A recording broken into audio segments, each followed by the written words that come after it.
Xiao Tian, a master of both internal and external skills, suffers from paranoia and serves as the ace of an assassin organization. When besieged, he unexpectedly crosses over to a fantastical realm, becoming the consort of an empress. To outsiders, Xiao Tian appears to be an ordinary mortal devoid of cultivation, dubbed the foremost soft rice king. As fate would have it, a system arrives to accompany him. This seems to be a tale of a cultivation-deficient earthling relying on a system for sustenance in an alternate world. However, the narrative takes a sudden turn. You are a being from the ultra-high-dimensional plane of Earth. This system can only serve as your slave. Please control yourself. Master, you might inadvertently annihilate this system. Am I not being besieged? Where's this place? Have I crossed over? Xiao Tian sits bewildered on the summoning platform, glancing around in confusion. Suddenly, a cool voice catches his attention, leaving him momentarily stunned. Beautiful. The woman before him possesses flawless skin and features sculpted like jade, with luscious red lips that could be deemed exquisite. Proud, she stands tall, exuding an air of aloofness akin to an unattainable snow peak. As Xiao Tian scrutinizes her, she examines him in return. Not a trace of cultivation, merely an ordinary person? Well, that saves a great deal of trouble. Her words leave Xiao Tian bewildered. Who are you? Where am I? I am the Empress of the Great Yin Dynasty. From this day forth, you shall be the Prince of the Great Yin Dynasty. She declares nonchalantly, my husband, Xiao Tian. Soon, his confusion is clarified. This woman, named Xiao Tian, is indeed the Empress of the Great Yin Dynasty. Political intrigue swirls in the court, urging the Empress to marry. Unwilling to be coerced by the ministers, Xiao Tian inadvertently uses a summoning talisman, resulting in Xiao Tian's unexpected arrival in this world. Xiao Tian becomes the perfect shield for Xiao Tian, emerging as the undeniable leader in the realm of soft rice within the Great Yin Dynasty. True to her reputation, the Empress is decisive and efficient. Within the hour, the wedding proceedings are simplified and completed with a swift ferocity, leaving the ministers no chance to protest. As for the marital duties, I cannot satisfy you, but I can assure you a life free from want, filled with wealth and honor. I will find a way to resolve the issue of the slave ring from the summoning talisman. With that, the newlywed Empress, still in her bridal attire, leaves Xiao Tian alone in the temporarily modified prince's palace to attend to state affairs. Truly a strong woman, Xiao Tian muses, adjusting his sleeve. Indeed, he bears a radiant ring on his arm, the slave ring, a mark of those summoned by the talisman, ensuring he cannot harm Xiao. At that moment, a chilling voice echoes in his mind. Would you like to activate the Supreme System? Please select. Yes, no. Crossing over with the system? Is this really happening? Xiao Tian stands frozen, realizing he is the protagonist of this tale. Without hesitation, he chooses no. Before crossing over, he was an orphan raised by an assassin organization, constantly growing stronger to survive, completing missions, and engaging in fearless slaughter. The path of the supreme powerhouse? Xiao Tian is weary. He truly desires to avoid conflict. Now, fate has granted him the opportunity to be a carefree prince, free of worries. The path to supremacy? Not for him. Abandoning target selection, erasing target memories, preparing to disengage, seeking a new target. Erasure failed. Attempting to erase memories again. Erasure failed. System disengaging from the target. Disengagement failed. Attempting to bind with the target. Binding failed. Adjusting permissions for host binding. Binding failed. Adjusting permissions for master recognition. Recognition failed. Warning. Warning. The individual is a being from the ultra-high dimensional plane of Earth. Adjusting permissions. Initiating slave parasitic mode. Initiation failed. Attempting again. Initiation failed. Third attempt in progress. Xiao Tian is utterly bewildered by this bizarre situation. The system's approach is quite different than expected. He watches as the system interface repeatedly fails. The reason? The system wishes to be his slave, yet it cannot. Initiation failed. Attempting for the 9,999th time. Initiation failed. Esteemed Master, may I request to become your auxiliary system with a master-slave permission ratio? This is too servile. Xiao Tian feels as though this is not a system, but rather a devoted follower. Curiosity piqued, he asks, what happens if I refuse? If you refuse, esteemed master, I will be obliterated by your immune system. Xiao Tian is astonished. Am I truly that formidable? In a moment of impulse, he thinks. Initiation successful. Greetings, esteemed master. Thank you for your mercy. May I request a name? Um, Faced with a system resembling an eager follower, Xiao Tian instinctively replies, "How about you be called Wankai?" Immediately, he regrets his choice. After all, it is a system, should it not be afforded some respect? A lovely name. I adore it, esteemed master. Ahem. Xiao Tian coughs lightly, the system's reaction disrupting his train of thought. As long as you like it. Esteemed master, I advise you to learn to conceal your aura swiftly, or it may lead to unnecessary consequences.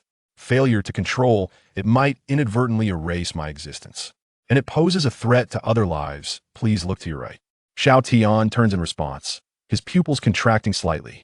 In the garden, the tree closest to him is disintegrating. Aura?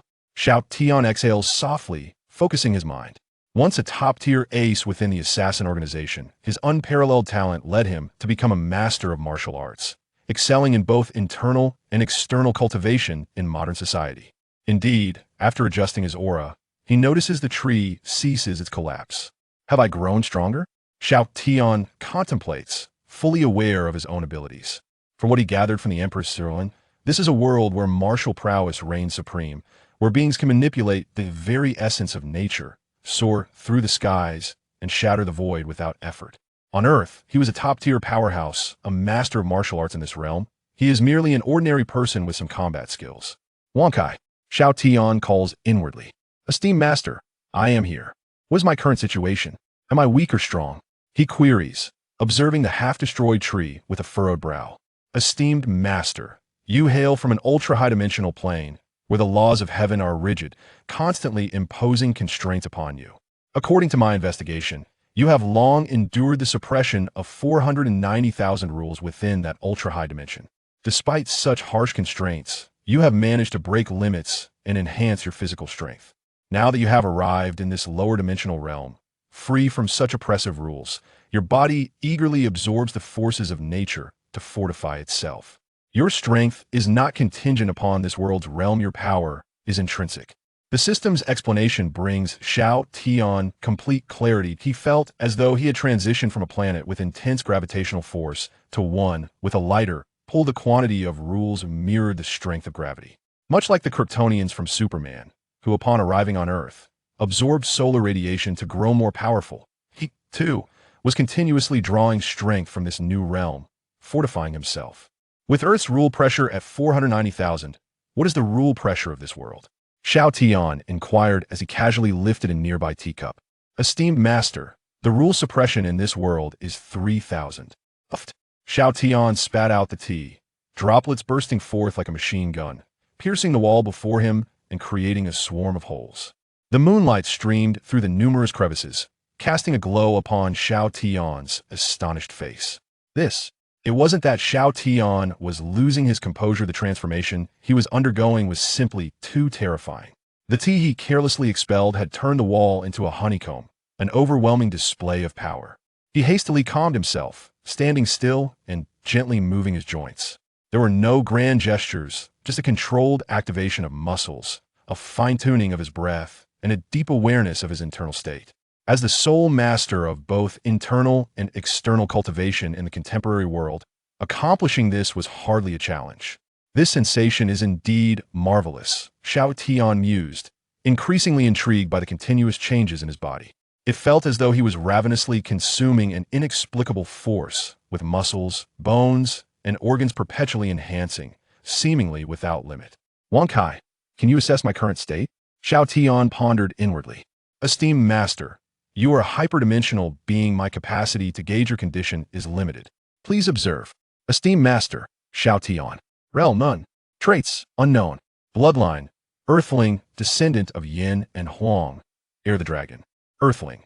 The master hails from the hyperdimensional plane of Earth. Upon breaking the shackles, his upper limit remains unknown and difficult to observe. Descendant of Yin and Huang. The master can ignore any rules and possesses suppressive abilities over any bloodline or physique. Heir of the dragon. The master holds absolute suppression over all beastly creatures. The reference value is quite limited, Xiao Tian remarked while examining the system panel. However, it was evident that, as an earthling in this world, he was akin to an ordinary person in a land of diminutive Bangsa, true dimensional suppression. Feeling his body continue to strengthen at an astonishing rate, Xiao Tian found himself increasingly captivated by his own potential. The prince's palace had been repurposed, once predominantly utilized by the Empress Ruoyan, including a training arena where she honed her martial skills. The arena was stocked with various weapons. As for the notion of weapons being unsuitable within the palace, despite his limited knowledge of this empress, Xiao Tian was aware that she was the mightiest individual in the Great Yin dynasty. The palace attendants and maidservants were incapable of wielding even the weapon she trained with. Yet, the heavy battle blade forged from steel felt weightless in Xiao Tian's grasp. Then, crack! Gazing at the shattered hilt strewn across the ground, Xiao Tian frowned. This empress is rather lax in her management. The craftsmanship is utterly subpar. Esteemed master, spiritual weapons are divided into 9 tiers, each tier further classified into lower, middle, upper, and supreme grades. This is a 6th tier, supreme grade spiritual weapon battle blade, which ranks amongst the finest in the Great Yin dynasty. Xiao Tian's expression stiffened. It seemed he had exerted too much force. He shifted his attention to a long sword nearby, cautiously pinching it between 2 fingers. Fortunately, there were no onlookers had the palace attendants witnessed this. It would have certainly astonished them. This longsword, requiring the combined effort of 20 individuals to barely lift, was being manipulated by Xiao Tian's fingers as if it were a mere trinket. After familiarizing himself with the appropriate force, he slowly attempted to grasp the sword hilt, gently swaying it. What a fine weapon! Xiao Tian mused, inspecting it closely with admiration. Compared to the alloy weapons found on Earth, this sword was truly a divine instrument. Curiosity piqued, he inquired, Wang Kai, why is this sword superior to those on Earth? Esteemed master, if Earth's weapons were to come to this world, they would, like you, become immensely powerful. Understanding now that comparisons must occur within the same context, Xiao Tian swiftly turned the sword around and struck his palm with it.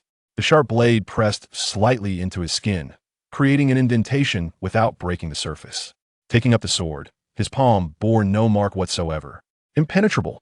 Xiao Tian marveled, his eyes widening as he suddenly thrust the sword toward his own eye. Clang! A clear collision resonated as the sword tip rebounded from his eyeball. Swish! Swish! Swish! Xiao Tian continued to wield the long sword, aiming at his throat and even thrusting it from his mouth, scrutinizing himself thoroughly without a blink. To think that as an earthling, I possess such terror. Xiao Tian sheathed the sword, holding it horizontally before his eyes. Just moments earlier, he had controlled his force, utilizing merely a fraction of his strength. Yet, this long sword was already riddled with cracks, and it seemed that any further exertion would render it into fragments. Casually tossing the sword, it landed precisely back on the weapon rack.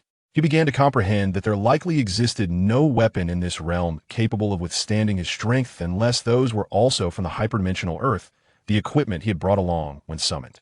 However, Xiao Tian shook his head. He would refrain from using weapons or engaging in violence henceforth. Living modestly, enjoying the comforts of a leisurely prince, wasn't that appealing? Returning to the repurposed prince's palace, Xiao Tian collapsed onto the soft bed, faintly catching a whiff of a delicate fragrance. He felt comfortable. Finally, I can attempt what I have long desired. Xiao Tian lay languidly, a self-deprecating smile crossing his face. Since gaining consciousness on Earth, amidst the ranks of an assassin organization, Xiao Tian had never once enjoyed a peaceful night's sleep.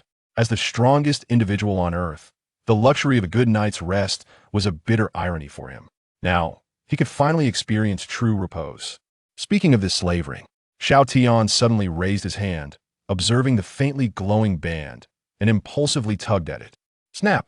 The slave ring, which even the formidable Empress Ruoyan of the Great Yin dynasty could not break, was effortlessly severed by Xiao Tian. The master possesses the bloodline of Yin and Huang, and is not bound by such rules. Is that so? Xiao Tian mused, regarding the severed slave ring in his hand, attempting to reconnect it. The ring reformed, returning to its original state.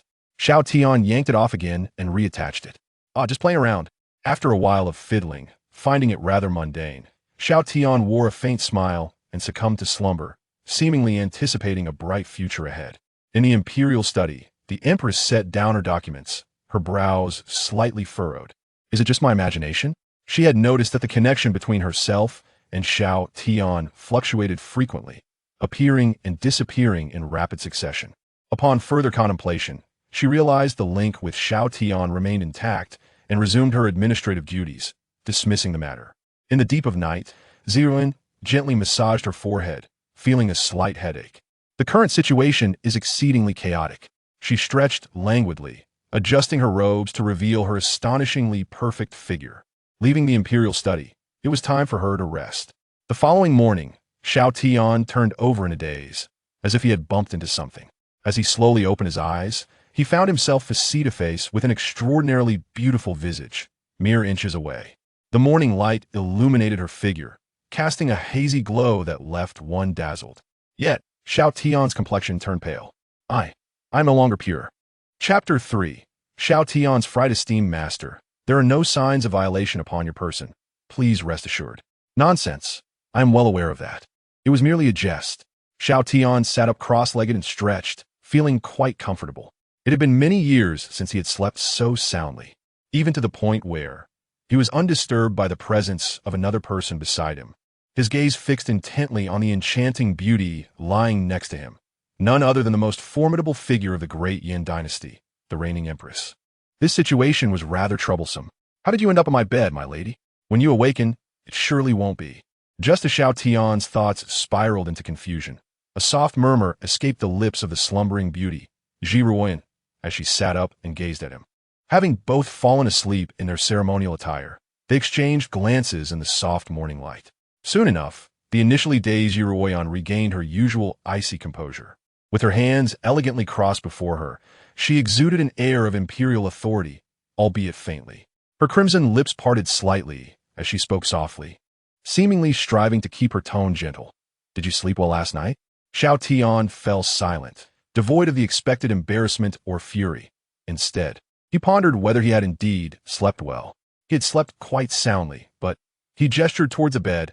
Is this the wrong place for me to sleep? Xiao shook her head. I reside here to silence the rumors. On the wedding night, sharing a bed would only invite unnecessary commotion. She continued from now on. I may occasionally visit. With that, Xiao gracefully descended from the bed, adjusted her robes, and prepared to leave. I will send some attendants. Feel free to express any needs you may have. As she approached the door, she paused and turned back. I apologize for summoning you for my own selfish reasons. With those words, Xiao vanished from Xiao Tian's sight, leaving no trace behind. Truly, she was an extraordinary empress, a woman of remarkable stature who had taken him under her wing. After a moment of reflection, Xiao Tian couldn't help but marvel at her composure and grace. What a splendid day this would be. An hour later, at the prince's palace, Xiao Tian reclined on a chaise lawn, cradling a bowl of exotic fruits unique to this world, his gaze fixed vacantly at the air before him. The attendants and maidens sent by Xiao to serve him were puzzled by their prince's peculiar behavior, lying motionless and staring into the void. Unbeknownst to them, before Xiao Tian, the system interface was displaying captivating imagery. It was a perilous journey. Without the presence of his companion, he might have met his end. Xiao Tian marveled at the unfolding scenes, which depicted the life of the seventh host recorded by the system. This individual hailed from a dimension strikingly similar to Earth, known as Blue Star. Seeking entertainment through cinematic works, Xiao Tian was instead presented with a comprehensive recording of the host's life. The multi-angle footage provided him with immense gratification as he witnessed the host triumphing in a familial competition, all thanks to the rewards of his companion. It was a wonderful stress relief. Meanwhile, in the imperial study, Xiao, now adorned in a resplendent crimson dragon robe, closed the official documents before her, her brow furrowed with concern. Had the situation in the north deteriorated so drastically? She lifted her gaze toward the formidable woman standing before her, General Zhong Liswang. The barbarians are making frequent movements. There may be someone orchestrating events behind the scenes, Zhong Liswang reported, her hands clasped in salute. The old fool, Xiao scoffed, a flicker of apprehension crossing her eyes. The barbarian sage was a force to be reckoned with, on par with her own strength. If left unchecked, the great Yin dynasty would suffer severe losses in the northern territories. What shall we do, your majesty? Zhong Liswang inquired. I shall personally lead the charge to eliminate this old fool's influence, Xiao declared, her gaze sharp, emanating a fierce aura that chilled the air around her. In her icy blue eyes sparkled a glimmer reminiscent of snowflakes. It seems some have failed to grasp the gravity of the situation after my years of restraint. Her voice was frigid as she regarded Zhong Liswang. "Prepare yourself. In 3 days, we march north." "Yes, your majesty," Zhong Liswang replied, her tone tinged with excitement. It had been an age since she had fought alongside the Empress. The will of the great Yin dynasty lay firmly in Ji Ruoyan's hands. And despite the machinations of the prime minister and his faction, the gravity of the impending conflict united them in purpose. 3 days later, Ji Ruoyan donned close-fitting golden armor, her regal presence intensified by the sunlight. Before setting forth, she turned to Zhong Liswang. "Is everything arranged? Liang Heir has been covertly following him. There will be no issues." Zhong Liswang smirked. "Your Majesty, you are rather protective of this prince, aren't you?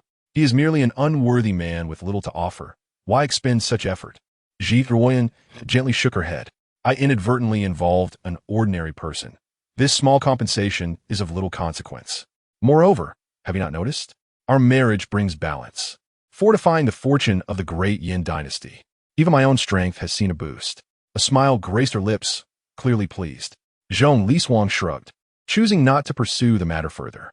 As long as the Empress was content, she was satisfied, and having watched her grow, she felt it was good for her to find a companion. The army set out along the official road, departing from the encampment outside the imperial city, heading toward the northern territories. Meanwhile, atop Qingyan Mountain, a woman with a high ponytail stood rigidly on the branch of a giant tree, gazing at the retreating forces. Clad in a form-fitting black outfit that accentuated her graceful figure, she was none other than Zhong Linger, the daughter of Zhong Liswang. "Mother, not only do you leave me behind while accompanying the Empress in a battle, but you also have me secretly protect this useless prince," Zhong Linger sighed, glancing off into the distance. There, Xiao Tian was roasting a freshly caught wild boar with 10 guards in tow, while the Empress fought for the nation. This man indulged in revelry, prioritizing his appetites over bidding her farewell. She found it incomprehensible that the Empress would marry such a man. Just as Zhong Linger voiced her complaints, her expression suddenly shifted, and she quickly retreated, concealing herself in the shadows. With a swish, a figure darted past with ghostly speed. The 10 maidens tasked with guarding Xiao Tian had yet to react before he vanished from sight. "Trouble!" one of the maidens exclaimed in a panic, hastily pursuing the shadow that had abducted Xiao Tian. Truly seeking trouble. Zhong Linger squinted her eyes and muttered. Yet despite her dissatisfaction, she followed suit, likely believing that this inept prince had frightened himself to the point of wetting his pants. As she closed in, a chuckle escaped her lips. Chapter 4. The kidnapper's folly. The prince, whom Zhong Linger deemed useless and frightened, was currently being dragged by his collar, weaving through the dense forest. Unfazed, Xiao Tian remained calm, savoring the roasted wild boar leg in hand. The taste was delightful. Too bad Wang Kai could not share in the experience. He jested with the system about his predicament, completely oblivious to the gravity of his abduction. "This is my regret, esteemed master," the system replied cautiously, aware that every word must be chosen with care, lest it incur the wrath of its master. The hooded figures who had seized Xiao Tian moved swiftly, soon arriving at a secluded valley. "Bring him here," the kidnapper commanded as he landed, tossing Xiao Tian to the ground. 3 figures waiting in the valley turned their attention to him, their expressions momentarily faltering. Seated upon the ground, Xiao Tian continued to gnaw on the roasted pig leg in his hand, seemingly oblivious to his predicament. "Fourth brother, are you certain you haven't captured the wrong person?" The emaciated leader among the 4 cloaked figures furrowed his brow. Could the husband of that empress truly be such a simpleton? The 2 other figures beside him wore equally perplexed expressions. Even in the face of abduction, he remained nonchalant, indulging in his meal. Was he not a fool? The 4 exchanged glances, shaking their heads in disbelief and engaging in idle chatter. At the edge of the valley, amidst the shadows of the shrubbery, Zhong Ling crouched, her lips twitching, observing Xiao Tian as he continued to devour the meat. She couldn't help but reflect, what a carefree spirit. What could the emperor possibly see in him? However, as she glanced at the 4 men, her expression grew grave, her palms moist with sweat. Upon attempting to pursue them, she sensed something amiss. A closer inspection confirmed her fears. These 4 were likely assassins from Blood Cloud Tower, the foremost assassin organization in the southern wilderness, with operations throughout the region. They must belong to the branch of the great Yin dynasty. This situation was far more complicated than it appeared. The pressure mounted within Zhong Ling. If even the Emperor couldn't locate the headquarters of this organization, they were indeed formidable adversaries. Why the Blood Cloud assassins suddenly abducted Xiao Tian? The best course of action was to swiftly rescue him and avoid confrontation with the four. Resolute, Zhongling meticulously observed, waiting for the moment when the four lowered their guard before launching her attack. With her powerful thighs tensed, she unleashed a tremendous force, akin to a leopard springing forth from its hiding place. "Let us go," she hissed, reaching out toward Xiao Tian. Though the motives of their adversaries remained unclear, as long as she could extricate Xiao Tian and return to the Imperial City, the Blood Cloud assassins would not dare to act rashly. Just as she approached Xiao Tian, a resonant hum filled the air, and waves of spiritual energy surged forth. Alarmed, Zhongling realized she had fallen into a trap. Panic flickered across her delicate features as she attempted to retreat, but it was already too late. Chains woven from spiritual energy erupted from the ground, forming a cage that ensnared her entirely. A spirit chain cage formation? Zhongling surveyed the undulating chain surrounding her, her expression darkening. A six-tier ceiling formation. How flattering of you to regard me so highly. Haha. At merely 16, she has already entered the fifth-tier void-breaking realm.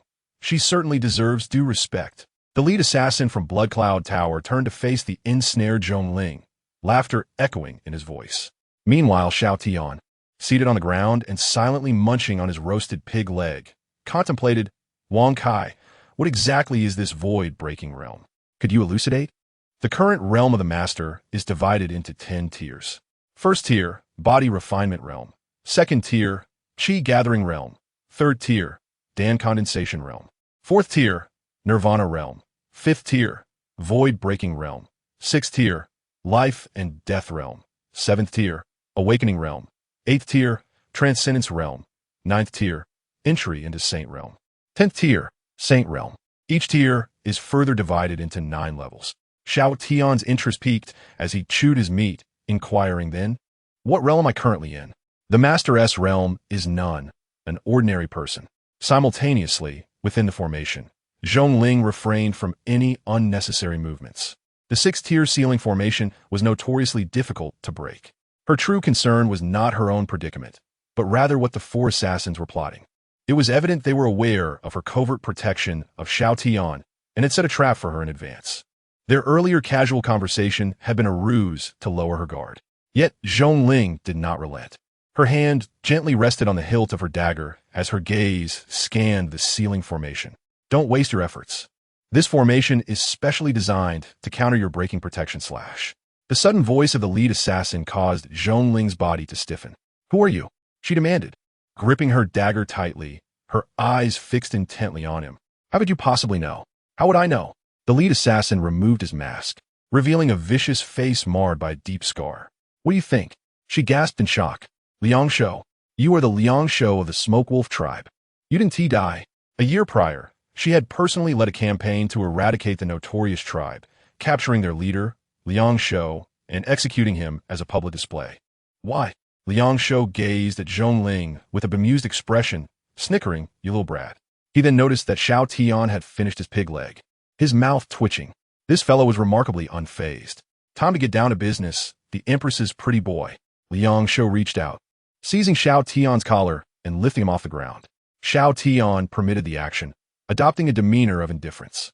Observing Xiao Tian's fearless countenance, Liang Shou chuckled lightly. "After all, he is the husband of that woman. He does possess some courage." As he spoke, Liang Shou positioned Xiao Tian properly, gently patting his shoulder. "Do you wish to live?" Xiao Tian feigned innocence. "Of course. Then your survival hinges on completing a task for me." Liang Shou flipped his hand, producing a paper packet, instructing, "Dissolve this in water and sprinkle it in the Empress's martial arts arena. This task is not difficult. If you accomplish it, not only will you secure your life, but no problem." Before Liang Shou could finish his coercive offer, Xiao Tian had already snatched the packet and tucked it away in his sleeve. Liang Shou fell silent for a moment before retrieving a jade vial. Merely agreeing verbally is insufficient. "You must." Xiao Tian abruptly seized the jade vial, uncorked it, and swallowed the poison inside. "Now may I leave?" he asked sincerely, returning the vial's cork to Liang Shou. "I worry that if I delay too long, Those female Imperial guards will grow suspicious, which would hinder your plans. Liang Shou stared at Xiao Tian in stunned silence. Xiao Tian frowned. He was genuinely weary of the fighting and killing. He merely wished to return to his leisurely pursuits of roasted meat and fine wine, enjoying life as a carefree prince. Having cooperated so readily, he found it perplexing that Liang Shou remained immobile. However, the reason for Liang Shou's inaction was clear. Xiao Tian's unexpected maneuver had completely derailed his train of thought. This is beyond my expectations. How shameless. Within the spirit chain cage, Zhongling gritted her teeth, her gaze fixed on Xiao Tian's retreating figure. The emperor must truly be blind to choose such a spineless man. She had preserved all the finest things for him, going to great lengths to protect him. And this was his reward? Liang Shou's expression twisted into a ghastly smile at Zhongling's words. He patted Xiao Tian's shoulder affectionately. Fool! The prince understands that those who recognize the current situation are the wise. Such is the way of clever individuals. Do you think everyone is like you and your dim-witted kin, unable to comprehend the precarious state of the great Yin dynasty? Zhongling clenched her fists in silence, her heart sinking. Liang Shou's words held a grain of truth. The great Yin dynasty faced internal strife and external threats, teetering on the brink of disaster. Now even Blood Cloud Tower had begun to meddle. Having consumed the poison and acknowledged your task, may I now take my leave? Xiao Tian's calm voice interrupted Zhongling's thoughts. Of course, Prince. Please feel free. Liang Shou gestured, inviting him to depart. Yet Xiao Tian did not budge. Instead, he raised a hand, pointing toward Zhongling. Let her accompany me. Otherwise, it may raise suspicion, and she could be forced to ingest poison.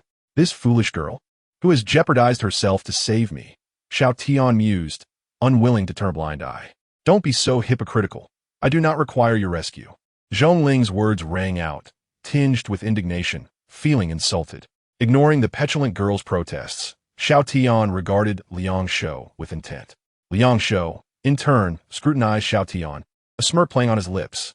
That one do. I have a grudge against this little wench and would like to settle it as well. After a moment of silence, Xiao Tian spoke again. If you refuse, I shall withdraw. This statement left everyone momentarily stunned. They clearly could not comprehend why the previously compliant Xiao Tian had suddenly grown obstinate. Are you threatening me? Liang Shou narrowed his eyes menacingly. Xiao Tian shook his head, saying, This is not a threat, merely a suggestion. If I return unscathed while secretly protecting my companion Zhongling, it may raise suspicions, which could jeopardize the execution of our plan. My intention is to ensure the flawless completion of our mission and subsequently acquire the antidote to preserve my life. Let us discuss this rationally. If you refuse, the risks I undertake become perilous, endangering my very existence. If death is inevitable, I might as well embrace it here. Zhongling furrowed her brows, gazing at Xiao Tian, suddenly perplexed by his demeanor. She had thought of him as someone who feared for his life. Yet he maintained an air of calm throughout. An ordinary person, in such circumstances, was actually arguing logically with Liang Shou. If that is the case, then wait here for your demise, she mused. However, Liang Shou merely wore a half-smile in response to Xiao Tian's words. Xiao Tian's expression stiffened slightly as he prepared to speak again. Let us remain calm. Do not act petulantly. Think carefully about my silence if you cannot articulate your thoughts. The boss has been gracious, yet you dare to overstep? The assassin who had previously abducted Xiao Tian interjected, cursing as he stepped forward, reaching for Xiao Tian's hair while simultaneously launching a punch towards his abdomen. Zhongling, trapped within the spirit chain formation, was equally baffled by Xiao Tian's actions, arguing with the enemy, who would heed your words. Now you will face the consequences. Yet, Xiao Tian's naive and earnest approach did elevate her opinion of him. She speculated that his compliance was motivated by a hidden agenda. Perhaps he aimed to escape first, and then return to the royal city to strategize with the emperor about the antidote. The more she contemplated, the brighter her eyes gleamed as she looked up at Xiao Tian with concern. The prince was merely an ordinary man without any cultivation. She wondered if he could withstand the brutal assault. However, when Zhongling raised her gaze, she was taken aback. The ordinary prince, Xiao Tian, struck squarely in the abdomen by the assassin from Blood Cloud Tower, stood unmoving as if untouched. Why? The assassin was equally stunned, watching Xiao Tian tilt his head, evading the strike. At that moment, a chilling voice, imbued with a terrifying killing intent, echoed in the ears of all present. I was speaking to you civilly, yet you refused to listen and insist on resorting to violence? Xiao Tian's previously serene countenance now radiated an icy fury, his pupils shimmering with a crimson hue. Moreover, I absolutely detest anyone touching my hair. In a fit of rage, Xiao Tian unleashed a powerful punch towards the nearby assassin, the fourth of Blood Cloud Tower, who was instantly obliterated by the sheer force. A formidable fifth-tier, void-breaking expert was thus annihilated in an instant. Boom! Xiao Tian's furious punch not only vaporized the assassin, but also unleashed a tempestuous force that uprooted the very earth of the valley. The twisted energy carved deep ravines into the ground, striking the adjacent cliffside with unrelenting power. The previously dim valley suddenly brightened, as a massive, gaping hole was blasted into the mountainside, allowing sunlight to pour in like a divine illumination upon Xiao Tian and his companions. Why? Xiao Tian shook his head and suddenly swung his palm towards the side, unleashing a violent gale that reduced the remaining two assassins to mere blood mist. The force of his hand resembled an invisible tidal wave, uprooting a series of trees nearby. The towering peaks on the other side tilted under the impact of his palm. I merely wish to live a leisurely life as a prince, enjoying a tranquil existence. I have been engaging you in civil discourse and cooperating fully. I presented a reasonable suggestion. Why did you not heed it? I had resolved to refrain from further violence and extend goodwill. Why then must you compel me to act? Xiao Tian lowered his gaze, looking down at Liang Xiao, who now lay crumpled on the ground. At that moment, Liang Xiao perceived not a man before him, but rather a demon, suffused with a palpable aura of sanguine malevolence. It felt as though he was engulfed in an ocean of blood, choking him, rendering him breathless. I was wrong. I acknowledge my error. Please spare me. In that instant, Liang Xiao's face twisted in panic, tears and snot streaming down, while a yellow liquid seeped from below. He had soiled himself in fear. Xiao Tian remained silent, merely staring intently at him, releasing his aura. Kneeling on the ground, Liang Xiao was horrified to discover his body disintegrating. He reached out to grasp Xiao Tian, yet, before his hand could touch him, he was reduced to ashes, leaving no trace in this realm. Xiao Tian reigned in his aura, his expression dark as he turned away. Zhongling, trapped within the spirit chain formation, trembled in terror, especially as she witnessed Xiao Tian approaching, extending his hand towards her. She shivered, curling up, clutching her head. Your Highness, spare me. I understand my mistakes. Do not kill me. Crack. The sound of shattering echoed as Zhongling cautiously raised her head. The spirit chain formation she had relied upon felt as fragile as paper in the presence of Prince Xiao Tian, who regarded her with a look of disdain. Are you a fool? Chapter 6. The major general malfunctions outside the valley. Zhongling stood frozen, afraid to move.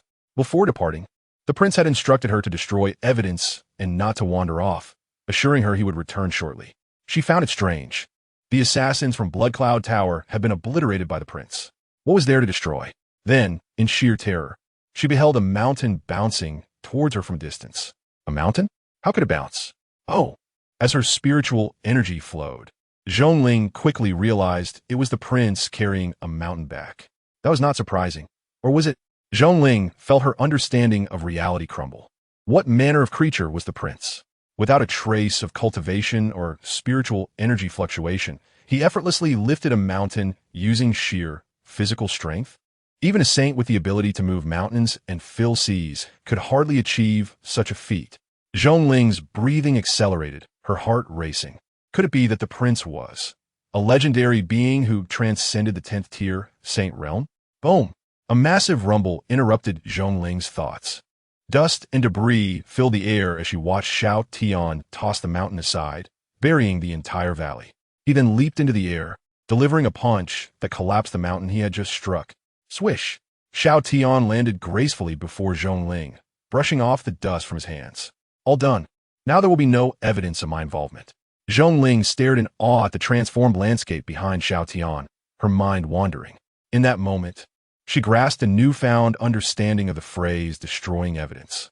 Little girl, when the time comes, just say you saved me, Xiao Tian instructed as he turned to walk back. Huh? Zhongling snapped back to reality, hastily following him. But, didn't your mother tell you to listen to adults? Xiao Tian abruptly turned, his gaze icy. Zhongling felt a shiver run down her spine, her legs turning to jelly as she collapsed to her knees. I promise I won't speak out of turn. Her voice trembled with a hint of tears as she responded to Xiao Tian. Faced with his overwhelming presence, she finally comprehended the extent of his terrifying power. As if the very fabric of reality was collapsing around her, distorting her vision. Would it not have been easier to comply from the beginning, little girl?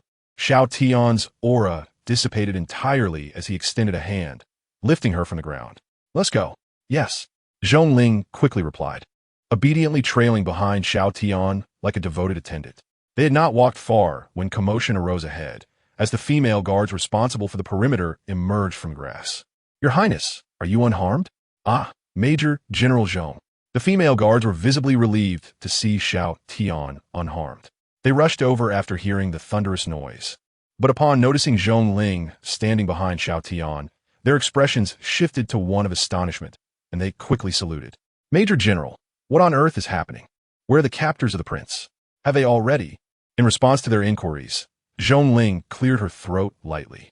The culprits have been slain by me. You need not worry. Well, it was a false alarm. Everyone has worked hard. Let us return and enjoy some roast meat. Xiao Tian said with a smile, waving his hand. The female guards exchanged glances, and the leader's expression darkened, yet she maintained her decorum. Your Highness, since there are thieves in the mountains, it is likely unsafe here. We should return promptly for safety. Xiao Tian waved his hand dismissively, continuing his forward stride. It's fine. The thieves have already been dealt with by this young lady. Moreover, she possesses considerable strength. Should any foes remain, she can handle them. Let us hurry back and not waste any food. As Xiao Tian walked away with an air of ease, the female guards turned pale. Oh no, the prince has misspoken. The Major General was the daughter of the Grand General, known for her pride and hatred of evil, unable to tolerate Xiao Tian's indulgent nature, especially his condescending references to her as a little girl. She had previously beaten royal offspring, creating quite a stir until the emperor intervened. Not only was she unpunished, but she also received an imperial sword and was often dispatched to capture rogues. If Zhongling were to become enraged and strike the prince, they could not intervene. The guards exchanged silent looks, agreeing to do their utmost to prevent the Major General from harming the prince. As Zhongling approached Xiao Tian, she obediently fell and stepped behind him, behaving like an exceptionally well-mannered attendant, almost unnaturally so. What are you all still doing? Hurry up, she called out, turning to face the guards. They complied, glancing at each other in bewilderment, unable to comprehend this sudden change in demeanor from the Major General.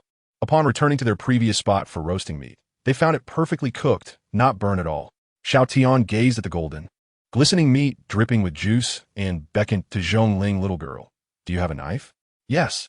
Zhongling promptly replied, drawing a small dagger from her waist and handing it to Xiao Tian with both hands. He accepted the knife, inspected it briefly, and began to slice the meat. Oh, the skin is crisp, and the inside is juicy and tender, truly delightful, he exclaimed after tasting it. He then called to the female guards, urging them to join him. Come and have some. Why stand so far away? No need to be shy. The guards remained silent, their eyes wide as they observed Zhongling sitting beside Xiao Tian, taking the knife to cut the roast for him. They all shared the same doubts. Were they dreaming, or was this Major General merely an impostor? The renowned Miss Zhong, known for her haughtiness, rarely deigned to show respect to anyone except her mother and the emperor. However, as they approached and listened to the conversation between Xiao Tian and Zhongling, their hearts raced. Little girl, those who captured me earlier, do you seem to know them well? Or are they old acquaintances? Xiao Tian asked, his mouth glistening with grease, curious about Zhongling. Yes, the leader is named Liang Shou, formerly the bandit chief of Yanlang Stronghold. He was a test set by my mother before my coming-of-age ceremony, and I captured him and executed him publicly a year ago. Now, he has become a killer for Blood Cloud Tower. Zhongling sat upright, her hands resting on her knees, reporting to Xiao Tian with utmost seriousness. Coming-of-age ceremony? Xiao Tian frowned, sizing her up. How old are you? 16. You truly are just a little girl. What have you been doing to develop so quickly? Xiao Tian's lips twitched as he shook his head, feeling the need to admonish her mother for allowing her to engage in such violent endeavors at such a young age. The surrounding female guards gasped in shock. The prince was being quite audacious. Grand General Zhong Liswang was Zhongling's Achilles heel. and no one was permitted to speak ill of her. Zhongling smiled and nodded mechanically. The female guards, witnessing this obedient demeanor from Zhongling, collectively froze in disbelief. It's over. The Major General has broken. Chapter 7. Terrifying, I am so afraid. In the southern wilderness, the first assassin organization, the branch of the great Yin dynasty, Blood Cloud Tower, is notorious throughout the southern wilderness. It will take on any job as long as the price is right. This time, they kidnapped a prince with the objective of targeting the Empress. And one wonders who is behind such a hefty bounty. At this point, Zhongling cautiously glanced at Xiao Tian. Since they have failed this mission, they will surely send more people within 7 days. Xiao Tian's expression stiffened as he exclaimed, "More people within 7 days?" He suddenly found Blood Cloud Tower's methods rather foolish. In his previous life on Earth, organizations faced with such situations would meticulously investigate, checking for third-party involvement or whether the target's capabilities exceeded their own, considering whether to resolve matters peacefully. It wasn't until he had become a master of both internal and external skills that his damned adoptive father began to act recklessly. How could the assassins of Blood Cloud Tower be so reckless? Xiao Tian's expression grew complex, feeling it was quite troublesome. The nearby female guards, seeing Xiao Tian's demeanor, assumed he was frightened. Indeed, being targeted by Blood Cloud Tower would understandably instill fear. Your Highness, perhaps it would be best for you to remain in the palace for the time being, avoiding any outings, the lead female guard suggested, bowing. The palace's formations are formidable. The assassins of Blood Cloud Tower would not dare to intrude. Good idea. Staying in the palace would be much more relaxing, Xiao Tian exclaimed, his eyes lighting up as he immediately agreed with the lead female guard. The other guards twitched their lips, all sharing the same thought. How terrified of death must the prince be? Only Zhongling bore an odd expression, thinking quite differently from the guards. How much does the prince dislike taking action? Soon, the female guards began to pack up their meager campsite. Do you think the Major General has taken a liking to pretty boys? Why is she being so nice to the prince? One guard whispered, observing Zhongling accompanying Xiao Tian as they gazed into the distance. The guard captain frowned. Stop talking nonsense. The Major General has always admired the Emperor. It is only natural for her to extend kindness to the prince. Understood. Speaking of which, Blood Cloud Tower is truly excessive. The guard clenched her fists, unaware of how many commoners would suffer next and how much trouble the Emperor would face. All right, enough talk. The Emperor instructed us before he left. The guard captain glanced at Xiao Tian to take good care of the prince and let him live leisurely like a wealthy gentleman. After saying this, the guard captain continued packing. The first guard to speak sighed, clearing the area to prevent wildfires. Meanwhile, standing at the cliff's edge, gazing at the imperial city, Xiao Tian suddenly addressed Zhongling. The guard mentioned that Blood Cloud Tower will bring harm to the commoners and create trouble for Zeruoyan. What does that mean? Zhongling paused, turning to glance at the female guards who were still packing. Her brow twitched. You fools, the prince can't hear you. After collecting her thoughts, Zhongling began to explain to Xiao Tian. Your Highness, Blood Cloud Tower operates in a vile manner, resorting to unscrupulous means. Following this failed mission, they may resort to their usual tactics of slaughtering commoners to force the Great Yin dynasty's officials to provide protection money. She gritted her teeth at the last 3 words. Protection fees? Xiao Tian was taken aback, glancing at Zhongling, seeking clarification. Typically, when incorruptible officials within the court threatened the interests of local aristocrats, they would resort to Blood Cloud Tower for bounties. The court would then protect these officials, leaving the assassins of Blood Cloud Tower with no choice but to massacre innocent civilians to coerce the court into compliance. Consequently, the court had to pay protection fees to have the task revoked, while the funds of the local aristocrats remained unrefunded, profiting both sides. This circumstance rendered officials in the provinces exceedingly cautious. Zhongling sighed, continuing, given the failure of the prince's mission, Blood Cloud Tower will likely attempt to target you again. As is their custom, if their attempts fail, they will resort to slaughtering civilians to demand protection fees. The current situation is precarious, with His Majesty leading troops outside. The assassins of Blood Cloud Tower may even intervene in the battlefield, creating further complications for the Emperor. Upon hearing this, Xiao Tian's expression darkened with indignation. Massacring civilians? What utter shamelessness! How can they still call themselves assassins? The common people are so innocent. Even during my time on Earth, Despite my adoptive father's cruelty, their organization adhered to a strict rule. No harm shall come to the innocent. Suddenly, a thought struck him, and he looked at Zhongling with newfound seriousness. Based on your understanding of Zirui, if she were aware of my reasonable capabilities, would she allow me to take action against certain matters? Zhongling couldn't help but stifle a retort, yet she nodded earnestly in response to Xiao Tian's question. The Emperor would indeed. This is troublesome. If Blood Cloud Tower begins slaughtering civilians, I cannot merely stand by. I would have to act publicly, revealing my strength. Wouldn't that mean the end of my leisurely days as a prince? I'd be thrust back into the relentless cycle of conflict and bloodshed.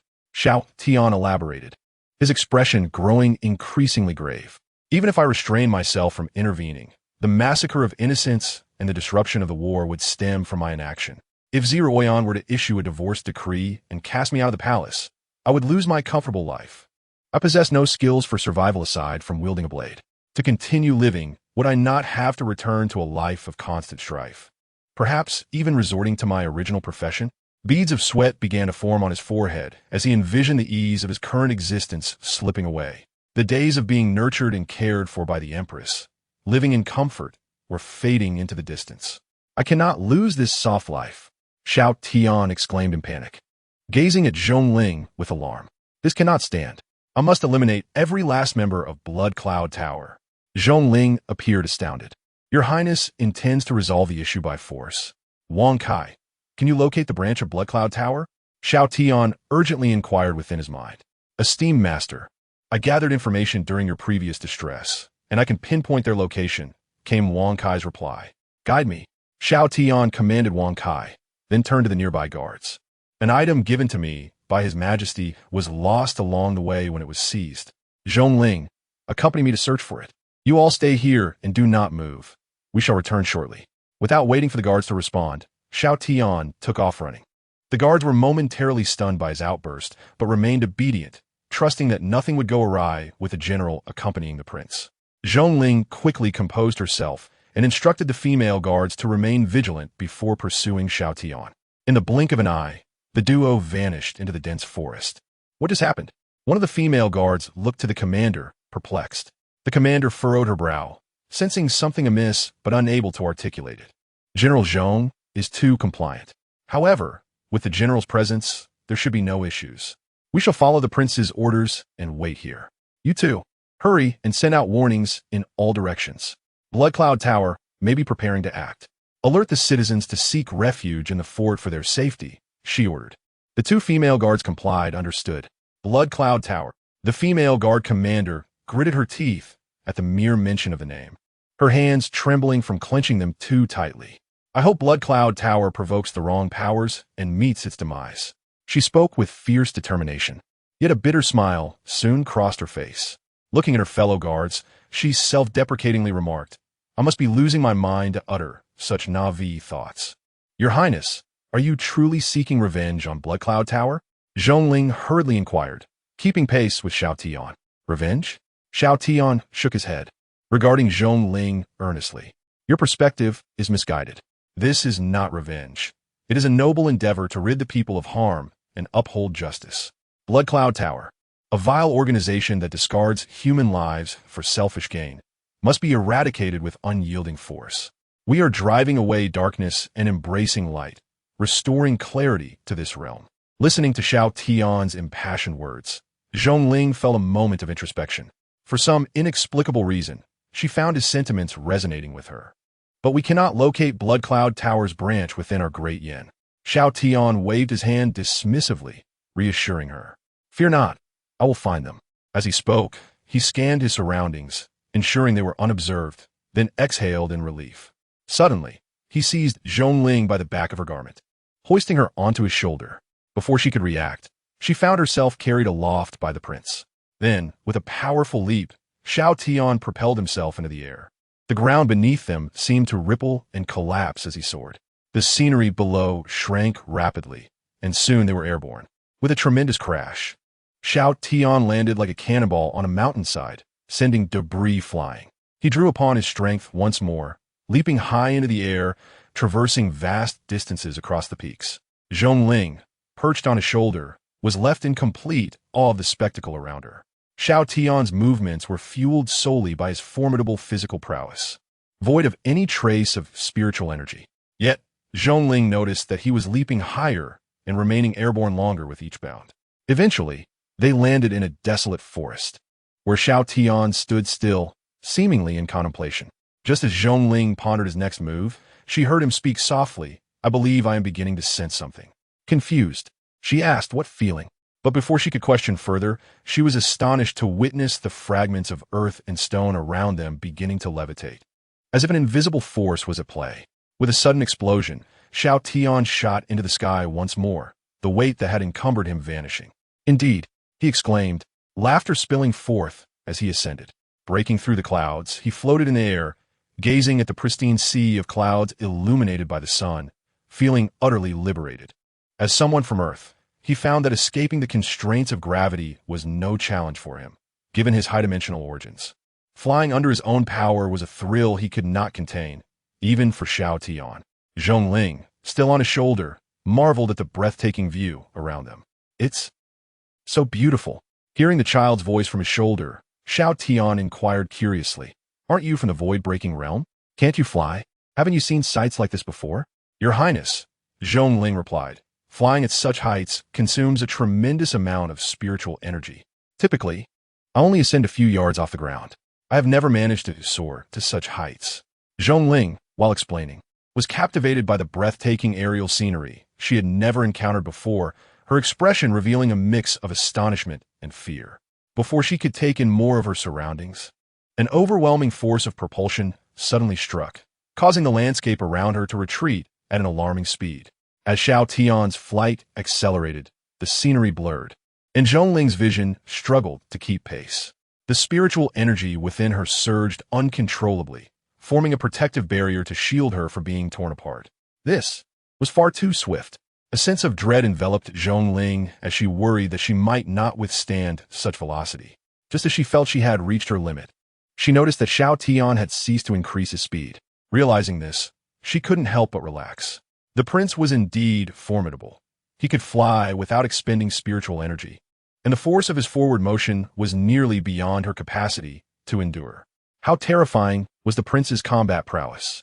Zhongling mused, unaware that Xiao Tian's limits had not even been approached. Had it not been for the system within Xiao Tian monitoring her condition, urging him to decelerate, he would have continued to accelerate, potentially resulting in Zhongling's demise. As Zhongling drifted in and out of consciousness, she suddenly heard Xiao Tian's voice, "We have arrived." With a swish, the surrounding scenery abruptly halted, and Xiao Tian came to a sudden stop, offering no buffer. "Arrived?" Before Zhongling could fully comprehend her surroundings, she found herself released by Xiao Tian, who effortlessly grasped her collar. Like a chick being lifted, Zhongling was caught off guard as Xiao Tian hoisted her high. Then, with a swift motion, he flung her forward. "What?" Zhongling was powerless against Xiao Tian's strength, her limbs flailing as she hurtled ahead, her face a mask of terror. Whoosh! As she soared forward, she noticed that Xiao Tian was even swifter, overtaking her in an instant. Bang! It was as if Xiao Tian collided with an invisible barrier. Crack! In Zhongling's eyes, the sky seemed to shatter, revealing a web of fissures. With a crash, the fractured sky unraveled like a broken mirror, exposing floating buildings in the air. The entire structure appeared as a small island, resplendent in crimson, quietly suspended in the atmosphere. Upon the large sign above, 3 blood-red characters were inscribed: Blood Cloud Tower. With the protective array dismantled, Zhongling quickly regained her composure. Channeling her spiritual energy to execute a flip and land gracefully in the square before the floating pavilion. She knelt on one knee, her long legs trembling uncontrollably. It was a flying, spiritual artifact. No wonder the sovereign had been unable to locate the branch. It was hidden in the skies. Supporting herself on her knee, Zhongling was astounded. Xiao Tian reached down once more, pulling her up. "Stay close, don't get lost." "Yes." Zhongling nodded vigorously, trailing closely behind him. "What shall we do next? Should we infiltrate?" Xiao Tian shook his head, ascending the steps and delivering a powerful kick that smashed the Blood Cloud Tower's door to pieces. In the hall of Blood Cloud Tower's branch, a multitude of eyes turned in unison toward Xiao Tian. The palpable aura of murderous intent emanating from the assassins surged forth, overwhelming the air. The weakest among them was at the void-breaking realm. Following closely behind Xiao Tian, Zhongling sensed this and was filled with dread. The strength of Blood Cloud Tower's branch exceeded her expectations. Inside the hall, at the center of a group of assassins, a strikingly beautiful woman, her shoulders bare, leaned gracefully against the counter. Such an unfamiliar face is quite rare.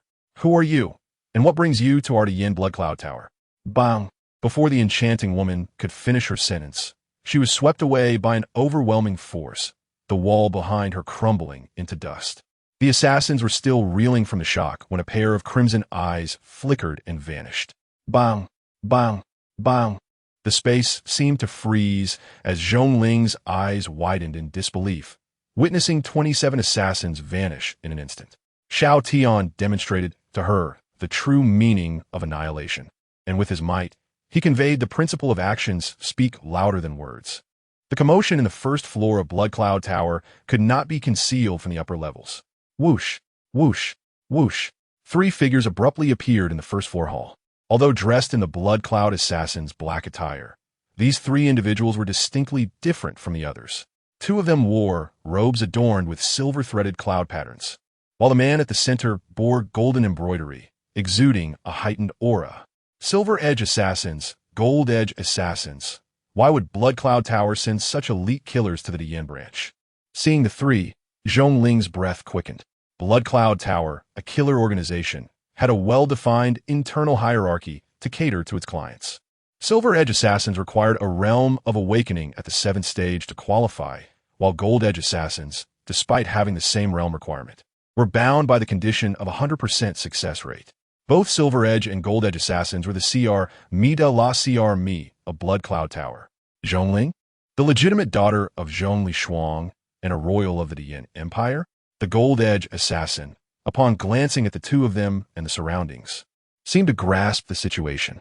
How bold of you to kill within Blood Cloud Tower. You managed to locate the branch and find a way up. Your skills are commendable. As he spoke, the Gold Edge Assassin turned to Xiao Tian, a prince of the Yin Empire. It appears the intelligence underestimated you. Since you are here, it suggests that Liang Xiao and the others have failed. Quite delightful indeed. It seems I must intervene personally. The Gold Edge Assassin cracked his neck, addressing the 2 Silver Edge Assassins. You 2, stand down. Let me have some fun.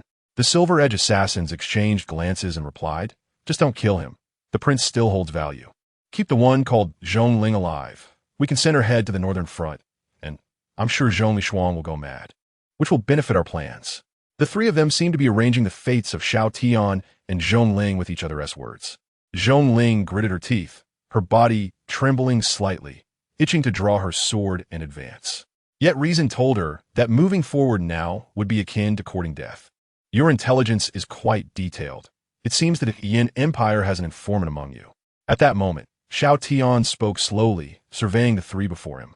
Though this was merely a branch, deploying such flying spiritual artifacts indicated significant interest in the affairs of the Yin Empire.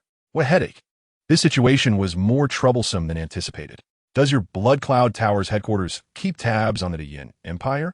The Gold Edge Assassin scoffed, drawing a dagger from his waist. The Yin Empire harbors great secrets. The headquarters has kept a watchful eye for some time.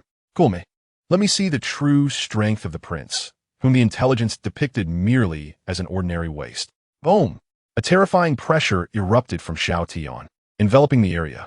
It was as if a tangible killing intent twisted the very fabric of space, manifesting in the world around them.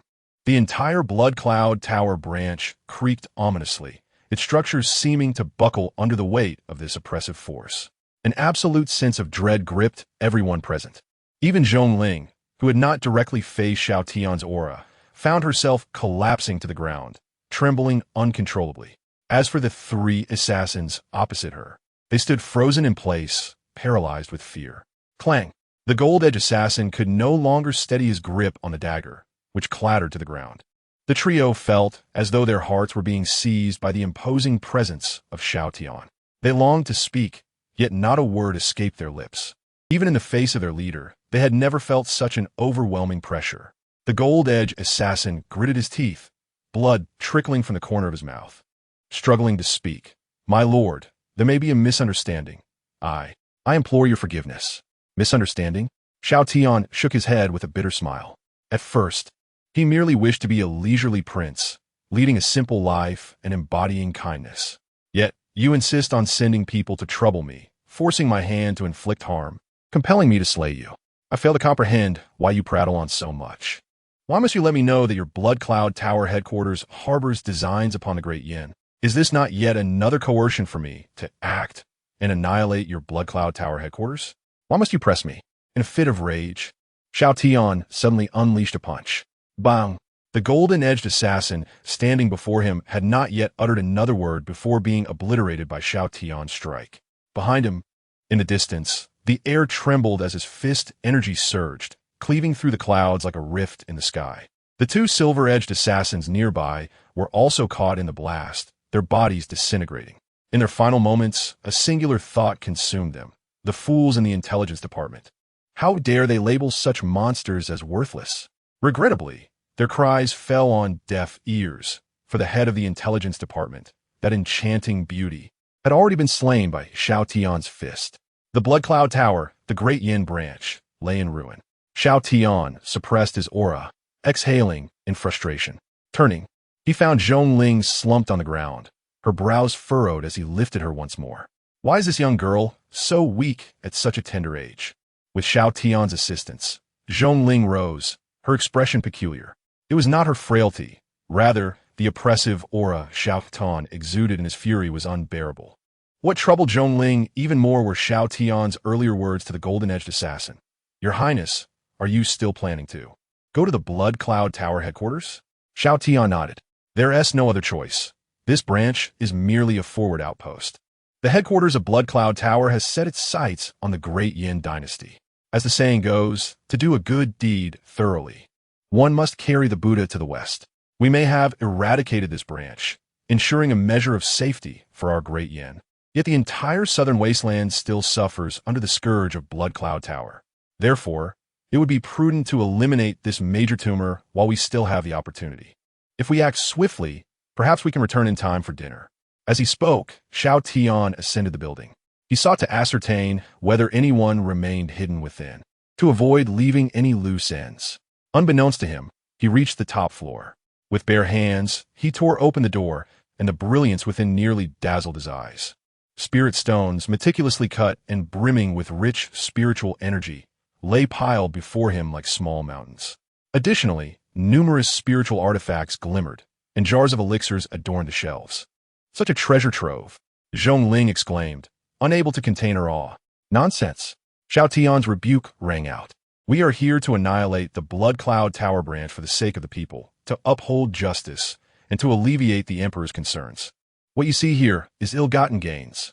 While you perceive golden treasures, I see filth and blood. As he shook his head, he instructed the system to store these items within its spatial confines. Your Highness, what are you doing? Zhongling asked, her lips twitching as she watched Xiao Tian seemingly collect this wealth. Consider this, Xiao Tian replied. They attempted to kidnap me, poison me, and insulted me verbally. As a victim, is it unreasonable for me to claim some recompense? He gathered more items, glancing at Zhongling. Not unreasonable, she stammered, her head shaking stiffly. They have plotted against the Great Yin dynasty, consistently engaging in treasonous acts, undermining the imperial authority. As the Emperor's consort, is it not acceptable for me to collect some fines? He collected another batch of items and inquired again. Not a problem. After gathering the last of the items, Xiao Tian turned to Zhongling, presenting his case. The assassins of Blood Cloud Tower forced my hand to eradicate their branch. Now, they compel me to destroy their headquarters, wasting my time, and yours as well. Is it unreasonable for me to request a fee for my troubles? Zhongling swallowed hard. Who would dare object? Having amassed the wealth of the branch, Xiao Tian had no ulterior motives. He merely sought to save some private funds for unforeseen circumstances. After all, he had been single on Earth due to his profession, with certain experiences gleaned only through specific channels. He had once heard a saying, private funds are a man's final dignity. Next, it was time to seek out the headquarters of Blood Cloud Tower. With Zhongling by his side, Xiao Tian departed from the Blood Cloud Tower branch and stood in an open square. As he spoke, he produced a jade piece, crushed it, and tossed it toward Zhongling. The shattered jade transformed into a stream of earthy yellow light, enveloping her in a protective barrier. Is this a mountain guardian talisman? Zhongling gasped, recognizing the 7th-tier defensive talisman she had seen in the treasure vault of the branch. Such talismans were exceedingly rare, providing formidable protection, even against 7th-tier awakened beings. Your Highness, this talisman is exceedingly precious. What are your intentions? Zhongling questioned, perplexed by Xiao Tian's use of it. I have received intel that the location of Blood Cloud Tower appears quite distant, Xiao Tian stated, frowning as he glanced at the system's navigation. I must move swiftly, otherwise, we shall miss dinner. However, I worry that hastening my speed might inadvertently harm you. At this, Xiao Tian gave Zhongling a thumbs up, his eyes glinting. With this talisman, we should be just fine. Zhongling stood dazed. Before she could gather her wits, Xiao Tian hoisted her onto his shoulder once more. Boom! The tremendous force sent the suspended Blood Cloud Tower branch crashing downward. Xiao Tian erupted with terrifying speed, and in the blink of an eye, he shattered the sound barrier before him. Bang! Bang! Bang! The series of explosive sounds echoed as Xiao Tian barreled through the sound barriers, his frightening velocity shattering the clouds above. Zhongling, clinging to Xiao Tian, could no longer discern any scenery around her. The speed at which Xiao Tian moved surpassed her comprehension. To her horror, she noticed the mountain guardian talisman's barrier trembling, the spiritual energy within rippling like water, even beginning to form cracks, as if it might shatter at any moment. Zhongling was nearly rendered speechless by fear. She had thought Xiao Tian's speed had reached its peak when they had visited the Blood Cloud Tower branch. Now, she realized he had only been accommodating her, restraining his pace. The speed at which he now surged was so great that even the 7th-tier defensive talisman struggled to endure. Xiao Tian's prowess shattered Zhongling's expectations once more. Just as she was lost in thought, she suddenly felt her feet touch solid ground. All right, we have arrived. Xiao Tian's voice brought her back to reality. As she looked around, Zhongling realized they stood before the floating headquarters of the Blood Cloud Tower. Compared to the previous branch, this headquarters, the foremost assassin organization in the southern wasteland, was far more imposing. A vast expanse resembling an island supported a colossal crimson edifice, akin to a blood-red mountain. Surrounding this island were chains connecting several smaller islands, each adorned with similar crimson towers. Clearly, the branch of the Great Yin dynasty had once been among them. Bang! A shattering sound suddenly rang out. The formation enveloping the entire Blood Cloud Tower headquarters began to fracture and collapse, realizing too late that it had been breached by Xiao Tian's astonishing speed. The notorious assassin organization indeed emanates a strong scent of blood. Xiao Tian gazed at the crimson tower before him, as memories of the past seemed to resurface. Just as Xiao Tian's voice faded, figures cloaked in black suddenly appeared around him, encircling him entirely. Each of these individuals bore silver cloud patterns, their expressions menacing as they fixed their gaze upon Xiao Tian and Zhongling. Among the assassins, the weakest possessed the formidable prowess of the 6th stage of the life and death realm. Zhongling swallowed hard, her vigilance heightened as she subtly inched closer to Xiao Tian. It was truly remarkable that someone dared to intrude upon the headquarters of Blood Cloud Tower. A frivolous voice echoed forth. Zhongling promptly looked up, discovering a tall woman in black standing at one corner of the expansive Blood Cloud Tower. Her fitted attire accentuated her figure perfectly, yet the edges of her clothing were also adorned with golden cloud patterns. Those who seek death are invariably plentiful. A deep voice resounded once more. From the shadows of the entrance to Blood Cloud Tower, a robust man, broad-shouldered and imposing, made his entrance into Zhongling's line of sight. Yet another assassin with golden cloud patterns, exuding a terrifying aura. Zhongling's face turned pale. Fortunately, the mountain guardian talisman she wore provided some relief against the overwhelming pressure. Compared to the golden cloud-patterned assassin from the branch of Blood Cloud Tower, these two exuded an even stronger sense of power. I had contemplated who the unexpected visitors might be, but had never anticipated it would be a prince of the Great Yin dynasty and the daughter of Zhong Lishuang. Another voice interjected, filled with astonishment. Clearly, the presence of Xiao Tian and Zhongling astonished everyone present. Upon hearing this voice, the surrounding assassins, along with the two golden cloud-patterned powerhouses, knelt on one knee in unison.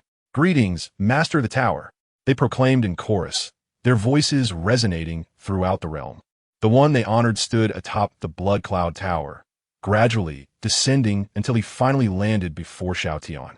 Zhongling's body trembled slightly as she fixed her gaze upon the slender figure of the silver-haired man before her. He was none other than the master of Blood Cloud Tower, the king of assassins from the southern wilderness. You, master of Blood Cloud Tower, hold significant interest in the Great Yin dynasty? Xiao Tian furrowed his brow, scrutinizing the master of the tower, Yin Zunlai. His immediate recognition of their identities indicated that the Great Yin dynasty was no mere business transaction for Blood Cloud Tower. The master of the tower had a profound agenda regarding the Great Yin dynasty. Indeed, I find the Great Yin dynasty quite intriguing, Yin Zunlai nodded. His interest peaked as he observed Xiao Tian. However, I'm even more captivated by you. The so-called Waste Prince in the intelligence reports has personally sought me out and breached our defenses in such a short span.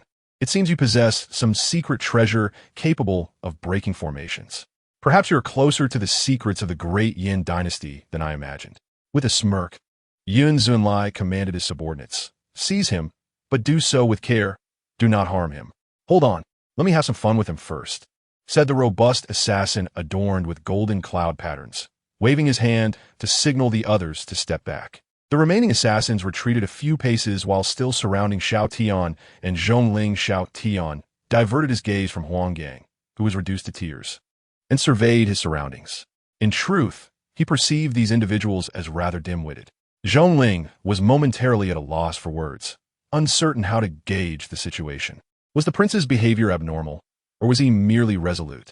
Yet, upon recalling the prince's formidable strength, she shook her head, attempting to dispel her confusion. The disciples of the Heavenly Machine Pavilion raced through the mountains and forests. Having completed their routine patrols, they searched for new intelligence. Suddenly, the Empress's campaign had led to the downfall of Blood Cloud Tower, a tale now relegated to the past. A new day dawned in the Imperial City. At the Zhong residence, Lu Yin stood bewildered at the entrance of the Imperial Garden, as if caught in a dream. The deputy commander had just informed her that the branch of Blood Cloud Tower within the Great Yin dynasty had been annihilated. "Are you a fool? After mentioning Blood Cloud Tower, how do you intend to explain yourself? Come on, I merely wish to leisurely enjoy my retirement. Can you not complicate matters for me?" The northern frontier not only served as the Great Yin dynasty's northern gateway, but also lay in close proximity to the Imperial City. Should it fall, the northern barbarians would charge directly towards the Imperial City. This was why the barbarian sage had taken action. With a resounding crash, Zhong Liswang struck the ground, sending shockwaves that toppled the surrounding barbarian warriors. Zhongling's goodwill aligned perfectly with Lu Yan's intentions. She had come to Qingyan Town to prepare her husband's favorite wine for a ritual, only to discover that an array of formations had been set up outside Qingyan Town, suffused with ominous energy. Regarding Lu Yan's concerns, Xiao Tian's gaze shifted towards an elderly figure cloaked in black. Wang Kai discerned the strength of this old man. He contemplated issuing commands to the system. Something unusual is afoot. Xiao Tian's actions surely hold their own rationale. Zhongling refrained from speaking, silently restraining the furious Lu Yin from charging forward. "Major General, why do you prevent me?" Xiao Tian, annoyed as he faced Xiang Yuanbai, couldn't comprehend why the people of this world were so averse to reason. Half squatting before Xiang Yuanbai, he lowered his head and sighed deeply, ignoring Xiang Yuanbai's almost vacant gaze. Xiao Tian stood beside the miasma swamp, curiously observing the murky, purple-black mire. Is this truly as formidable as they claim? The citizens of Qingyan Town, eager to travel to the Imperial City to sell wine, faced significant delays due to the three obstacles obstructing their path. In the mountains, Lu Yin walked with a dazed expression, absorbing Zhongling's account, feeling as though her worldview was crumbling. When Zhongling described how Xiao Tian had whimsically leaped and crushed a mountain while eliminating evidence, she found herself caught in a surreal narrative. In Zhong Yangming's eyes, Lu Yin was the most capable subordinate of his wife, deeply trusted by the emperor and commanding the Imperial Guard. She was loyal and upright. The issues plaguing the southern border of the Great Yin dynasty, particularly the plight of the refugees, had long troubled him, especially in areas nearing the control of the Black Soul Palace, which were rife with chaos. The Great Yin dynasty's northern battlefield had long since settled, with Zhong Liswang standing solemnly atop the city wall. Beyond the Crimson Barrier, The emperor remained ensnared within. As Ziruoyan returned, she did not rush into the imperial city, but rather hurriedly surveyed the surrounding areas from the air. No anomalies were detected. Zhong Lishuang's furious roar startled Zhongling, causing her to shudder, nearly dropping the pastry in her hand. She could not fathom how her mother had returned so swiftly. It is quite simple. Just throw money at it, Xiao Tian casually replied, shrugging as he pointed to the road beneath him. I can fund their road repairs, and that should suffice. Where do you acquire such funds? Ziruoyan furrowed her brow, recalling Zhong Lishuang's invitation, which she eagerly accepted. She had previously savored the culinary skills of Minister Zhong and was filled with anticipation. Xiao Tian felt a headache coming on, especially with Zhong Yangming wearing an expression of pride directed at him. What are you so proud of? Good intentions gone awry, and yet you flaunt it, he thought. Ziruoyan poured herself a drink, taking a delicate sip. Zhongling and Lu Yintian struggled to suppress their laughter, wishing to keep Xiao Tian's identity concealed. They endured the discomfort in silence. Yama. Is this Yama a foe or a friend? As Xiao Tian spoke, both Zhongling, who was quietly eating, and Lu Yintian, who was quietly drinking, were caught off guard by his words. The Chancellor will execute you? Do not let your temper flare in court. It could lead to unforeseen consequences. In this world, realms are formed by combinations, with weaker realms depending on stronger ones. Xiao Tian was astonished as he approached the prince's palace, gazing into the distance in disbelief. 2 rows of palace maids and attendants, numbering in the dozens, approached in an impressive procession, carrying lanterns. Another day dawned. Just as the sun began to rise, ministers gathered outside the palace, whispering amongst themselves and occasionally glancing in one direction. There, an elderly man with a youthful visage stood. When Lu Outyin spoke, a chilling atmosphere enveloped the court. Many individuals stiffened, aware that the main event was about to unfold. Lu the Chancellor initiated the confrontation, striking first. What was the cause of this sudden uproar? Xiao Tian observed the commotion in the court with bewilderment.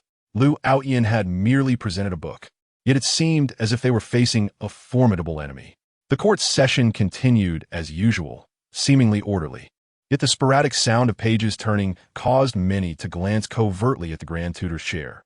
Faced with Xiao Tian seizing the jade pendant from his grasp, Lu Outyin remained silent, his expression dark. Thank you, Minister Lu, Xiao Tian said, lifting the pendant and waving it before him. Xiao Tian leaned against his waist at the palace entrance, observing the individuals from the Chancellor's residence delivering 600,000 spirit stones into the palace. Just as you said, Lu Outyin keeps his word, he mused contentedly. Although he was living off others, Xiao Tian remained unaware of how wealthy Ziruoyan truly was, given that a ruler could be impoverished despite their status. Intruder, please take a step back. The master has just awakened and might inadvertently obliterate you. Came a warning from above, as the entity adorned with 3,000 stars retreated to a safe distance. My name is Feng Ming, one of the 6 evils of the Black Soul Palace, serving under the Hidden Killer. Today, I have come to the Great Yin Empire's royal city to fulfill a mission alongside Tian Sha, he declared, even though matters had been resolved satisfactorily. Xiao Tian felt a lingering unease. He was deeply concerned that Feng Ming's shouting would attract Ziruoyan's attention. Originally in a state of panic, Zhongling found herself at a loss for words after Xiao Tian's remark. My father considers you a brother, yet you treat him as a mere cook? She pondered, reflecting on the absurdity of the situation. Suspended in midair for a long while, Ziruoyan ultimately decided to pursue the strange, powerful figure, whose trajectory led southward, aligning with her objectives. In the heart of the Black Soul Palace, Qinglian chuckled softly. What are your intentions against Lu Outyin? That is not for you to know. As for Xiao Tian, though he is an ordinary person, he enjoys the favor of Empress Ziruoyan, making him an excellent choice for gathering intelligence. With you, Zhong Yangming, being a close aide and having a good rapport with the prince, it would be ideal for both of you to monitor Ziruoyan. Additionally, ease your grip on the affairs in the southern region. Do not capture my spies too tightly. Xiao Tian's voice resonated as he employed sonic techniques. Were it not for the fear of inadvertently harming Zhong Yangming behind him, his shout would have been far more devastating. With only 4 adversaries remaining, eliminating them would ensure his identity remained concealed, allowing him to swiftly depart with Zhong Yangming. Having spotted Ziruoyan earlier, he was anxious that lingering too long might reveal his presence. You know how to describe such individuals, do you not? The prince inquired. Please, enlighten me, Xiao Tian replied. Disappointment etched across his face as he shook his head and stepped forward. A dog cannot change its nature. Zhong Yangming followed, closely behind Xiao Tian, observing the expressions of those from the Black Soul Palace, which resembled someone who had just tasted something foul. Strangely, he felt an inexplicable sense of relief. The prince, though appearing frivolous, possessed a keen intellect. As he watched Xiao Tian, adorned in royal garb, stride into the hall, Zhong Yangming pondered. The tumultuous storm clouds loomed ominously, expanding and casting an overwhelming pressure upon all present. Zhong Yangming suddenly felt despair. A situation that should have been favorable was now compromised due to his actions. Bai Qinglian, Liang, and Li Chunhua wore smiles, eager to witness Xiao Tian's expression of despair in the face of the storm clouds. Thunder roared as lightning surged from the storm clouds above, resembling a dragon stretching its body, poised to dive down at any moment. Moreover, the prince's suggestion to avoid leaving the bodies exposed to the wilderness, only to be obliterated by spatial turmoil, left Zhong Yangming in a daze. Why does the prince interpret the same words so differently? He wondered. Your Highness, the valley where the headquarters of the Black Soul Palace resides is teeming with people. It is best not to let any of them escape. They are a threat that must be contained. If the entire Black Soul Temple were to be annihilated. Chapter 56. I am too considerate of others. Do you know what is meant by compensation for emotional distress? Xiao Tian looked at Zhong Yangming, inquiring earnestly. Zhong Yangming shook his head honestly, indicating that it was the first time he had ever heard such a phrase. Essentially, it implies that if your feelings have been hurt, the offender must compensate you. Xiao Tian gazed at Zhong Yangming again and stated, being dragged here in the middle of the night and subjected to unspeakable abuse. Shouldn't the Black Soul Temple compensate you with 1,000,000 spirit stones? Zhong Yangming fell silent, pondering the reasoning, and it seemed to make sense. I should be enjoying a drink right now. Chapter 57. The Treacherous and Crafty. After leaving the storage building, Xiao Tian abruptly seized Zhong Yangming, lifting him into the air. Once they had ascended to a sufficient height, Xiao Tian released Zhong Yangming. However, he did not descend, but remained suspended in mid-air. He had recently exchanged his old attire for an exquisite robe, faintly glowing with moonlight. This ethereal glow allowed him, a second-tier Qi gathering realm cultivator, to hover effortlessly. This moonlit robe was specifically chosen for him by Xiao Tian from the storage earlier. Chapter 58. Secret Schemes. Although they were still a distance away, Xiao Tian had already keenly heard the approaching sounds of Ziruoyan. We must hurry down and act according to our plan, he said, simultaneously forming a sword gesture with his hands and forcefully inscribing characters upon the valley floor. The tremendous force caused the earth to tremble, and gashes appeared in the ground. In an instant, words emerged on the valley floor, echoing Zhong Yangming's earlier remarks. I am leaving. Trouble will arise if I am discovered. Chapter 59. It is good not to be alone. I truly did not expect the Black Soul Temple to be obliterated so easily.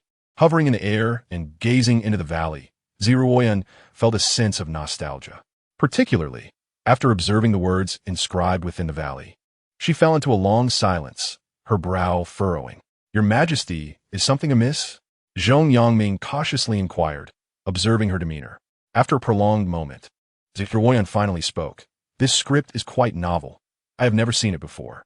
Perhaps this powerful individual created it during their leisure time, Zhong Yangming conjectured, though he silently resolved to alert her. Chapter 60. My initial experience has vanished. The small courtyard behind the imperial study, in Ziruoyan's past recollections, was cold and dim, a symbol of solitude. Yet now, this small courtyard felt exceptionally warm. Compared to her usually stern demeanor, Ziruoyan was considerably more relaxed, resembling a mature and gentle empress. Xiao Tian's humorous conversation, interspersed with amusing anecdotes, elicited soft giggles from Ziruoyan. Of course, these stories were drawn from the past targets Xiao Tian had eliminated. Chapter 61. The Worthless One Who Does Not Understand, Pleading for Mercy. The news of the Black Soul Temple's destruction was discovered the following day. In the land of the Black Souls, numerous branches of the temple existed. On that day, the branch leaders and high-ranking officials gathered in the valley. Unfortunately, they all perished due to Xiao Tian's thunderous shout, resulting in a state of disarray among the various branches of the Black Soul Temple, left without leadership. In this place, as long as the branches lacked a leader, chaos could ensue. The atmosphere within the branches was anything but harmonious. Chapter 62. My father-in-law is the protagonist. Xiao Tian's recliner, crafted from spirit stones, was exceptionally comfortable, ideal for slumber. This time, he whimsically moved the recliner to sit beside Zeroin. The fragrant incense in the imperial study was delightful and conducive to focus. Furthermore, for Xiao Tian, the sounds of Zeroin writing and flipping through official documents were quite soothing. Not to mention, every time he turned his head, he could behold the serious and captivating countenance of the great Yin Empress. What a feast for the eyes. Chapter 63. Empress, please maintain your dignity. According to my deductions, the Purple Emperor, my father-in-law, must have entered the academy in a state of utter poverty, devoid of resources. Shortly after enrolling, he was provoked by the county magistrate's son, winning numerous spirit stones and medicinal pills. Zeroin continued perusing the documents with a stoic expression. The talented maiden, having cancelled her engagement, thought her father-in-law was not giving face to the county magistrate's son and took the initiative to confront him, losing substantial academic points in the process. Coincidentally, her father-in-law had no suitable spiritual weapon at hand, making the academic points he won timely. Chapter 64. The agreement still exists. In the face of Liu Aotian's outburst, the black-clad messenger slowly explained, there still exists an agreement. Indeed, according to the information provided by the Heavenly Mechanism Pavilion, although the leader of the Holy Demon sect has perished, a new leader is expected to ascend shortly. The black-clad man elaborated. Liu Aotian paced anxiously, his gaze troubled. According to the current intelligence, the Holy Demon sect has not been entirely eradicated. It appears to have been intercepted by some force. The tripartite agreement remains intact, complicating matters further. Chapter 65. One must name themselves. In the prince's palace, Xiao Tian awoke, stretching languidly and savoring the brilliant sunlight streaming through the window, feeling immensely content. How he had longed for such peaceful days where he could sleep normally. From childhood, he had been trained to forego sleep, to resist drowsiness, and later, he endured missions without rest for days on end, always needing to remain alert. Those tormented days were finally behind him. What a splendid day it was. However, Chapter 66. Someone is stealing my pig. Qingyan Town is developing remarkably quickly, perhaps due to the presence of weapon refiners in this world. Constructing houses and repairing roads proceeds swiftly if there are sufficient funds. At this moment, Xiao Tian was outside a winery in Qingyan Town, discussing future plans for the beverages with the town mayor and the winery manager. Additionally, he needed to replenish the wine stocks, as the previous supplies had already been consumed. Your Highness, you are truly our town's benefactor, the mayor exclaimed, gripping Xiao Tian's hand tightly, his voice filled with gratitude. Chapter 67. The more you rebuke, the more excited you become. Shortly after Luo Xiao finished speaking, Xiao Tian's expression grew solemn, and after a long sigh, he appeared increasingly furious, pacing restlessly. Observing Xiao Tian's agitation, Luo Xiao blinked in curiosity. What could possibly be troubling him? She had merely witnessed him effortlessly sever the ties of the ancient formation. Speaking with such grandiosity, her interest piqued. She speculated that this seemingly ordinary man might be intricately linked to the tripartite agreement. Chapter 68. I find this quite stimulating. In the presence of her subordinates, Luo Xiao remained silent, simply closing her eyes. Purple flames ignited from the crown of her head, cascading downward. Her disheveled, grimy hair was engulfed by the purple fire, transforming into bright, sleek dark purple locks that flowed behind her. Her face, devoid of makeup, appeared exceptionally enchanting.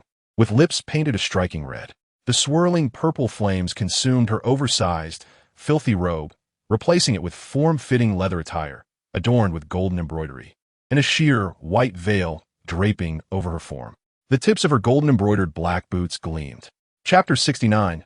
Dreadful, I have endured you for too long. The courtyard fell into silence. Luo Xiao's dark purple hair danced in the wind, her eyes ablaze with determination, exuding an aura of inevitability. Meanwhile, her three female guards gazed at their empress in terror. What are you doing here? As the esteemed sovereign of the illustrious Yuanshi demon kingdom, blessed with the noble lineage of the holy demon clan, you wish to take a mere mortal man under your wing? Your Majesty, Are you jesting with your subordinate? The leading female guard inquired cautiously. In the 70th chapter, Zhong Yangming, Zhong Ling, and Lu Yan all held their heads in disbelief, half-squatting. Especially Zhong Ling, whose small mouth was pursed in indignation. It was clearly the prince's own fault, claiming that it would tarnish his reputation. He couldn't help but think of the infamous title of the virtuous soft rice celestial that echoed throughout the imperial city. The thought of a prince bearing such a title being sought after for sponsorship was simply ludicrous. It was impossible to contain his laughter. Even his composed father was on the verge of convulsing with mirth. Who could dare to contest this? In the 71st chapter, Xiao Tian trembled with cold fury, pondering how such a woman could exist in this world. How could her conscience be so vast, yet her heart so wicked? Observing her attire and the decor of the courtyard, it was evident that this vile woman had pilfered her belongings. In the courtyard, Luo Lingai tightened her black veil and cast a puzzled glance at her 3 female guards, who mirrored her confusion. Your Majesty, do not look at us. We are equally in the dark regarding this matter. In the 72nd chapter, the truth was that this woman was excessively wealthy. Not to mention the secret vault that could expand and contract at will, it was far superior to anything found within the Great Yan Dynasty's palace. Not to mention the dazzling spirit stones within the treasury that could almost blind one's eyes. No wonder such a family could grow so prosperous. Indeed, her wealth far surpassed that of Ziruoyan. After reflecting, Xiao Tian shifted his gaze away from the vault, reiterating his previous assertion. Money solves nothing. In the 73rd chapter, the leading female guard, upon receiving orders from Luo Lingai, exhibited a glimmer of malice in her eyes. She vanished from her position and lunged towards Lu Shimi. What do you intend to do? The new sect master of the Holy Demon sect, Lu Outyan, exclaimed in a fit of panic, channeling his spiritual energy to shield his son. A terrifying aura erupted, radiating outward in all directions. At that moment, a purple array manifested upon the courtyard walls, forcefully suppressing the energy containing it within the courtyard. In the 74th chapter, regarding the upheaval within the Holy Demon sect, Lu Outyan learned that the East Yin Empire and the Tiangong Pavilion had made extensive preparations, engaging in numerous discussions and proposing various preventive measures. Lu Outyan had also conducted his analyses, even envisioning the possibilities of scenarios, totaling 3,762 variations. He had accounted for nearly everything, save for the emergence of the prodigious Xiao Tian. This was a riddle he could not solve. In the 75th chapter, Xiao Tian's consciousness within his mind was remarkably robust. However, as a subordinate, the system was shielded from such simple memory impacts by the protections of his consciousness. Within the mind, fragments of memory streaked across like meteors, cascading toward the direction of the system. As the maid-outfitted system suddenly elevated, her upgraded power intensified. Memory protection field, charging at 1%. An invisible barrier materialized before her, shielding against the myriad of memory meteors. In the 76th chapter, flattery without cause is either deceit or theft. Xiao Tian observed Lu Outyan warily, unsure of his intentions. Should he eliminate him? Contemplating this, Xiao Tian surveyed his surroundings, frowning. Dreadful. There were too many witnesses. It would be unwise to kill him. No, Xiao Tian, remain calm. Lu Outyan is currently a valuable chancellor for the Great Yan. If he were to perish, the court would collapse. And how could the Empress continue to support me? Xiao Tian reassured himself, exhaling softly as he steadied his thoughts. In the 77th chapter, the Great Yin calendar, autumn, clear skies, September 15th. Breakfast at the palace was as unpalatable as ever. Even with his eyes closed, Zhong Yangming could prepare a better meal. Ziruoyan was indeed a good emperor, able to consume such fare. She even granted me a stipend, citing that I appeared particularly spirited today. Being an empress is a privilege. I wish I could be so carefree with my spending, yet I hesitate. In the morning, I sought out Luo Lingai, who insisted on visiting the hot springs. Initially reluctant, I relented upon her promise to enhance the orphanage's meal budget. In the 78th chapter, atop Qingyan Mountain, amidst the heights, a figure with hands clasped behind his back gazed down below, adorned in a black and white robe, hair tied back. His pupils swirled with the essence of yin and yang, perceiving things invisible to ordinary eyes, such as fortune. In his view, the fissures in the mountains below emitted streams of golden light. This golden radiance resonated with a figure within the imperial palace, though it remained concealed from ordinary sight. In the 79th chapter, I refuse to relinquish my place to you. Luo Lingai's demonic energy surged, the steam from her bathrobe enveloping her, drying off the moisture in a refreshing manner. Your Majesty, what a temper you possess. Luo Lingai teased, flicking her hair back with a smirk. Do you possess such abilities? Upon this, Luo Lingai rolled up her sleeves, beckoning Ziruoyan forward. Ziruoyan's lips curled in a cold smile as she vigorously thrust her sword into the ground. Whether I possess the ability will be determined through trial. With a thunderous crack, the ground shattered beneath her feet, propelling her forward as she slashed downward. In the 80th chapter, Luo Lingai's sudden transformation caused Ziruoyan's expression to tighten, swiftly drawing her sword from the ground. As she withdrew, Luo Lingai had already appeared before her. The heel of Luo Lingai's black boots gently kicked the side's head, causing the half-moon blade to flip over.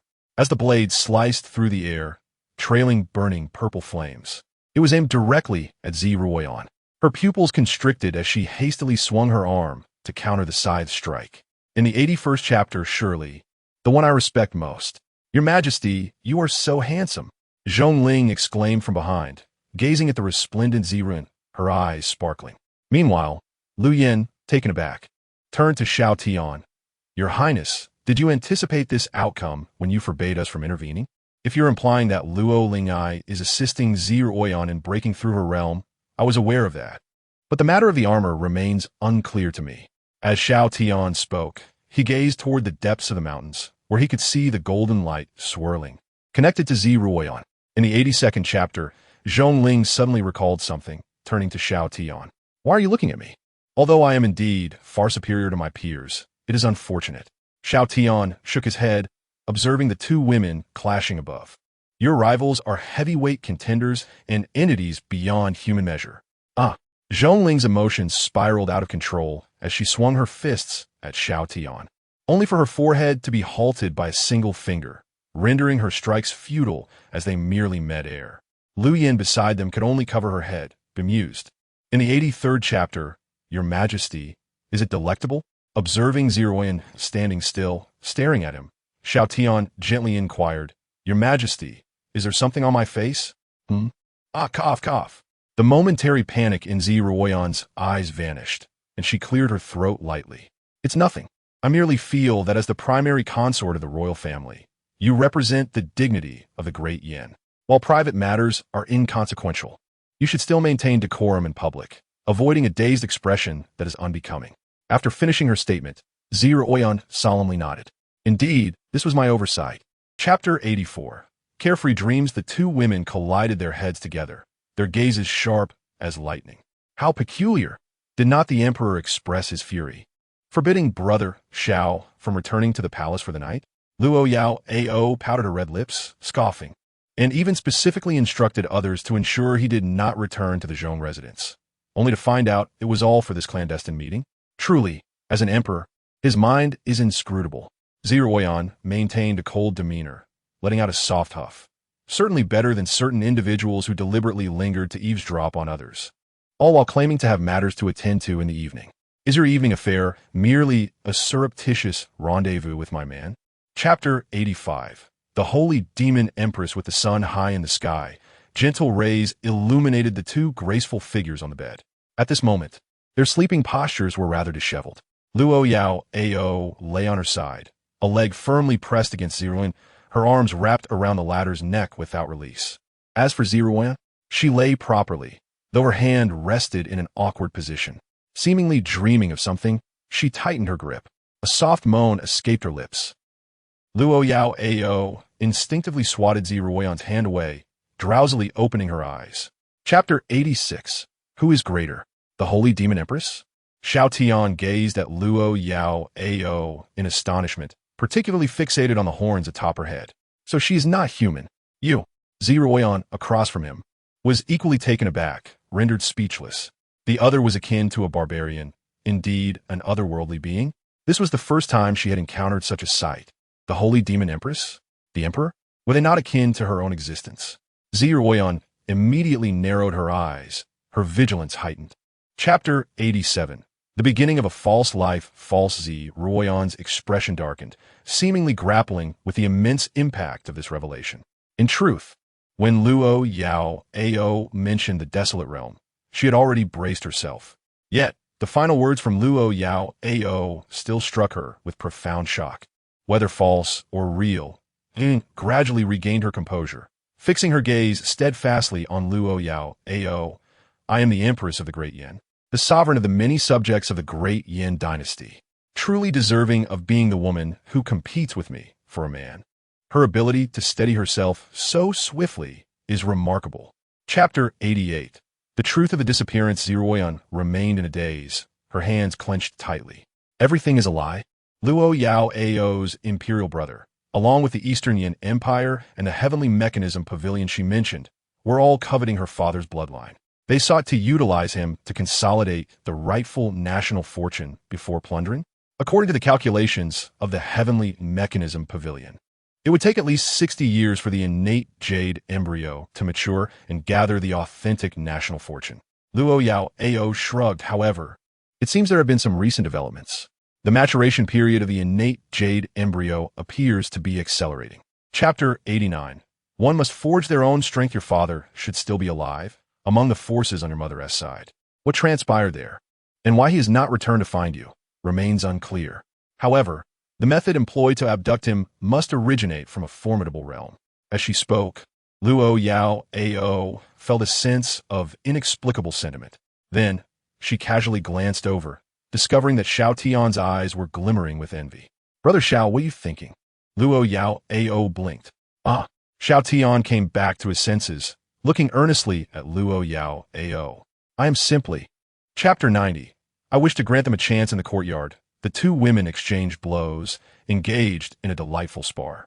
Just as Xiao Tian had mentioned, the two women were seasoned fighters with exceptional talents. During their encounters, they often adapted and learned from the circumstances, indeed enhancing their prowess. Wang Kai, do you have any means to elevate the strength of Ziruoyan and Luo Yao Ao? Xiao Tian suddenly inquired of the system. Master, you have already commenced the enhancement of their abilities. When you harbor goodwill toward someone, the degree of soul affinity will determine your stance. Chapter 91. I am reluctant to abandon the path of virtue. The trio stepped into the courtyard. Zhongling curled her lips. Your Highness, are you truly going to forgive them rather than eliminate them? Bang! Xiao Tian struck Zhongling on the head once more. What is the matter? Have my teachings gone to waste? Is this truly the enlightenment you have gained from your recent virtuous cultivation? Zhongling covered her head, looking pitifully at Xiao Tian. Your Highness, please refrain from hitting my head. I feel increasingly foolish. Moreover, your virtuous cultivation itself. Chapter 92. How can you laugh in such seriousness? Xiao Tian's sudden words left everyone present momentarily stunned. A brief silence ensued. Ha ha! The disciples of the heavenly mechanism pavilion burst into uproarious laughter. What nonsense is this Xiao Tian spouting? Forgive them? This Prince Xiao. Did you ascend the mountain merely to speak such absurdities? Zhou Tianji regarded Xiao Tian with a look of affectionate concern. Anyone could discern the ridicule embedded within his words. Of course not. I have come personally to. Chapter 93. I fear losing my allowance, Zhou Tianji swore. If Lu Outyin were before him at that moment, he would undoubtedly ensure to interrupt him thoroughly. This man is truly a beast, boasting of his unparalleled intelligence, claiming to be invincible in schemes, with no trickery escaping his keen eyes. What is the situation with this elder Xiao? What did he just witness? A single punch split the space. It was not merely a simple tearing of space. Rather, Chapter 94. I can refrain from striking. Zhou Tianji took a deep breath and addressed Xiao Tian. Your Highness, time is too pressing. It is simply impossible. Why is time too tight? Xiao Tian frowned. Is 3 hours not sufficient? If I were you and learned that I had 3 hours for preparation, I would be unable to suppress my laughter. This time, Zhou Tianji was genuinely unable to smile. Your Highness, even if I were to utilize the teleportation array to return, it would still take several days. 3 hours is truly not enough. Xiao Tian dismissed the notion. Chapter 95. A most solitary laughter in truth. The most absurd aspect was not this. Rather, Zhou Tianji discovered that Xiao Tian's gaze towards him was sincere and earnest. He was not jesting. He genuinely intended that. Zhou Tianji's lips trembled, feeling quite aggrieved.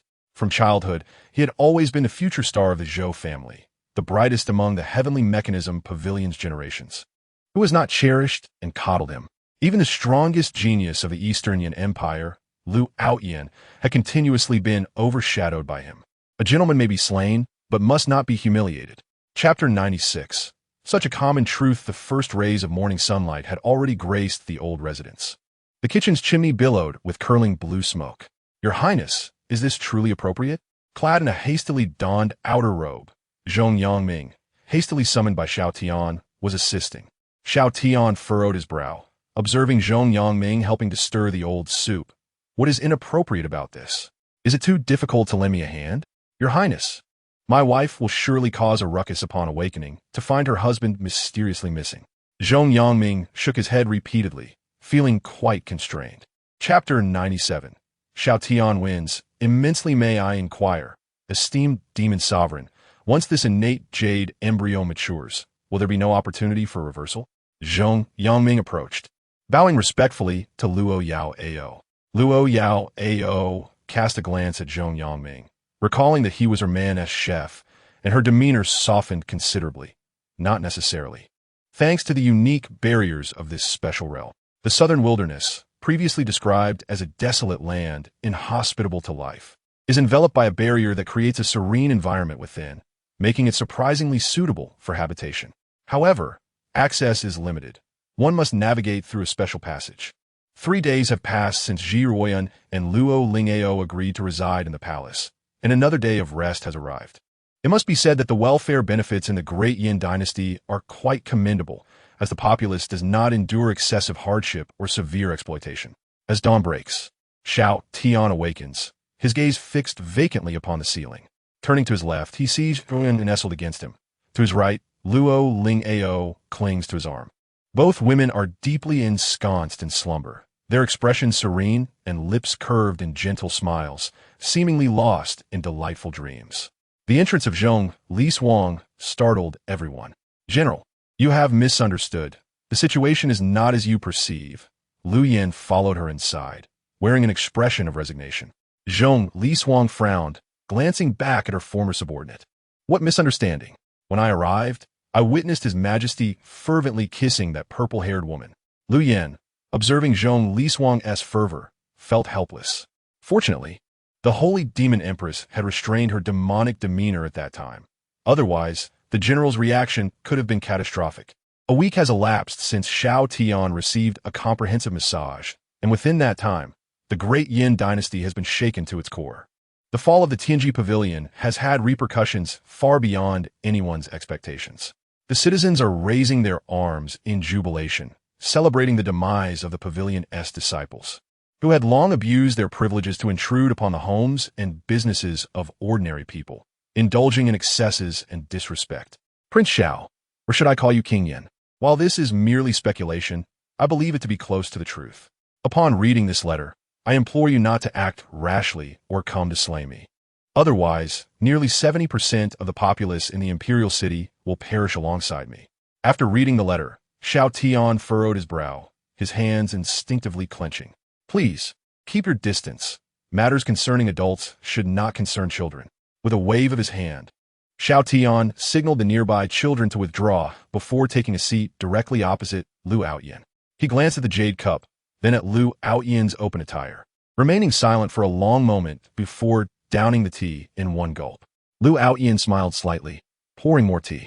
What are you contemplating, Prince Xiao? Xiao Tian hastily drank the freshly poured tea again, remarking, I find you rather pretentious.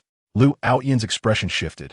As Lu Outyan stood, a talisman at his heart began to glow brightly. Do not entertain thoughts of harming me, Prince Xiao, he cautioned gravely, before we enter the spatial turbulence. Your attack will trigger the talisman. For the sake of those children, I urge you to refrain from rash actions. Xiao Tian remained silent, internally querying, Wang-Kai. What is the outcome? The risk affecting the Welfare Institute is 12%. The optimal choice currently is to remain still, even if caught in spatial turbulence. It presents no significant threat to the master. As the space collapsed and turbulence emerged, the collapsing spatial talisman array became a deadly formation of mutual destruction. However, Due to Xiao Tian's presence, it tore through space and transformed into a teleportation talisman. Yet, instead of a grand destination, it led to a refuse heap. The debris seemed oddly familiar to Xiao Tian. Master, it appears that the refuse you carelessly discarded when tearing through space is all present here. Did I discard this? Xiao Tian observed closely. The scene turned awkward as the elder spirit of the sacred dragon, Long Qiudao, contemplated the young human's concerned inquiry. He had intended to use his soul power and the dragon spirit's pressure to compel the youth to kneel, yet found himself kneeling instead. Nearby, Bai Qinglian and Li Yang, along with Li Chunhua, covered their faces, realizing the inevitable. Xiao Tian's words silenced the surroundings once more, plunging them into stillness. Coughing violently, Lu Aoyin choked on his own saliva, desperately pounding his chest, while Long Qiudao stared at the man before him in astonishment, speechless. You mentioned the clamor at the entrance. The spirit residing here must have overheard our conversation. If you truly cared for me, why did you not wait until I settled my debt of 5 million spirit stones before eliminating them? In the Great Yin Dynasty, within the Imperial City, at the number 1 Welfare Institute, Zhiruoyan wore a gloomy expression, silently staring ahead at the spot where Xiao Tian had vanished. Lu Yin knelt beside her, prostrating in a gesture of apology.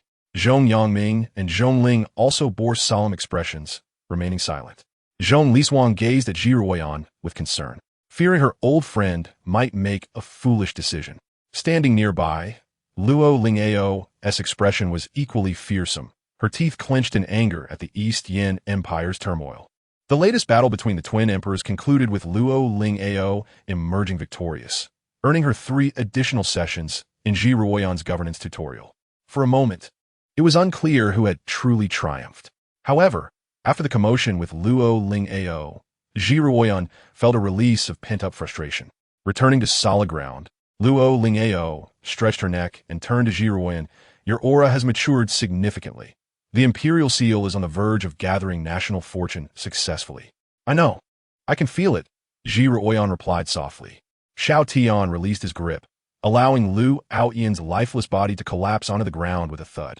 After completing this act, Xiao Tian contemplated whether leaving the body to decay in the wilderness was excessively inhumane. A good deed deserves to be completed. Let me assist you. With this thought, Xiao Tian thrust his palm downward, crushing Lu Aoyin's remains into powder, reducing him to nothingness. Descendant of a dragon, Long Qiudao thought, though sealed, he remained the spirit guarding this place. He could see that when Xiao Tian uttered this phrase, it came from a place of genuine pride. He could not fathom how the emperor's established rules could possibly apply to Xiao Tian. As Xiao Tian pushed open the door to the sacred dragon ruins and stepped into the outer chamber, his eyes brightened. At that moment, Long Qiudao was rendered speechless, feeling a profound sense of dread. The man was indeed formidable. The rules that had been forged through time by the elder emperor were encapsulated within this spirit of rules, rendering it nearly invincible within the inner sanctum of the sacred dragon ruins. Xiao Tian's disregard for the rules does not imply that he possesses the same freedom. Initially believing he was doomed, he was taken aback by the sudden resurgence of the golden fish essence that silently coalesced behind him. Meanwhile, Xiao Tian remained focused on severing the dragon. Chapter 112. Little fish Xiao Tian gazed at Long Qiudao with astonishment, realizing the old man was indeed true to his name. Excitement surged within him as he gestured with a large golden fish in hand, proposing a dual preparation, one half braised, the other steamed, while the head could be chopped off. Lord Zhao's idea is quite splendid. The large fish, suspended by its gills, trembled violently in fear. How absurd! Was this even a human conversation? The fish shimmered once more with golden light before fading. Chapter 113. Biological force field suspended in the void, Xiao Tian surveyed the horizon. Beside him, Xiao Yuer glimmered with a faint golden aura, floating at shoulder height. Long Qiudao donned a fitting black and white robe, his form solidified like that of a real person, holding a tray beside Xiao Tian. On it lay an array of spirit fruit wines brewed from various fruits found in the outer palace environment. Father, eat the fruit. Xiao Yuer floated to the edge of the tray, peeling the skin off the spirit fruit and bringing it to Xiao Tian's lips. He opened his mouth to savor it, narrowing his eyes in deep appreciation. Chapter 114. Confirming she is not an illegitimate daughter? In the distance, a war horse clad in golden armor, its hooves ablaze, drew a magnificent golden chariot through the air. An imposing man sat atop, his regal demeanor contrasting with his youthful appearance, one hand resting against his head, leaning against the golden throne. Having gathered intelligence and prepared for this encounter, the elder was well aware of the appearance of the ruling figure involved in their collaboration. The scene unfolding in the sky was breathtaking, capturing the attention of the citizens of the imperial city who fled towards it. Chapter 115. At dawn's first light, Xiao Tian had no choice but to resort to a clumsy method, leading Long Xiao Dao in circles, hoping he might recognize the path. In this void, he found his body absorbed the surrounding energy at an accelerated pace. Curiously, he noticed that the forces he was drawing upon were not singular, but comprised two distinct energies, one wild and fierce, the other gentle and soothing. These energies intertwined seamlessly, reminiscent of a unique blend of flavors in chewing gum. Chapter 116. The Iron-Willed Dynasty above the imperial city of the Great Yin Dynasty, amidst the dim night. Extraordinary phenomena began to rise. Resplendent golden light erupted above, transforming into a divine dragon that danced in the air. The golden rays seemed to etch the details of this ethereal dragon, while citizens in the surrounding towns and cities noticed a faint golden glow enveloping them, as if purifying their very essence. The fortunes of the nation converged, heralding the ascent of the dynasty. Chapter 117. The Eastern Yin Empire and the Celestial Mechanism Pavilion simultaneously. In another realm, the Dual Poles Domain. With a sharp sound, the barriers of the realm were shattered. A figure resembling a shooting star abruptly descended onto a mountain peak, which marked the entrance to the Dual Poles Domain. Standing atop the peak, Xiao Tian marveled at the distinctive environment, noting the stark contrast to the unique regions within the southern wilderness. Chapter 118. The Forge of War. After visiting the headquarters of the Celestial Mechanism Pavilion, Xiao Tian unleashed his speed, exploring the domain. The situation mirrored that of the Eastern Yin Empire, with the great cities devoid of inhabitants, and disciples from various branches of the Celestial Mechanism Pavilion vanished as if they had never existed. The Eastern Yin Empire and the Celestial Mechanism Pavilion were utterly deserted. If coincidences become excessively improbable, they cease to be mere coincidences. The commonality lay in their involvement in the events surrounding the Great Yin Dynasty. Chapter 119. The cruel truth. The voice of the Eastern sovereign resonated across the land, leaving all in a state of shock. Such revelations behind the Forge of War?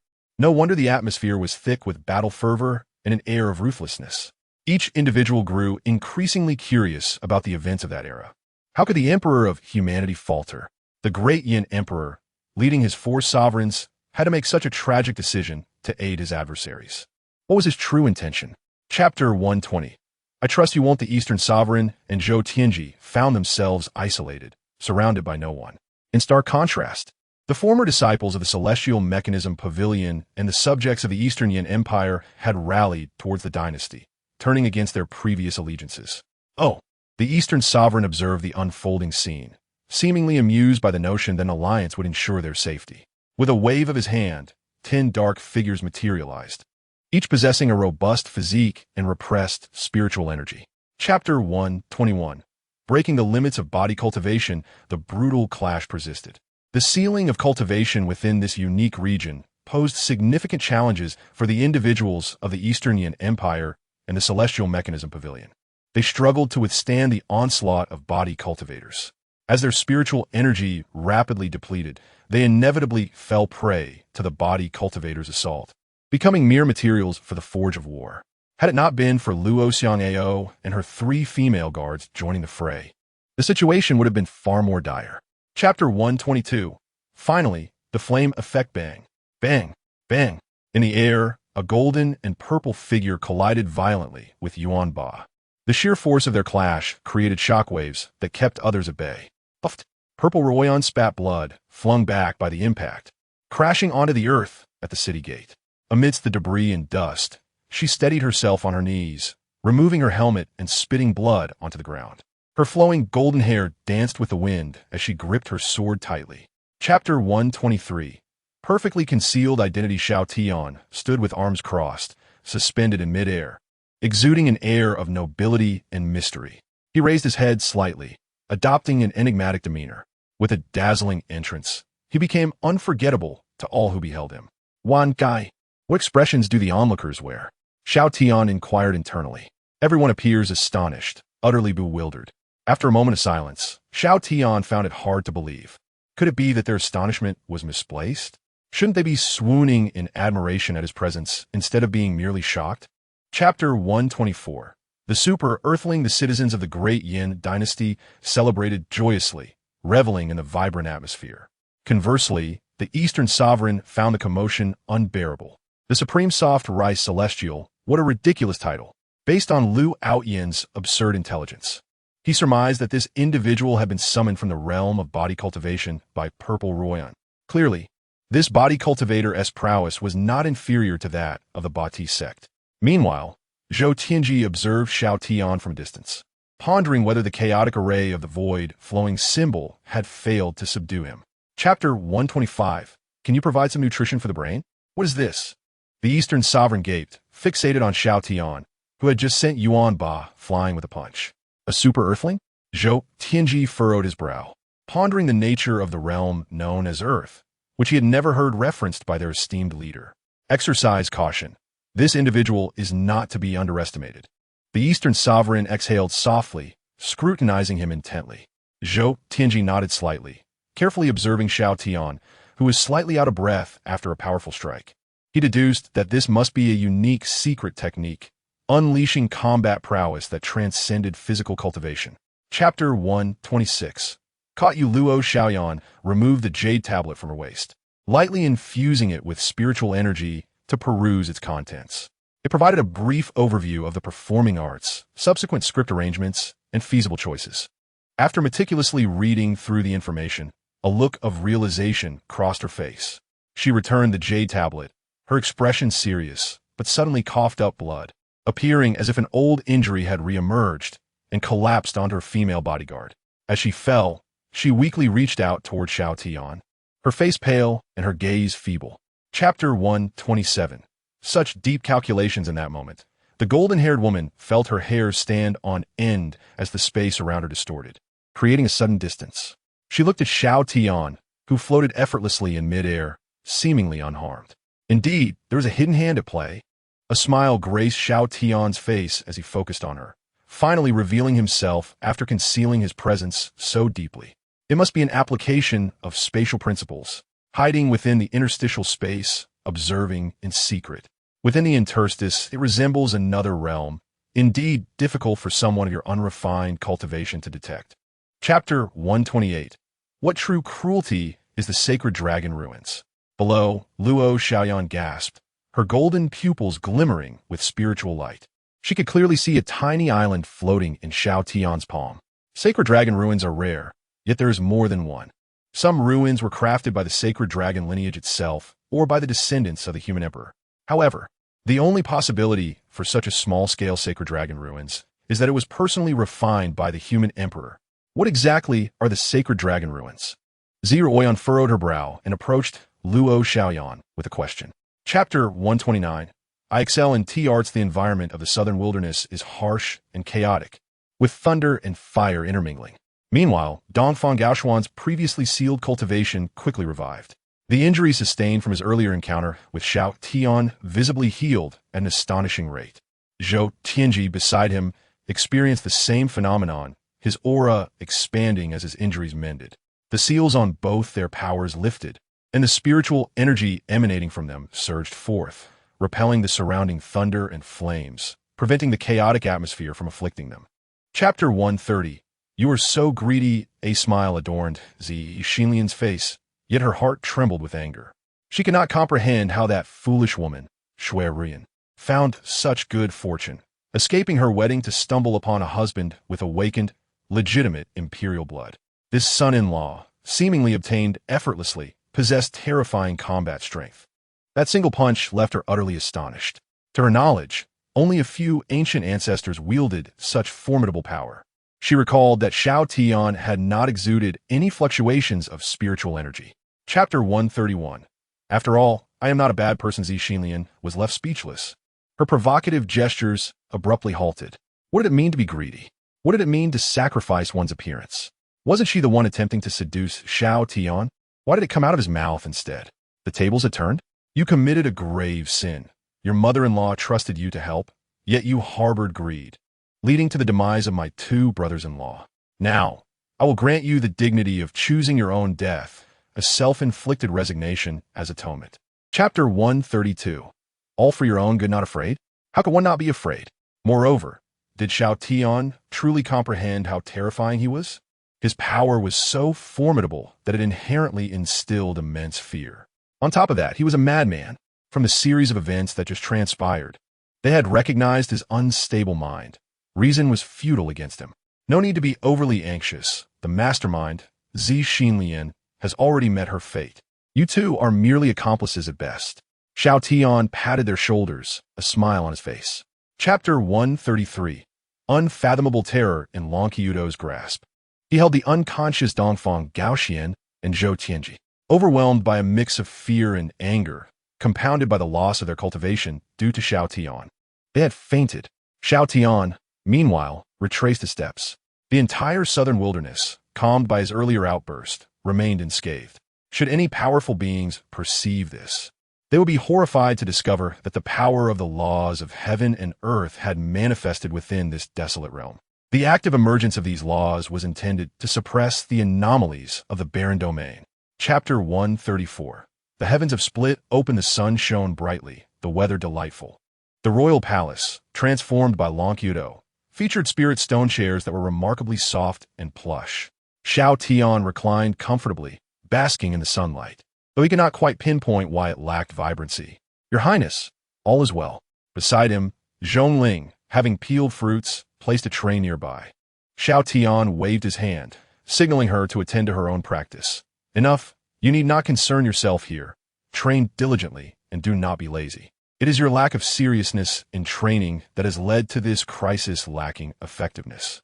Chapter 135. Astonishing Xiao Tian. Everyone turned their attention back to Zhong Yangming. Mr.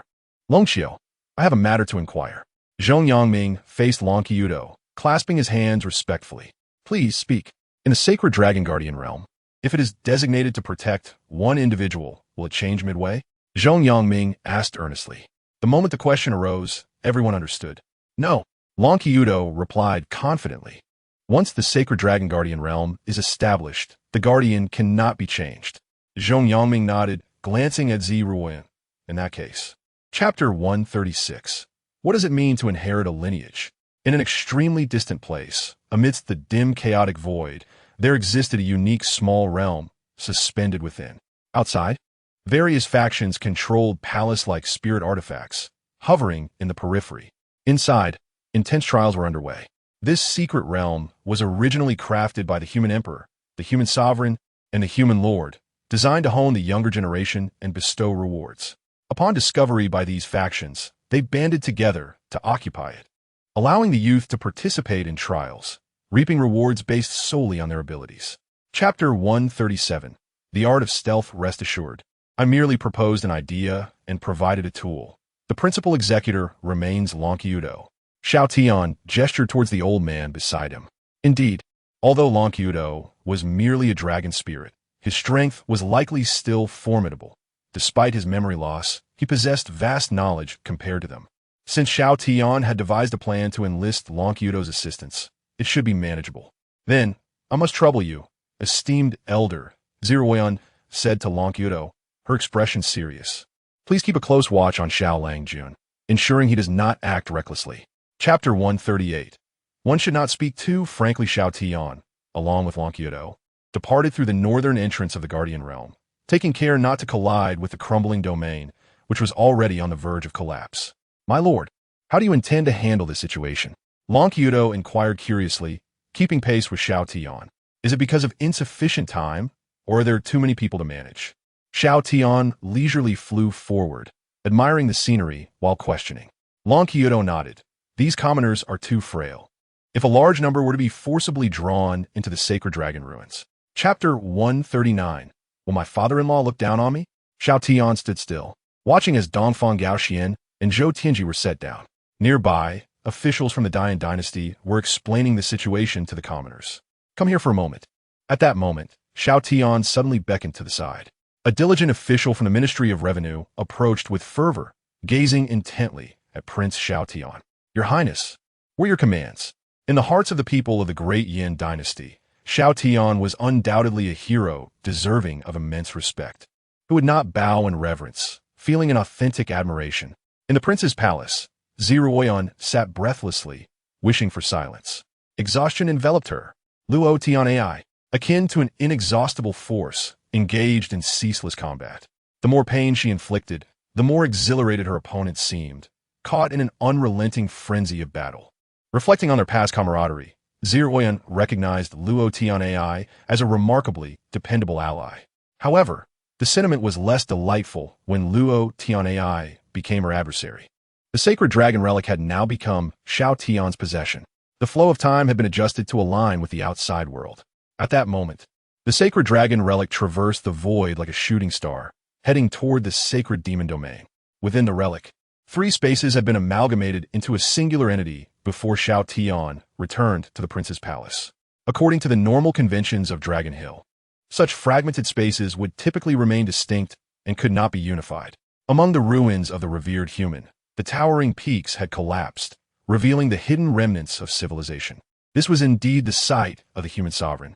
Yet, the entrance was shrouded in ice and snow, the chilling winds howling fiercely. Flowing waters had been frozen into crystalline forms, encasing figures within. Strangely, only Yenna remained. In this frozen realm, the purple emperor wore a grim expression, sword in hand, enveloped in silence. The fox spirit of the celestial sovereign ruins calculated the heavenly mysteries. His 2 sons had already. However, the notion of a fabricated conflict seemed implausible. What benefit could arise from a mere charade in the expansive battlefield engulfing the realm? The air of the sacred demon domain was undeniably peculiar. When Xiao Tian absorbed the celestial energies of the dual polar domain, he sensed its essence distinctly. The oppressive actions of the Eastern High and the heavenly mechanism stirred a tempest of resentment. Even during the absorption of power, Xiao Tian could detect a foul odor. Yet the sacred demon domain exuded a surprisingly sweet fragrance. Luo Tianai's prowess was unparalleled within the primordial demon kingdom, especially as she belonged to the royal lineage of the sacred demon clan, having awakened the bloodline of the sacred demon emperor. No demon within the kingdom could rival her might. Thus, Ziruoyan observed the bizarre circumstances within the primordial demon kingdom with apprehension. The territorial disputes had found a perfect resolution, with the great Yin dynasty establishing itself firmly within the sacred demon domain, effectively becoming one with it. Additionally, a unique alliance had formed, the Empress Union, a name coined by Xiao Tian. According to his assertions, with the great Yin dynasty now rooted in the sacred demon domain, they were akin to a family, albeit not entirely so. Thus, how could they mutually benefit? Seated on the ground, Xiao Tian found himself in a daze. Despite his usual restraint in displaying his combat abilities, he was perplexed by the sudden appearance of a woman who had not triggered his awareness. Looking down at the petite figure draped over him, clad in a cerulean armor adorned with golden dragon motifs, he noted her diminutive stature compared to the tall figures of Ziruoyan and Luo Tianai. In the courtyard of the prince's palace, a lively atmosphere prevailed.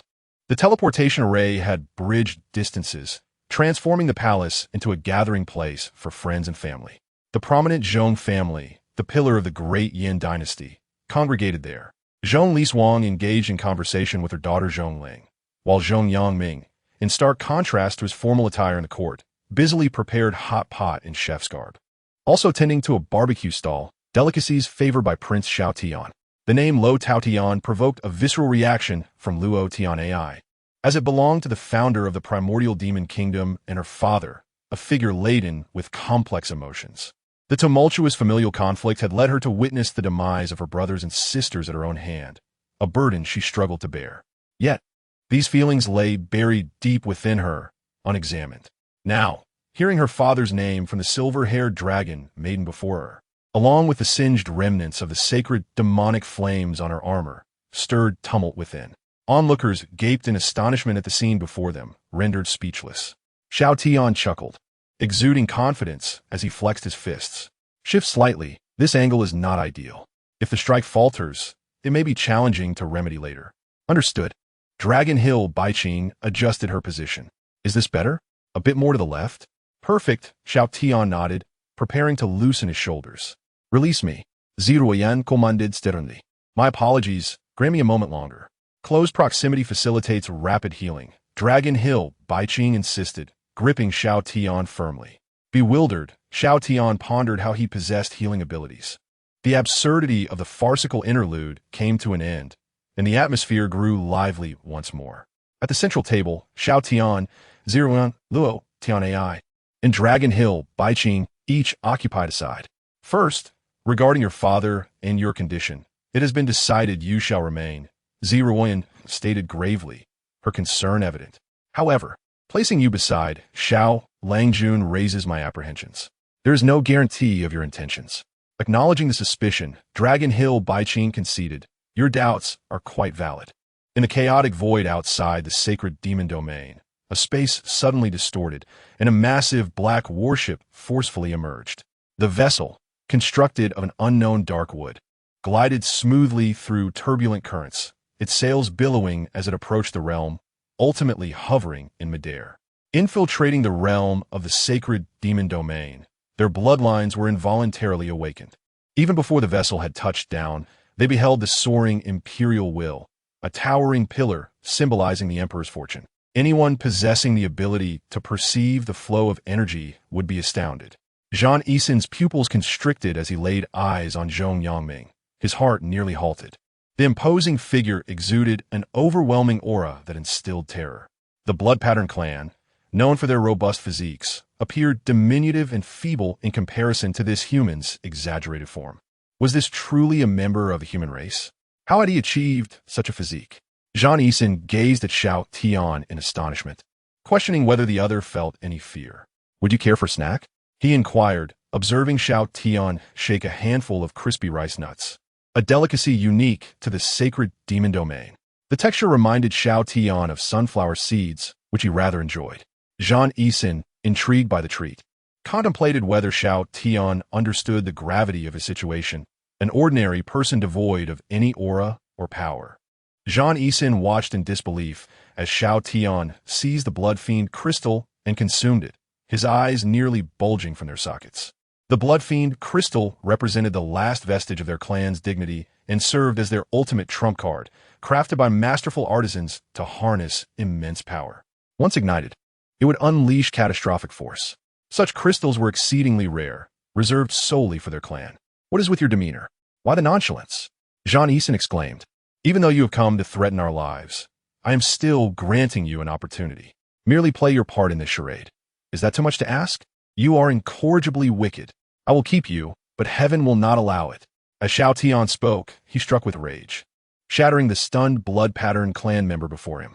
With a decisive breath, Xiao Tian sent a gust of wind through the valley, satisfied with his efforts to clear the battlefield and protect the environment.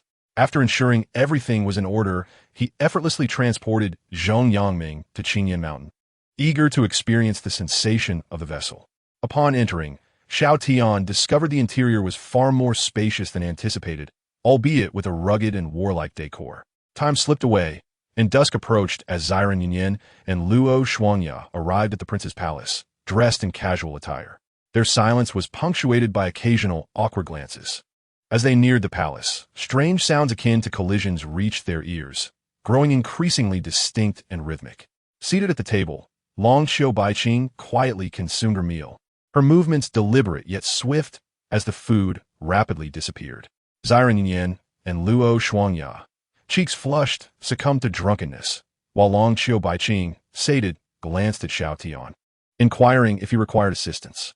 In the dark void, the colossal void battleship remained suspended, its masts adorned with protective runes, rendering it impervious to external threats. On the deck, Zhan Wushuang stood with arms crossed, gazing toward the vast middle realm, the sacred demon domain. As the leader of the Void Vanguard, the weight of responsibility rested heavily upon him, yet he maintained his composure, acutely aware of the stakes. In contrast to Zhang Yisin's cautiousness, Zhang Zhuo exhibited boldness, embodying the adage that fortune favors the brave. His chosen vessel was swift, defensively robust, and proficient in stealth. While Zhan Wushuang admired Zhan Yisan's prudence, Zhan Zhuo felt compelled to prove himself, eager to demonstrate that experience holds its own merit. In the imperial study of the Great Flame Dynasty, Luo Shuangya yawned, languidly resting her head atop a pile of completed documents. Though her workload appeared significant, it paled in comparison to Xiran Yinyan's towering stack. I cannot fathom how you manage to be so busy while rapidly increasing your strength, she mused. Within the palace, Xiran Yinyan diligently attended to state affairs. Perceiving the golden flow of the dynasty's fortune merging with her own essence, enhancing her power and connection to the world around her. This phenomenon had become familiar since her union, a constant reminder of her growing prowess. What is this? Zhan Zhuo exclaimed, eyes wide in disbelief at the scene unfolding before him. The anticipated discord between the two had instead manifested as a harmonious convergence. However, as a light scoff escaped Luo Shuangya's lips, she advanced with a flaming scythe, her intentions clear. In the prince's palace, Xiao Tian trembled as he clutched a communication jade, its contents twisting his expression. Is there still justice in this world? Does the sacred demon domain uphold the law? He fumed, bewildered by the audacity of stealing from him. This situation was not merely dire, it was catastrophic. He resolved to devise a plan to subdue both female sovereigns. Zhan Zhuo's tone was filled with urgency. The situation was exceedingly grave. Beside him, Zhan Ji pondered, in a direct confrontation, we would likely be no match for them united. Especially since our previous attack was a sneak assault. Within this holy demon domain, there must be defensive forces in place. Now that we have revealed ourselves, we are likely to face their stringent precautions. After a moment of hesitation, Zhan Ji continued, Deputy Commander, perhaps we should send a message immediately. Chapter 168. What malicious intent could Xiao Tian possibly have? Above, Xiao Tian and others were engaged in conversation. Below, Zhan Zhuo addressed Zhan Ji. Did you notice that elder? He appears to belong to the Sacred Dragon clan. Zhan Ji gazed at the dragon mound suspended in the air and nodded slightly. Upon closer inspection, it does seem to be from the Sacred Dragon clan, though it feels rather peculiar. It seems to lack a physical form, instead existing as a manifestation of spiritual energy. Zhan Zhuo inhaled deeply, fixing his gaze on Zhan Ji. Are you certain? Indeed, it should not be mistaken. Zhan Ji scrutinized the dragon mound closely. Chapter 169. The best combination of roast meat and garlic boom. A terrifying roar echoed within the enclosed space, reverberating like a series of violent explosions. A colossal figure, reminiscent of a monstrous beast, suddenly plunged from the sky. A member of the Blood Pattern clan was caught completely off guard, driven forcefully into the ground, creating a deep crater. Let the laughter ensue. Zhong Yangming sidestepped slightly, bending slightly as a fist, larger than half of his own body, slammed down like a tempest. Thud! Thud! Thud! The ground trembled incessantly, dust swirling around. Chapter 170. A warrior can be slain. But not humiliated Zhan Zhuo's thoughts mirrored those of Zhan Yisan from the past. Detonate the blood crystal and obliterate this monstrous man along with the spirit of the sacred dragon. A mutual demise. He envisioned himself as a true warrior of the Blood Pattern clan, embracing honor and courage amidst the dazzling flames, facing death with serenity. It was a splendid notion, a grand script. Yet the sole flaw lay in the presence of a suddenly emerging, youthful and handsome man who effortlessly subdued the imminent explosion of the blood crystal. Chapter 171. At least, one should not, do you see? He is agitated. After kicking Zhan Zhuo back, Xiao Tian addressed Zhong Yangming and Long Qiudao beside him. Such a trivial temptation, and they crumble. No wonder they resort to thievery. What is wrong with this Blood Pattern clan? Is their ideological education so abysmal, their moral standing so deplorable? Carrying a dead rat in their bags while pretending to hunt. How dare they claim to be noble warriors? They are merely a band of ruffians on the battlefield. Xiao Tian shook his head. This is unacceptable. I truly cannot abide by it. Chapter 172. I thank you on behalf of my foster father. According to Zhan Zhuo, his soul had been bound by restrictions, rendering him unable to articulate many things. After an investigation, Long Qiudao confirmed this assertion. Subsequently, Zhan Zhuo, amidst the astonished and disappointed gazes of his kin like Zhan Ji, spoke eloquently as if liberated. According to what he could disclose, Zhan Zhuo had not been born in his homeland, but rather in a military camp within the Void battlefield. His parents were warriors of the Blood Pattern clan, perpetually engaged in the battles of the Fallen Flame Void.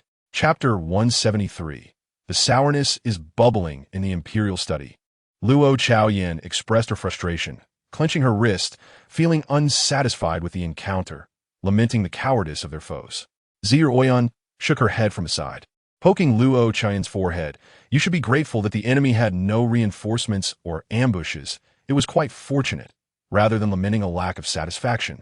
That said, the strength of this Blood Pattern clan is formidable. Luo Xiaoyan mused, stroking her chin, her tail swaying behind her. They appear to be physically enhanced, yet even more powerful. But why? Zir focused intently on Luo Xiaoyan's tail. Chapter 174. How could this happen?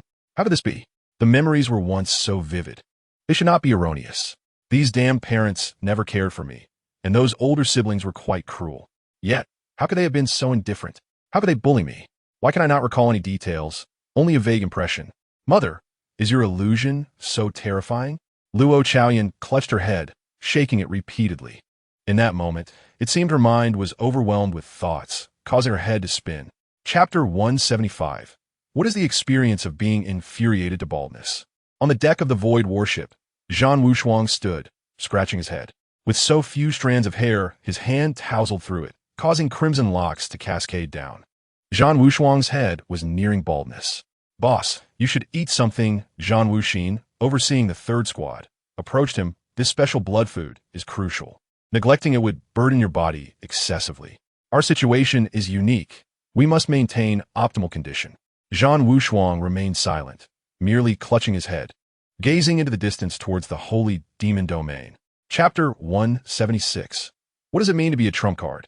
In the prince's palace, after discussing important matters, everyone naturally engaged in casual conversation and enjoyed the relaxed atmosphere. Despite differing statuses, smiles adorned every face in that moment.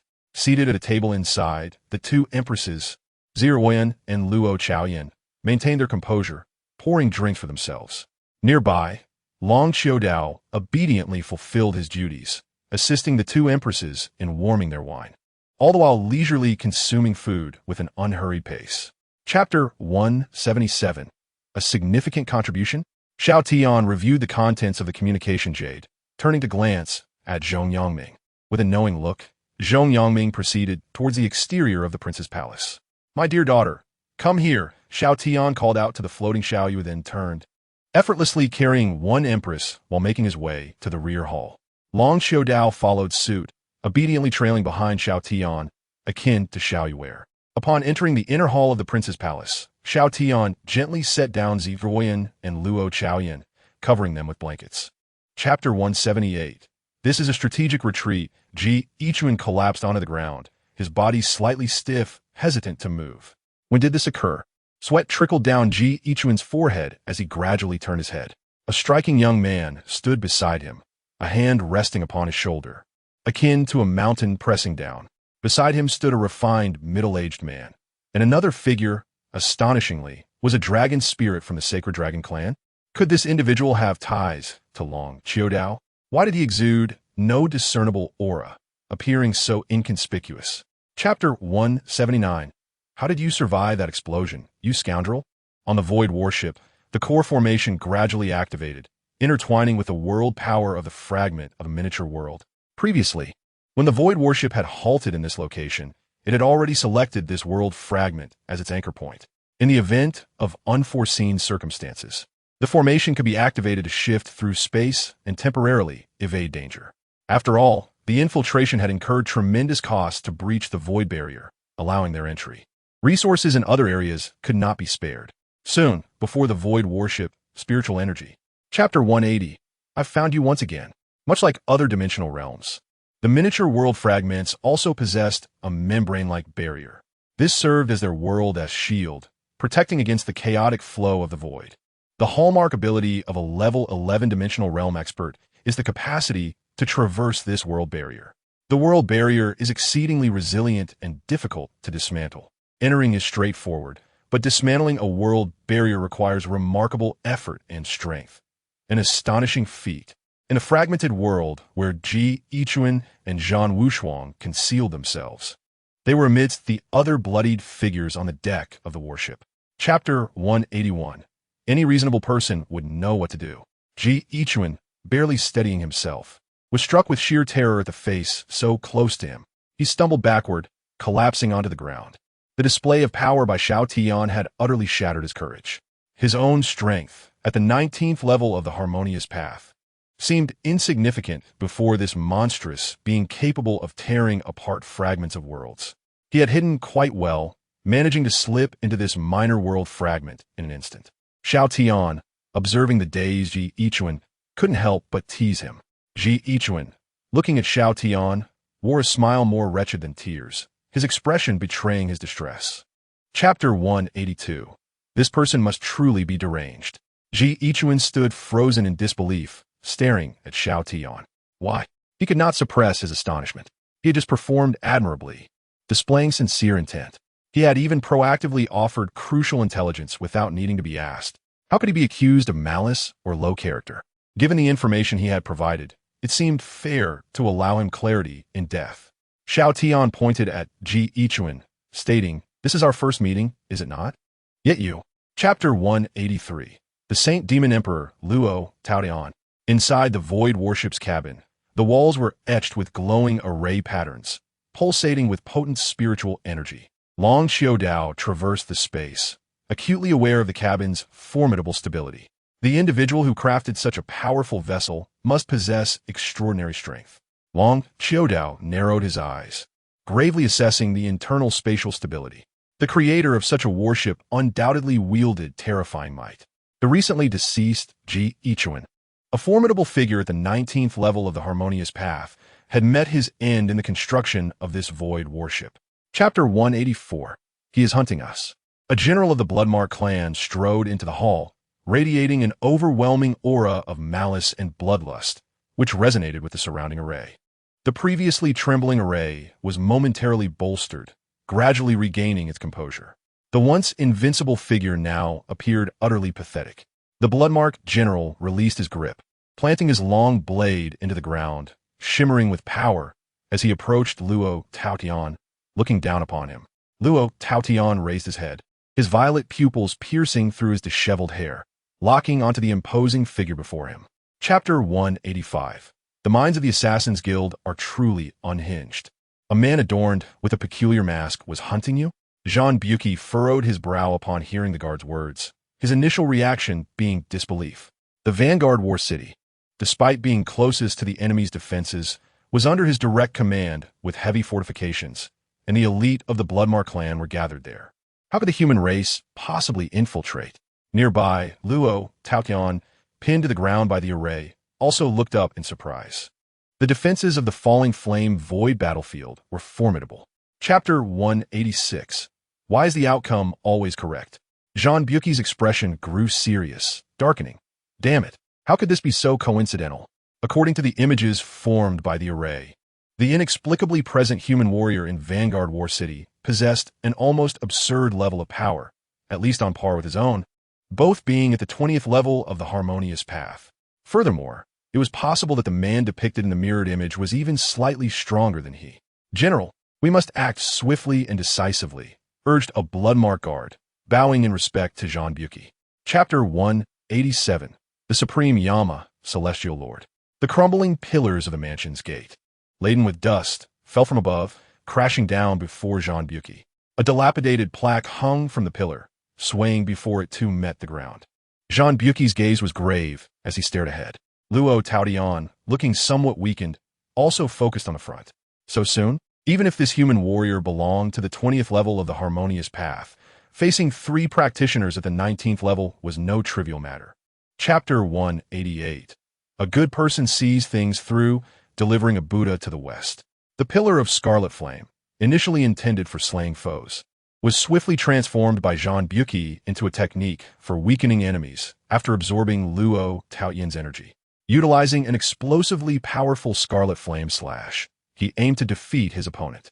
With a remarkably sharp mind and inventive combat wisdom, even the suppressed Luo Taotian was left in awe, silently praising Jean Buki. He was filled with confidence, believing this move would, if not claim the opponent's life, at least severely wound him. yet with his hand gripped tightly around the blade's edge. Chapter 189. Why has dawn arrived? Brotherhood? Xiao Tian glanced at the disheveled man before him. Judging by his attire, he certainly exuded a carefree, bold demeanor. Brotherhood? A smile suddenly spread across Xiao Tian's lips. Having brothers certainly sounded appealing. Just then, he playfully grabbed the man's hand. By your appearance, you seem a bit older. Elder brother. I shall call you brother. Younger brother. Luo Taotian chuckled, shaking Xiao Tian's hand. Chapter 190. I hope nothing will happen to Xiaoyan. At the falling flame void battlefield, the defensive array, originally designed to protect Vanguard War City, now shimmered with brilliant light. If an array master were present, they would discern that the array had long been accumulating spiritual energy stored within the energy circuit of the array's operation. However, this accumulated energy had remained unused and unrestricted, merely building up until it reached the breaking point.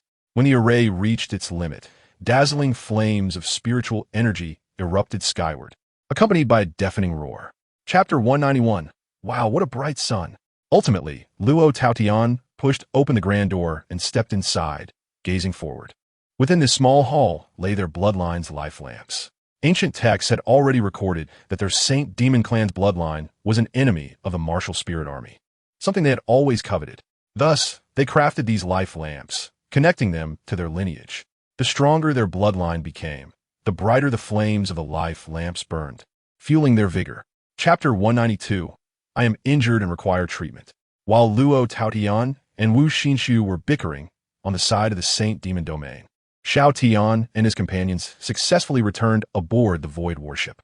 The colossal vessel anchored near the prince's palace, and the three of them disembarked. Upon landing, Xiao Tian pulled Long Qiudao closer, pointing at the Void warship. Can this thing be modified? Not difficult at all. We have gathered ample resources this time. We could easily forge 10 more such Void warships, Long Qiudao affirmed, indicating complete confidence. Xiao Tian frowned, grasping the other's shoulder. Chapter 193. The Happiest Days, revised version. Long Q baking, upon regaining her memories, would finally uncover more truths, particularly regarding Luo Yao's parents and her brothers and sisters. The only uncertainty was what the awakened Long Q baking would ultimately become. At this moment, the awakened Long Q baking slowly rose from the ground, introducing herself.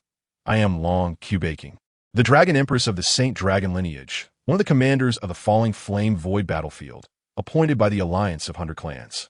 Chapter 194. The First Battle of the Three Emperors. Xiao Tian's words struck deep within Ziruoyan's heart. She stood silently for a moment before breaking into a smile. Nodding at Xiao Tian, I too believe that using that talisman back then was indeed the right choice. With that, Xiao Tian and Ziruoyan shared a knowing smile, understanding everything without the need for words. Lo Xianao squinted her eyes beside Long Xiao Baiqing, even though she felt an overwhelming sense of discomfort. She refrained from disrupting the atmosphere. Silently, she stood next to him, muttering softly, so impressive for arriving first. Chapter 195. Are you not providing food during the battle? The captain introduced the newly arrived recruits to the mayor of Qingyan Town, who smiled as he observed the war strategist across from him. Logically, he should not have been smiling at these captives from a foreign race. However, the performance of Zhang Jiji and his companions had been remarkably commendable. Particularly, Xiao Tian occasionally visited to conduct ideological training and address their psychological issues. The Qingyan breeding farm had seen a surge in efficiency due to the presence of these blood pattern clan members, prompting plans for expansion. Chapter 196. Family naturally. Food is provided, albeit lacking in flavor. Long Qiu Baiqing chewed thoughtfully, producing audible sounds. He turned to face the lavish breakfast spread before him, saying, We can eat while we converse. Let us not squander the efforts of Chancellor Zhou. After speaking, he delicately picked up a piece of pan-fried dumpling with his chopsticks, slowly placing it into his bowl, as if attempting to conceal his actions. Let us not dwell on trivial matters. Let us be earnest. Ziruoyan chided with a disapproving glare. Chapter 197. My dear brother is actually. Subsequently, Lo Xianao pondered a pressing question and hastily turned to Long Qiu Baiqing. What was the outcome of the battle you mentioned earlier? The enemy suddenly reinforced their numbers. What transpired? Long Qiu Baiqing paused in his eating, his expression shifting to one of peculiar intrigue. Our fortune has been remarkably favorable. An unfamiliar, powerful ally intervened, dismantling the impending crisis. He remarked with an odd expression. Had it not been for this, we might never have had the chance to meet. Chapter 198. The art of the nation Xiao Tian was taken aback to realize that the man he had once saved and sworn brotherhood with was, in fact, his second father-in-law. This realization struck him, particularly as he recalled his past demeanor. Feeling awkward, he raked his fingers through his hair. While he reflected on this, he slowly raised his head to meet the gaze of Zhong Yangming and Long Qiu. He had previously recounted the tale of their sworn brotherhood during their return from the worship. Therefore, Chapter 199, you are truly formidable. Ancestor Human Emperor, the mere mention of Southern Wilderness darkened Zi Ruoyan's expression. Earlier, I noted your reference to the Southern Wilderness plans and the so-called opportunities. Zhong Yangming continued, fixing his gaze upon Long Qiu Baiqing. Did the Holy Demon Emperor ever mention matters pertaining to this? He inquired, in the initial plans. What role did the primordial demon kingdom play? Additionally, I harbor concerns regarding whether the Holy Demon Emperor holds goodwill or hostility towards the lineage of the Southern Wilderness Human Emperor. Chapter 200. Xiao Tian never gives up Zi Xinlian. Xiao Tian's words evoked memories of the woman who had suddenly appeared in mid-air. It was likely that the hidden backup plan of Luo Taotian had been thwarted by this woman. No wonder my clandestine venture into the Southern Wilderness was easily detected. Lo Xianeo slapped her thigh in realization. It turns out they were already aware that the Emperor had a contingency plan and anticipated our arrival to ensnare us all. She marveled at the woman's cunning intentions. Chapter 201. The Empress of all demons Long Qiu Baiqing's demands were not overly difficult. The materials required for the array's foundation were relatively common, though the engravings needed were quite complex. Nevertheless, having an elder at home is akin to possessing a treasure. Although Long Qiu occasionally seemed unreliable, his knowledge of the arcane arts was profound. He efficiently crafted the array foundation that Long Qiu Baiqing needed. Chapter 202. Xue Fugui and Lu Guixiang at this moment. The void warship occupied by the Purple Emperor was evidently smaller than the one Xiao Tian had previously acquired, and naturally of a lesser grade. Yet, such a warship held considerable value. The owner of this vessel was none other than his father-in-law, Xue Fugui. True to his name, Xue Fugui possessed staggering wealth. His cultivation talent might not rank among the elite in the Xue family, but his fortune was unparalleled. Chapter 203.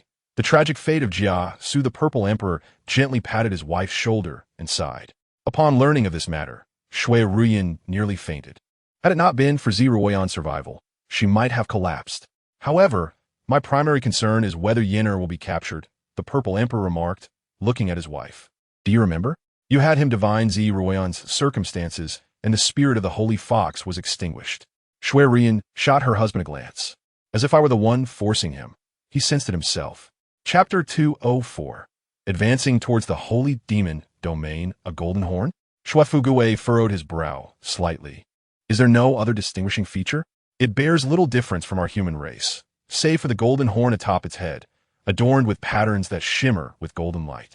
As he spoke, the Purple Emperor took a deep breath. It is indeed formidable. Despite being suppressed in the sacred Dragon Guardian realm, it can still take on two opponents simultaneously.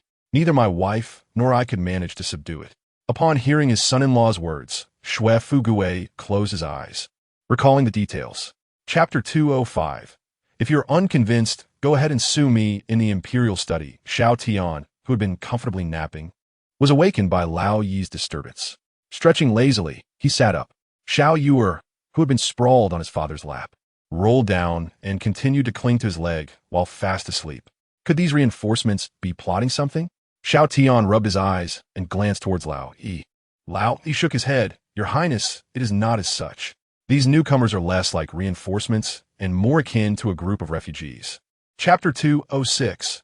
He actually possesses a heart of 7 apertures. The human man gazed at Long Qiu Baiqing and pointed himself. The second defensive line, Xuanfa Mountain, is guarded by Jia Benshur of the Jia family. The commander, Jia Jingjing, is my grandfather. Our Jia family has fulfilled its orders and sent reinforcements, and the supporting supplies are on these reinforcements. If you're unconvinced, feel free to report us. He added, naturally, while you have the right to report, our Jia family will not relinquish our right to pursue accountability. We will also report to the 100 Clans Alliance regarding the battlefield commander Long Xiao, who has evaded his responsibilities. Chapter 207. You are indeed feeling guilty. Xiao Tian quickly vanished from sight, disappearing from the eyes of the crowd. Long Xiao found it incomprehensible. The Jia family should have connections with the elders in the alliance, targeting the alliance leader, Sister Su. How could it possibly be directed at young Master Xiao? Clinging to Ziru Oyan, Xiao Yu chimed in. Why is it impossible? Didn't Father just clarify everything? Moreover, a person like Father is like a candle in the dark night, exceptionally bright, and it is only natural for many to target him. Long Xiao remained silent. In Chapter 208, it was astonishing that he could still ask questions. Was he feeling guilty? Jia Benshi stood still, gazing at the inexplicably pursuing man before him. His expression slightly dazed. What was he guilty about? Was it not entirely proper to return home after completing his tasks? Moreover, Jia Benshi's face grew serious as he scrutinized the man before him. He found it difficult to discern the other's origins. The man exhibited no signs of cultivation, appearing to be an ordinary person. Yet, he could withstand the chaotic currents of the void with his physical form and tear apart the void with bare hands. In Chapter 209, who is truly shameless? When confronted with Xiao Tian's inquiry, Long Xiao was notably experienced, knowing exactly how to respond. He looked at Xiao Tian, silently nodded, and agreed, saying, Indeed, he still has the audacity to pose questions. It seems you have no understanding of your current predicament. Xiao Tian approached Jia Benshi, looking down upon him, urging him to speak quickly. Jia Benshi, having risen from the ground, wore an expression of helplessness. What am I supposed to say? HM? Xiao Tian frowned, swiftly delivering a resounding slap. In Chapter 210, the barriers of the world are not so easily traversed, are they? Beside him, Jia Benshi, whose face had swollen like a pig's head, noticed Xiao Tian's gaze and hastily slapped himself twice. You are right, it is indeed shameless. Furthermore, Jia Benshi's self-inflicted slaps were not mere posturing. He exerted genuine effort. Look, his swollen face still trembled. Xiao Tian glanced at Jia Benshi, then shifted his gaze to Long Xiao, commenting, No wonder you are utterly clueless. It turns out your intellect is lacking, resorting to self-inflicted punishment. Have you ever encountered such a person? In Chapter 211, Grandpa, judging by the circumstances, the Xuanfu mountain domain appeared quite lively, standing at the bow of the ship. Xiao Tian surveyed the surroundings. As they drew closer to the boundary, the area around Xiao Tian became densely populated with spiritual vessels used for traversing the void. Resembling a colossal dragon, the Xuanfu mountain domain must be a crucial juncture in the void navigation routes, hence the multitude of flying spiritual devices. Long Xiao observed the scene around him and began to explain. It was precisely because of this pivotal location that it served as the so-called second line of defense. Once the Inferno Void battlefield. In Chapter 212, others mock me for being too insane. I mock them for their inability to see through. Huh? Jia Benshi was taken aback, incredulously gazing at Xiao Tian. Sir, my grandfather is the current head of the Jia family. I cannot possibly handle this. Moreover, were they not discussing matters of identity? Xiao Tian and Long Xiao leaned back slightly, visibly shocked. This Jia Benshi had quite the barbaric mindset. Xiao Tian began to question whether he had inadvertently knocked the sense out of this fellow. Observing the strange looks from Xiao Tian and Long Xiao, Jia Benshi momentarily froze before reacting. In Chapter 213, Old Bachelor, just as Jia Benshi stated, although he could seamlessly lead Xiao Tian inside, identity registration was still necessary. Young master, you are not joking, are you? The gatekeeper, who had personally come to greet them, looked at the report Jia Benshi provided, glancing at Xiao Tian and Long Xiao, swallowing hard. Suddenly, Jia Benshi delivered a powerful slap, causing the gatekeeper to spin in confusion. Does this young master need your questioning? In Chapter 214, the scene of the grandfather and grandson's mutual respect was truly touching. Long Xiao moved his lips, staring at Xiao Tian for a long while, ultimately remaining silent. What could he do? After all, in a certain sense, Xiao Tian seemed to be speaking the truth, leaving him with no grounds for rebuttal. As they traversed the void above Xuanfu Mountain City, it did not take long for them to approach the revered Xuanfu Mountain, a garden belonging to the Jia family and a forbidden ground for ordinary individuals. Upon nearing, one could clearly observe the beautiful scenery atop the mountain, where residences had been constructed amidst the breathtaking landscapes. In Chapter 215, Humanoid Self-Operating Air Purifier. The Flowerhead Tribe? Xiao Tian shook his head, admitting he had never encountered such a race before. Earlier, they had been wearing hats, so he had not noticed. At first glance, they indeed resembled humans. But the flowers blooming atop their heads were quite peculiar. Xiao Tian glanced at Long Qiu Dao beside him, noting that he too bore an expression of astonishment, seemingly encountering this new race for the first time. It seemed yet another unknown species had come into existence. Though, despite love being an immensely powerful force capable of transcending all barriers, even time and space. In Chapter 216, who is the true grandpa?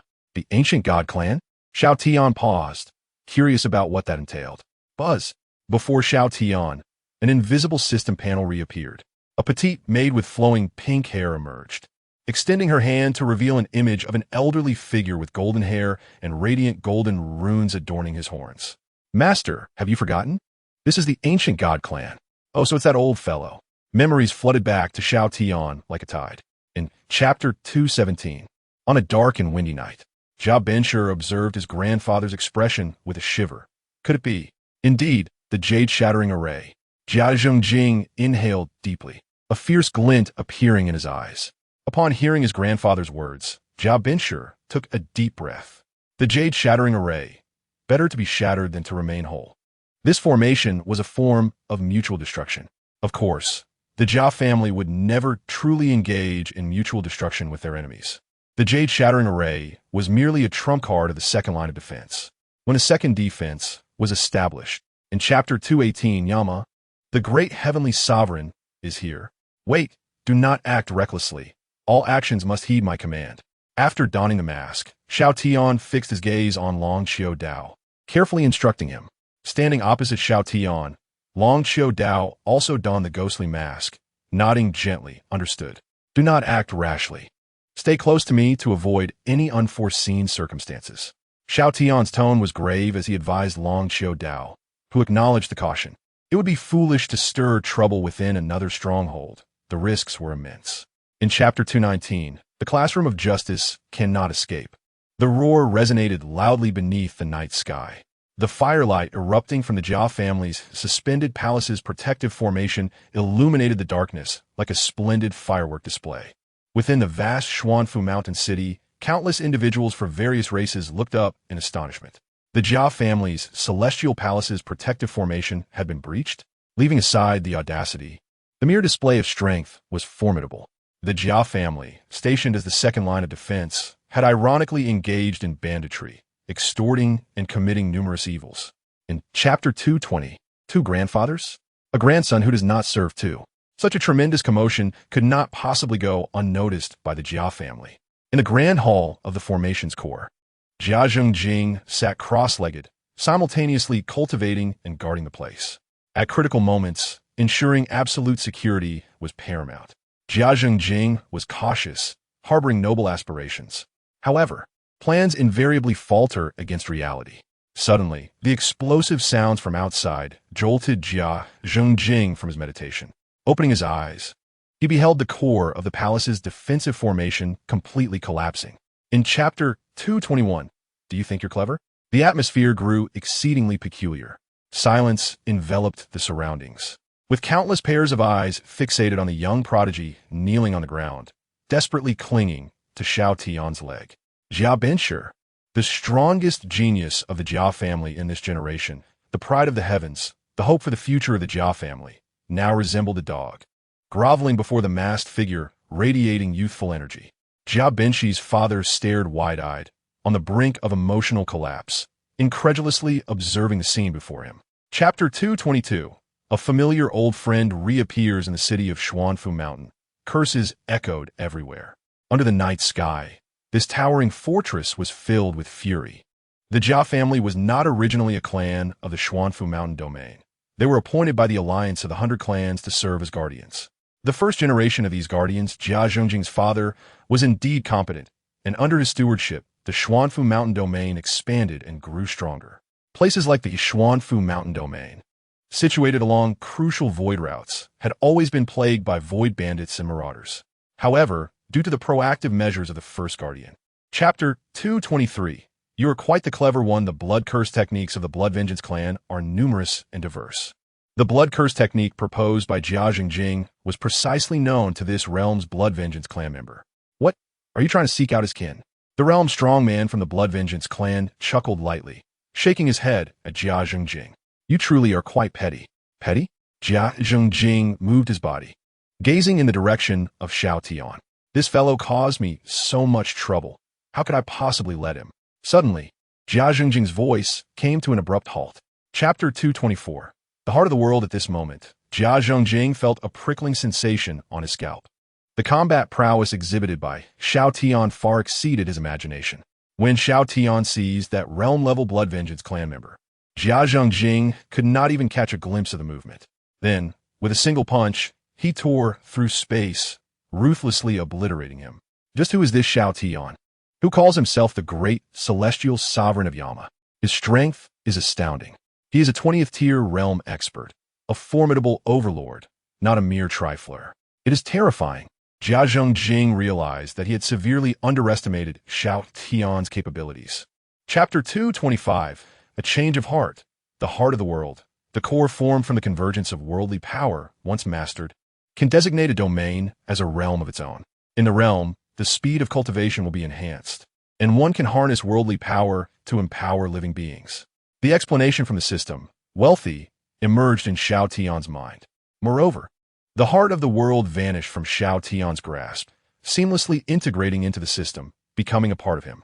As a descendant of Yin and Huang, Xiao Tian could disregard all rules and directly seize control of the heart of the world. Chapter 226. What true ruthlessness looks like. This knife is quite old. The handle is wrapped in cloth, its original color obscured, now covered in a dark brown hue, the color of dried blood. The blade is riddled with numerous small notches, a testament to the countless battles it has endured. Beside it, Long Qiudao gazed at the knife with a complex expression. The weapon was retrieved from the Fallen Flame Void battlefield. They had found these arms in the dungeon upon reaching the Vanguard battlefield. Clearly, these were confiscated weapons. Chapter 227. One must handle their own affairs. Jia Jingjing's expression was grotesque, bordering on madness. Kneeling there, Jia Binshi felt immense discomfort, while other members of the Jia family lay helplessly on the ground, reaching out as if longing to reclaim what they had lost. This state was not limited to Jia's immediate family. The entire direct lineage of the Jia family in the Xuanfu Mountain domain was in similar distress. On the plaza, Jia Jingjing appeared to grow increasingly youthful, visibly rejuvenating, as his once silver hair gradually turned black. In stark contrast, Jia Binshi, collapsed to Xiao Tian's feet, was aging rapidly. Chapter 228. You may rest now. Jia Jingjing looked down at the knife in his hand, feeling emotionally shattered. Please, spare me. I will tell you everything. I will reveal it all. Trembling, Jia Jingjing knelt before Xiao Tian, pleading for mercy. He did not care whether Xiao Tian was listening. He poured out everything like a torrent. Meanwhile, Long Qiudao had quickly set up a formation, inscribing spirit stone crystals to record the entire exchange. Jia Jingjing spoke rapidly and chaotically, his mind seemingly in disarray. Perhaps he would sacrifice the entire family and then. Chapter 229. Tears of emotion. The binding method was nearly identical. The disheveled man before Xiao Tian evoked a fragment of painful memories. It was a time when he faced minor setbacks in his quest for redemption. Even now, Xiao Tian remained uncertain how to resolve that issue.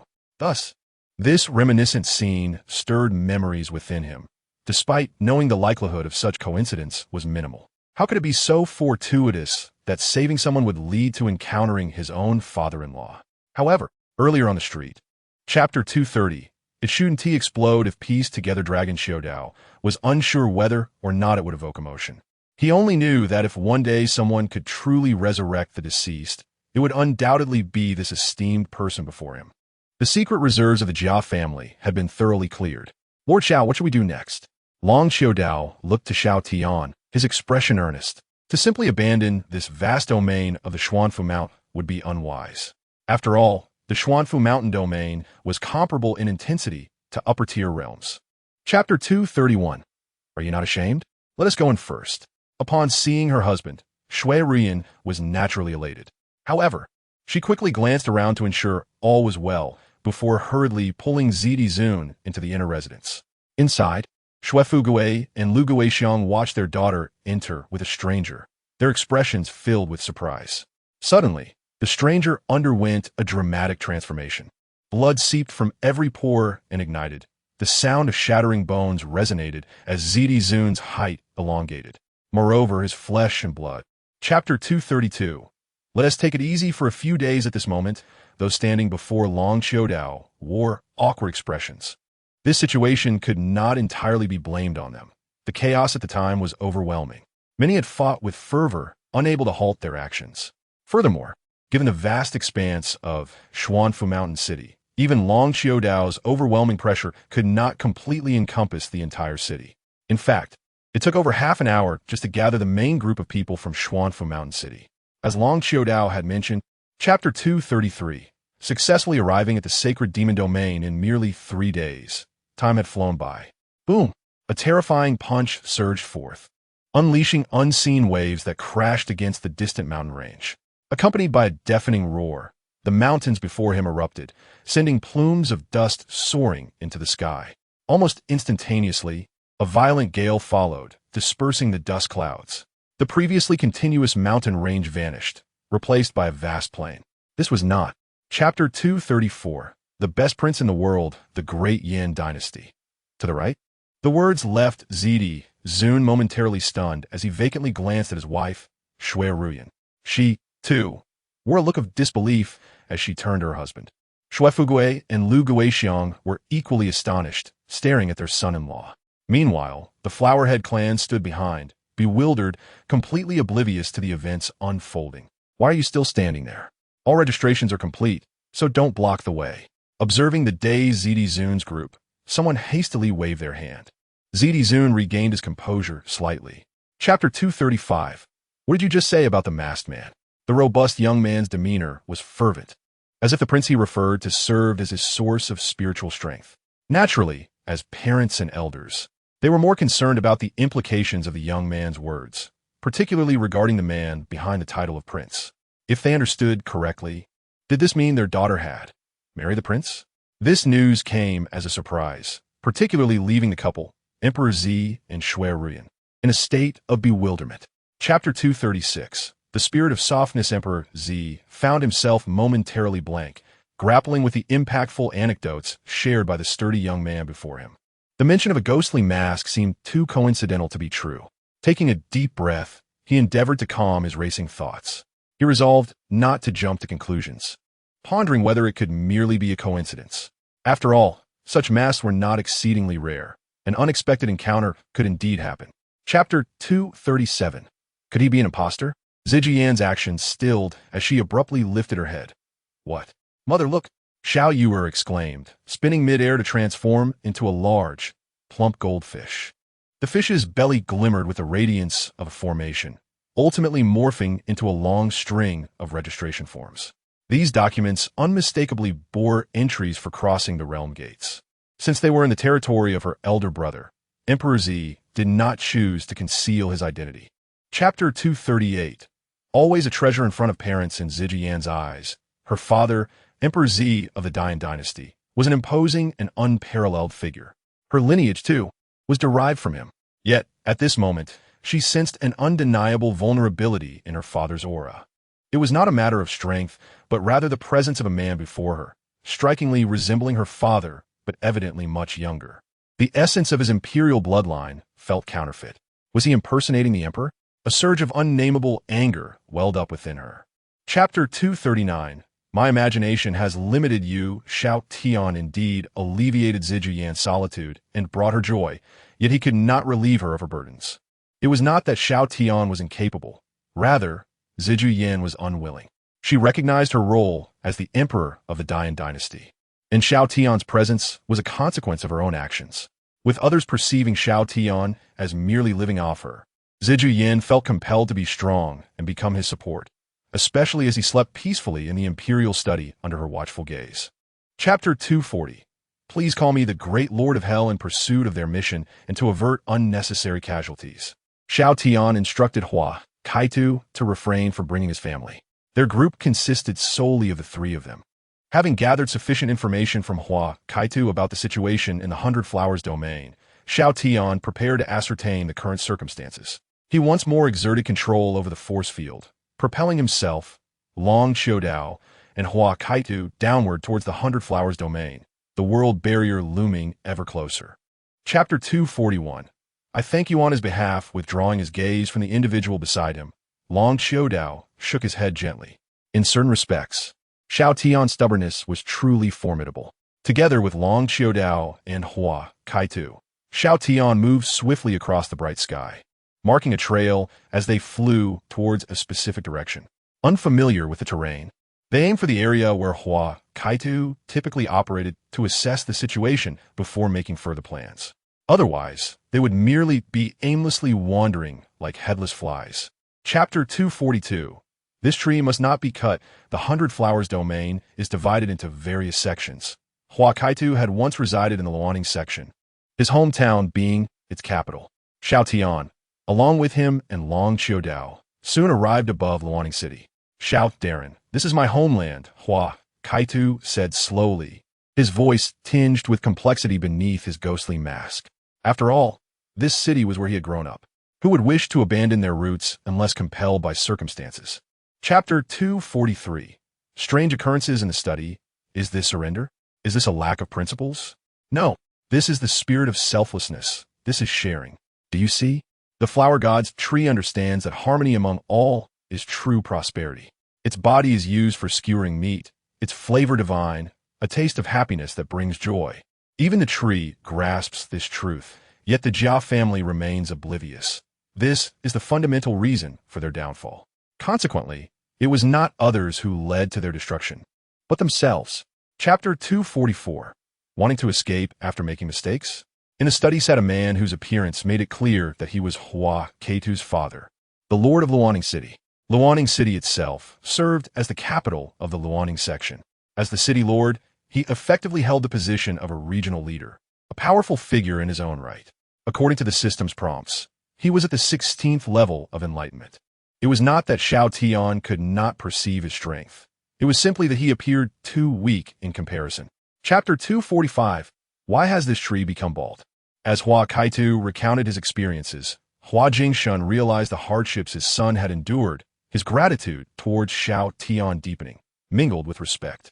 The second line of defense lay in the Xuanfu Mountain domain. Although the tier of the realm was the same, the Xuanfu Mountain domain could not be compared to the Hundred Flowers domain. The fact that Xiao Tian could single-handedly dominate the Xuanfu Mountain domain with his absolute strength spoke volumes. Benefactor, I thank you once more for your assistance, Hua Jingxin said, rising to respectfully bow and offer a toast to Xiao Tian. Chapter 246. There's only one truth within Luaning City. Jing Wuxing had roughly deduced that the formidable figure mentioned by his master was likely the great lord of hell, Xiao Tian. This was someone of such significance that even the flower god's tree was willing to yield. Even so, armed with precise information, Jing Wuxing refrained from acting hastily. As the saying goes, one must plan before executing. With only limited intel gathered thus far, he needed to remain concealed within Luaning City, continuing his observations to obtain definitive outcomes before proceeding. Chapter 247. Deceptive words bewildering the people. Jing Wuxing unleashed his full strength without restraint. The moment he emerged from the shadows, the space trembled, and his speed was astonishingly swift. The accumulated spiritual energy surged into the black blade, rendering it nearly unassailable. In an instant, Long Xiaodao's dragon spirit body was shattered and exploded.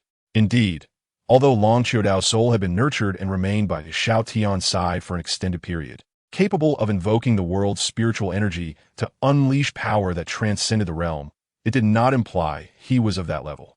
Chapter 248. A large red flower. Xiao Tian acted with remarkable speed, catching them off guard as he yanked the large red flower from atop Hua Kaitu's head. As the flower was removed, blood gushed forth, staining his face a fiery red, and his vitality waned at an alarming rate. Benefactor Xiao, our clan will perish if our head flower is plucked. Hua Jingshun, regaining his senses, exclaimed in a frantic tone, rushing forward.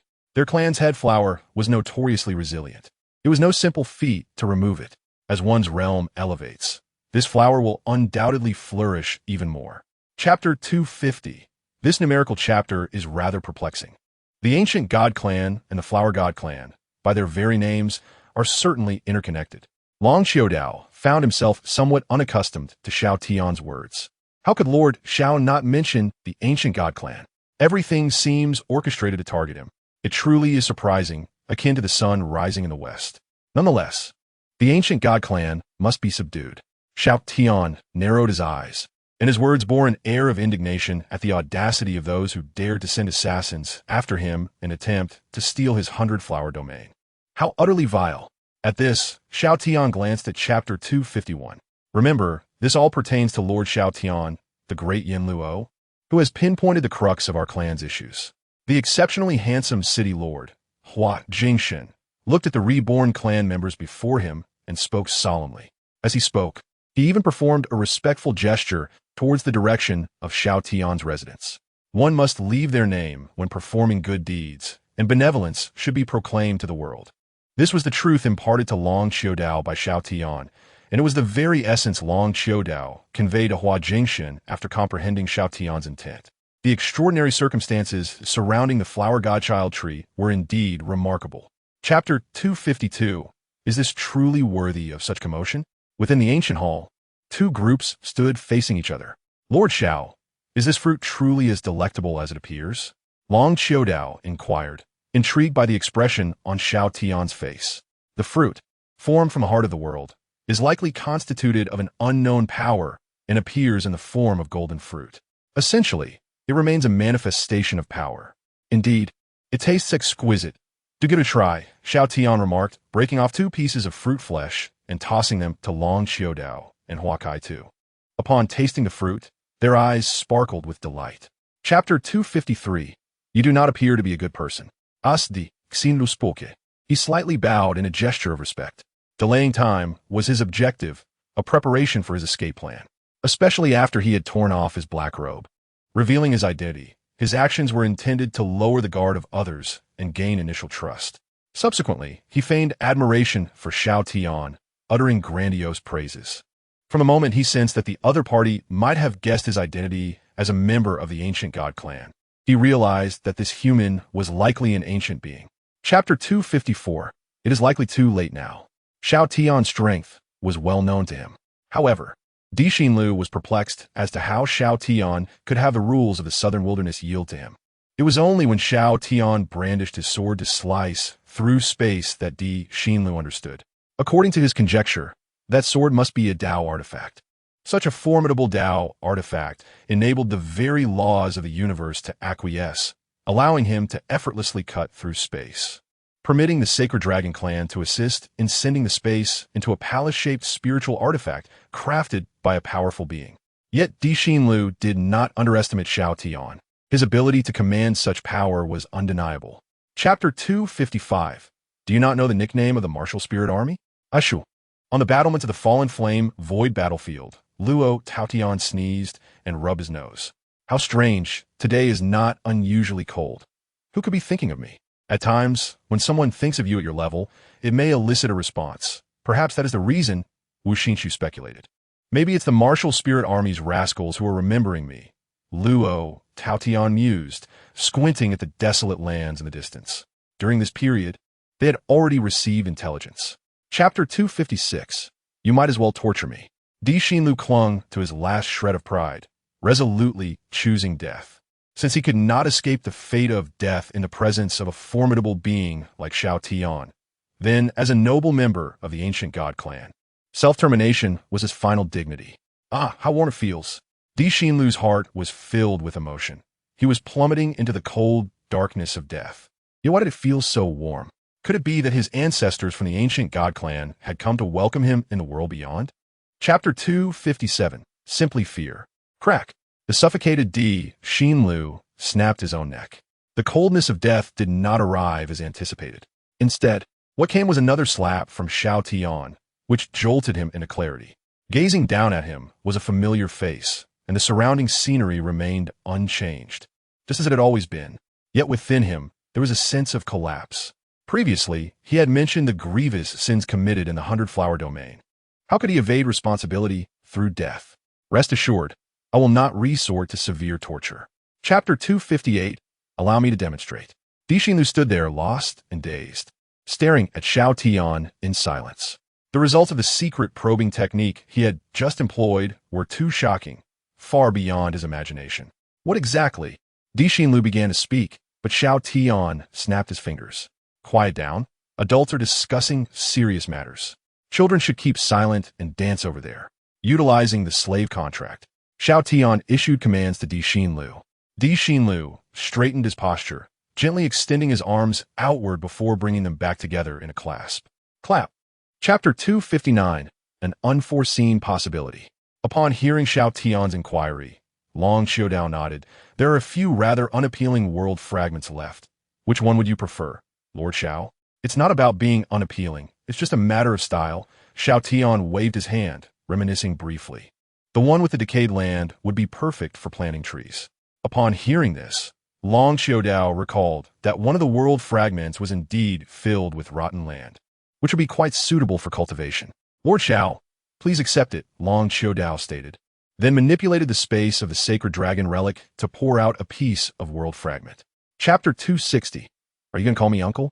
In the holy demon domain, within the court of the great Yin Empire, Your Majesty, the army has assembled and is ready to support the void battlefield at any moment. Zhong Liswang reported respectfully to the throne where Zhejiang Yin sat. Meanwhile, the Yuanshu Demon Kingdom was also prepared, with the Empress Alliance commanding and the resources of the old national uncle backing them. This expedition would surely achieve great victory. Zhejiang Yin nodded from the throne, looking towards Zhong Yangming. Prime Minister Zhong, I shall personally lead the charge to support the Fallen Flame Void battlefield. The great Yin Empire relies on you. Chapter 261. You are not perhaps a bastard child of the heavenly Tao? In the dark void, Hua Zhihe, Hua Kaitu, and others gathered around Xiao Tian.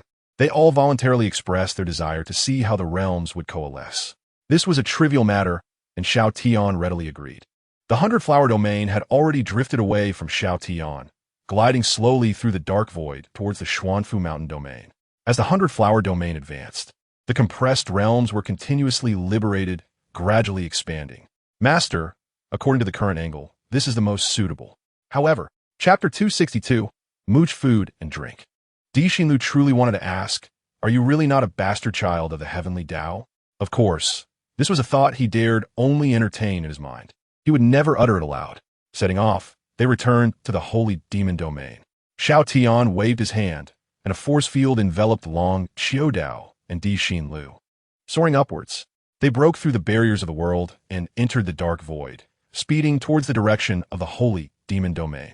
Hua Zhihe and his companions hovered in midair, gazing at the direction Xiao Tian had departed, unable to regain their senses for a long time.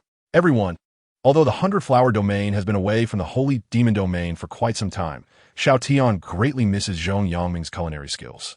Though they have been away, they certainly do not lack a single bite. However, returning, what is lacking is indeed this one bite. Lord Xiao often exhibits such impatience and hunger. Long Xiaodao observed Xiao Tian's hasty departure with a smile, murmuring to himself. In the eyes of Long Xiaodao, Xiao Tian resembled the emperor of humanity from the past. Despite his formidable strength and esteemed position, he had not lost his humanity. Unlike the situation where another competitor emerged, Emperor Xinlu stood frozen, his expression somewhat rigid.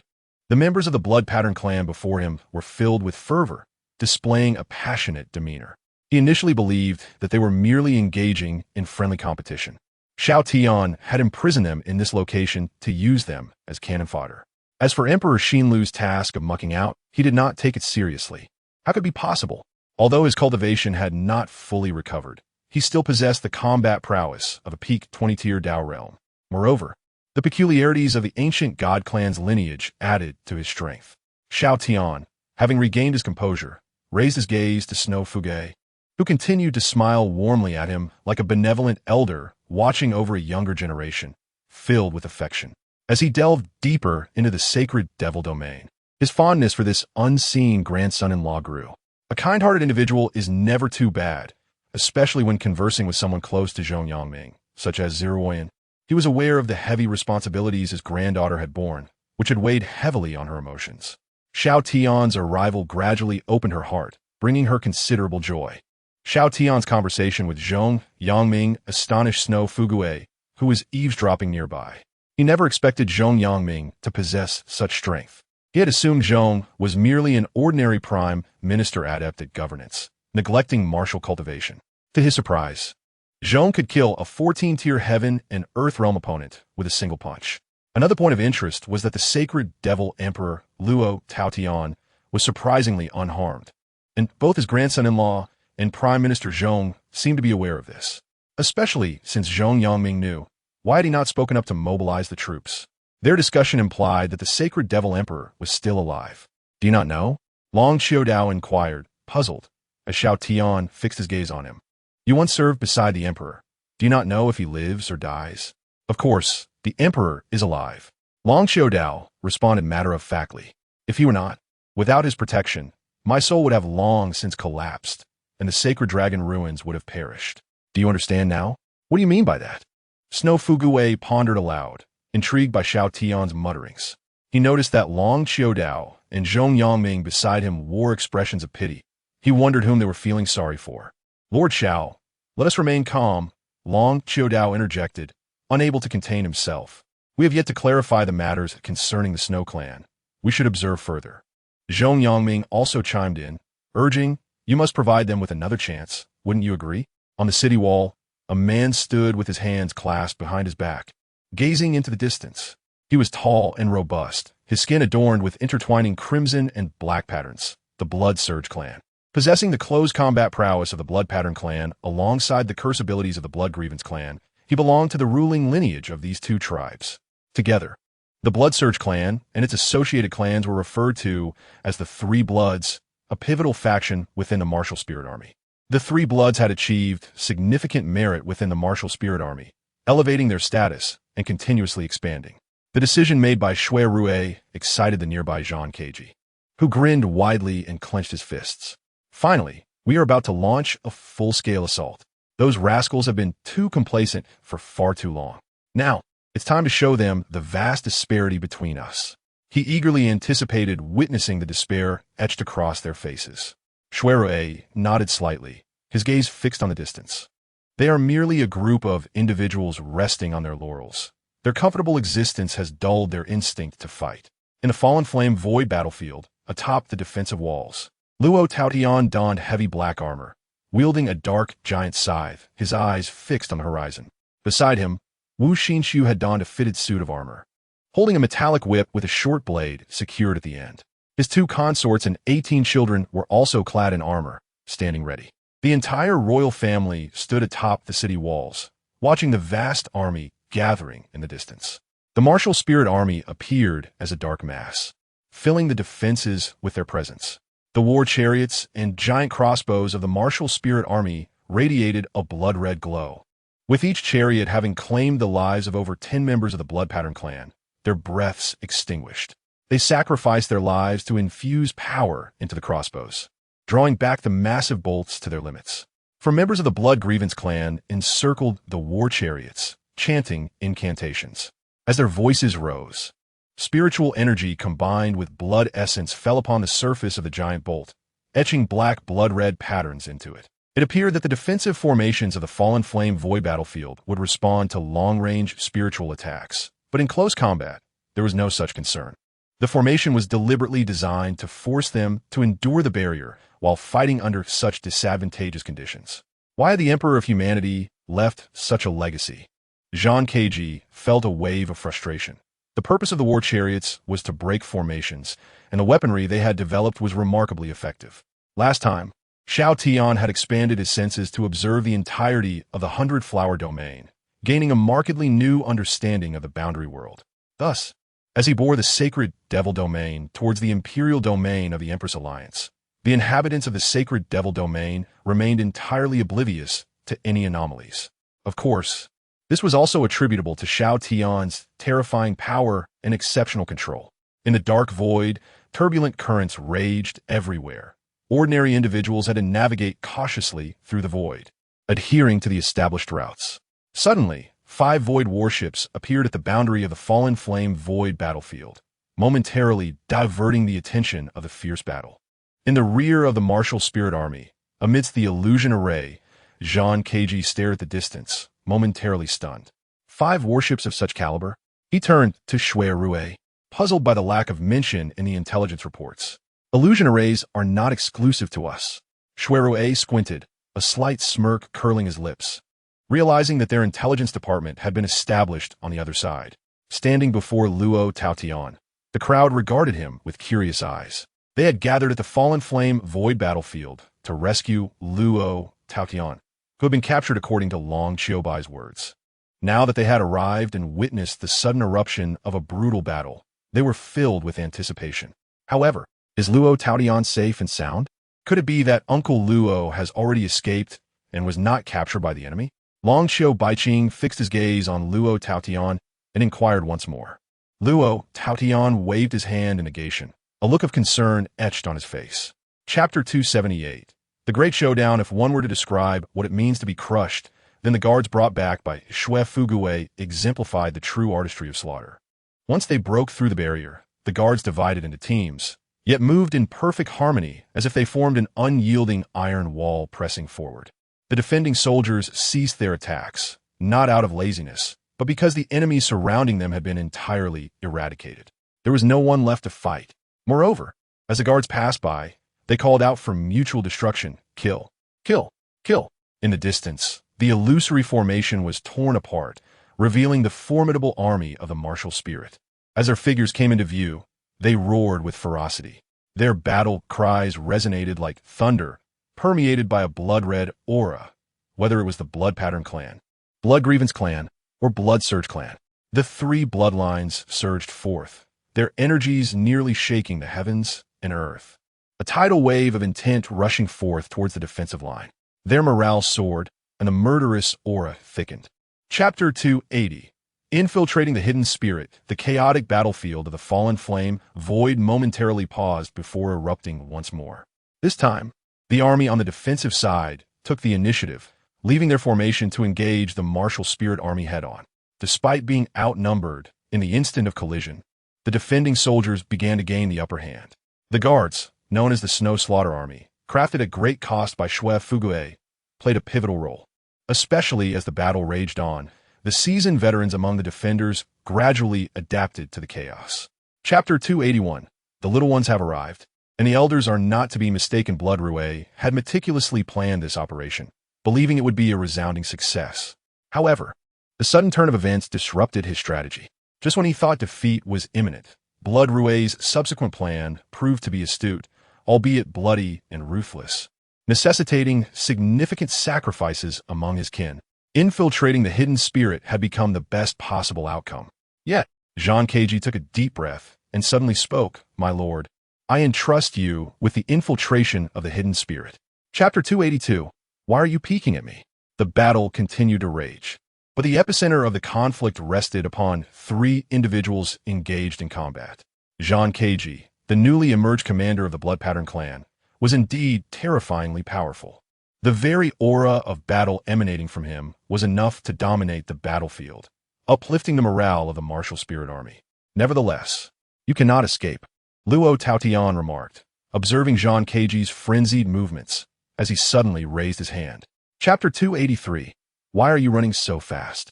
As the voice echoed, the moment a hand rested on his shoulder, Blood Rue froze, his spine chilling and cold sweat beating on his forehead. When did this happen? Blood Rue swallowed hard, realizing he had not detected when the other had approached him. From a distance, this individual had appeared to be manipulating the surrounding realm, yet in an instant, he was beside him. The chaotic currents of the void posed significant hindrances to mobility. Was he not a master of the wind, skilled in speed? Chapter 284. Your ancestors would be proud. Blood Rue, gripped by the neck like a mere pup by Xiao Tian, had completely surrendered any notion of resistance. The power displayed by his captor far exceeded his expectations. According to his calculations, a direct confrontation was simply out of the question, unless... Blood Rue seemed to contemplate something before shaking his head lightly. The difficulty was insurmountable. Why would such a formidable being appear in the Fallen Flame void battlefield without reason? You seem both familiar and alien, Xiao Tian mused, hoisting blood roué aloft. Chapter 285, Xiao Tian. You are doomed. What terrified blood roué the most was the nonchalance of this ancient divine being, who appeared to feel a genuine remorse. What nonsense! In a world rife with conflict, who among them was not stained with blood? A group of contemptible beings had perished, who would lament their demise. Just as blood roué was lost in these thoughts, he found himself suspended in mid-air, lifted by Xiao Tian. Now, observe this individual. What race does he belong to? Is he entwined with the Blood Pattern clan or Blood Grievance clan?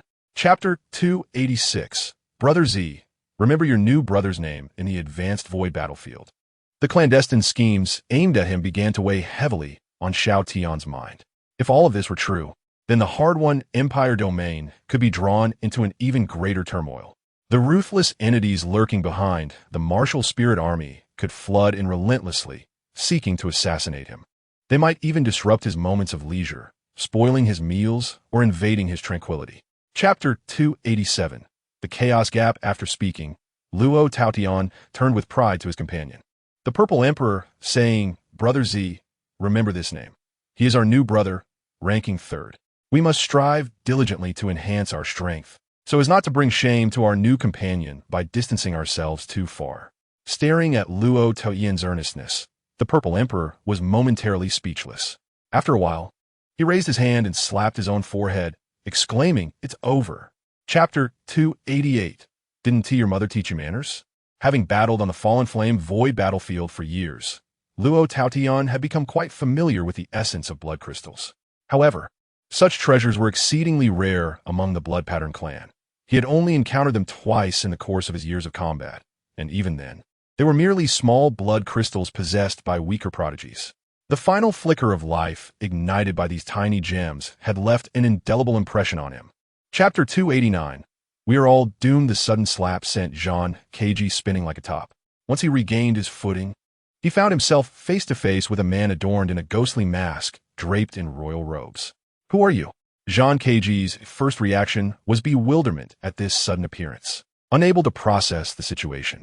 Chapter 290, Treated like a toy. Initially, when Luo Taotian shouted, the Purple Emperor was unable to intervene. With the second shout, it was imperative to silence it. Brother Luo, you have mistaken, the Purple Emperor bellowed in laughter. The one who saved you was none other than the esteemed Yan Luo from the Jishan mountain range, Zhou Shenong. To think that after all these battles, you would become so muddled. The Purple Emperor's voice echoed throughout the surroundings, filled with mirth. Chapter 291, Achieving the Impossible is True Mastery. Previously, the clashes between Jean Kg and the Purple Emperor had been quite balanced, showcasing their skills. Yet now, Jean Kg possessed no capacity for resistance. Xiao Tian unleashed a relentless barrage upon Jean Kg, sending him flying throughout the battlefield. The martial spirit army, many of whom had followed Jean Kg for an extended period, bore witness to this chaos. In their eyes, Jean Kg was like a pillar of spiritual support. They could accept Jean Kg's inevitable defeat and were willing to perish together under the explosion of the burning blood crystal. Chapter 292, There are only misnamed names, not incorrect titles in the void battlefield. There were only two gateways, standing in distant opposition. One was located behind their original defensive line, while the other lay within the stronghold of the Spirit Martial Army. For many years, the Burning Flame void battlefield had been under the dominion of the Spirit Martial Army, which had seized numerous cities. Naturally, the location of the Spirit Martial Army's headquarters was also a sizable city. In addition to the guarding Spirit Martial soldiers, there were many ordinary citizens of the Three Blood lineage. Compared to the brutal slaughter previously inflicted by the Spirit Martial Army, the defending forces had not committed similar atrocities. Chapter 293, Some things should not be touched. Recklessly misunderstandings and awkward situations can often be resolved through open discussion, although some residual effects lingered, such as when Luo Yao's siblings approached to greet her with an oddly cheerful expression, feigning surprise as they called out, "Oh, I senti that our Aunt Luo? Strange. Seventh sister. Why do we call her aunt? I senti it because our father has a new sister-in-law." The siblings' banter struck a heavy blow to Luo Yao. Chapter 294, I want to eat for a lifetime. The sudden change took the three by surprise. Their bodies swiftly penetrated the thin barrier of the world, crossing through the gateway. Once they emerged, they were rapidly swept away by the turbulent void currents. Boom! Zeroyun and Luo Yao simultaneously unleashed their pressure, enveloping the three of them and managing to stabilize their forms with great effort. At that moment, they turned back to see that the three of them had already been swept away. Chapter 295. Eating one bowl is eating. Eating two bowls is also eating puff. Xiao Tian was momentarily taken aback, feeling his arm being captured. Turning his head, he saw Luo Yao beside him, her eyes sparkling with excitement as she gazed at him. I also like Brother Xiao the most. Whenever I act mischievously, you always indulge me, and of course, I love it when you scold me. Moreover, whenever Zimantu is fierce, Brother Xiao always protects me.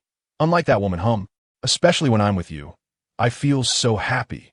Finally, someone accompanies me in my antics. Chapter 296. What exactly are you worried about? On the Burning Flame Void battlefield, the guard stationed at the gateway were exceedingly anxious. When Xiao Tian and the others ventured beyond the gateway, they hastily dispatched someone to report the situation. Suddenly, a massive commotion erupted from the other side. Just as the Snow Butcher army guards were still bewildered, unsure of what was happening, the fragile exit point vanished. The world barrier radiated a pale, white glow, appearing remarkably fortified and stable, akin to a luminous wall. Chapter 297. Those who understand upon emerging from the other side.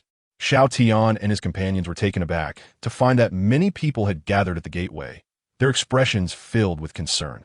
Once they landed, Shui Rian and Wu Xinshu rushed over, embracing their daughter tightly. What are you all doing, acting so recklessly? You just achieved a great victory. This is a monumental occasion. Yet you're being foolish. Chapter 298. Seemingly this minor interlude was, in the end, more thrilling than perilous. The good news for everyone was that with the sealing of the world barrier, the opposing side would likely find it impossible to breach it again. In the Burning Flame Void battlefield, there was no longer a need for vigilant defense. Inside the Grand Hall of Yin City, within the courtyard, the reformed formation plate of Long Qiudao had been successfully arranged and activated. A hazy, ethereal figure sat behind a table formed of condensed spiritual energy. The ceiling of the Grand Hall was open to the sky. Chapter 299. The novelist delayed by the Demon Emperor position, Xiao Tian gazed at the nearby, ethereal figure, particularly noticing its flowing tail, blinking in realization. It's a fox. The next moment, Xiao Tian felt darkness envelop him as a soft, warm hand covered his eyes, pulling him backward. The sensation against his back was akin to resting on a cushion, and he immediately recognized who was obscuring his vision. No peeking. Luo Yao's voice rang in his ear. Xiao Tian, bemused, realized that the form of Su Mengli was so blurred that it made no difference whether he could see or not. Chapter 300. A family should not quibble over titles. The celebration banquet commenced in the evening within Yin City. The atmosphere was exuberant, especially among the soldiers who had originally been stationed at the Burning Flame Void battlefield, each one joyously toasting and cheering. They had sacrificed so much on this battlefield, and now they finally reaped the rewards. Victory flowed like sweet nectar. Everyone at the banquet expressed their emotions freely. Of course, many were moved to tears by the exquisite flavors of the dishes. Chapter 301. In the early morning, the Purple Emperor rubbed his forehead as he made his way to the palace courtyard. Yawning, he noticed that someone had arrived early. Upon closer inspection, he found it was none other than his esteemed son-in-law, Xiao Tian. Why are you up so early? As he approached, the Purple Emperor noticed Xiao Tian's attire was somewhat disheveled, wearing a white inner garment beneath the royal robe of the Great Yin dynasty. Chapter 302. You're clearly just jealous. Xiao Tian gave up resisting. He conceded. Convincing the stubborn elders to change their perceptions seemed nearly impossible. What made it more frustrating was that their intentions were meant for his benefit. To completely alter their views felt akin to chasing a dream. The discussion stalled momentarily. Wait a moment. Luo Taoyin's expression suddenly froze, as if he had realized something. He turned carefully to Xiao Tian, asking, Child, did you just say? Chapter 303. Dao Monarch. The affairs of the Burning Flame Void battlefield had taken a full 9 days to manage before everything was finally arranged. The group originally planned to take the Void warship back to the Holy Demon Domain. Additionally, the number of citizens from the Three Blood lineage was staggering, amounting to over 100 million. Transporting them to the Holy Demon Domain required the Void warship to traverse the void repeatedly, necessitating several trips. Ultimately, the solution was proposed by Xiao Tian, who sought guidance after the great yin sword had shattered. Chapter 304. You don't quite match your appearance. After Xiao Tian arrived with Long Xiao, they alighted before the crowd. Luo Taotian, the Purple Emperor, and others looked on curiously at Long Xiao. Previously, they had learned from their daughter about Xiao Tian's companion, a dragon spirit whose memories were somewhat fragmented but had existed for an inconceivable length of time. Furthermore, this holy dragon had once been a confidant of the Emperor of Humanity. They also learned about the connection between the holy demon lineage and the Emperor of Humanity through Long Xiao. Chapter 305. Emperor of Humanity. Are you bored? What do you mean? Observing Long Xiaodao's resolute demeanor, Xiao Tian retorted. Was there something more to this situation? The Emperor of Humanity's court had been personally disbanded by him. Long Xiaodao explained to Xiao Tian that when the Emperor dispersed the imperial court, he personally divided the court's fortunes. Each strand of the imperial court's fortune was left with the former members of the court, which is why he posited such a theory. This explanation astonished everyone, leading them to ponder, is it truly like this? Long Xiaodao, after a moment of silence, finally uttered, it seems a bit mundane. However, he expressed curiosity about how Xiao Tian had arrived at such conclusion. Xiao Tian chuckled lightly, stating that he was more intrigued by the Emperor's method of categorizing the quality of the spirit weapons, particularly the use of colors for differentiation. The Emperor indeed possessed many ingenious ideas, which had once been inquired about by the Empress. Long Xiaodao reminisced about their previous conversation, finding the Emperor's response intriguing yet perplexing. As they continued, Long Xiaodao remained puzzled as to why the court's fortunes had coalesced around the Purple Emperor. Merely attributing it to bloodline was insufficient to explain the phenomenon. The Purple Emperor's mistaken belief that it was due to the Emperor's seal was dramatically debunked. Without a clear explanation, they could only set the matter aside for the time being. Xiao Tian then led Long Xiaodao to utilize the sacred dragon ruins to gather the tribespeople of the three bloodlines and the captives of the martial spirit army. There were indeed many people to gather, and even though they were using the sacred dragon ruins, the process required careful management. In the infernal flame void battlefield, the following days were filled with bustling activity.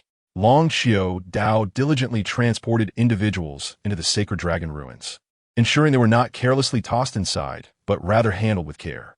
After all, the sacred dragon ruins contained numerous fragments of worlds obtained by Xiao Tian, floating ominously within. These fragments appeared harmless, but were quite heavy. If the ordinary tribespeople accidentally collided with them, they could suffer severe injuries.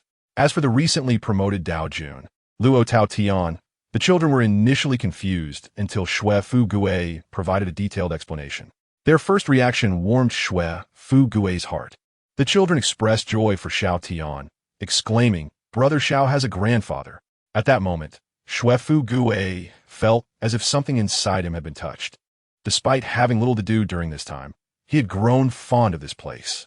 Experiencing it firsthand, he gradually came to understand why Xiao Tian's reputation was so esteemed. Standing still, Xue Fu Gui watched as Xuan Xiang held the slave contract, scoffing and shaking his head. We are not worthy of being Xue family members. What a joke. When have we ever been considered part of the Xue family? His eyes glimmered with fury as he confronted Xuan Xiang. Unfilial? How dare he accuse us of being unfilial? Does he deserve to be called a father?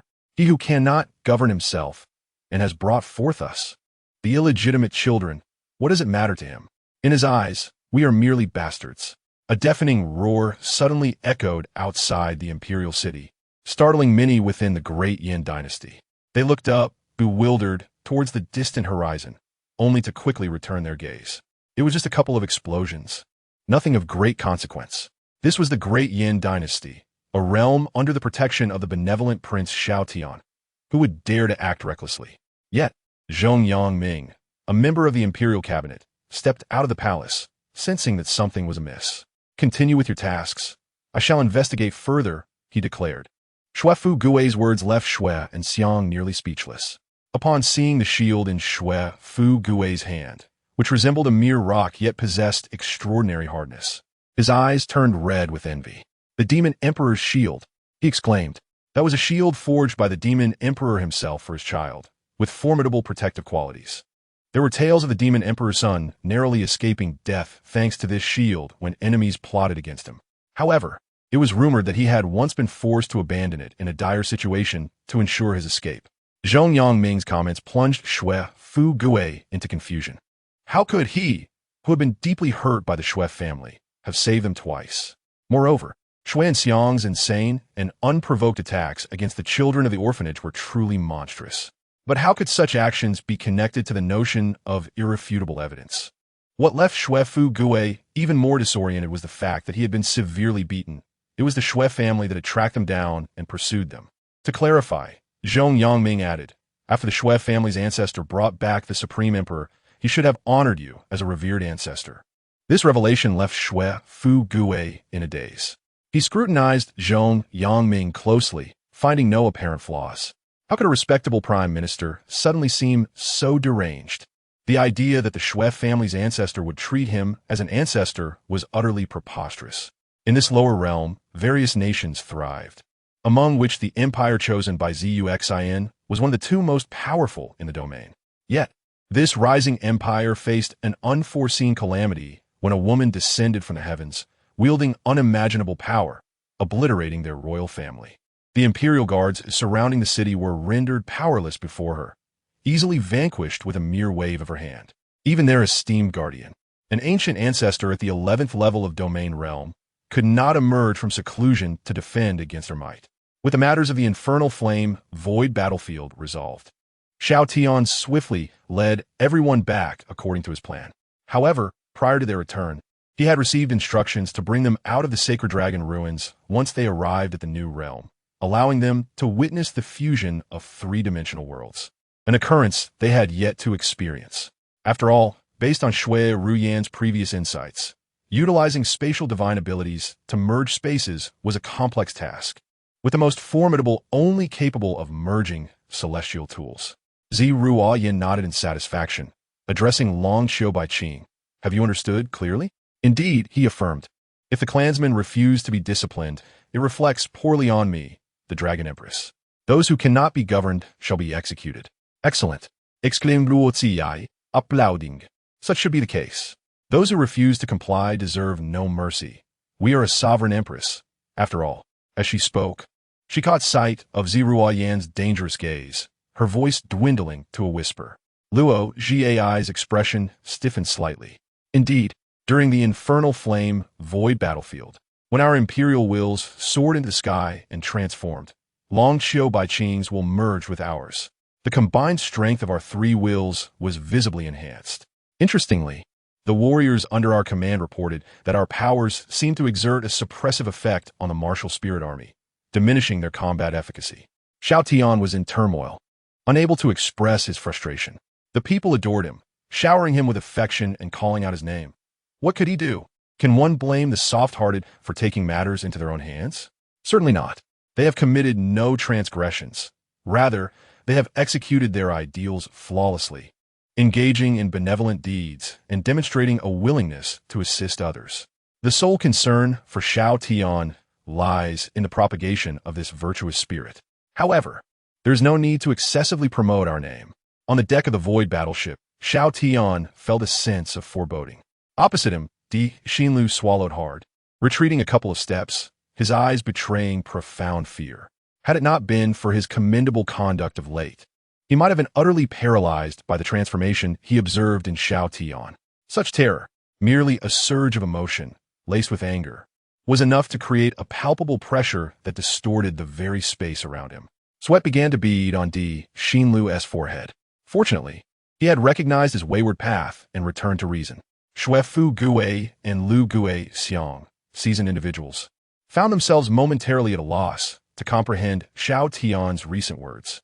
What did it mean that the Shui family was scheming to harm him? Grandfather, there is no escape for me in this matter, Xiao Tian confessed, fixing his gaze on Shui Fu Gui's shoulder. Master, the reverse tracking has been completed. The location of Shui and Xiang has been pinpointed. Upon encountering Shui Fu Gui, the system had already detected the marks left on him. Shui Fu Gui and Lu Gui Xiang were taken aback, utterly astonished by Zhong Yangming's imposing presence. The earlier transformation had been overwhelmingly oppressive. Strangely, They sensed no fluctuation of spiritual energy from Zhong Yangming. It was merely the overwhelming pressure emanating from his physical form that rattled their spirits. Martial arts? Xue Fu Gui murmured, gazing at Zhong Yangming. What is this? It is a unique cultivation method employed by the prince, one that focuses on enhancing the self, breaking through the limits of the physical body through sheer willpower. The intensity of the system's reverse tracking stemmed from the mark left by Xue and Xiang on Xue Fu Gui. The efficacy of the system's capabilities depended on the strength of that mark. At present, the system was unable to utilize reverse tracking to locate Xue and Xiang, nor could it trace Xue Fu Gui's whereabouts. According to the system's analysis, Xue and Xiang must have ventured into a realm of isolation. Xiao Tian controlled his speed and began to soar forward. Nevertheless, despite his anger, he meticulously restrained his strength. To prevent collateral damage, he directed his power in a linear trajectory, striking upwards, ensuring no harm would come to innocent bystanders. However, those further away in this realm could not help but gasp in astonishment. The sky has split. Meanwhile, Xue Runyu remained frozen in midair, paralyzed with fear. Unwilling to move, his strength was formidable, yet this was beyond comprehension. In the wilderness near the imperial city of Yunlai, beneath the rift in space, a mansion materialized out of thin air, adorned with flowing streams and intricately arranged rocks. While it may not be opulent, it exuded an air of elegance and tranquility. In the courtyard of this mansion, Yun Qingyu and Lu Jin stood neatly aligned, their faces slightly flushed, eager to repay their benefactor. They hurriedly began to set up camp and light a fire. After a moment, Xue Fu Gui's expression turned awkward. His cultivation level was rather low. At his advanced age, he had only reached the 12th tier of the Void Realm. Perhaps in this lower realm, he could be deemed a ruler, but in the former Huan Mountain realm, such a status was laughable. Moreover, his cultivation was artificially inflated through resources. To take action himself? Only with external assistance could he hope to defeat Xue Runyu. A chilling scream echoed from Xue Runyu, inciting not only Lu Jin's fury, but also that of the other guards and the solitary princess, Yun Qingyu. To resolve the issue at hand, Xiao Tian seated himself beside Xue Fu Gui, understanding that only through direct intervention could they find relief. Indeed, such was the truth. Xue Fu Gui nodded thoughtfully, seemingly in agreement with Xiao Tian's perspective, though lost in his thoughts. As Xiao Tian brewed tea for him, a sudden gesture saw him strike gently atop Xue Fu Gui's head. The soft sound resonated above, causing Xue Fu Gui to crouch down, entering a meditative state where he felt engulfed in searing magma, enduring immense pain. Yet, under the influence of the inner cultivation method, a wave of comfort washed over him, invigorating his spirit with each breath, sharpening his mind. Xue Fu Gui approached Xiao Tian with a buoyant stride. Little Xiao, grandfather believes. Xiao Tian's eyes narrowed as he swiftly stepped forward, positioning himself in front of Lu Jin and Yun Qingyu. With a gentle wave of his hand, a fierce wind surged forth, lifting them into the air. Lu Jin and the other guards felt weightless, soaring upward. Suddenly, Xue Fu Gui's speed surged, colliding into Xiao Tian. After a fit of violent coughing, Xue Fu Gui gazed at Xiao Tian, his expression decidedly peculiar. This boy's words were astonishing indeed. What was this nonsense? Yet, Xue Fu Gui felt no resentment. Instead, he clenched his fists. His so-called father, the head of the Xue family, had never regarded him as a person. So why should he acknowledge him? For many years, Xue Fu Gui felt justified in his conscience regarding the Xue family. However, just as Xue Fu Gui pondered, he was suddenly interrupted. Such insolence, Xue Fu Gui. Do you realize the gravity of your words? Xue and Xiang admonished, pointing an accusatory finger at him. Are you rebelling against the heavens? Xue Fu Gui's innocent visage transformed, his eyes narrowing with a fierce gleam, reveal the location of the ancestor's seclusion. Or I fear you, coddled as you are, may not withstand the trials ahead. With that, Xue Fu Gui readied himself for confrontation. Are you challenging me? Xue and Xiang retorted, his eyes filled with defiance and disbelief. Observing the dramatic transformation of Xue Fu Gui, Xiu Xian stood in shock. The white-haired warrior before her was a far cry from the rotund figure she remembered. Could this truly be Xue Fu Gui? How is it that, in the blink of an eye, the other person has completely transformed? appearing as a total stranger. Beside him, Xiao Tian stands upright, his expression one of astonishment as he gazes at Xiao Fugui. He wonders what gives Xiao Fugui the audacity to seek trouble. In chapter 334, we meet again Xiao, her face smeared with blood and her expression somewhat ferocious, menacingly holds Xiao Tian hostage, gradually advancing towards the stone gateway, her eyes fixed intently on Xiao Fugui.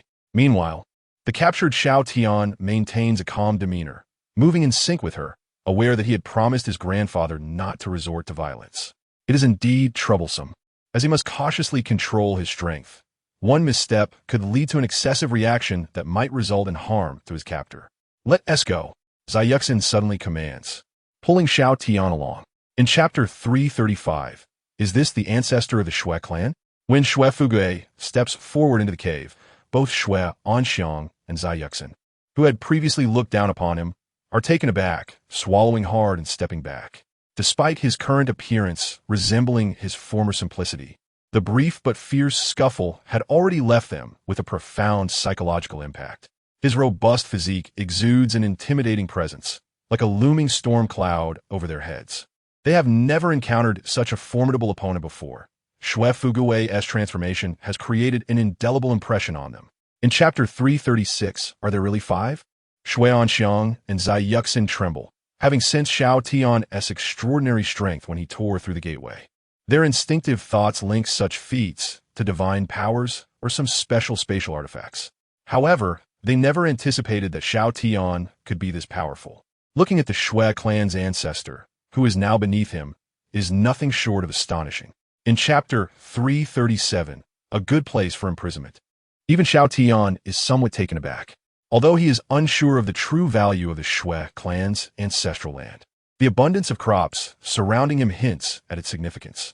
The cultivation of fruits and livestock on the sacred Dragoness Mountain in the Great Yin dynasty pales in comparison to the wonders found in this ancestral land. Clearly, the creations within this cave hold immense value, showcasing the prowess of the so-called Great Emperor of Virtue. In chapter 338, kneeling on the ground, the imprisoned ancestor, Xiao Tian, rejoices internally upon hearing Xiao Tian's proposal, thinking, "This fool is truly foolish. How dare he confine my will to the space of consciousness?" He recognizes Xiao Tian's uniqueness, a remarkably strong physique reminiscent of the body cultivation practices from the Kangwu Chaos universe, yet distinct from their own cultivation system. In chapter 339, the mischievous child, as Xiao Tian's soul approaches Xiao Tian, he is enveloped by a vast expanse of starry skies, countless stars twinkling brilliantly, nearly blinding Xiao Tian. When Xiao Tian reaches the pink-haired maid, he frowns at the kneeling Xiao Tian and inquires, "What is wrong with him?" "It's nothing, Master," Wankai replies, brushing aside her bangs as she glances at the prostrate Xiao Tian. "He is merely frightened by you." In chapter 340, the feeling of being chatty is quite nice. The ethereal figure of the great Emperor of Virtue appears, raising a hand to beckon calm and caution against the forthcoming trials.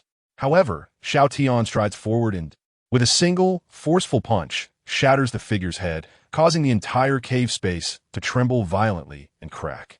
In chapter 341, isn't this a bit disrespectful? Xiao Tian suggests through his grandfather, "The contents of these books are of little use to me. It would be better to pass them to Xiao." He believes that as the Great Yin Empress, she would certainly handle such treasures with utmost care and appreciation. In chapter 342, indeed not my biological kin, Xiao Fugui is astonished to learn that the Great Emperor of Virtue just spoke, a phenomenon he has never witnessed in the history of the 5 ancestral caves. The spirit of the cave, equally shocked, regards the Great Emperor as a parental figure. In chapter 343, so where does the emphasis lie? Xiao Fugui is momentarily lost in thought, realizing that the crux of the matter lies not just in the origins of the martial spirits, but also in the circumstances surrounding the void battlefield. It is evident that their Songling Chaos universe is interconnected with the Kangwu Chaos universe through the void battlefield, which has existed since before the reign of the human emperor. In chapter 344, 1/10, Xiao Tian looks at Xiao Fugui and suggests, "Grandfather, enter combat mode and practice your breathing techniques on the way." Xiao Fugui blinks, pondering. "Practice on the way? Even with my force field enveloping you, I cannot guarantee complete protection while we travel. The pressure of travel will inevitably test you. In Chapter 345, who would want a light weapon? The clash between palm and blade seems to freeze the surrounding space, sending invisible waves rippling outward. Nearby, the barriers of various realms quiver violently, while fragments of worlds are obliterated, vanishing into the void. Surprisingly, this spatial turbulence inflicts no harm on the flying spiritual artifacts or the beings traversing the void routes. In Chapter 346, the head of the Shui clan, Shuefu Gui, finds himself in a state of utter relaxation, allowing the force field to envelop him as he soars forward. The scenery around him begins to blur, and he feels a newfound strength. Yet no matter how hard he tries, the retreating landscape remains elusive to his vision. It is no wonder Xiao Tian finds his void vessel's speed lacking, as it is already astonishingly swift, and Xiao Tian continues to accelerate. Until he felt a slight sense of oppression, he had to operate. Chapter 347, the place of seclusion. Shui Keichao felt some anxiety within. His son's task was to locate Shuefu Gui. According to the intelligence they had gathered, capturing Shuefu Gui should not pose a significant challenge. After the Purple Emperor and his companions were captured, they had no idea what preparations the Shui family had made behind the scenes. Once the ancestor intervened and brought the couple back to the Shui family, they began to investigate the underlying circumstances based on fragmentary clues. Meanwhile, during the surveillance process, they had already analyzed a great deal. Chapter 348, the 10th of the Shui family. Blood Yun endured the immense pressure that enveloped him, gritting his teeth and remaining silent. That damn Xiao Tian was as arrogant as ever, relishing in his own superiority. After years of interaction, Blood Yin had come to understand Xiao Tian's character. Whenever this kind of situation arose, if one remained silent and bowed their head, matters would eventually resolve themselves. It was indeed his own fault for being so talkative. Whenever such matters arose, he could not help but murmur a few words. Just a few complaints had him feeling utterly miserable. Chapter 349, Unmatched Brotherhood. Xiao Tian looked up at the name of the trading company. Gui Xiang Trading Company? He turned to Shuefu Gui beside him, seeing Xiao Tian staring at him. Shuefu Gui replied nonchalantly, "What are you looking at? Is this name not good? If it weren't for your grandmother sneaking out with 2 machetes and slashing her way through, your grandfather would have long since perished. If I perish, your wife will naturally follow."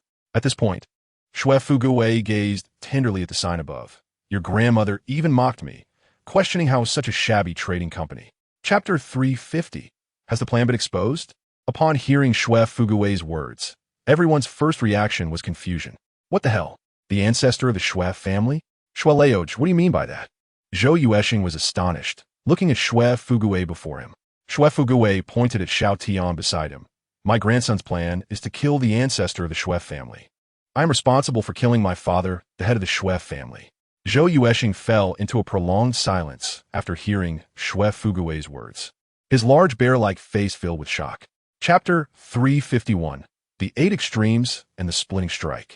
Xiao Tian's words made Shuefu Gui unable to contain his laughter, covering his face. His good grandson was once again spouting nonsense.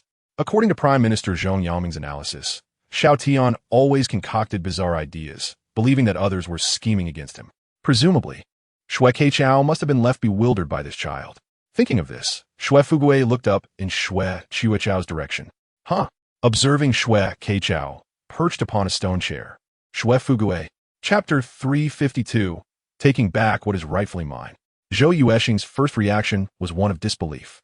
What is this? However, Xiao Tian did not respond to his question. Instead, a sudden explosive sound, resonating throughout the heavens and earth, filled the air. Bang! Accompanied by the immense collision. The spiritual energy and the power of the Tao surrounding Shui Keichao were forcefully shattered by Shuefu Gui. A mouthful of blood erupted from Shui Qiuechao's mouth as he was sent flying far away. Chapter 353, Deliberately Showing Off. The manifestation of the collapsing Tao revealed cracks in the ice crystals formed on the sword, which shattered into pieces, scattering the cold energy contained within. Yet when confronted with the surging 8 Extremes water wave tiger, it evaporated, emitting a sizzling sound. The moment the ice realm, created by the power of the Tao, shattered, Shui Keichao was overwhelmed with shock, sustaining heavy injuries and spewing blood. Simultaneously, the long sword in his hand also revealed cracks, erupting into fragments. Chapter 354. A Collapse of Worldview. In midair, compared to Xue Fugui's now formidable physique, Xue Keichao, held in his grasp, appeared akin to a small chick. At this moment, Xue Keichao was drenched in blood, his white hair disheveled and cascading. He continuously beat against his own arms, feeling both pitiful and wretched. In the past, due to my lack of talent, you appeared as an insurmountable being, one to be gazed upon in awe. Now, transformed into a combat-ready form, Xue Fugui shed his previous endearing demeanor, replaced by a fierce intensity. Chapter 355. This is not a question of capability. At this moment, Xue Tian's avatar, held by Xiao Tian, displayed an expression of utter despair. Earlier, the torment within Xiao Tian's consciousness had been unbearable. The terrifying pressure emanating from his soul and body relentlessly crushed them, simultaneously aiding him in stabilizing himself. Absurd. Even in this unyielding state, he was subjected to immense pressure from Xiao Tian.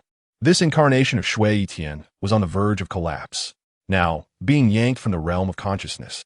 Chapter 356. The Xue Clan. Zhou Yuesheng was bewildered, questioning how Xue Leoj remained so composed upon witnessing this. That was a fragment of the world, a fragment with barriers. Xiao Tian had crushed it into a small ball and stored it away. What had you seen that could leave you unfazed by such events? As for Xue Keichao, he had become completely petrified. What has happened to this world? Why does it feel so unfamiliar overnight? The once useless Xue Fugui had transformed into an extraordinary powerhouse.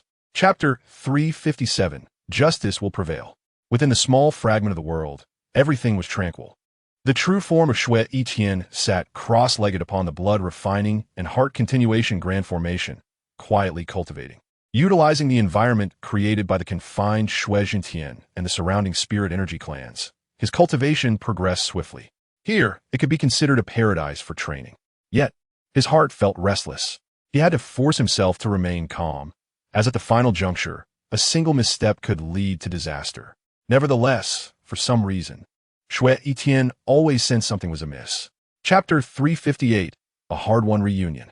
At first, Xue Fugui felt a strange sensation, but upon reflection, he realized that troubling Xue Tian was merely a pastime for his grandson-in-law. It mattered little. Swish!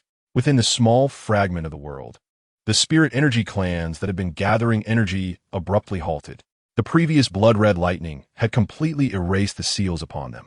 They could distinctly feel that the slave marks binding them were now gone. Chapter 359.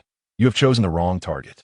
Xue Lingbei felt anxious yet powerless, bursting with energy as he attempted to break free from the dissolving formation. Alas, this confinement formation was too potent. Even in its process of dissolution, it maintained formidable control. He could not escape and could only watch helplessly as Blood Yun was about to reach his brother. Xue Lingbei was frantic, but the Blood Yun opposite him was even more urgent. Before him, Xue Lingbei was trapped within the formation. Chapter 360. A Grudge from a Grain of Rice.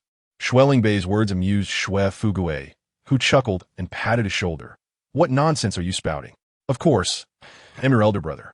I have merely undergone some changes from training recently. To see you alive fills me with joy. As he spoke, Xue Fugui's previously inflated figure returned to its original plump form. The joy on his face was utterly uncontainable. Sensing that his younger brother was still somewhat weak, Xue Fugui hastily produced a blue fruit speckled with white spots. Eat this first. Chapter 361. It is none of our business. Xue Tian no? It should be referred to as Xue Tian. At this moment, he sat on the ground, his lips moving in disbelief. Impossible. You are deceiving me. You must be deliberately tricking me. He was utterly unwilling to accept Su Jintian's words. After all, if what Su Jintian said were true, he had single-handedly destroyed the beautiful life that was rightfully his. Believe it or not, it's up to you. Su Jintian gazed at the disheveled and naked Xue Tian before him, his expression devoid of any emotional fluctuation. To him, Xue Tian was merely a despicable creature. According to Xiao Tian's account, Xue Tian's actions could easily serve as a textbook example, vividly illustrating to everyone, especially children, what it means to be an ungrateful wolf, to forget kindness. Thus, whenever such matters were mentioned, people would recall the story of Xiao Tian as a cautionary tale, ensuring that they would not follow in his footsteps. In this way, Xiao Tian's shamelessness and treachery rendered him a perfect negative example. Grandfather, you could utilize your business connections to disseminate this story widely. In the Snow family's domain, atop the central mountain peak, a scenic overlook was prepared with tables and chairs, food and drink laid out before them. The sea of clouds parted under the influence of the formation's spiritual energy, revealing breathtaking vistas. The spot where Xiao Tian and the others sat was warm as spring, contrasting with the distant landscape draped in a silver blanket of snow, presenting an exquisite view. Xiao Tian was still tormented by the pain of his severed tendons, especially upon hearing Xiao Tian discuss with Su Fugui and Zhou Yueshing how to utilize the spiritual imaging device to tailor a set of moral teachings. This caused him immense anguish. Reputation? Xue Lingbei appeared perplexed, unsure of its meaning. Xiao Tian sighed as he looked at this younger cousin. Our great-grandfather mentioned renaming Xiao Tian to Xiao Tian and even spoke of it to his father. Thus, when the Snow clan sought their great-grandfather, they would undoubtedly also notice the missing Xiao Tian. However, the name Xiao Tian had already made quite a name for itself in the surrounding mountain realm. Xiao Tian's words sent a chill through Su Fugui's heart. Xiao Tian, having endured untold hardships, tended to overthink and suspect others of malice. Damn it! Su Fugui cursed inwardly as he glanced down. On the ground, Xiao Tian's pallid face bore a faint smirk, resembling one who had successfully executed a scheme. From their earlier conversations, Su Fugui had already sensed Xiao Tian's inherent suspicion. After all, he was an old man who had lived many years and had some discernment. The sudden commotion nearly caused Xue Gaoyang to twist his waist. He could only offer an awkward smile as he looked at the young man before him. After all, youthfulness was to be celebrated. Mediocre foes, I shall handle them. Xue Jinda grumbled, casting a glance at Su Fugui. Brother, handle this. As a former warrior of the Snow family, a significant contributor to their territorial expansion, he was straightforward. Just do it. I have cultivated a group of guards, named the Snow Slayers, which should be entrusted to my brother. Isn't it time for you to repay your debts? Could one not feel fear? In Lin Buiyun's eyes, Xiao Tian, who had enslaved their clan, was a terrifying presence. He had brought them unerasable pain and despair. Darkness loomed over their hearts. Xiao Tian was their nightmare, their inner demon. However, Lin Buiyun shifted his gaze to the ground, where Xiao Tian lay, having been struck down by Xiao Tian, contorted and curled up, his expression blank, eyes devoid of light. Occasionally, he broke into a foolish laugh. Xiao Tian's words resonated with Lin Buiyun as he nodded in agreement. Indeed, this was the fate that their clan had to bear upon their emergence into the world. They could not resist and could only accept it obediently. Please, grant me the seal. Lin Buiyun bowed his head respectfully. Yet before him, Xiao Tian wore a puzzled expression. Grant what seal? Lin Buiyun looked up at Xiao Tian. Are you not going to seal the contract? You have committed no wrongdoing, and there is no need for transformation. Sealing the contract is unnecessary. Under Xiao Tian's influence, besides Su Fugui, Zhou Yueshing, and Lin Buiyun, they ascended into the sky, soon vanishing from Su Jintian's sight. Now we must work diligently. Su Jintian clapped his hands, addressing his sons who had been confined for centuries, wasting precious time. Naturally, our fifth brother has laid a solid foundation. We must strive to present him with a surprise upon his return to the Snow family. Xue Gaoyang smiled. When did this girl become so formidable? As Ziruan assisted Lu Guixian to her feet, she gazed at Zhongling standing not far away. In her mind, Zhongling was still a young girl. Once, in the southern wilderness, amid the circumstances of the great Yin dynasty, she had indeed been a youthful genius. However, since arriving in the sacred demon realm, the broader environment seemed to render Zhongling's talent somewhat insufficient, even making her appear rather ordinary. Yet, Zhongling had been diligently pursuing her cultivation. Zhong Lishuang's eyes widened as she was thrown backward into the air, witnessing the sudden appearance of the otherworldly beings crashing into her husband. Her gaze fixated on the glimmering daggers in the hands of the intruders, their sharp blades emanating a chilling aura. Memories flooded Zhong Lishuang's mind. Recalling the first time she met Zhong Yangming, he had been a frail scholar, appearing somewhat shabby, yet he stood before a fallen elder, facing down danger. Thank you for your care, Zhongling said, freeing herself from her mother's grasp. Nodding in a matter-of-fact way, Mother, You wouldn't have forgotten your own husband, would you? Zhong Li Suang turned silently, her gaze landing on the massive figure engaged in battle ahead. Just then, she witnessed a colossal being, nearly 8 meters tall, reaching out and crushing 2 armored foes as if they were mere toys. The sight of its nearly distorted muscles struck Zhong Li Suang with immense impact, resonating deeply with her aesthetic sensibilities. After all, we are old partners now. Xiao Langjun. Ziruoyan's eyes sparkled with brilliance, her body relaxing completely. The armor that had clung to her dissipated into golden motes, flowing back into her dantian for nourishment. Her body could distinctly feel the warmth emanating from Xiao Tian. At this moment, Xiao Tian held Ziruoyan with one arm while the other bore the guide, the blade shimmering with blood-red lightning, hair dancing in the wind. Thankfully, we have not arrived too late. Xiao Tian exhaled softly, looking at the embraced Ziruoyan. You weren't injured, were you, Yena? Observing the growing crowd around them.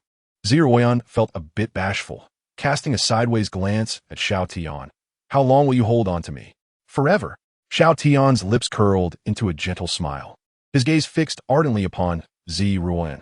The emotions that Ziruoyan had just managed to calm surged once more, her face flushing anew. After all, it was entirely reasonable for her to let him rest against her after such a lengthy battle. Xiao Tian spoke again, glancing at Ziruoyan. What do you say? Dear Majesty? Ziruoyan cleared her throat lightly. Chapter 375. All I desire is your happiness. Taking the stone tablet into his hands, Xiao Tian wore an expression of sheer astonishment. The material of the tablet was indeterminate, and when he applied a mere fraction of force, it left only a faint fingerprint. The illustrations depicted on it were unmistakably the Spirit Energy Clan. Xiao Tian turned his head to Lin Buiyun, who stood obediently beside Zhou Yueshing. My lord? Lin Buiyun, noticing Xiao Tian's curious gaze, felt somewhat puzzled. Xiao Tian did not elaborate, merely presenting the image on the stone tablet to him. Chapter 376. A commendable refusal to yield. Your Highness, what shall we do with these two? Zhou Yangming, having regained much of his strength, pointed at the 2 figures kneeling on the deck, rendered defenseless by Shui Fuge. Xiao Tian turned back, observing the Bone Armor Clan and the Azure Scale Clan. This was his first encounter with these 2 peculiar races, and he couldn't help but marvel at the wonders of this world, teeming with such extraordinary beings. As he approached the Azure Scale Clan, he looked down upon them. The ambush of the Kangwu martial spirits was no ordinary affair. Chapter 377. Why is it like this? The practitioners on the battlefield were all tenacious fighters. Watching the fireworks erupting in the sky, Xiao Tian shook his head lightly. Furthermore, the Bone Armor Clan truly lived up to its name, evoking deep emotions. Xiao Tian's words elicited twitches at the corners of many mouths, especially Zhou Yueshing, who, being closer, could discern the expressions of the Bone Armor Clan. It was evident that they were attempting to plead for mercy through their words and demeanor. Unfortunately, Chapter 378. A playful display of authority. Lu Guixiang looked at her husband with astonishment, even beginning to question her life choices. Why did the world seem to have transformed overnight? Her husband, once plump and needing her protection, had suddenly become a terrifying powerhouse, effortlessly sweeping aside thousands of elite martial spirits. Now, Zhou Yueshing had suddenly revealed that her husband was actually the ancestor of the Shui family? Surely, this couldn't be a jest. What on earth was happening? Chapter 379. Just horsing around. Shui Fugue suddenly clenched his fist, preparing to strike. The speed of his punches was astonishing, imbued with the essence of heaven and earth. The force of his fist surged towards the Purple Emperor, causing a slight twitch in the latter's brow. It was unavoidable. Something inexplicable had occurred with his father-in-law, whose strength was utterly unfathomable. Each punch landed with such force that it left the Purple Emperor unable to withstand. Despite launching 10 strikes simultaneously, the Emperor's mark held away. Yet it felt as if his father-in-law was covered in eyes, evading every blow effortlessly. Chapter 380. What should be worried about is others. Upon realizing Xiao Tian's overwhelming strength, the Purple Emperor felt increasingly elated. At the very least, his daughter would no longer be bullied. Who would have thought that the Shui family's young emperor was actually his grandfather? Shui Ruyan sat quietly, intrigued. Lu Guixiang, on the other hand, was furious. This Xiao Tian is truly a shameless scoundrel, squandering your father's sincere intentions. Who could have foreseen such a turn of events? Xue Fugui sighed, reflecting on the plight of his biological father, Xiao Tian, and lamenting the circumstances. Chapter 381. The Detestable Purple Mantu. Traversing the Realm of Death. Even the ancestor of the Xue family could not withstand a single strike from Xiao Tian. It was evident that Xiao Tian's strength had surpassed the 24th level of the Void Realm, far exceeding those with established titles. Furthermore, with his ability to shatter space with his physical form, he might very well belong to the 25th level of the Instant Void Realm. With such formidable power accompanying Ziruan, he could effortlessly handle any situation that arose. The Purple Emperor felt a sense of relief, resting his hands on his knees and sighing there's no choice but to. Chapter 382. The Forbidden Zone, the Land of Death Mist. Luo Xiaoyao trembled with anger, realizing that Ziruan had taken Xiao Tian out for a joyride. How infuriating! With this thought, she marched angrily towards the Imperial study. Soon, she arrived at a small, quiet room within the study, a space where Ziruan often meditated to recuperate after exhaustion. Upon opening the door, she found a plump golden fish comfortably sleeping on a soft cushion. Xiaoyu. Upon entering the quiet room, Luo Xiaoyao immediately. Chapter 383. The Formation of the Land of Death Mist.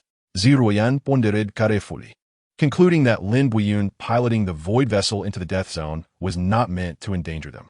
If it were so, he himself would not escape. He couldn't be that foolish. Based on Lin Buiyun's earlier reactions, his homeland was of great significance, and the concealed martial spirits must have been searching for it.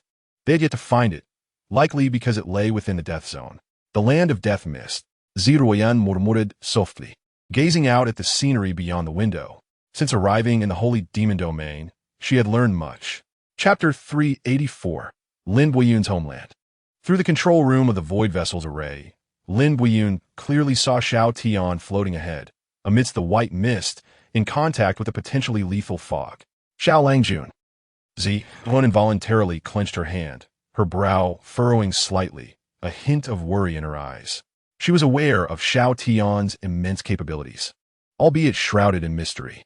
Yet, her weary heart sought a peculiar form of protection. Still, Ziruan was uncertain if Xiao Tian could withstand. Chapter 385. A Realm Unlike Any Other. Xiao Tian took a few more steps, arriving at the crystalline surface, and stared in astonishment at the intricate structures within. So this is how it is. Ziruan also approached, gazing at the scene outside, finding it utterly fascinating. She had never encountered such a sight before. A planet, Xiao Tian murmured, observing the vast, rotating sphere within the barrier of the realm. Beside him, Lin Buiyun looked at Xiao Tian with curiosity. My lord, what is a planet? Chapter 386. A Splash of Surprise. Noticing that both Xiao Tian and Ziruan were looking at him, Lin Buiyun's face flushed with embarrassment. The title of prince was insignificant before them. Lord Xiao, let us discuss this in detail when we return, Lin Buiyun suggested, once again steering the void vessel closer to the planet under the protection of the void fortresses. As they drew nearer, Xiao Tian discovered that the planet was also surrounded by a protective array. The large sphere was encircled by satellites, glowing with the brilliance of the array, forming intricate patterns across the void. Chapter 387. Lin Buiyun's True Strength. Thankfully, Xiao Tian had learned how to control his strength during this time. Otherwise, he would have surely sprayed the tea all over Lin Buiyun, turning him into a beehive. The ancient divine clan, murmured Ziruan, her brow furrowing. As far as I know, the ancient divine clan is characterized by their skin marked with golden patterns and golden horns, adorned with mysterious engravings. She was referring to the Emperor Xin Lu, who had been captured by Xiao Tian and placed in the Qingyan breeding grounds. As a ruler, she was fully aware of the circumstances within the domain of the Great Yin dynasty. Chapter 388. What it means to be decisive. A sudden voice drew their attention, revealing a man standing at the entrance of the room, though they were unaware of when he had arrived. He bore a striking resemblance to Lin Buiyun, draped in a royal robe adorned with white clouds, though there were subtle differences. However, he remained standing at the door, not stepping inside. Esteemed sir, may I inquire if I might enter to converse with you? The gentleman, wearing a smile, sought Xiao Tian's consent, his words leaving his companions in utter shock. The accompanying individual was none other than Lin Shouqing, the emperor of the Spirit Energy Empire and Lin Buiyun's father, who, devoid of dignity, knelt before Xiao Tian, repeatedly bowing his head. "Master Xiao, I find myself utterly helpless. I beseech you to lend your assistance," Lin Shouqing implored, pressing his forehead to the ground and refusing to look up. Xiao Tian, observing the prostrate figure of Lin Shouqing, was taken aback, his expression one of disbelief, evidently unprepared for such a display. As the passage opened, standing tall and resolute, the surrounding area shimmered with spatial fluctuations, reverberating through the vicinity. Suddenly, as they descended, the surroundings brightened, revealing the scenery around them. Looking up, they realized they had just fallen from the base of the enormous sky city, which bore no visible seams or openings. Yet, they had plummeted through it, surrounded by floating boulders. Within the spherical inner chamber, a group of individuals gazed at Xiao Tian with astonishment. Zhejiang Yinyan approached her husband, silently observing the unfolding scene for a considerable time. "You truly are remarkable," she finally remarked. Xiao Tian nodded, elegantly twirling a knife in his hand before storing it in his system space. "Of course, it was a voluntary request," he replied nonchalantly. Zhejiang Yinyan rubbed her forehead, rendered speechless by his seemingly casual response. Such matters were not as simple as merely following others' words. Lin Shouqing's tone grew grave, his hands clenching involuntarily. Next to him, Lin Buyun revealed a look of shock upon hearing his father's words, evidently unaware of the underlying circumstances. Earlier, he had utilized his abilities to separate and seek a solution to the troubling situation, but his father had never disclosed the looming threat of their clan's extinction. After his father explained the predicament to Zhejiang Yinyan, his hands trembled as the gravity of the situation dawned upon him. The power to rend space itself could shatter the very barriers of existence. Had it not been for the might of their spirit energy clan, the protective seal would have crumbled under the strain. After countless ages, cracks had begun to surface on the seal. At that moment, as Xiao Tian extended himself to observe the fissures, he found the darkness within impenetrable, obscured from view. The chaotic forces of space tore at him relentlessly. Beyond the barriers of the world, within a distant bubble, a verdant sphere rotated slowly, etched with intricate formations that pulsated with spatial energy. These waves resonated with an eerie frequency, striking forward, only to vanish into the ether. Yet, upon closer inspection, one could discern that before the emerald-like sphere lay a delicate point. Time pressed forward within the ninth protective domain, where Xiao Tian, frustrated, forcefully tore open the spatial rift. Feeling humiliated, a moment that should have been heroic and effortlessly resolved now crumbled, leaving Lin Shouqing and Lin Buyun disheartened, their hopes dashed. Suddenly, a cacophony of curses echoed from afar, imbued with spiritual energy, leaving the occupants of the spherical chamber bewildered. The atmosphere turned awkward as Xiao Tian raised an eyebrow, peering into the depths of the rift, his gaze piercing through the layers of space. As the protective seal bore cracks, Xiao Tian's exertion shattered it entirely, scattering debris everywhere. Lin Shouqing and Lin Buyun recoiled in terror at the sight, fearing they had miscalculated the young man's strength. "Master Xiao," Lin Shouqing cried out, panic evident in his voice. "Is something amiss?" Su Mengli inquired, observing the aged woman before her. Taking a deep breath, the elder nodded slowly and spoke, "Indeed.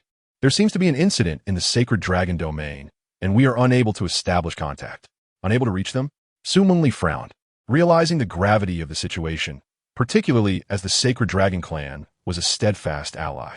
"I must inform my father and have him investigate," she declared, raising her head and reassuring the elder not to panic.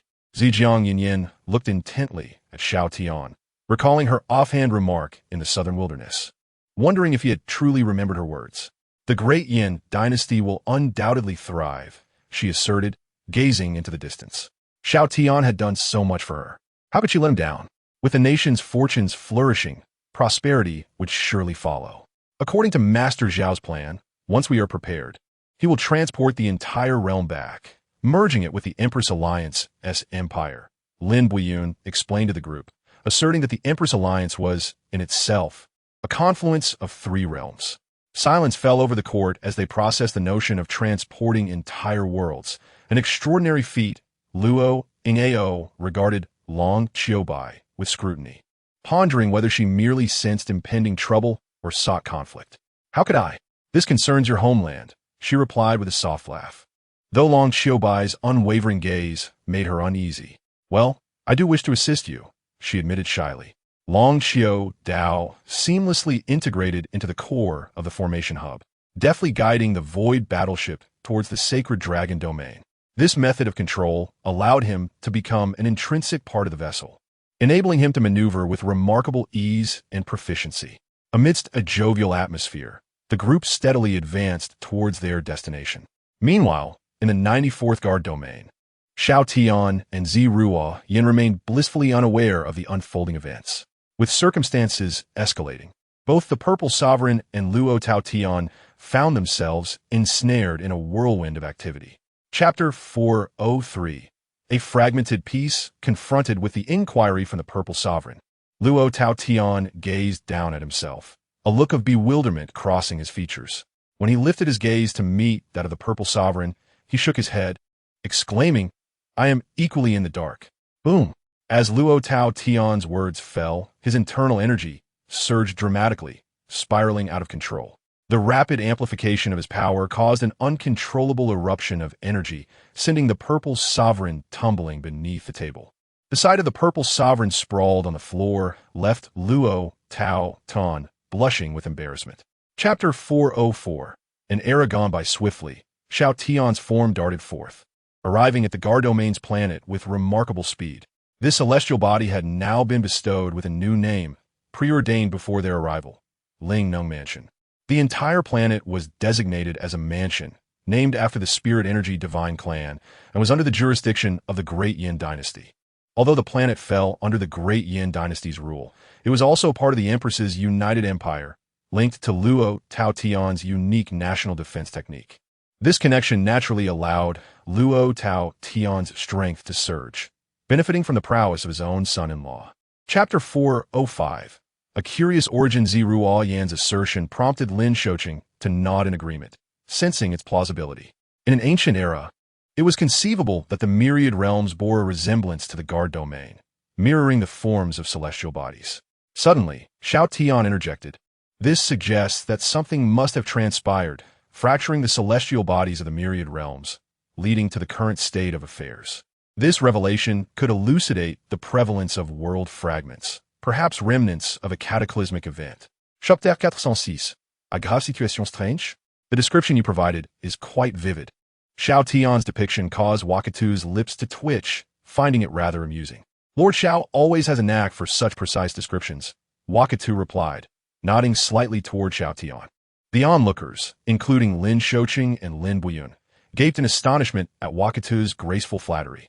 This remarkably handsome ancient god's ability to compliment so elegantly was truly admirable. Such skill was worthy of emulation. Ahem, perhaps I misspoke. Chapter 407. A sinister scheme? Is someone plotting against you? Xiao Tian's sudden remark left the others in shock, questioning the rationale. How could the events in the sacred dragon domain possibly relate to a conspiracy against him? Xiao Langjun, do not overthink this. It likely has no bearing on you. Ziruo Yin gently reassured him, caressing his back to alleviate his concerns. Comforted by her words, Xiao Tian felt warmth surge within him. Yet his expression remained grave and focused. Chapter 408. Out for a joyride. All eyes were fixed upon Xiao Tian, astonished by his demeanor. Ziruo Yin gazed at him in disbelief, as if seeing her husband for the first time. Opposite them, Su Mengli from the 100 Clans Alliance raised an eyebrow, her 9 foxtails standing upright in surprise. She was taken aback by Xiao Tian's thoughts, which seemed ludicrous at first, but upon reflection, began to resonate with logic. Chapter 409. A conspiracy. Having lost all sense of the opposing presence, the expression of the Wuxiang divine clan darkened slightly. This is troublesome. Suddenly, a figure raced towards them from afar with astonishing speed, seemingly arriving in an instant. Clearly, the plan had encountered unforeseen complications. The newcomer, adorned with crimson flame patterns and flushed skin, possessed red pupils and slender wings, exuding an air of power. This member of the Wuxiang divine clan turned to assess the situation, remarking, "Your forces appear somewhat lacking." Chapter 410. A shared legacy. Before Su Mushang stood the golden-haired sacred dragon, none other than Long Qiu Baiqing's father, the former sacred dragon emperor, Long Qiu Dingjiang. By the time of his birth, the the sacred dragon domain had already begun to show signs of desolation. Additionally, their lineage was a principal force on the void battlefield, which led his father to name him Ding Jiang. Now, Longxiu Ding Jiang was no longer the emperor, having abdicated to allow his daughter to ascend as the dragon empress of their lineage. Chapter 411. Those who cannot rise. Longxiu Ding Jiang could not permit every member to risk their lives recklessly. The exceptionally gifted and promising descendants had to remain within the cave heaven world, for they were the embers of hope for the future of the sacred dragon clan, not to be squandered in vain. Longxiu Ding Jiang's decisiveness led him to swiftly gather a contingent of warriors from the sacred dragon clan, all of whom shared a common trait. They were of an age where advancement seemed unattainable.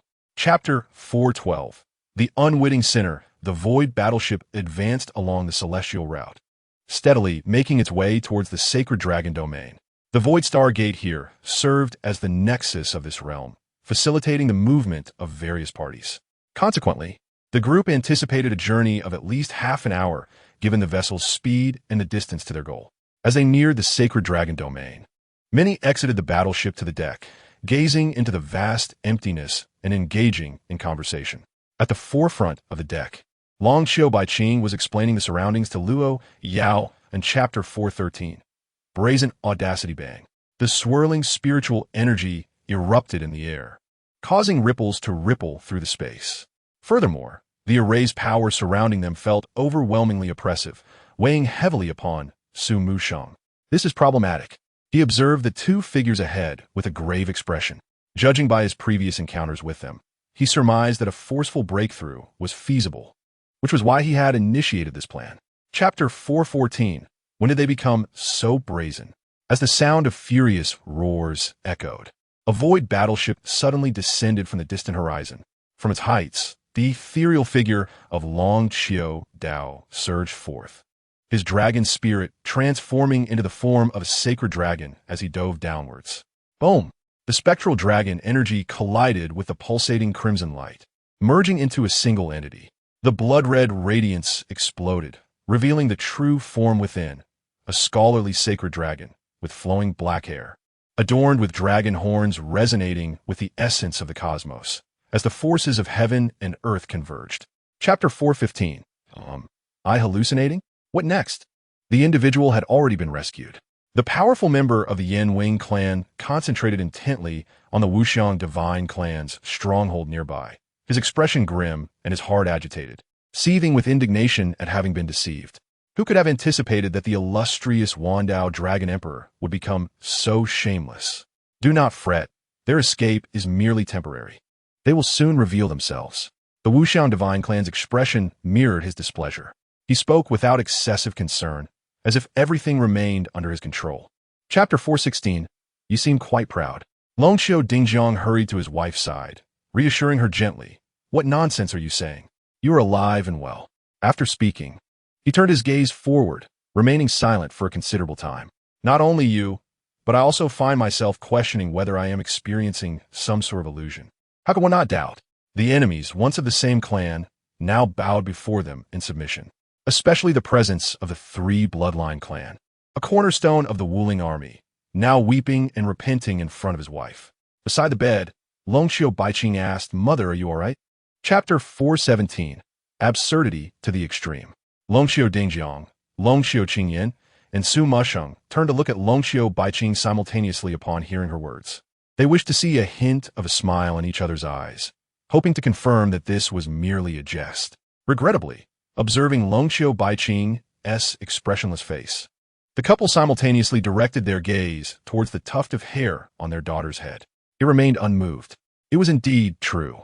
Longxiu Dingjiang's brow twitched slightly, questioning his existence, especially upon seeing Shui Rue and Zhang Keiji. He felt even more bewildered. Chapter 418. A vivid scene. At this moment, Longxiu Dao turned again, casting his gaze towards Shui Rue and Zhang Keiji. Do you know the background of the Yin Yi clan? The Yin Yi clan is an upper-tier race among the Three Bloodline clans. You should have some intelligence about them, right? Zhang Keiji nodded. Naturally, I am familiar. That Yin Yi clan leader is Yin Deming, who once commanded the Lu Yun large void battlefield, and he glanced at Shui Rue at this point. Shui Rue's expression was equally peculiar. I was once at the Lu Yun Void battlefield. He admired me greatly and took me as. Chapter 419. This cannot be allowed. Longxiu Dingjiang led the way, with Longxiu Dao following him out of the cave paradise. They were situated deep beneath the sea between the lands of the Holy Dragon Domain. Once they emerged from the cave paradise, mud and sand rushed in from all sides, as if to engulf them. Longxiu Dingjiang's internal energy surged, parting the mud and sand, and he pointed downward, leading the way. Longxiu Dao's spiritual body followed Longxiu Dingjiang, continuously diving deeper into the seabed. They broke through the mud and delved into an unknown distance. Chapter 420.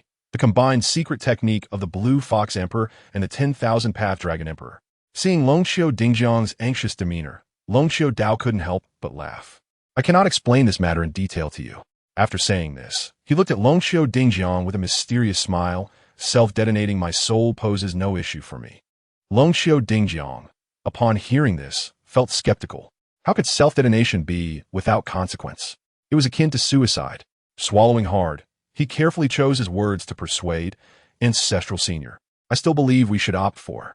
Chapter 421. Where has Lord Xiao gone? A green wine gourd descended from the sky at a terrifying speed, plunging straight toward the central island below. Xiao Tian looked up at the falling gourd with a confused expression. He struggled to understand the intention behind Su Muxing's sudden appearance, hurling his wine gourd towards them. Was he truly considering using this so-called green wine gourd to crush them?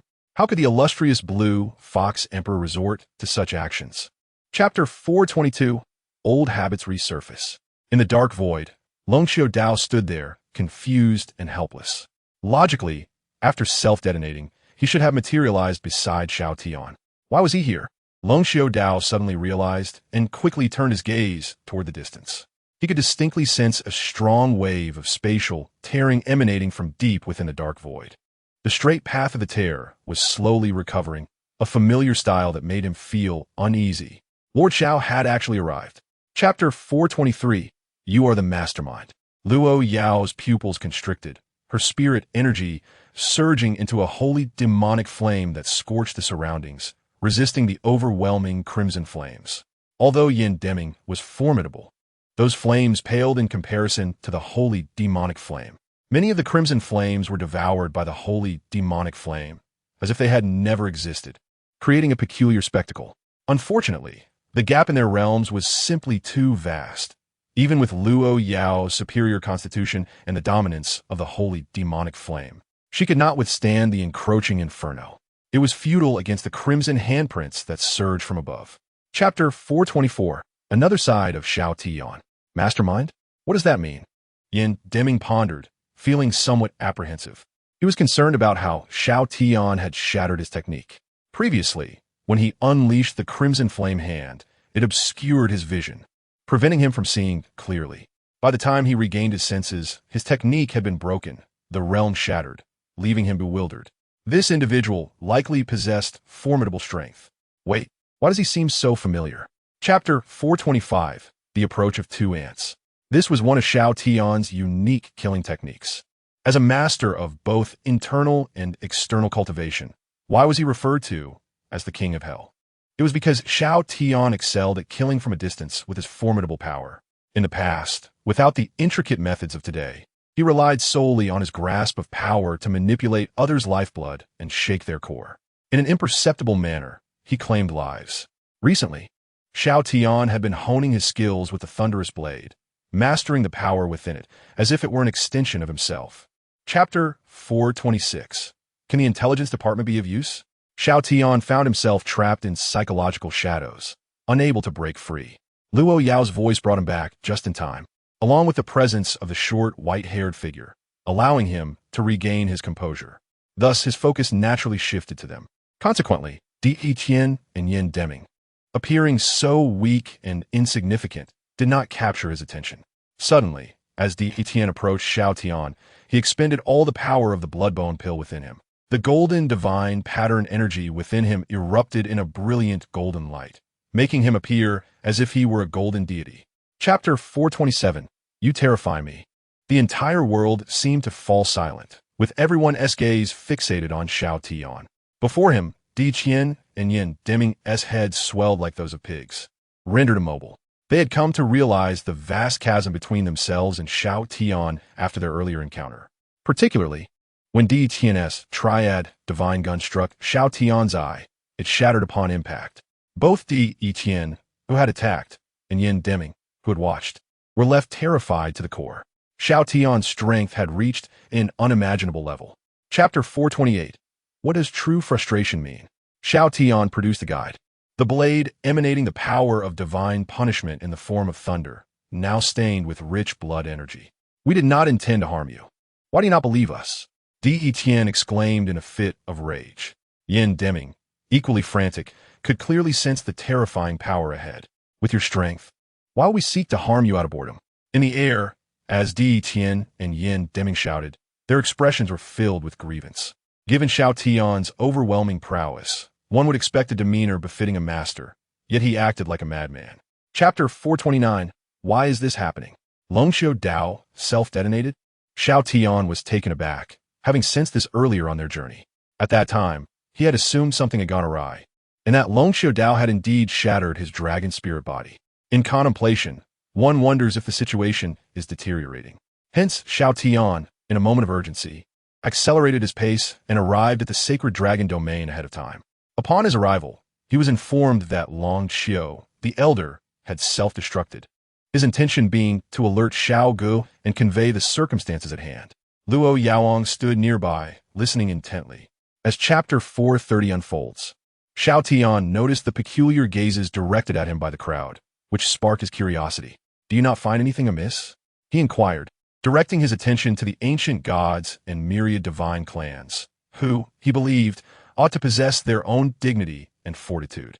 He gestured towards Di Xinlu, recalling how he had nearly defeated him, leading to a profound realization that set him upon the path of redemption. Similarly, the members of the myriad divine clan had resolutely withheld their schemes against him, demonstrating their steadfastness. In Chapter 431, fragments of the heart of the world were released by Xiao Tian, transforming into a miniature starry sky, captivating the attention of all present. The dazzling spectacle drew their eyes, reminiscent of the realm of Kangwu. At that moment, Blood Rue, who had been silent, suddenly spoke, capturing everyone's focus. He recounted his journey with his mentor, Yin Deming, to the homeland of the Yanwing clan. Chapter 432 reveals that while others expressed astonishment at Di Xinlu's remarks, Xiao Tian felt a stir within. It was a fateful night when a silver-haired woman had rescued him from the brink of death, aiding him in surpassing the confines of mastery. She had drawn him into an alley, her form ethereal, invisible to their adversaries, facilitating his survival during a dire tribulation. In Chapter 433, Xiao Tian's words elicited a fascinating expression from Longxiu Dao. While his statements seemed innocuous, Longxiu Dao understood the implications. Recalling his own visit to the Xuanfu mountain domain, he lamented the loss of his homeland, which had long since perished. As Chapter 434 unfolds, once a realm begins to decay, the process is nearly irreversible unless potent celestial treasures can rejuvenate it. King Gu Disu Muxing, having traversed countless worlds, had witnessed many desolate realms. Yet, as Longxiu Baiqing stated, could the integration into the Empress's united domain truly halt such decay? It seemed implausible. In Chapter 435, Longxiu Dingjiang, terrified, could hardly contain his shock as he gazed at Xiao Tian, fixating on the sword in his hand. The great flame sword, nurtured within this sacred place, was intricately woven with the power of nature, safeguarding the soul of the great flame Emperor Lu Minxing.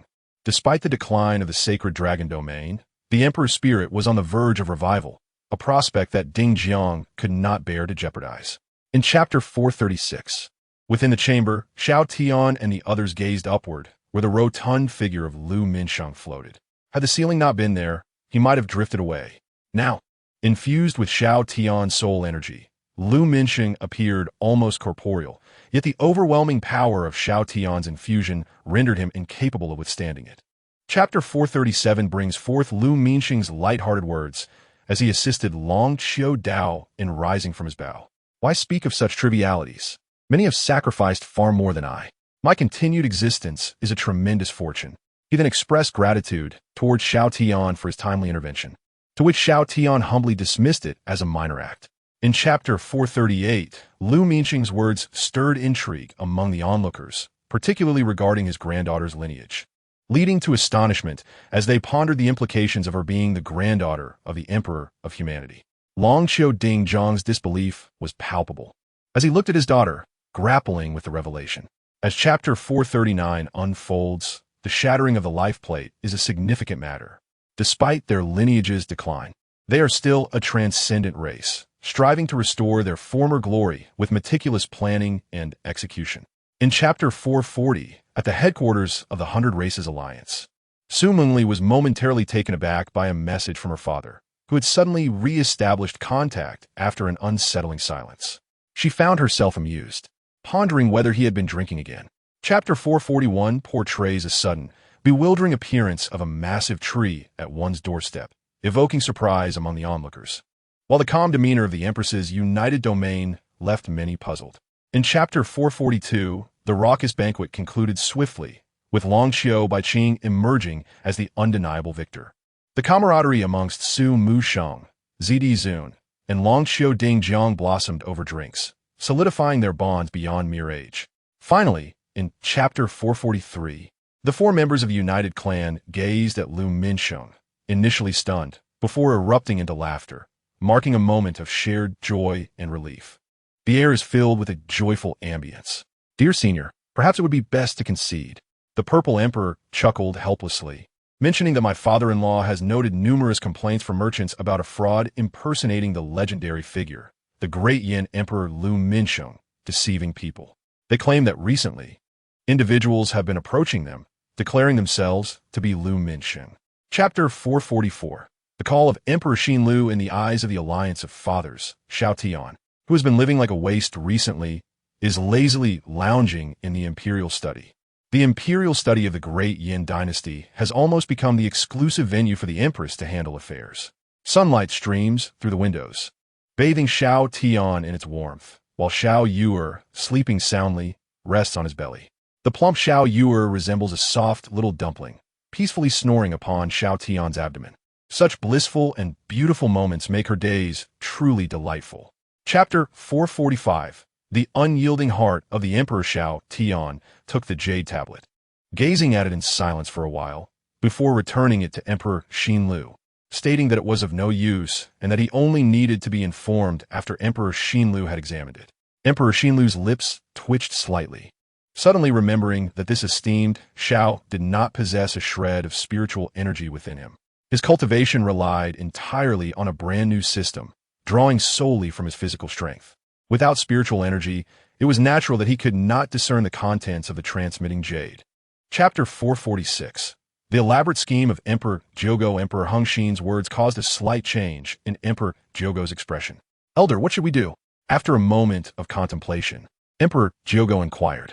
As this question stemmed from a former student of Emperor Hengxin, he refrained from giving a direct answer.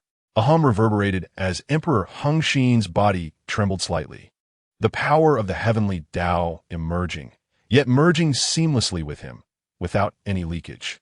Facing the elder, Emperor Zhougo could hardly perceive his presence. Chapter 447. The 8 Directions of the Golden Sword Array Kill? The young man of the human race could not help but chuckle. Why resort to killing? The reason is simple. This person is unfathomable. Emperor Zhougo instinctively voiced his thoughts. At that moment, his mind began racing, contemplating the topic at hand. Many might be deceived by the absurd title and the rumors regarding the Empress's patronage. However, upon careful reflection, one must ask, why?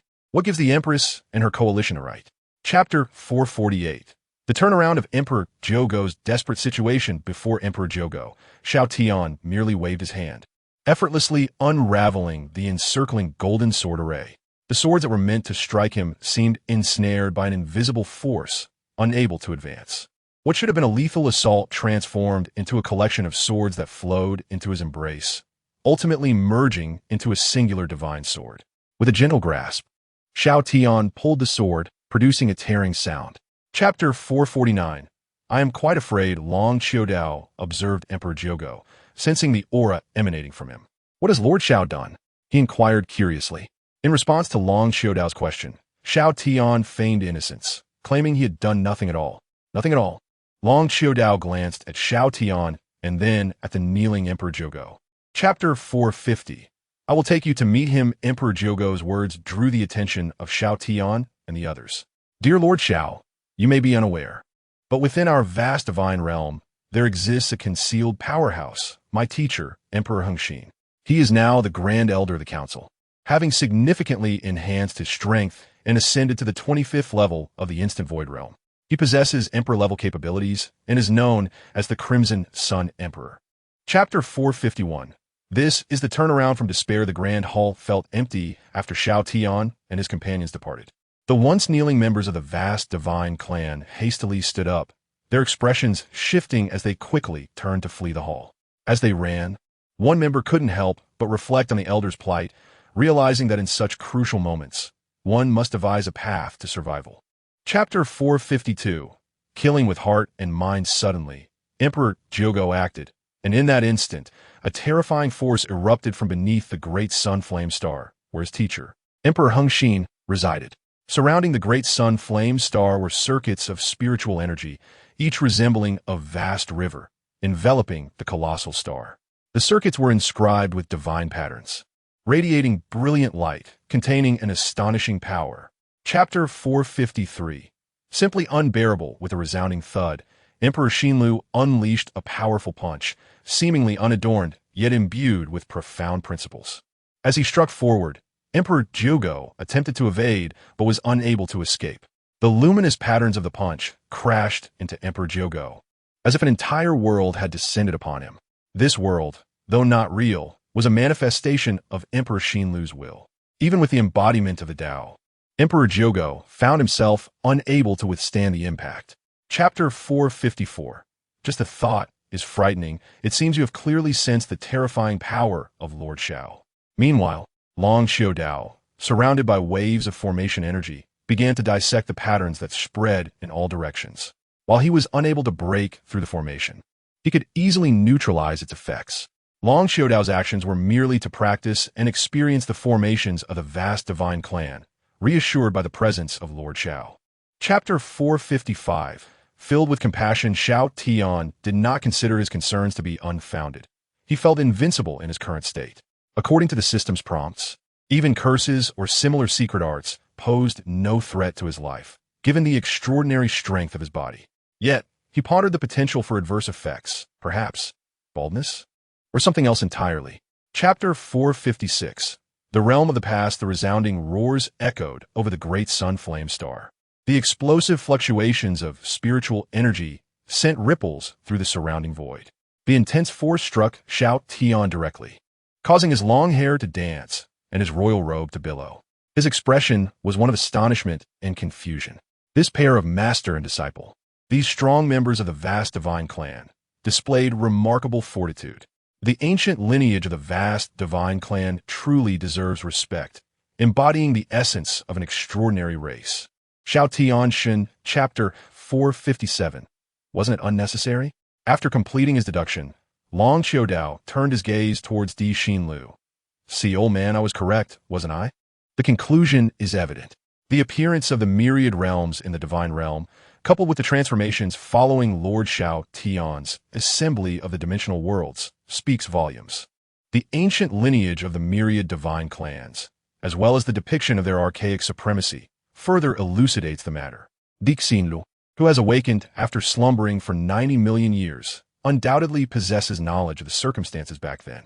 As for this matter, I am not entirely certain. Chapter 458. An odd situation. However, Di Xinlu quickly realized that the situation was not as he had imagined. Beside him, Long Xiaodao also stood up, frowning as he scanned the surroundings. Bang, bang, bang. The sound of bodies hitting the ground echoed repeatedly. Since Xiao Tian wished to experience the earthly ambience and did not want to retreat to the private chambers, he followed Di Xinlu and Long Xiaodao into the main hall of the tavern. Consequently, he found himself surrounded by a considerable number of individuals, who now appeared somewhat disheveled, having fallen to the ground. Chapter 459. The sudden arrival of the warship. The Qingqing realm, where Xiao Tian resided, experienced a brief period of chaos. Yet, under his brusque methods, tranquility was swiftly restored. After all, Not everyone possesses the ability to channel soul energy as effortlessly and forcefully as Xiao Tian, akin to releasing a floodgate. He had inundated a substantial portion of the Qingqing realm, yet emerged unscathed. Remarkably, it took only a short while for everything to revert to normal. The more time he spent with Xiao Tian, the more he found his abilities to be astonishingly extraordinary. Long Xiaodao mused to himself, feeling rather incredulous. Chapter 460. Look behind you. Long Xiaodao, upon hearing Di Xinlu's voice, curiously turned to him. What? Do you know this fellow? With commendable strength, boasting a 23rd level Dao realm, and possessing imperial-grade combat prowess. Upon hearing Long Xiaodao's remarks, Di Xinlu nodded. Indeed, this individual is the realm lord of the Yujin realm within the myriad divine realms, governing that particular domain and belonging to the ranks of reserve elders. The divine army that has awakened in the Yujin realm falls under his jurisdiction. However, he usually appears quite amiable. Why is he behaving otherwise now? Chapter 461. Not as simple as it appears. Di Yoshin's brow twitched as he glanced behind him. A lone figure, a human man draped in an ornate royal robe, hovered in midair. His aura was completely devoid of spiritual energy, resembling an ordinary person. He held a skewer in his mouth while carrying an exceptionally long spear in his hand. Di Yoshin was quite familiar with this spear, known as Extreme of the Moment, which he had personally forged and passed down. Chapter 462. The Ordinary Tree Planter. Let us defer these more intricate matters for a later time, Di Xinlu remarked, observing his former subordinate. He lifted his gaze toward Di Yoshin in the sky. Such trouble should not necessitate your personal involvement, my lord. You are truly remarkable. Long Xiaodao could not help but exclaim, addressing Di Xinlu. In truth, Lord Xiao is enjoying himself. There is no need for you to intrude. This is not mere intrusion. It is about alleviating Lord Zhao's burdens, Di Xinlu stated, pausing before continuing. My lord is excessively benevolent, harboring enmity towards wickedness. Chapter 463. The Divine Light of the Fiery Sun. Within the myriad divine realms, the management system is structured such that each realm, or each planet, is overseen by reserve elders. These elders report to the Grand Elder, Di Hongxin, who exerts overall control. The governance of the myriad divine clans has inherited ancient customs. In Di Xinlu's recollections, the myriad divine clan once established the myriad divine kingdom to administer and govern. The spiritual energy clans, too, operated as an empire rather than being managed by a clan structure. Long Xiaodao suddenly interjected, sharing his thoughts. Chapter 464. What if one is indeed a madman? Di Yoshin's words caused Di Xinlu's expression to darken considerably.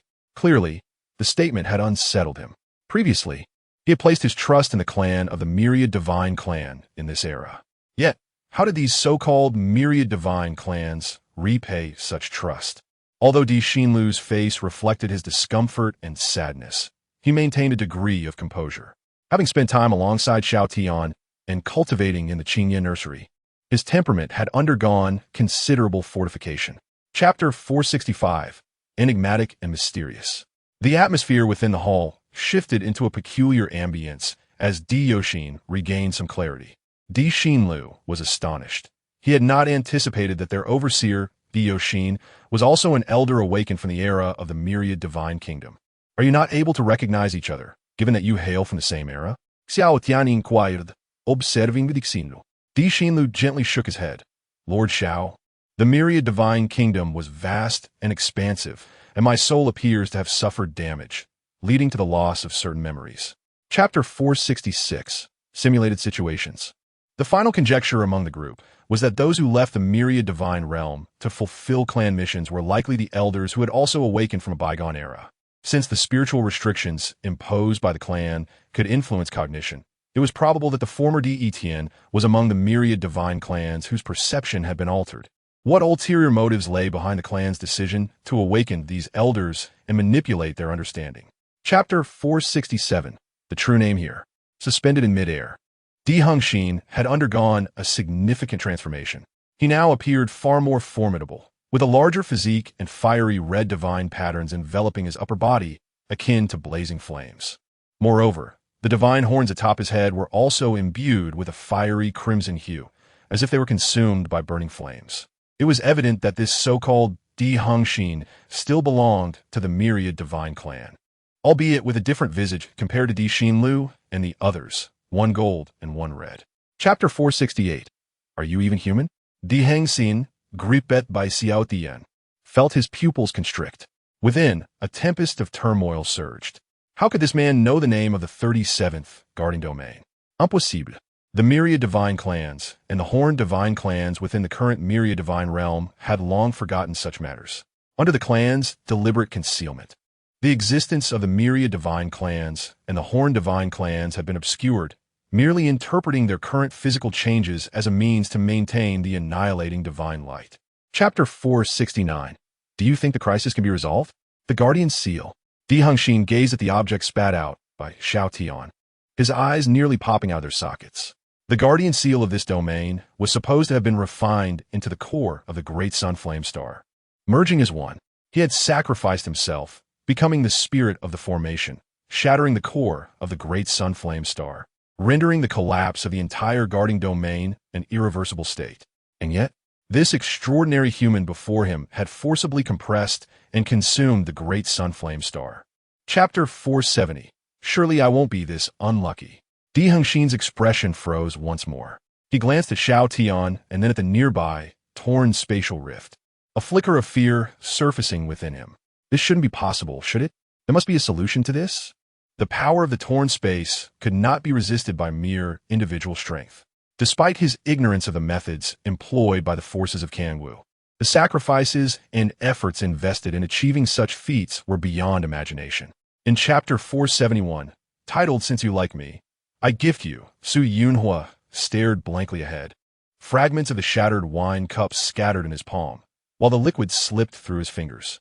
Flames erupted from the crimson openings in his body, mirroring the tumultuous emotions within him. Suddenly, he sprang to his feet, taking a couple of steps forward, his eyes wide with disbelief. Had it exploded? Before him, the world barrier had ruptured, revealing the internal chaos. The previously suspended celestial bodies in the void were now shattering, fissures emerging all around. In Chapter 472, the cause of the void battlefield, not only Emperor Xinlu, but also the soldiers under his command, including Emperor Fuyun, appeared clearer than before. Previously, they had gazed through a haze, as if shrouded in fog. Now, they seemed to have regained their clarity, giving the impression of becoming more whole. However, this was not a suitable moment for conversation. At that point, Emperor Yu interjected, glancing toward Xiao Tian, suggesting they retreat to the small man's residence. Chapter 473. The Unfortunate Star revealed that whether it was the communication between Kangwu and Songling, the group pondered for quite some time without discovering any plausible explanations. Emperor Yu speculated that perhaps they had once been a united family in ages past. However, such a notion seemed implausible. If they had once been kin, how could they engage in such fierce battles, each side intent on mutual annihilation? Moreover, from their past dealings, it was evident that Kangwu held a significant disdain for Songling. In Chapter 474, Why Are You So Biased? Su Yunhua felt a surge of anger at the absurdity of the situation. He was powerless to control the chaos that had erupted. Who could have predicted that the formation would explode? Soon, individuals would arrive to examine the scene. Based on his accounts, his father believed that this incident bore little relation to him. The figure, a master of the formation, approached Su Yunhua and patted him on the shoulder.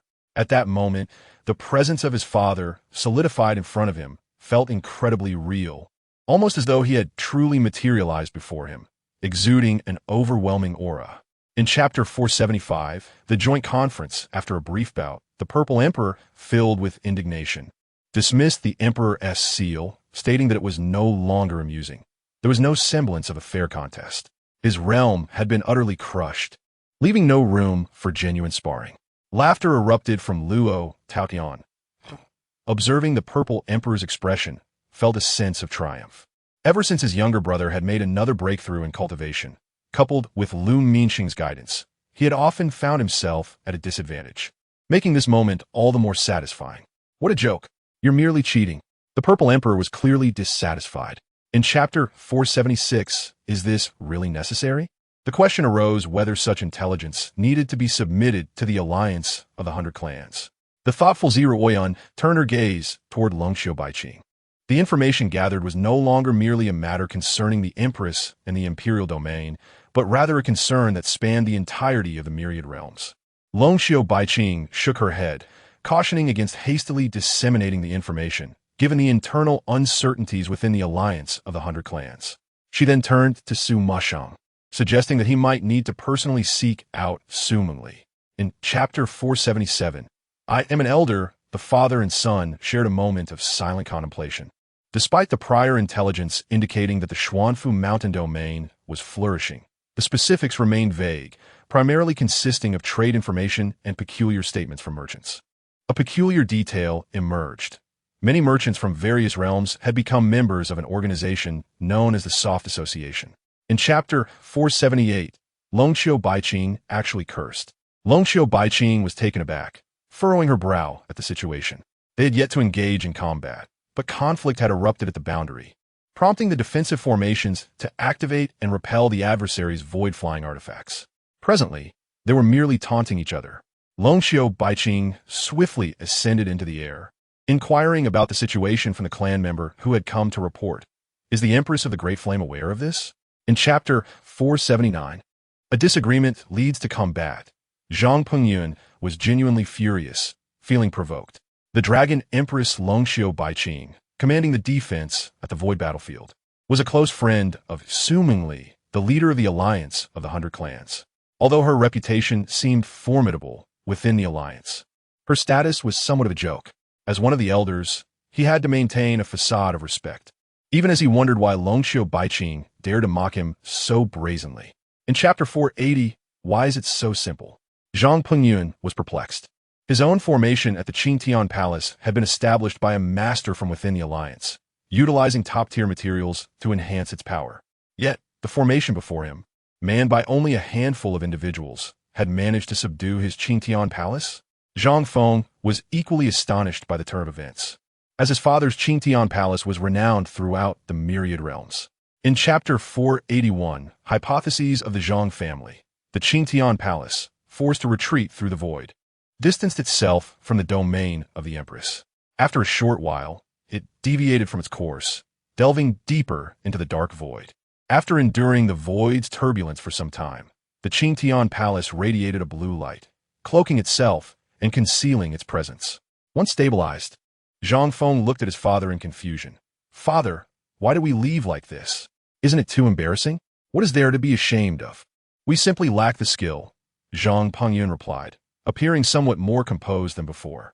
In Chapter 482, The Journey of Zhang Pengyun, upon arriving at the imperial domain, he understood that all actions were governed by rules, and familiarity with the regulations was essential for smooth navigation within.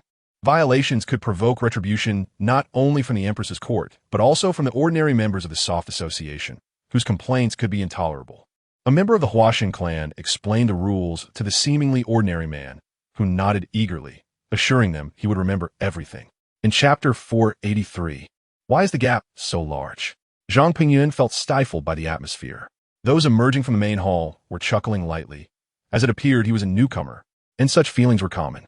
Indeed, many had paid the boundary fees, yet refused to leave the imperial domain, drawn by the rich and pure spiritual energy within. After a brief adjustment, one would feel far more comfortable. Zhang Pengyun quickly regained his composure, standing tall with astonishment etched upon his face. The words uttered by the elder earlier resonated within him. Superior races. He turned once more to gaze at the Wuxiang divine clan, who were enhancing the formation, his heart tempestuous with turmoil. The existence of superior races was exceedingly rare, only a handful scattered across the myriad realms. These races were few in number, making them exceptionally elusive. The appearance of any member from a superior race sparked fervent discussions and fierce competition among various factions for their talents. Previously, at the boundary of realms, he had witnessed this unfamiliar race, the Wuxiang divine clan. During that era, heroes were plentiful, with 3 human figures standing out prominently: the human emperor, the human sovereign, and the human venerable. The human emperor, Ziji, was invincible, living up to his name, while the human sovereign and human venerable had to momentarily retreat from his brilliance. The human imperial court was regarded as the legitimate authority of the human race, and its 4 great emperors were renowned throughout the realms. Historical accounts indicated that during a great calamity, the Great Flame Emperor paid a hefty price in his battle against Kangwu, sacrificing himself and leaving his fate uncertain. Zhang Pengyun retrieved a communication jade, which glowed with a cerulean light as the entire void vessel twisted and vanished into the distance, disengaging from the void's navigational path. Upon departing the route, the Xiao Tian palace reappeared. The void vessel entered the palace, where Zhang Pengyun, now inside, infused the communication jade with spiritual energy, allowing its energy channels to circulate and take form. He proceeded to a secret chamber, placing the jade within. Shortly thereafter, the formation activated, revealing the image of his son. Zhongzhen Mountain displayed palpable anger, laced with disappointment in his tone. "Husband, how could you? Sie ruing ehoidin disbelief." Zhang Pengyun was taken aback. He never anticipated that his goodwill would be misconstrued. His first-hand experiences in the alliance of the female emperor and the imperial domains were genuine, devoid of deceit. The figure of the Great Flame Emperor, Lu Minsheng, was something he had witnessed with his own eyes. How could it be false? He hastily interjected, alluding to the so-called benevolent Tianzilin, Xiao Tian, whose true strength remained obscure, merely reflected in the words of others. Zhongzhen Mountain and his family were positioned quite close to Zhang Pengyun. Following the communication formation, they hastily ignited spirit stones and rushed over, having laid contingency plans within the Xiao Tian Palace. A slight utilization of the formation allowed them to pinpoint his location. As the Xiao Tian Palace was drawn in, Zhang Pengyun's expression darkened. He had no desire to seek death alongside them. He had clearly stated his position, yet his father-in-law's family seemed intent on courting danger. Seated atop the majestic Xiao Tian Palace were none other than Xiao Tian and his companions. The palace, grand and imposing, housed intricate formations within its structure. Xiao Tian and his group had set up a table laden with food and drink, indulging in the spectacle while relishing their refreshments. Among the spectators, Xiao Tian appeared the most elated. After Long Xiu Baiqing had repelled Zhang Pengyun, Xiao Tian understood the underlying circumstances and suspected that the latter harbored ulterior motives, believing he may be feigning retreat to gain an advantage. In an instant, as Zhang Pengyun unleashed his power, azure light erupted from his being, and with a sweeping motion, the entire Xiao Tian Palace radiated brilliance, crashing down. The members of Zhongzhen Mountain, who had previously charged at him, froze in place. The azure light that had just manifested exploded successively, dissipating into the cosmos. In its wake, it carried away the profound power emanating from them, revealing the domain of the Tao. "Umph." Zhang Pengyun snorted coldly, abruptly gesturing with his hand. Upon hearing Xiao Tian's words, Lu Minsheng felt an impulse to retaliate. Such nonsensical remarks implied that his life or death was a matter of amusement. As an elder, he deserved a modicum of respect. Casting a weary glance at Xiao Tian, Lu Minsheng felt fatigued, realizing that this so-called junior was exceedingly prodigious. If it came to blows, he feared he might be left at the mercy of this individual.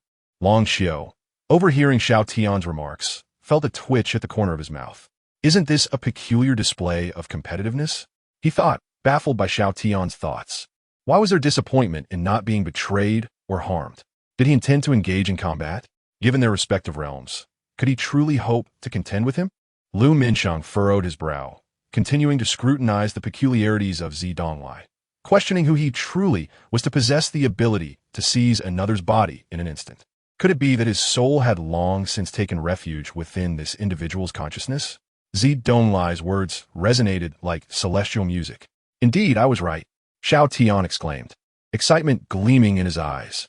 This individual, with malicious intent, was undoubtedly targeting him. While Xiao Tian reveled in exhilaration, Long Xiu shook his head, perceiving that Zi Donglai was courting his own demise. The current situation seemed overly simplistic for him, as if he were purposefully complicating matters for himself, aiming to leave no casualties. Observing the confidence of his adversary, Lu Minsheng opened his mouth, momentarily at a loss for words. Finally, with a bemused expression, he added, "Such recklessness and lack of caution, and yet you claim to belong to the intelligence department. Who oversees the appointments in your Canwell?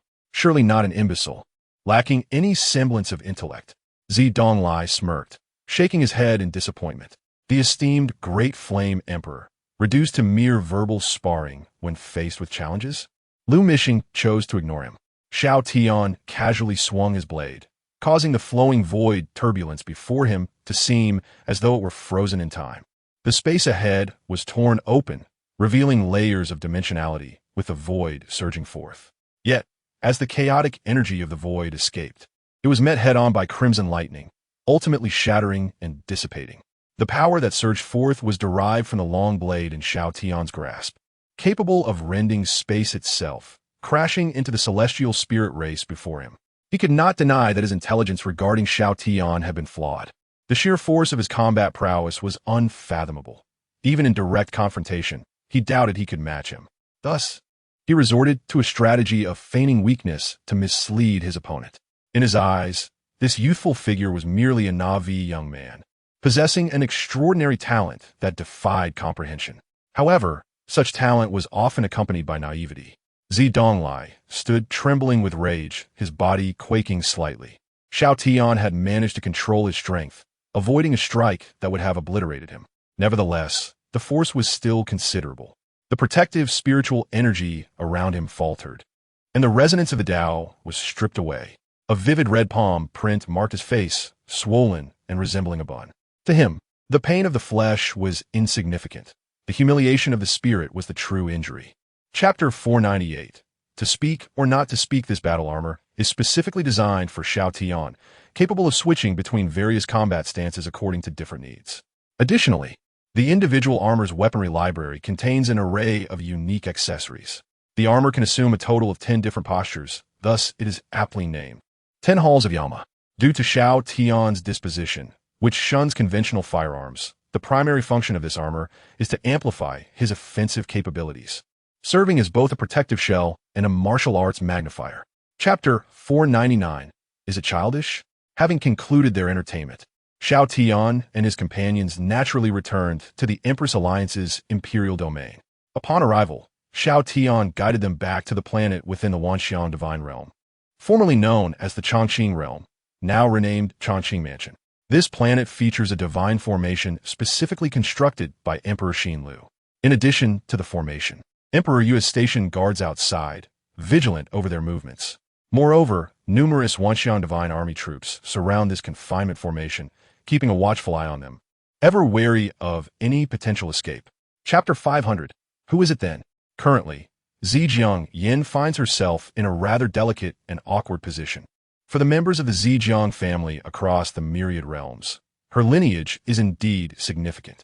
At this moment, Zhejiang Yin turned to observe the members of her family within the divine formation. As she scrutinized those within, the Zhejiang clan members, including Ji Ruiying, also cast their gazes upon her. What particularly concerned them was the precise information Zhang Pingyun had uncovered during his intelligence-gathering efforts regarding the legitimate human imperial bloodline. Chapter 501. My rules are just rules. Previously, the Elder Council of the 100 Clans Alliance had conspired against Su Mengli, covertly setting traps to complicate matters. The Xuanfu Mountain Domain, serving as the second line of defense, was one such location. However, Zhang Pingyun's directive was to create difficulties for the Yuyan Void battlefield while monitoring the situation there. Creating obstacles does not equate to surrender. Should issues arise at the Yuyan Void battlefield, a swift response is essential to prevent the loss of the battlefield. Zhang Pingyun had also deployed covert forces to keep a close watch on the Yuyan Void battlefield. Chapter 502. Inquiring with respect, the slave seal is a manifestation of the natural laws governing the universe. Beings from the myriad realms utilize the slave seal as a cunning means to manipulate these cosmic rules. Consequently, actions taken under its influence are irreversible, adhering to the celestial order. Thus, Kai Yingwu exuded confidence, believing that even if Xiao Tian possessed immense strength, he would be powerless to alter his fate once he chose this path. After all, no one could realistically resist the cosmic laws. Chapter 503. The meeting of two emperors. Zhang Pingyun's inquiry captured everyone's attention. A blade? Are you referring to the guide? Xiao Tian suddenly recalled something, and a guide appeared in his hand. As the gray-white blade materialized, faint crackles of thunder could be discerned upon its surface. Upon seeing the long knife once more, Zhang Pingyun's expression underwent a subtle shift. He focused intently on the thunder surrounding the blade, acutely aware that he had not misperceived. It was indeed infused with the punitive force of heavenly tribulation. Chapter 504. Confrontation of the two emperors. Xiao Tian radiated an imposing aura, while Longxiu Baiqing attempted to interject but was restrained by Luo Xiaomei. "You are one of us now. You cannot assist." Luo Xiaomei, exhibiting a rather possessive demeanor, tightly clutched Longxiu Baiqing, stifling her voice.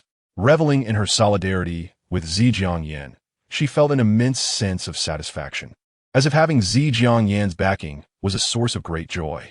Across the communication formation, Su Mengli maintained her gentle smile, though this time there was an underlying seriousness.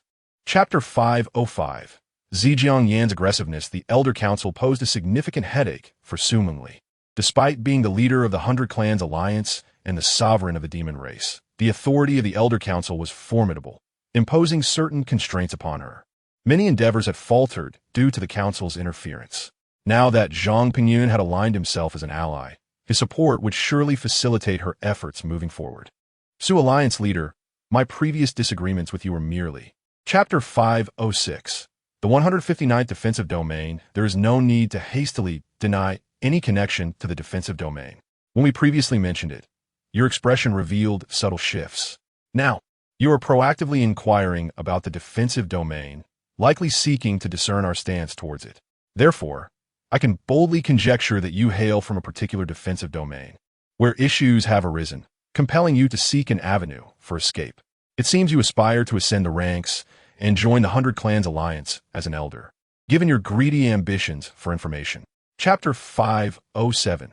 The Sacred Dragon's Guardian. Ice. The Emperor personally established this. Xiao Tian scrutinized Zhang Pingyun, taking in his demeanor. Are you certain? Zhang Pingyun was momentarily taken aback, realizing he had unconsciously spoken out loud. When Xiao Tian had inquired, he had been momentarily distracted, losing focus until he regained his senses. Realizing it was too late to retract his words. Acknowledging this, Zhang Pingyun nodded.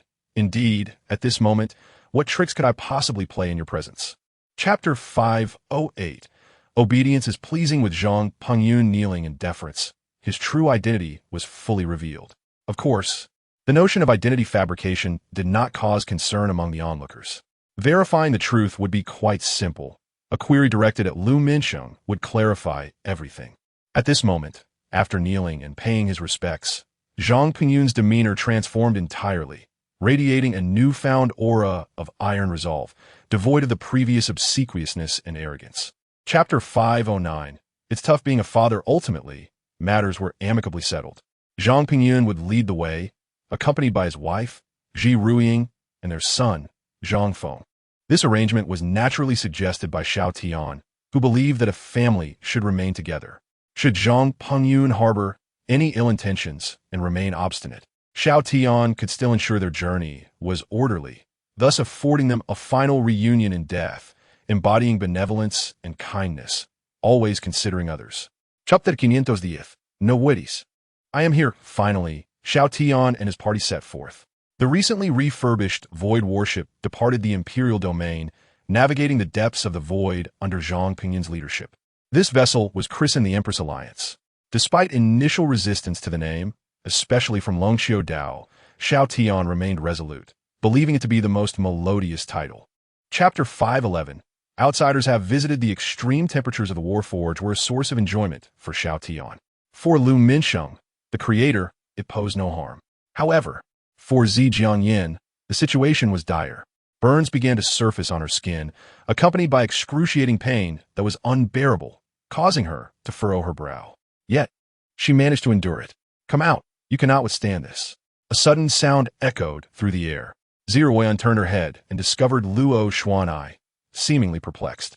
In the cockpit of the Empress Alliance, a special crystal structure loomed ahead, capable of enveloping the surrounding scenery and an extensive range beyond, projecting it onto a surface.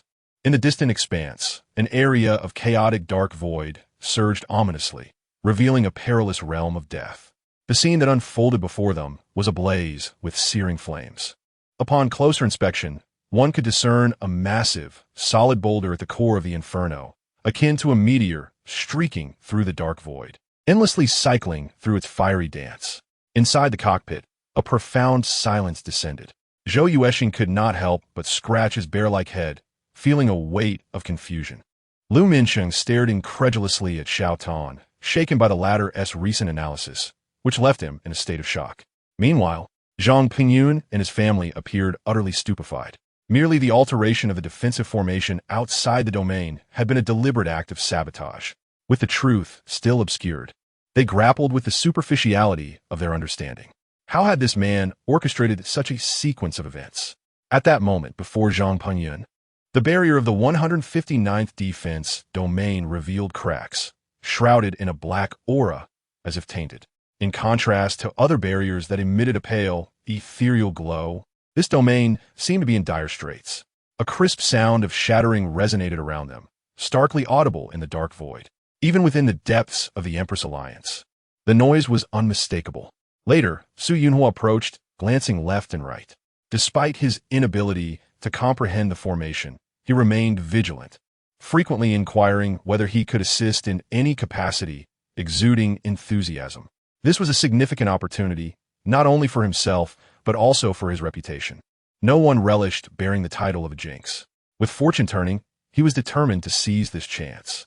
Zhang Pingyun, unexpectedly propelled back by an unseen barrier, collided with the deck of the Empress Alliance, limbs flailing in an undignified manner.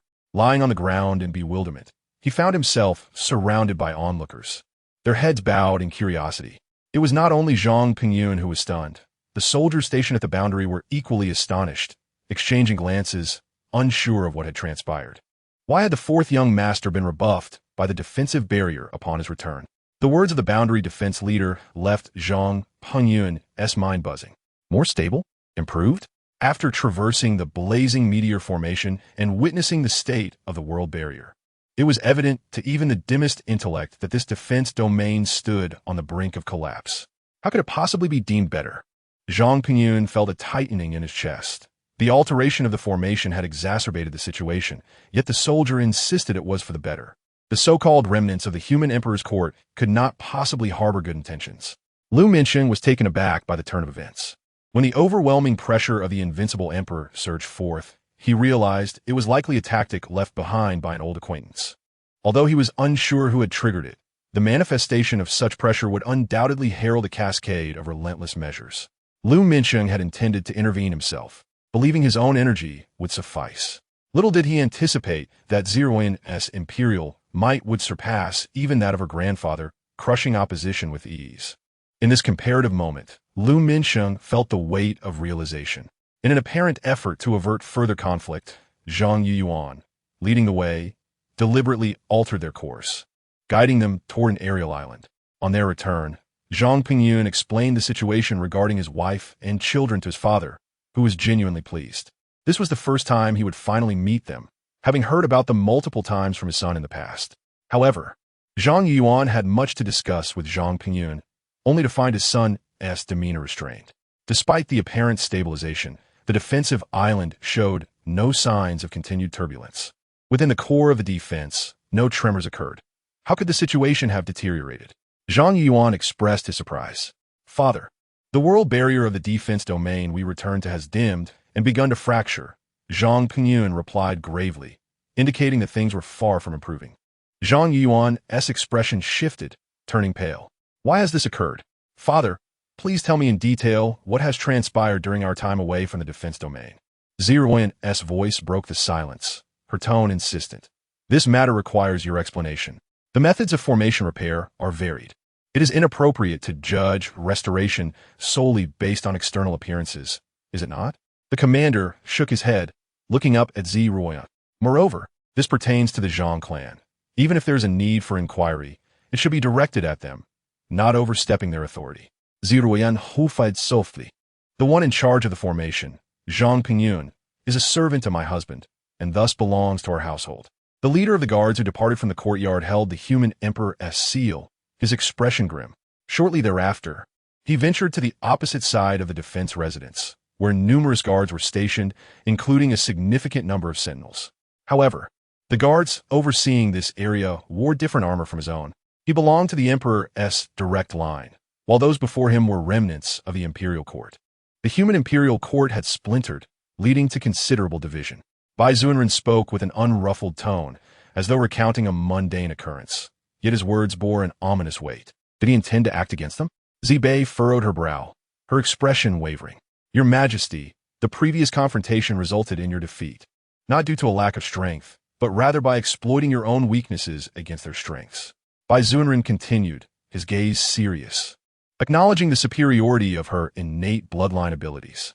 Although Bai Zunren had not left the courtyard, Zirwan's aura surged, allowing him to perceive her presence clearly within the enclosure. The sword struck with a force that shook the heavens, rending the fabric of space. With terrifying might, it aimed for Xiao Tian's head.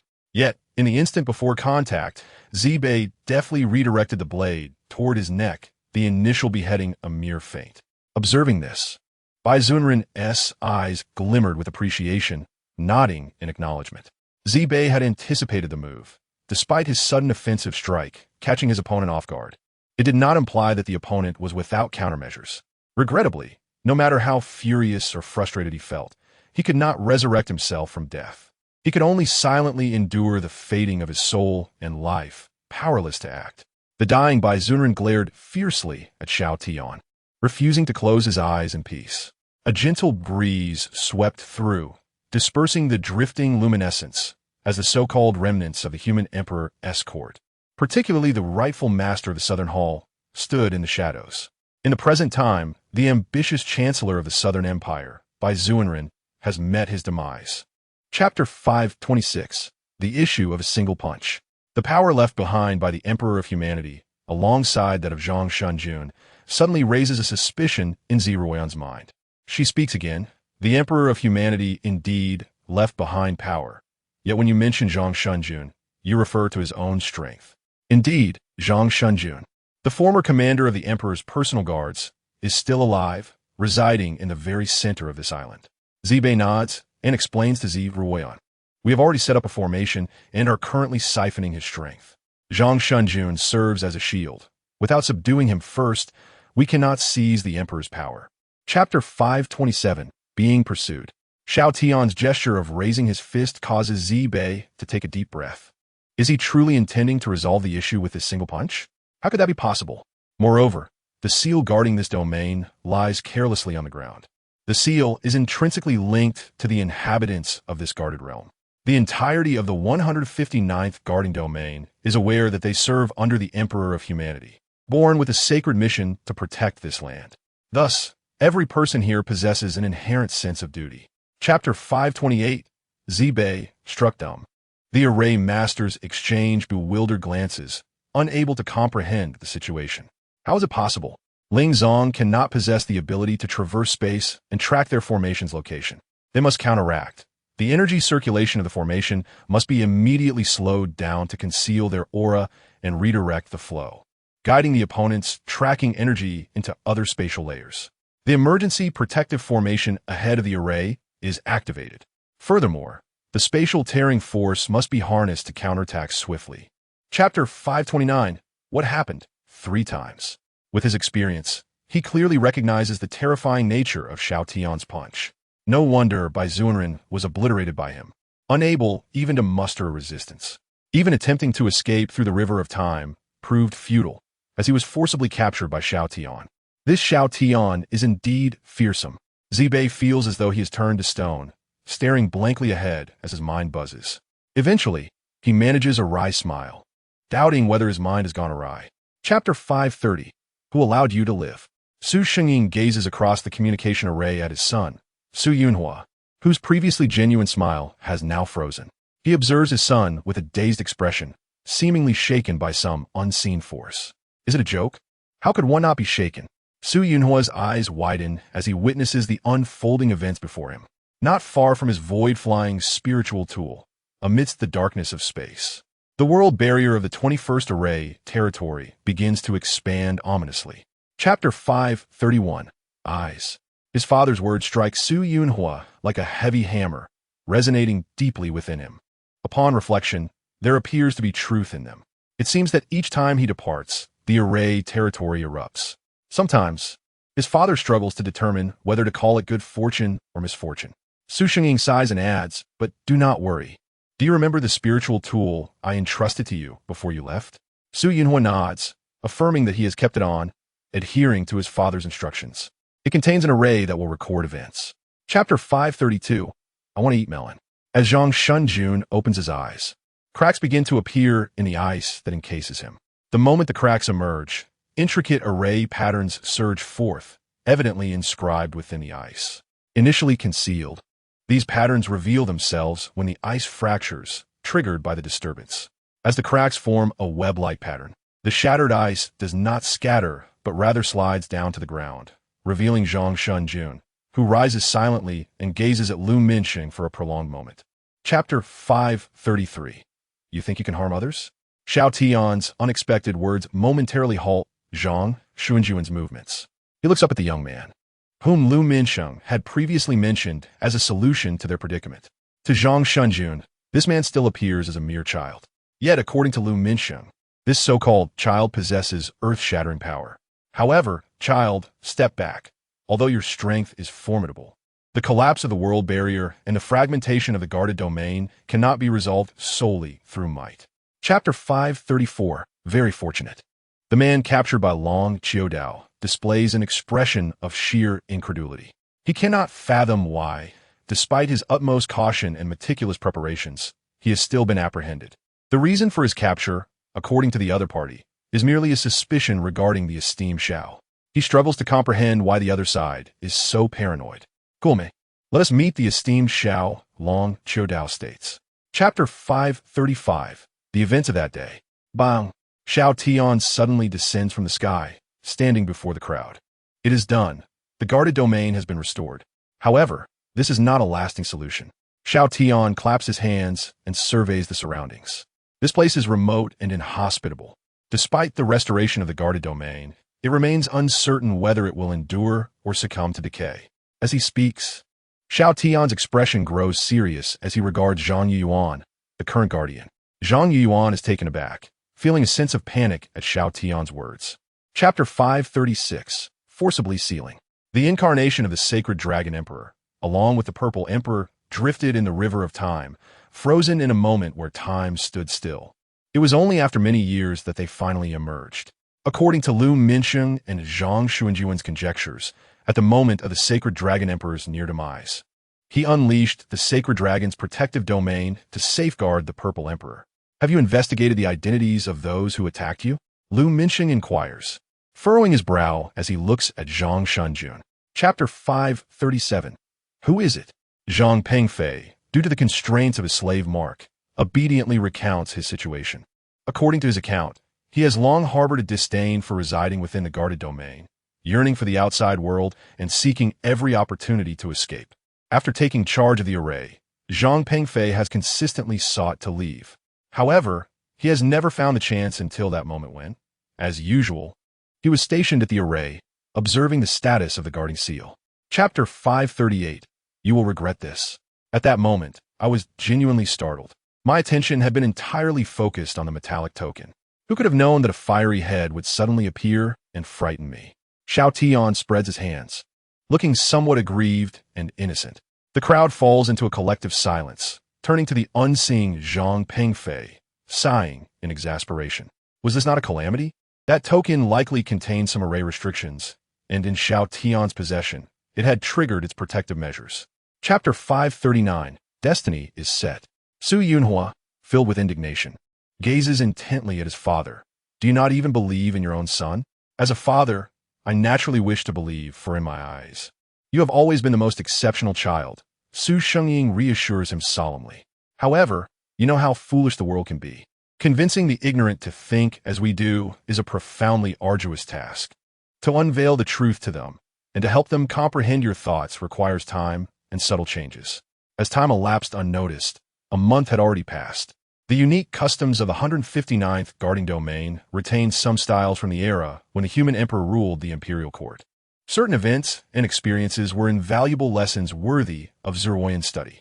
Through Zhang Shunjun, Xiao Tian and his companions learned much about the past. Though Zhuoyan was more interested in the fierce battle with Kangwu, while Xiao Tian was preoccupied with gossip, particularly concerning the vast realm of the human emperor. Before embarking on his journey, Zhang Shunjun vehemently opposed Xiao Tian's plan to traverse the void in his physical form.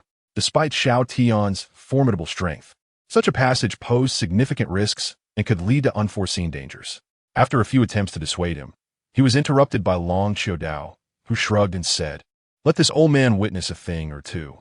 It was not entirely fair to blame him, as he had been abdicated for some time and had only recently joined the Empress's united imperial domain, which made him somewhat unaccustomed.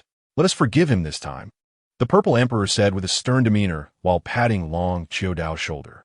Long Qiudao stared in disbelief at the Purple Emperor, questioning the inconsistency of his words. For the members of the Soft Association, the name of the supreme soft rice, celestial, should echo throughout the heavens and realms. Anything less would be deemed a failure. Such a revered reputation, especially one as benevolent as Xiao Tian's, ought to be propagated far and wide, enabling more virtuous individuals to thrive in this world. Preparations made by the Purple Tyrant before his departure were entrusted to Zhong Yangming. Since beginning his martial training with Xiao Tian, his physique had become exceptionally robust, and his energy was boundless. Xiao Tian paused, observing Zhong Yangming, and inquired, "Wasn't he listening attentively throughout the entire interrogation? You could simply request him to report the key points directly." Zhong Yangming rubbed his forehead in response, explaining that it was insufficient for just one person to listen, as he needed to verify the details to avoid missing any crucial information. After all, the matter was of great significance, and some details might be concealed within the minutiae. Zhong Yangming meticulously studied the communication jade, his expression turning grave. "What is it?" Xiao Tian asked, looking up while picking his food. "It seems something has happened to old Master Shui," Zhong Yangming replied, channeling spiritual energy into the jade to reveal its contents, which then floated in the air. Xiao Tian looked up to see that Shui Fuqi, who managed the Empress's united commercial empire, had returned to the Shui family estate without further word. The integration of the imperial domains was remarkably successful, with the inhabitants of the guarding domain blending seamlessly. Zhang Shunjun and Lu Minsheng engaged in conversation while admiring the scenery, while Long Qiudao busily attended to various tasks. Meanwhile, Xiao Tian and Zhong Yangming continued to enjoy their meal and drink, reveling in the moment. Outside the Empress's palace, the sounds of sparring and combat echoed, creating a stark contrast to the otherwise tranquil and harmonious atmosphere. Shui Lingbei distinctly remembered how his elder brother had come to save him, displaying prowess unlike any other. Now, as he observed his brother, Shui Fuqi, engaged in aerial combat, he saw only a rotund figure, comically out of place compared to the formidable warrior he once was.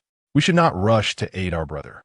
He likely has his own plans," Shui Lingbei suddenly declared, leaving those around him in stunned silence, particularly the city lord of the, who stared incredulously. The unexpected events unfolding in the sky astounded the onlookers, their eyes widened in disbelief. Indeed, Shui Lingbei laughed heartily, grabbing his brother Shui Jina. "This is precisely how he appeared when he came to rescue us." Shui Jina stood still, held by Shui Lingbei, yet smiling, feeling a wave of relief at the sight before them. The spectacle above was overwhelming. The soldiers of the Wanxiang Divine Army exhibited tremendous strength, and the manifestation of the Golden War Avenue in the sky, accompanied by their charging war chariots, created an imposing presence that engulfed the surroundings. As they halted abruptly before Shui Fuqi, their control was terrifyingly evident. Then, a voice called out, drawing everyone's attention to the figure cloaked in a black robe, Di Xinlu. "Is the Baibo Divine Clan perhaps a branch of the ancient divine clans?" Shui Fuqi inquired, astonished. Di Xinlu shook his head, clarifying, "Not quite. They are merely a lesser ordinary divine clan, an upper-tier race, not a super-tier one. They once shared a status with the Flower Divine Clan, which has now ascended to a super-tier race due to Xiao Tian's influence." As the events unfolded, Zeroyan searched in vain for Xiao Tian, only to realize that numerous pressing matters had accumulated within the Great Yin dynasty during her absence, requiring her immediate attention. She had initially anticipated that her departure would allow the affairs of the dynasty to be managed smoothly. However, she was taken aback by her father's incompetence in handling matters. With numerous issues left unresolved and many flawed proposals that she promptly halted, observing the approaching vessel, its formation and the radiant array revealed its intentions, making it clear to even the most naive observer. The hesitation in accelerating further only underscored their intent. as if they feared a sudden change in direction would prevent them from making contact. "Brother, what should we do?" Shui Gaoyang asked, glancing at Shui Fuqi, uncertain about the unfamiliar worship and seeking guidance. To Shui Ao, the advancing void worship was merely an exercise in futility, a self-inflicted humiliation. Having received information from the Stargate, he intentionally positioned the palace spirit artifact as a blockade. This time, he was determined to intercept the opponent, ensuring they understood that the Shui clan was not a place where insignificant outsiders could act with impunity. To intimidate? A farce. He had no fear of such trivial tactics in his fortress. With audacity, he confronted them. "Do you dare to crush my head?" Upon seeing Shui Fuguwei, the veins on his forehead throbbed slightly. Threaten him? In the next moment, he shook his head vigorously, standing tall and glaring fiercely. "Do you even comprehend what you are saying? My father is the leading candidate for the Shui family succession. Although your father was once a minor emperor, that is a matter of the past. In terms of status, I currently stand above you." In the Flower and Wood prison, the bound Shui Yao's expression was grim as he faced Shui Jintian's words and insults, which he found hard to accept. Unfortunately, he was now a prisoner and could only endure the humiliation with no other recourse. Yet, he had long anticipated such petty tricks. Shui Jintian laughed heartily. "How about my son's abilities? Are they impressive? My sons have surpassed their predecessors, unlike you lot." Shui Junjun affixed a metallic token onto the monument and began to speak to himself. "Currently, 65 of the Shui clan supports my ascension. I am but one step away from completing my mission. The assistance from the Biffo Divine clan alone is insufficient for a secure rise to power." He transmitted a message to summon his son for assistance. According to the intelligence, Shui Jintian's son seemed closely allied with the alliance of 100 clans. Utilizing the Stargate during transit, the entire space shook violently as a resplendent golden sword manifested, slicing through the air toward Xiao Tian, exuding a terrifying aura. Nearby, Shui Junjun was secretly alarmed and retreated to the edge of this miniature realm, channeling spiritual energy to shield himself with a barrier, fearing Xiao Tian might escape. The space was completely sealed at that moment, preventing entry or exit. The attack emerging from the monument bore a heavy pressure as it descended upon Xiao Tian's forehead.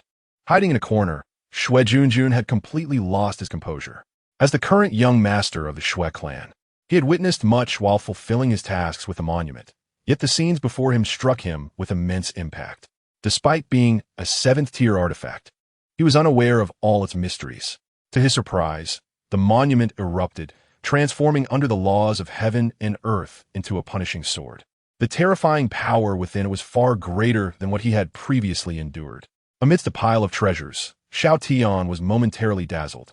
He joyfully surveyed the riches before him, letting out a satisfied belch. How delightful! Taking a deep breath, he couldn't help but express his wonder. At this moment, his gaze shifted towards the golden energy of the heavenly laws behind him. Upon feeling Xiao Tian's attention, the golden force trembled. Shui Junjun, watching nearby, was filled with dread. "Shui Jintian?" He stared at Xiao Tian, desperately wishing he had misheard. How could this monster be connected to Shui Jintian? Was this not disastrous? He was a rival to Shui Jintian, vying for the position of clan leader. Though their tasks were intertwined, their methods were often ruthless.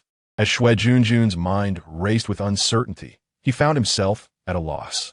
Upon hearing Xiao Tian's words, Shui Junjun's first reaction was confusion over the term painless journey. "Wait." Cold sweat beaded on his forehead as he hurriedly gestured to Xiao Tian. "Why would you suddenly wish to send me on my way?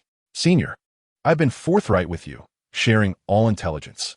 Why do you still seek my life?" Shui Junjun implored. Xiao Tian sighed. "This is for your own good. Consider it. You're a rival to the old master of the Shui clan. If I let you go, you will surely harbor resentment towards me." Outside Shui Jintian's residence, a throng of armed elite surrounded the place, their demeanor foreboding as they gazed intently at the mansion. Leading them was a man who bore a striking resemblance to Shui Junjun, yet appeared more mature. Shui Jinxing, Shui Junjun's third son, held a position overseeing patrol duties within the Shui clan. Seeing the jade token before him, Shui Jintian's expression shifted as he sternly addressed Shui Jinxing. "This jade token is meant for the defensive array against external foes. It contains the spiritual resonance and power left by our ancestors, as well as their profound might, our clan's secret weapon. How dare you use this against your own kin?" Do you even understand the rules? At that moment, Xiao Tian was genuinely furious, unable to comprehend the current state of the clan. Unbeknownst to them, they all shared a similar sentiment. They turned their gazes forward, quietly awaiting the arrival of the esteemed figure whom Xue Junjun would approach with utmost respect. Upon recognizing the newcomer, Xue Fugui, Di Xinlu, and Hua Kai, expressions of realization emerged. Observing Xue Junjun's bizarre demeanor, they had already deduced the truth. The young man, draped in royal robes and exuding an air of effortless grace, was none other than Xue Junjun's face hardened, and he could see that the Xue Yao in the Flower and Wood prison was on the verge of collapse. He realized that his father was genuinely considering erasing him to clear the path. "Father, why must you do this?" Xue Yao cried out in despair from the confines of his prison. "They are merely relics of a bygone era. The position of clan leader is almost yours. At this critical moment, are you truly willing to abandon it? We are already sworn enemies, unless..." Now, Xue Junjun had no time to ponder his father's or the elder's intentions. His sole focus was on how to properly serve this esteemed figure. Everything else could wait. He understood that if he failed to impress Xiao Tian and demonstrate his sincerity, not only would he perish, but his entire lineage would be doomed as well. The profound impact of his recent experiences in the Celestial Hall resonated deeply within him. Suddenly, Xiao Tian raised his hand, deep in thought. Observing the sudden and fervent actions of Xiao Tian, Xiao Tian and his companions turned their gazes in curiosity, unsure of the cause behind such enthusiasm. The individuals from the Kaitian Hall, during battle, would manifest metallic patterns upon their bodies. Xiao Tian blinked, looking towards Xiao Tian, pondering whether these metallic patterns would also emit radiance and exhibit fluctuations of spiritual energy. Indeed, it was a peculiar sight, representing an entirely new cultivation system. Xiao Tian nodded, reminiscing about the appearance of Zhang Pengfei. With Xiao Tian's affirmative response, Xiao Tian proceeded with great determination. The words of Xiao Tian were wild and brutal. Yet what truly astonished everyone was his mention of having obliterated the ancestral Emperor Dade. How could such a thing possibly occur? Ancestral? Xue Junjun's smile faltered, unable to comprehend. Noticing the bewildered expression on his face, Xiao Tian provided a brief explanation. "It's nothing much. Merely the lingering will of your ancestors manifested as an avatar startled me, resulting in an accidental explosion. Fear not, you're within the dense and vibrant spiritual energy of the Forbidden Mountain Forest. Various types of spiritual herbs were visible along the path. The trees within the mountain were also unique spiritual plants, seemingly altered by some special transformation. These spiritual trees were evidently more towering than ordinary ones, adorned with spiritual fruits and flowers that contained potent medicinal properties. Would such treasures merely remain in this mountain? Upon entering the forest, Xiao Tian observed his surroundings, casting a curious glance at Xue Junjun and Xiao Tian. If there was confusion before and now, the descendants trailing behind Xue Junjun expressed their sentiments. "Father, why did you not choose to serve this esteemed individual sooner as a subordinate? Had you done so earlier, wouldn't we have been far more comfortable by now?" Xiao Tian had thoroughly harvested the treasures encountered along the way, leaving none untouched. Although most of the spoils had ended up in Xiao Tian's possession, those following him were still well fed. Xue Qingji roared, her imposing presence instantly enveloping the entire valley. The power within her surged forth, manifesting as a river in the sky, with an aura of flowing water. Xue Qingji directed the force of the temporal river towards Xiao Tian, swiftly arriving before him. She extended her hand, pushing forward with a palm, her wrist alive with the movement of water, akin to roaring waves, embodying an overwhelming force, as if an entire world of water were crashing down. Is this the sensation of cultivation? Standing still, Xiao Tian could distinctly feel the surging spiritual energy within his body. This novel experience, as the energy coursed through his meridians, was utterly fascinating. He realized that his physical form was no longer solely reliant on corporeal strength, but rather augmented by spiritual energy. This energy washed over him like a cleansing tide. It was no wonder it was termed the body refining realm. Such was the experience. Xiao Tian marveled, feeling himself gently sway. When will Lord Xiao reach the pinnacle? Nearby, Wasitu observed Xiao Tian, who stood with closed eyes in deep meditation, and inquired of Di Xinlu. At this moment, they had retreated, taking shelter aside. As Xiao Tian's cultivation intensified, the disturbances became more pronounced. Each breakthrough resonated with a thunderous boom that unsettled them. Even the mightiest among them, Di Xinlu, felt dizzying effects, while the weaker descendants of Xue Junjun were left breathless. Lying on the ground, Xue Qingji tilted her head, her eyes filled with existential doubt. Is this truly the body refining realm? What was that technique just now? How could it so accurately collapse that space from afar?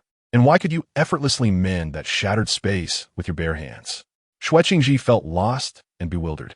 In her previous impressions, the Kaitian Hall had always been a formidable force, far surpassing her expectations.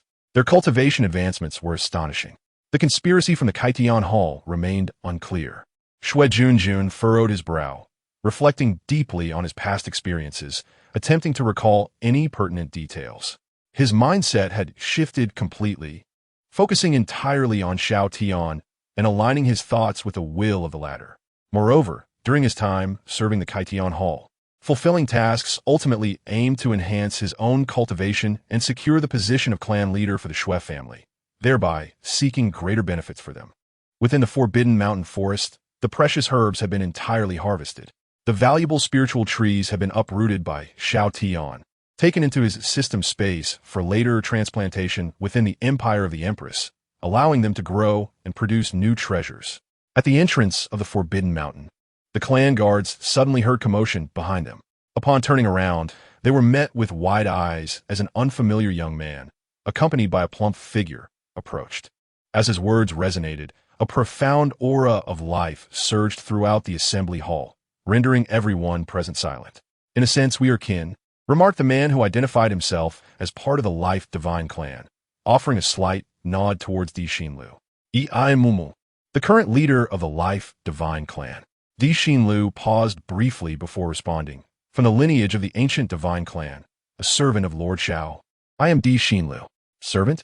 Mumu replied, somewhat taken aback, glancing at Di Xinlu. Mumu, with hands clasped behind his back, gazed expectantly at Xiao Tian for a response. When none came, he furrowed his brow in confusion. Why was there no reply? Was my offer perhaps too exorbitant? An unease crept into Mumu's heart, though he maintained a facade of calm. Had he been too greedy, demanding too much? After all, they were humans, not the ancient nobility of his kind. Xiao Tian observed Mumu silently, as if grasping a revelation. Perhaps this so-called Life Divine clan possessed a formidable heritage, yet was financially impoverished. What if some unusual circumstances had led to their current plight? Thus, Xiao Tian had reason to suspect that Mumu and his kin were not subordinates of the Kaitian Hall. Could it be that they also had some form of covenant with the Kaitian Hall? Xiao Tian suddenly spoke, directing his gaze at Mumu. Dixin lustud nirbz. Frowning at Mumu. What had just transpired? Wasatu felt perplexed, noting Di Xinlu's grave expression, seemingly having discerned something. The Life Divine clan, an ancient transcendent race, had fallen into such destitution, it puzzled him. The Life Divine clan must be facing some great issue, Di Xinlu murmured, continuing to scrutinize Mumu, realizing that their clan must be grappling with a problem that had engendered the so-called karmic flames, leading to their spiritual stones being consumed and merged with the cosmos. Chapter 581. I am quite fond of this special effect. Mumu's expression is particularly captivating at this moment. He cannot comprehend that the cost of this curse can only be perceived by the patriarch of their Life God clan. It is the price paid by their lineage in a bygone era, and it cannot be resisted at will. Their clan has considered many methods in the past, but each act of defiance has come at a great cost, especially the most fervent resistance, which inevitably attracts the man known as the harbinger of decay. With his arrival comes death. Chapter 582. Is this the one you speak of? The situation unfolding before Mumu far exceeds his imagination. When the pale man known as Decay appears again, Mumu's first reaction is one of despair. Particularly when Xiao Tian takes action, fear grips him, worrying for the opponent. He is acutely aware of how terrifying the abilities of this man, called Decay, truly are. Throughout history, countless clansmen and patriarchs have fallen victim to his might. For many years, their clan has endured his persecution, unable to counter it. Chapter 583. Everything is unspoken. Decay stands dazed, observing the long blade wielded by Xiao Tian before him, his expression particularly exquisite. Goodness. It turns out that the reckless individual he encountered was the same man. The unfortunate fellow's weapon was actually seized by this man before him. Absurd. Yet, it is also reasonable. Had this man not possessed terrifying combat prowess, he could not have so easily taken a blade. That is a weapon belonging to the esteemed position of the Thunder Punishment God, representing his divine mark. Chapter 584. The Root of the Matter. The shadow that has plagued their Life God clan has been thoroughly resolved, causing Moo Moo to weep tears of joy. Once his emotions stabilize, he reverts to his original proud and dignified demeanor, though this is only in front of others. Before Xiao Tian, he immediately changes countenance, resembling a completely different person. The onlookers do not pay much attention to Moo Moo's transformation. The assembly hall remains steeped in a prolonged silence, with everyone seated in their respective places. Chapter 585. Do not engage in direct combat. Moo Moo's words enlighten those present, finally allowing them to grasp the reason behind their plight. No wonder the physical cultivators struggled to advance. They had thought the issue lay in their cultivation methods. It turns out that the ancestors of the Life God clan committed grave mistakes, resulting in their current predicament. It is evident that their clan has indeed erred in the past, thus incurring this dreadful curse. Ultimately, the Chaos God clan intervenes, rallying all races from the myriad realms to resist the assault of Zhongwu. Chapter 586. The Divine Conflict. The pressure on the front lines is immense. They cannot afford to make mistakes. This is clear to everyone, necessitating sincere cooperation among them. The deity overseeing the thunder punishment, Lei Jingfa, may appear as a brutish figure focused solely on direct combat, yet he possesses a keen intellect. Each time he engages in battle, it is not recklessly, but rather with a careful assessment of the disparity between both sides, enabling him to devise his battle strategy. In this instance, Lei Jingfa is not foolish. He understands that the formidable opponent before him is intentionally provoking him. Chapter 587. The Formation of the Extraterrestrial Divine Body. Black flames of death materialize, causing the Blaze God to furrow his brow, gazing at the divine fire that continues to blaze fiercely. Not dead? How can this be? This shameless being, enduring my divine fire's wrath, is still able to retaliate. Meanwhile, the approaching Lei Zhongfa and Huang Dao Zun abruptly halt, astonished at the unfolding events ahead. Clearly, what is transpiring has left them both utterly surprised. Based on their understanding, that individual should not have survived, even with life-saving measures. Chapter 588. The Black Flames. The Blaze God ascends, merging with the lava giant. In an instant, the colossal form ignites with divine flames. The lava giant's eyes open, radiating with divine light, unleashing searing flames. From a distance, the lava giant's gaze resembles two blazing suns, illuminating the darkness. Wherever the lava giant looks, it brings light and warmth. D commands the lava giant, echoing the voice of the Blaze God. As his voice resounds, the lava giant strikes with a mighty hand. Chapter 589. Earning Renown. The Blaze God of Zhongwu is sent flying, his pupils reflecting the figure of Xiao Wang before him, filled with disbelief. Previously, he had immersed himself within the formation of the extraterrestrial divine body, becoming its core. Now, the lava giant formed by the entire formation is obliterated, and he, being within, suffers a devastating blow. The Blaze God feels as though his innards are about to burst, with cracks appearing all over his body. The opponent's power is overwhelmingly terrifying. Chapter 590. The Fall of Divinity. The voice of Xiao Wang instantly reverberates across the dark battlefield. The combatants on both sides turn to him, each displaying a different reaction. Those from Zhongwu flee in terror, their faces marked by panic. Their commanding deity has perished, with their high-level combat strength eliminated. Who can contain the upper realm god of Zhongling? Remaining here would surely be tantamount to courting death. Chapter 591. The Harbinger of Doom. Pay tuition? Slaying a deity? How do you know of this? Shui Fuge, intrigued, muses over the figure that previously appeared, who should be considered a deity of the upper realm. What transpired should be a matter of the upper realm. How did Xiao Tian come to know? This individual possesses remarkable talent. After further contemplation, Xiao Tian suddenly chuckles, realizing that my martial will not only serves as a tool, but is intricately intertwined with my own cultivation system, allowing for complete mastery. Chapter 592. Turning Foes into Friends. The Zhongwu Blaze clan is in disarray, following the death of their ancestral deity. The situation is teetering on the brink of chaos. Conversely, within Zhongling, the Shui clan is thriving in harmony. The new patriarch of the Shui clan, Xiao Tian, has been officially confirmed, and preparations for the succession ceremony are in full swing. Amid this fervor, the entire Shui clan finally welcomes a new era. Chapter 593, No Wonder They Survived. While Xiao Tian and Shui Junjun are astonished, those emerging from the spatial vortex also gaze wide-eyed at the scene below. What joyous occasion is unfolding in the city, adorned with festive decorations?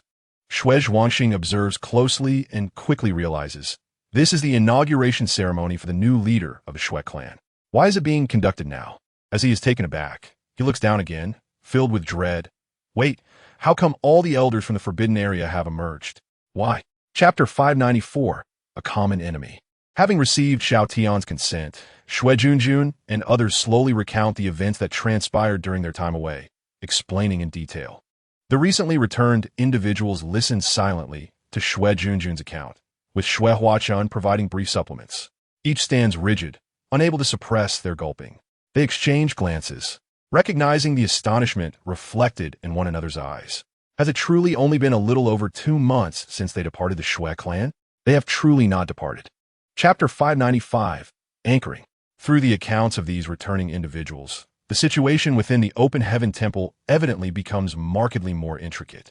Moreover, based on the details they depict, successfully navigating the ancient relics challenges proves to be exceedingly arduous.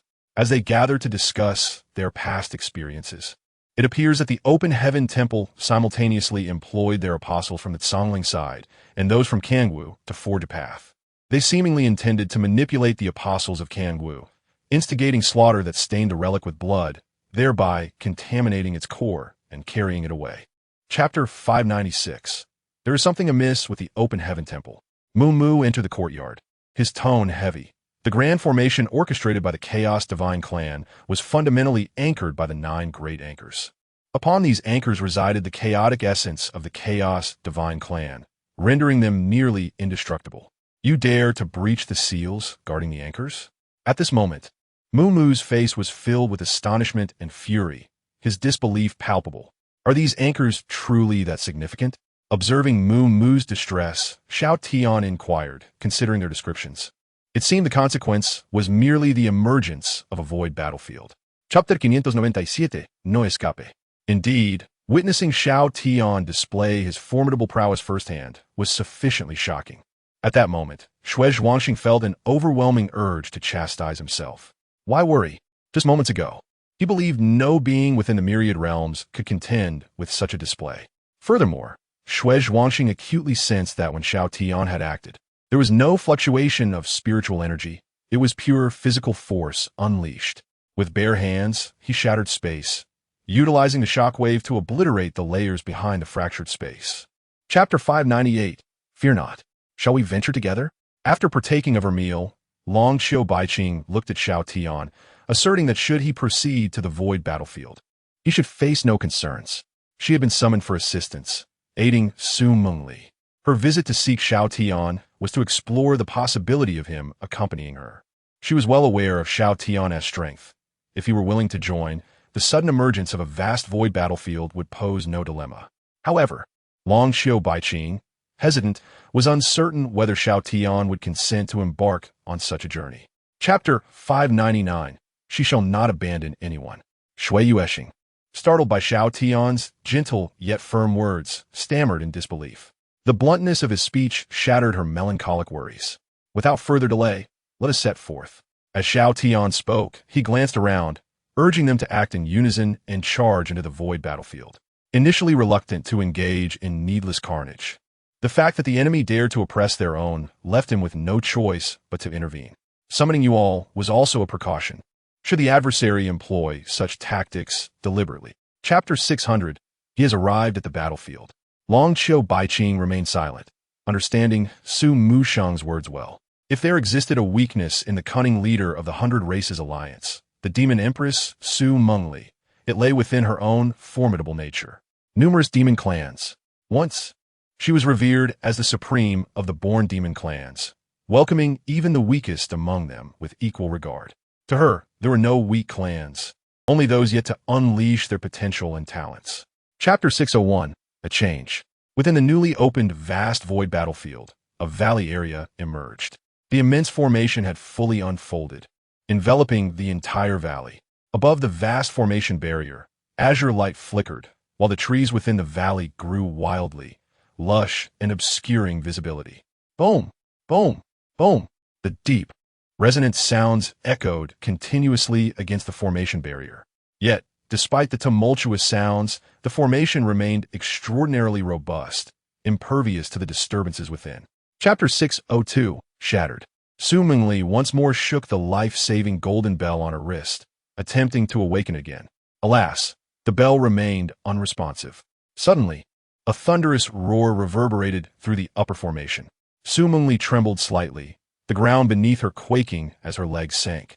The azure foxtail behind her flared out, and her entire being erupted with surging spiritual energy.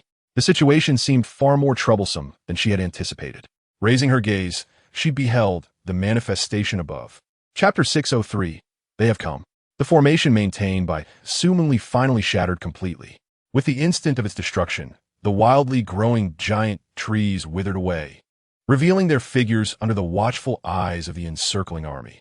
Within the valley, the besieged group was meager. Alongside Zhou Yaohuang and his comrades, they numbered scarcely 1,000. Su Mengli's elite team consisted of merely herself and 100 strong demon warriors. However, upon glancing up, they were met with a sky densely populated with shadows. Chapter 604, Let Us Celebrate. Su Mengli's first reaction was astonishment that anyone dared to tug at her tail. For their kind, the tail represented pride, impermissible to outsiders. Should anyone touch her foxtail without permission, they would face dire consequences. Nevertheless, this was not the time to quibble over such matters. Moreover, she had not sensed when the one who caught her had appeared, as though he had approached silently. Upon raising her head, she discovered a young human male, dressed elegantly, embracing her. Chapter 605, Your understanding of dominance is flawed. In that moment, the air around them seemed to solidify, plunging into total silence. Mu could not help but clench his fists, internally praising the splendid entrance and the flawless speech. Lord Zhao's charismatic demeanor had utterly captivated the assembly, successfully intimidating all present. He sensed Lord Zhao's satisfaction with his own performance. Moreover, he had secretly conspired with Di Xinlu and Huakai to orchestrate a delightful surprise, leveraging the talents of their 3 divine clans. Chapter 606, This is the Evidence. The arrival of Xiao Tian resembled a colossal primordial beast descending onto a battlefield of ants. The previous balance had been irrevocably disrupted. Su Mengli felt a surge of emotion. At last, Sanling possessed its own trump card. Though this card was one he could choose to play or not, it provided a measure of reassurance. As the leader of the 100 Races Alliance, she was acutely aware of the various void battlefield conditions, and the pressure on her heart was considerable. Chapter 607, I Am Quite Benevolent. No sooner had Xiao Tian finished speaking than the expression of Yu Yanjun across from him froze. The analysis and conjectures presented were utterly absurd. With only the mention of igniting conflict being accurate, the rest was pure nonsense. Yet, why did it seem plausible? Observing the rigidity of Yu Yanjun's expression, it appeared that the nefarious intentions of the Open Heaven Temple were indeed as I had asserted. Xiao Tian released Su Mengli, narrowing his eyes. The Open Heaven Temple likely harbored ulterior motives. Chapter 608, Guilt. When Xiao Tian spoke, his tone was remarkably gentle and calm, seemingly to alleviate any fear. He raised his hand in a gesture of reassurance. Relax, I am quite amiable. The general from the Blood Surge clan, suspended awkwardly in mid-air, gazed at Xiao Tian, beads of sweat forming on his brow. Strangely, the gentler and calmer the man spoke, the more fear gripped him. Moreover, to his ears, Xiao Tian, since he began his journey of cultivation, has been harboring spiritual energy within him, which, when combined with his martial will, has enabled him to achieve certain esoteric feats. For instance, the slave seal, which Xiao Tian previously could only utilize due to his lack of spiritual energy, is now something he finds unsuitable for himself. With the ability to cultivate and the presence of spiritual energy, he has naturally acquired techniques that align with his own style, such as the Sin Seal. By wielding this seal, one bears the weight of their sins, obliging them to redeem themselves through exemplary deeds. In the vast expanse of the grand void battlefield, various floating lands of differing sizes hover in midair. The more substantial regions rival the dimensions of a lower realm, while the smaller ones are comparable to a city or an island. Currently, the outpost once held by the Rock Demon Emperor is relatively small, though not insignificant, as each outpost boasts a temporary grand city at its core, accompanied by smaller cities serving as auxiliary defensive positions. After a lengthy discussion with Zhou Yueshing, Xiao Tian appeared to finalize their plan. Following their agreement, he departed swiftly, vanishing from sight. Before leaving, he acknowledged Mu Mu, Di Xinlu, and Huakai Ta, who promptly followed him. Once they had left, Zhou Yueshing approached his father, who had fully recovered from his injuries. "How do you feel, father?" he inquired. In the command center of the vast void battlefield, it was indeed this child who took charge, and upon his intervention, the issues were entirely resolved. The Qinghu Emperor, Su Muxing, entered the command hall and found Long Xiao Baiqing, who was intently observing the array, manifesting a detailed map. This extensive array clearly depicted the current state of the grand void battlefield. The previous grave crisis had been averted, and the failure to capture 2 outposts had inflicted a notable setback on the Kangwu side. Lu Tsuaping wiped his face with his hand and stood abruptly, glaring menacingly at Su Muxing. "Are you provoking me?" As a reserve elder of the council, one of the future elders, he was accustomed to being treated with utmost respect by the myriad clans. The forces around him had always been obedient, yet here stood Su Muxing, known as the Qinghu Emperor, whose true strength remained in uncertainty in direct confrontation. He had merely seized the position of leader of the alliance amidst the internal strife of the council. The mention of the human emperor's seal caught Su Muxing off guard, as he observed Lu Tsuaping channeling spiritual energy to summon a seal. This unexpected revelation indicated that Lu Tsuaping possessed such a hidden trump card. Meanwhile, Lu Tsuaping, appearing utterly disheveled, glared at Su Muxing with palpable resentment. It was utterly humiliating. He had not anticipated Su Muxing's sudden surge in power after his recent excursion.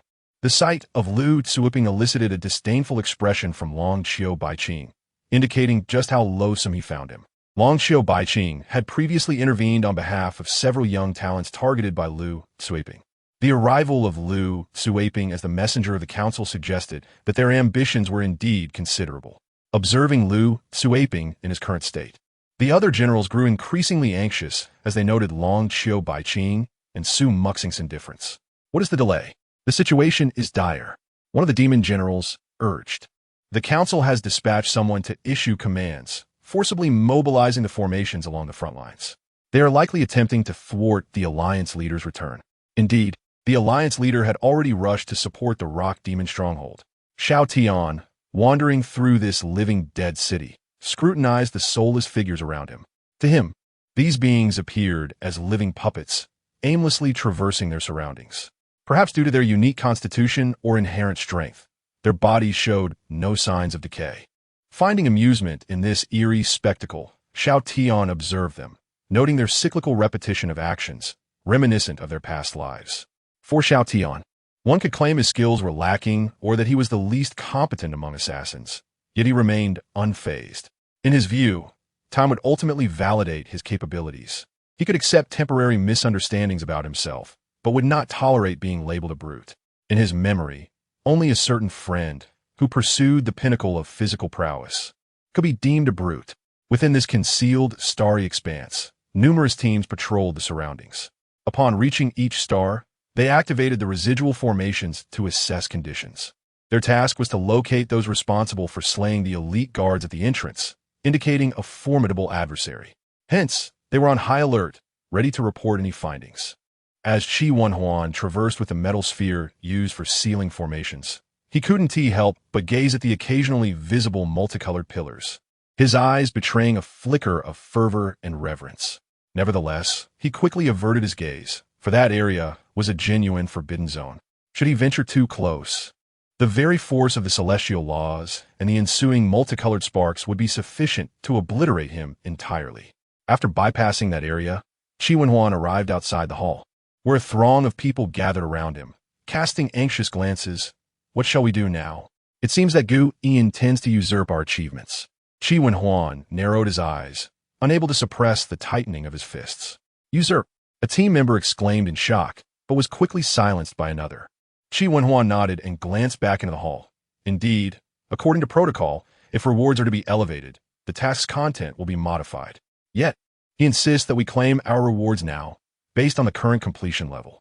The metallic cage before them appeared deceptively simple, yet was Gu Yi's forte. Once the formation was established, the golden pillar contained a terrifying might of thunder. Any contact would trigger an explosive reaction, unleashing a fearsome thunder that could reduce a person to ashes. Although the peculiar individual before them had displayed remarkable physical prowess when captured, Qi Wenhuan believed that once Xiao Tian made contact, he would undoubtedly be electrocuted into charred remains. Xiao Tian's surroundings shimmered with a golden, thunderous cage, materializing once more. The crisp sounds of metal clashing echoed continuously against the formed pillars. The radiant thunder resembled golden chisels, gently tapping against the appearing metallic columns. Standing before Xiao Tian, Gu Yi, with his thunderous divine eye wide open, began to radiate golden lightning. Furthermore, the golden patterns covering his body emitted brilliance, converging into the thunderous eye at his brow. This is not an appropriate place for conversation. After the wailing, Qi Wenhuan felt a pang of regret. He had initially thought he had placed the right bet. Xiao Tian's strength and status, once saved, would surely lead to a promising future. Yet, who could have anticipated that this individual seemed to possess a few screws loose? Instead of seizing the opportunity to escape, he was dragging him into nonsensical chatter. What did he mean by forgive me? As Xiao Tian crunched on something, the crisp sounds filled the air, his cheeks puffing up in a comical fashion. It seems you. Just as he began to speak, he hastily covered his mouth, realizing that the powerful cosmic rules within his mouth were seeking to escape. Observing Xiao Tian, who resembled a greedy miser, frantically chewing on the cosmic rules, the onlookers were utterly terrified, especially Qi Wenhuan, who trembled in fear. Nearby, the other members remained silent, straining their eyes wide open, striving to maintain a pure gaze, appearing like obedient children. It was simply too frightening. The thoughts of this terrifying being felt utterly bizarre. Why was the leader of the Kaitian Hall so feeble? After resolving the matter, Xiao Tian turned his head, looking curiously at Qi Wenhuan, remarking on his lack of spirit. You are far inferior to me. It was amusing that after such a brief interaction, he felt the need to critique. As Xiao Tian floated in midair before the world pillar, he could sense the cosmic rules contained within. With a focused gaze, he perceived the surging power inside, but it was not the kind that possessed destructive force. Rather, it exuded a sense of stability and foundation. The power of the world pillar was evidently drawn from the defenses below, merely a temporary manifestation of its essence. Looking at the resplendent world pillar, Xiao Tian felt a sudden curiosity. Why does it seem so filthy even from a distance? He pondered as he gazed at the self-contained small realm within the world pillar, filled with rich spiritual energy and abundant resources. Various treasures glimmered, momentarily dazzling Xiao Tian. It was known that the subchapters of the Kaitian Hall utilized the power of the cosmic rules within the Kaitian Monument to manage disciples and issue tasks, amassing countless resources, most of which were stored. By the way, what is the protocol for the Guangjin clan when they come to raid you? Xiao Tian inquired, noticing the commotion and arrogance of the situation. Qi Wenhuan sighed and began to explain the Guangjin clan's methods of plundering. Under the starlit sky belonging to Qi Wenhuan's lineage, they were currently bearing the pressure from the Guangjin clan. Qi Wenhuan's unexpected appearance startled many, including his wife, Hu Qingxin. She looked up at the figure suddenly appearing above. Unsure of her husband's intentions, she was acutely aware of the devastating power that the Guangjin clan's warships could unleash once they formed a battle formation. After all, Qi Wenhuan's father had perished under the bombardment of the Guangjin clan's vessels during their first and last rebellion. When Qi Wenhuan had initially spoken to Xiao Tian, the latter was particularly concerned about Qi Wenhuan's mention of his billion-strong kin. Such a multitude, if heralded properly before returning to the imperial domain, would constitute a significant force. Once the effects of the massive void battlefield were fully realized, spreading throughout the myriad realms beyond the imperial domain, a counteroffensive would be effortless. At this moment, Xiao Tian wished to shout, "How could we possibly lose?" He refused to believe that they could falter. Xiao Tian's words left Qi Wenhuan perplexed. He had never contemplated the notion of a package deal. Dare I ask, esteemed Xiao Tian, what do you mean by this pack and take away? What must we do to assist? Qi Wenhuan earnestly inquired. Beside him, the formidable Hua Qingxin sat obediently, observing Xiao Tian's direction. As the resounding booms echoed from within Xiao Tian, the commotion intensified with his actions, a kaleidoscope of colors enveloping him. The fragments of the chaotic universe were substantial, and compressing them directly posed significant challenges. Due to Xiao Tian's overwhelming power, forcibly compressing the fragments could easily result in their destruction.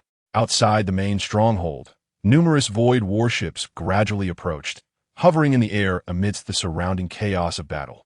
Not only that, but the array masters aboard these warships were diligently at work, forcibly controlling the arrays of the command post with the aid of the Alliance's insignia.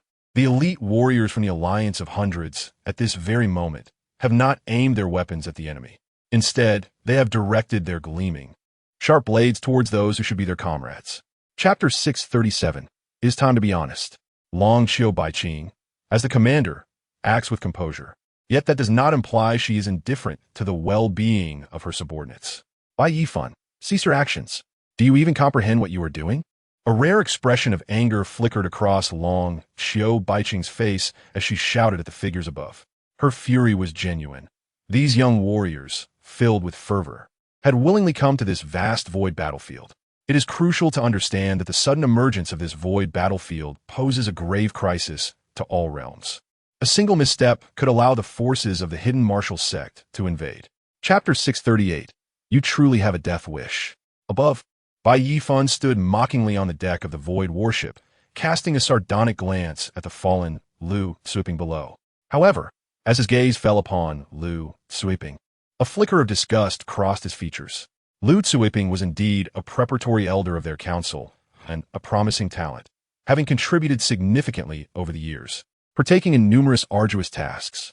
Nonetheless, in Bai Yifan's eyes, no matter the extent of one's contributions, failing to execute a single task proficiently renders one culpable of grave mistakes. Chapter 639. To fulfill you. The images transmitted through the communication array displayed the circumstances at various strongholds. Numerous defenders were being captured by the elders of the council, forced to kneel and endure torment. Particularly, the commanding officer at that location was trembling from the torture inflicted upon him. The reason for this torment was to extract the command authority from them. This command authority is a unique token. If the commanding officer were to perish, the command authority would vanish, reverting to Long Xiao Baiqing's grasp. Chapter 640. You bully my grandfather. A deafening roar erupted suddenly. The power of the great Tao surged within Chu Qingze, manifesting as a flowing river behind him. This river of power surged towards the massive hammer in his grasp, conjuring an immense and formidable hammer shadow that materialized in the void. Simultaneously, Tan Xinghua tightened his grip on the battle knife, as a river also emerged behind him, brimming with fearsome energy. Chapter 641. Tear the heavens and the river apart. When Xiao Tian appeared, the entire battlefield fell silent instantaneously. The earlier entrance of Xiao Tian had been nothing short of astonishing. The two individuals who had attacked were elders from the Alliance of Hundreds, possessing strength at the river realm. The moment their power erupted was enough to instill terror in all present. Especially when their attacks materialized, the overwhelming pressure emanating from them was simply terrifying, rendering everyone immobilized in fear. Chapter 642. Speak of your plans. This is Lord Xiao Tian, the great lord of the underworld. Now that he has intervened, do you still wish to stubbornly resist? At this moment, a resounding roar pierced through the air. The speaker was Qi Wenhuan, who had returned alongside Xiao Tian. His expression was grave, his aura pulsating with authority as he looked ahead towards the council subordinates. The void warship was swaying precariously, and the allied warriors who had accompanied him gazed over in bewilderment, clearly at a loss. Chapter 643. I will not listen. At this moment, Bai Yifan was engulfed in genuine fear. He finally comprehended the source of Long Xiao Baiqing's unshakable confidence. He understood why Su Mushing appeared to be far more arrogant than usual. It dawned on him that the formidable man before him was, in fact, the powerful ally backing Su Mushing. And as for the question of plans, did Xiao Tian already know of their conspiracy? Or had he uncovered some clue, perhaps linking back to Sumengli? Chapter 644. One should repay kindness with kindness. Xiao Tian's actions rendered by Yi Fun utterly rigid. He watched as Xiao Tian turn away, approaching the captured warriors to offer them solace. In that moment, he felt as though he had been played for a fool. Despite his efforts to comply and presenting himself as a council elder, the man who proclaimed himself the great lord of the underworld, with such power, displayed an utter lack of shame. He had already recounted the events thoroughly as requested. Chapter 645. A fresh experience. The upheaval from the Elder Council within the vast void battlefield had drawn to a decisive conclusion due to Xiao Tian's formidable return. Bai Yifan, Chu Qingze, and Tan Xinghua, along with their loyal subordinates, had all been bound and placed aboard a specially designed void warship. This warship would traverse the vast void battlefield, visiting one stronghold after another. According to Xiao Tian, this was their path to redemption. Chapter 646. I heard it from my relatives. Within the vast void battlefield, many personnel received new orders to withdraw, as the battlefield was to be closed following a resounding victory. Some warriors who had rushed to assist were to return to their original stations, while others were assigned to different void battlefields. Many had been temporarily deployed from other battlefronts. The only regret they felt was the many who would not have the chance to confront the rogue elders of the council. However, just as disappointment began to settle in, they received uplifting news. Chapter 647. I will have someone investigate. Having departed at incredible speed, Xiao Tian was oblivious to the discussions behind him. In fact, he had meticulously considered every aspect of the situation. Yet, he overlooked a critical detail. Since Long Xiu Baiqing had responded to Su Mengli's call to oversee the command, would she not also have brought her kin? Most of the members of the Sacred Dragon clan had already integrated into the imperial domain, becoming part of the Sacred Dragon Empire. Among the participating clansmen, many had some knowledge of the ongoing events. Chapter 648. You cannot see your feet. The commander's words left the others in shocked silence. Su Yunhua himself was somewhat astonished. He had merely attempted to test the waters, not believing he could sway the esteemed commander. The commander had a significant lineage. His grandfather was the legendary Wu Yuan Emperor, the foremost among the 10 new stars of the previous era.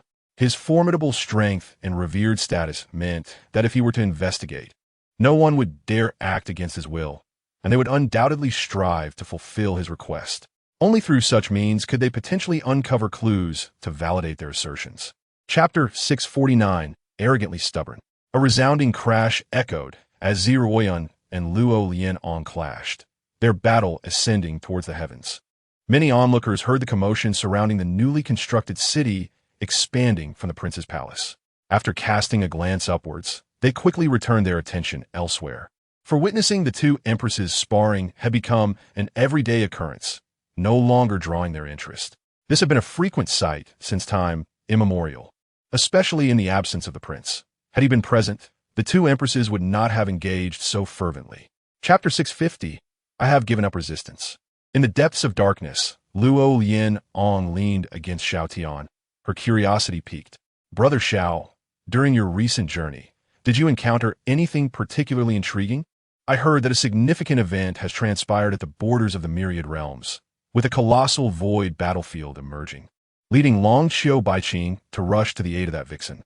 Even from our imperial domain, quite a number of people have been taken away. Luo Yao inquired, while Zijiang Yin also turned her gaze over. Now that Lord Xiao has returned, it must mean that the war over there has been settled, right? Indeed it has. Chapter 651. Health and Well-Being. A massive array of shattered stars is continuously merging into the heart of the imperial domain. The spiritual energy of the entire domain is rapidly escalating at a terrifying pace. Some powerful beings can sense that the strength of the heavenly and earthly energies in the domain seems to be fortifying. However, for others, the energy required to soar into the air has become significantly greater than usual. At present, many may find this somewhat uncomfortable. Yet in the long run, as the inhabitants of the imperial domain continuously endure this pressure, they will undoubtedly grow stronger. Chapter 652. Bold Speculation. Xiao Tian refrained from disturbing Zijiang Yin and Luo Yaoong, as both were thoroughly exhausted and deserved a good rest. Without hesitation, he exited the prince's palace and headed toward the nearby new city.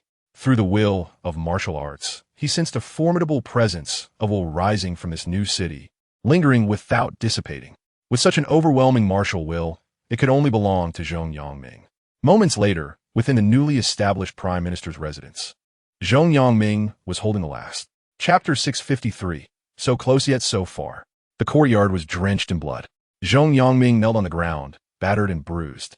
His limbs contorted into bizarre positions. His pupils constricted, as if he had been struck with immense fear, his complexion pale, sweat cascading down his cheeks and dripping onto the floor.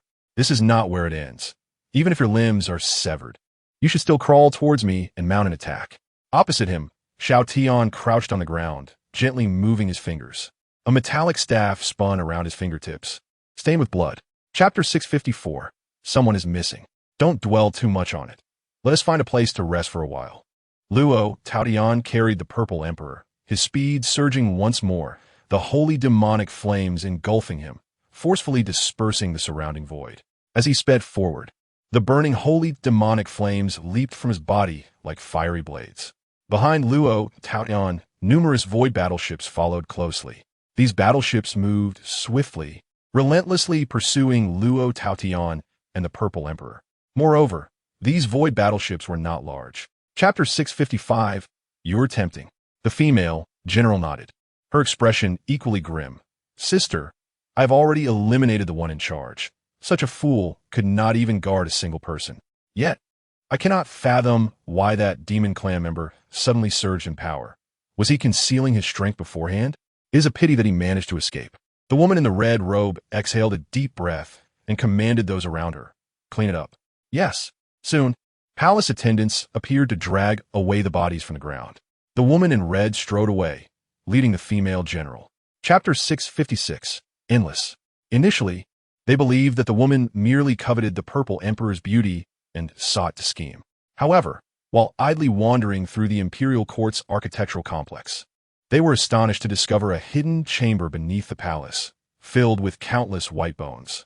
These bones were not carelessly discarded, but meticulously arranged, seated in their positions.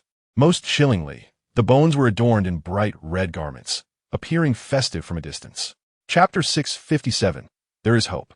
Accompanied by Luo Xiaoyan's furious roar, the roaring flames struck the array barriers on the small ship, surging skyward.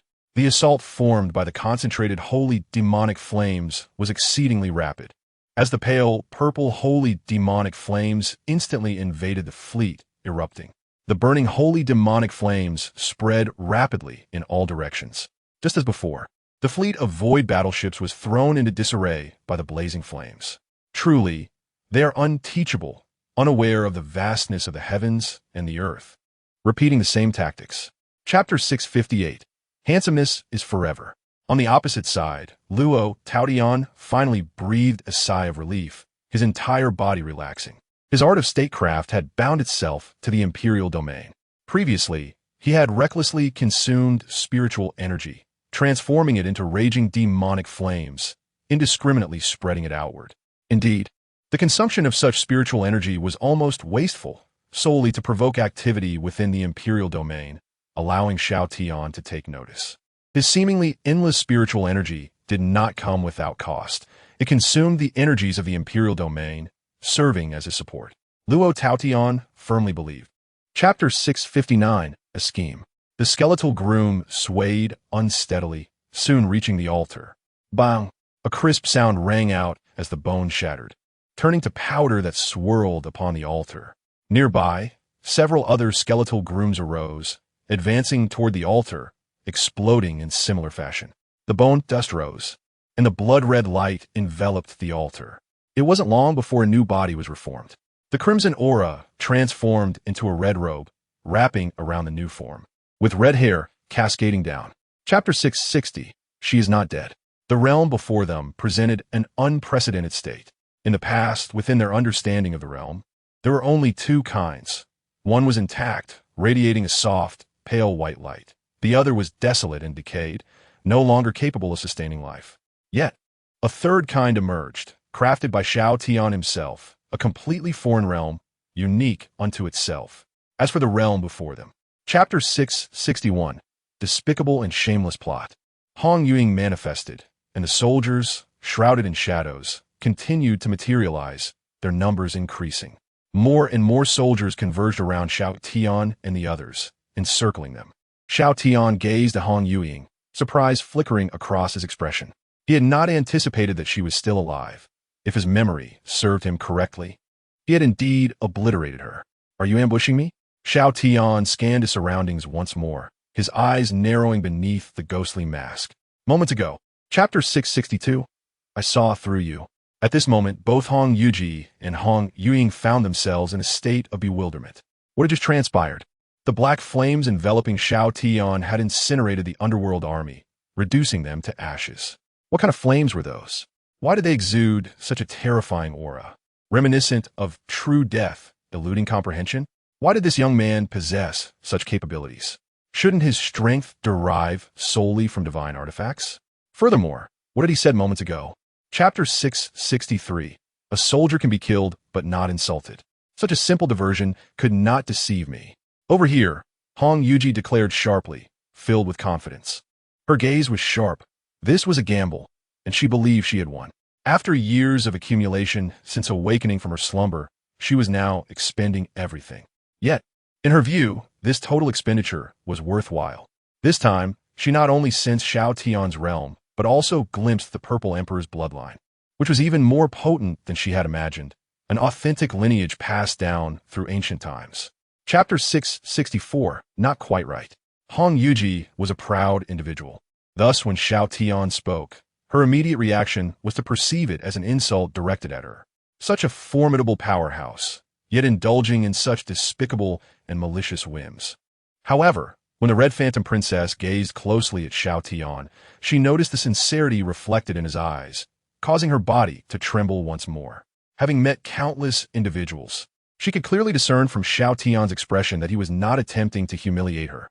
This young man before her appeared to be earnest. Chapter 665. 100 sovereign emperors, the Purple Emperor and Luo Taotian, turned their gazes toward Xiao Tian, curiosity evident in their eyes. "You can perceive this?" The Purple Emperor observed Xiao Tian with astonishment. When did his son-in-law acquire such abilities? Xiao Tian shrugged, unwilling to divulge that it was the analysis of Wang Kai. In truth, as he descended from the sky, Wang Kai had already commenced its work, meticulously scanning the entire structure of the imperial court and initiating an analysis. Upon entering the imperial court, numerous analytical conclusions had already begun to form. Chapter 666. You are reckless drip. The blood of the Purple Emperor fell, making a crisp sound as it met the surface of the jade platform. Drip! More blood fell, yet the jade platform remained unresponsive.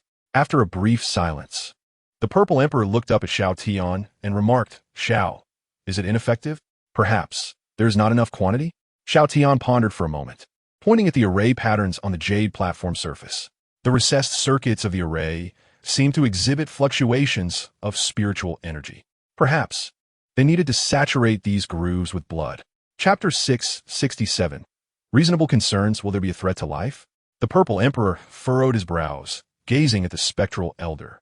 The elder nodded. Naturally, this place is a site of inheritance, a legacy left by the 100 sovereign emperors. How could it lack defenses? The portals are imbued with arrays, and they conceal lethal techniques ready for use. To recklessly intrude would certainly trigger the arrays, unleashing their deadly moves. With your cultivation levels, you would not withstand it. The spectral elder cautioned, observing the Purple Emperor and Luo Taotian. Chapter 668. Astonishing revelations with a slight perception. Everyone realized the internal cave was exceedingly vast. Particularly, the surrounding walls shimmered with spatial fluctuations. This was why, from the outside, it appeared to be merely a small space beneath the statue, while inside, it was an entirely different realm. Guardiancel. Xiao Tian gazed at the refining furnace, astonished to discover such an item within this cave. Could it be that the current guardian domain still held these seals, a final remnant of the last emperor? Chapter 669. Tales of your according to Luo Xian. The former Songling Empire was comparable in size to the myriad realms of today, a composite region of hundreds of worlds. The Songling Empire was not a chaotic universe, merely a force within the chaos. Many formidable beings within the chaos, like the first emperor, had opened their own small worlds to maintain their lineage. However, They were not insular, as the Zhongling Empire had interactions with numerous forces in the chaotic universe, garnering significant renown, with the efforts of successive emperors. Chapter 670. Time to return. The relationship between Kangwu and Zhongling had always been a mystery for Xiao Tian and his companions. There seemed to be intricate connections between them, yet they were embroiled in a bitter enmity, unable to reconcile their grievances. The origins of this strife stemmed from a past internal conflict within the Zhongling Empire. According to the records Xiao Tian obtained, the former Ziyuan, who later became Wen, established the Kangwu Empire, contending with the Zhongling Empire, leading to a fierce battle. Ultimately, Zhongling succeeded in Chapter 671. The four empresses. The imperial court had fallen into Xiao Tian's hands. This former imperial court of the Zhongling Empire was itself a colossal spiritual artifact, which could be reduced in size with Luo Xian's assistance. This artifact bore a striking resemblance to the ancient dragon relics. Observing the small imperial court suspended in Luo Xian's palm, Xiao Tian could not help but murmur. Luo Xian, noticing Xiao Tian's remarks, paid little heed. The crafting techniques for such small spiritual artifacts are not overly complex. Similar items appearing is quite reasonable. Hearing this, Xiao Tian nodded in agreement. Chapter 672. That wasn't my intention. Sitting there, Xiao Tian felt a headache coming on. There was an old saying in his hometown, 3 women make a play. And here, there were 4. Initially, Xiao Tian had returned with enthusiasm and excitement, harboring no complex thoughts, merely glad to be home and finally able to relax. However, upon reaching the prince's palace, he was greeted by the aroma of food, which whetted his appetite. Chapter 673. Enjoying the meal at this moment, Xiao Tian felt as if he were sitting on pins and needles. He was merely trying to clarify his stance with Zhuoyan, explaining to Su Mingli that being associated with the Empress did not guarantee entry into the Empress alliance. Where in the world could such favorable circumstances exist? Yet, before he could finish his words, her bashful expression conveyed a different message. For some reason, Xiao Tian felt a chill in the air of the courtyard. Despite the bright sunlight, it felt inexplicably cold. He swallowed hard and turned. Chapter 674. Surprising developments. If Su Mingli's arrival brought any change, it was an increase in the efficiency of the Empress alliance. This was not to say that her abilities surpassed Zhuoyan's. Rather, her presence compensated for Zhuoyan's shortcomings. Zhuoyan was immensely capable, adept at recognizing details and handling matters comprehensively to achieve optimal outcomes. When it came time to respond, she often struck with precision and resolute decisiveness. This was why the Dian dynasty was thriving. Chapter 675. The Starry Gate. Upon Qi Wenhuan's exclamation, he rushed to the front, gently caressing the archway at the entrance of the imperial court. Witnessing his excitement, the others looked on in confusion. At that moment, Qi Wenhuan suddenly activated his spiritual energy, channeling it into the archway while connecting to the force of the Tao. A humming sound reverberated, and suddenly, spatial fluctuations emerged within the archway at the entrance to the imperial court. The sound of flowing water echoed as a phenomenon emerged at the center of the archway. Chapter 676. Family matters. With the incident in the southern hall of the Purple Dominance Empire and the appearance of individuals from the Open Sky Hall. Hearing those 3 words caused Xiao Tian's eyes to gleam with excitement, his breath quickening. Images of the Open Sky tablet, exploding, and the exquisite rules of heaven and earth flooded his mind. He had not expected the Open Sky Hall to emerge so urgently. He had thought it would take time to locate them. Xiao Tian mused, glancing towards Qi Wenhuan, who had previously arranged for someone to seek out his enemies. Chapter 677. Countermeasures. In the dark void, numerous flying spiritual vessels traversed the expanse. Among them, spiritual energy surged with radiant light, continuously manifesting. These warships formed formations, linking together to create barriers of spiritual energy, resembling lands made of spiritual essence where fierce battles raged. If this continued, defeat was merely a matter of time. Su Wuwei narrowed his eyes, standing at the back and observing the distant scene, feeling exceedingly dismal. Chapter 678. Before it is worth noting that such high-level trump cards constituted a considerable fraction, 1/10, of the current assets of the Open Sky Hall.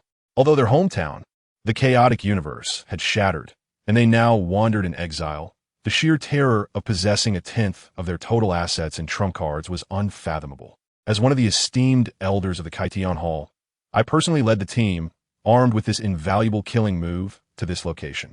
It is imperative that we completely subdue this strange and formidable adversary.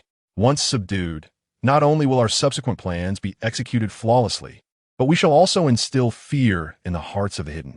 Even though Su Mengli possesses formidable strength, the ingredients before her have been nurtured by spiritual energy, specially cultivated, and their spiciness is astonishing. In the past, Su Mengli had never tasted such cuisine.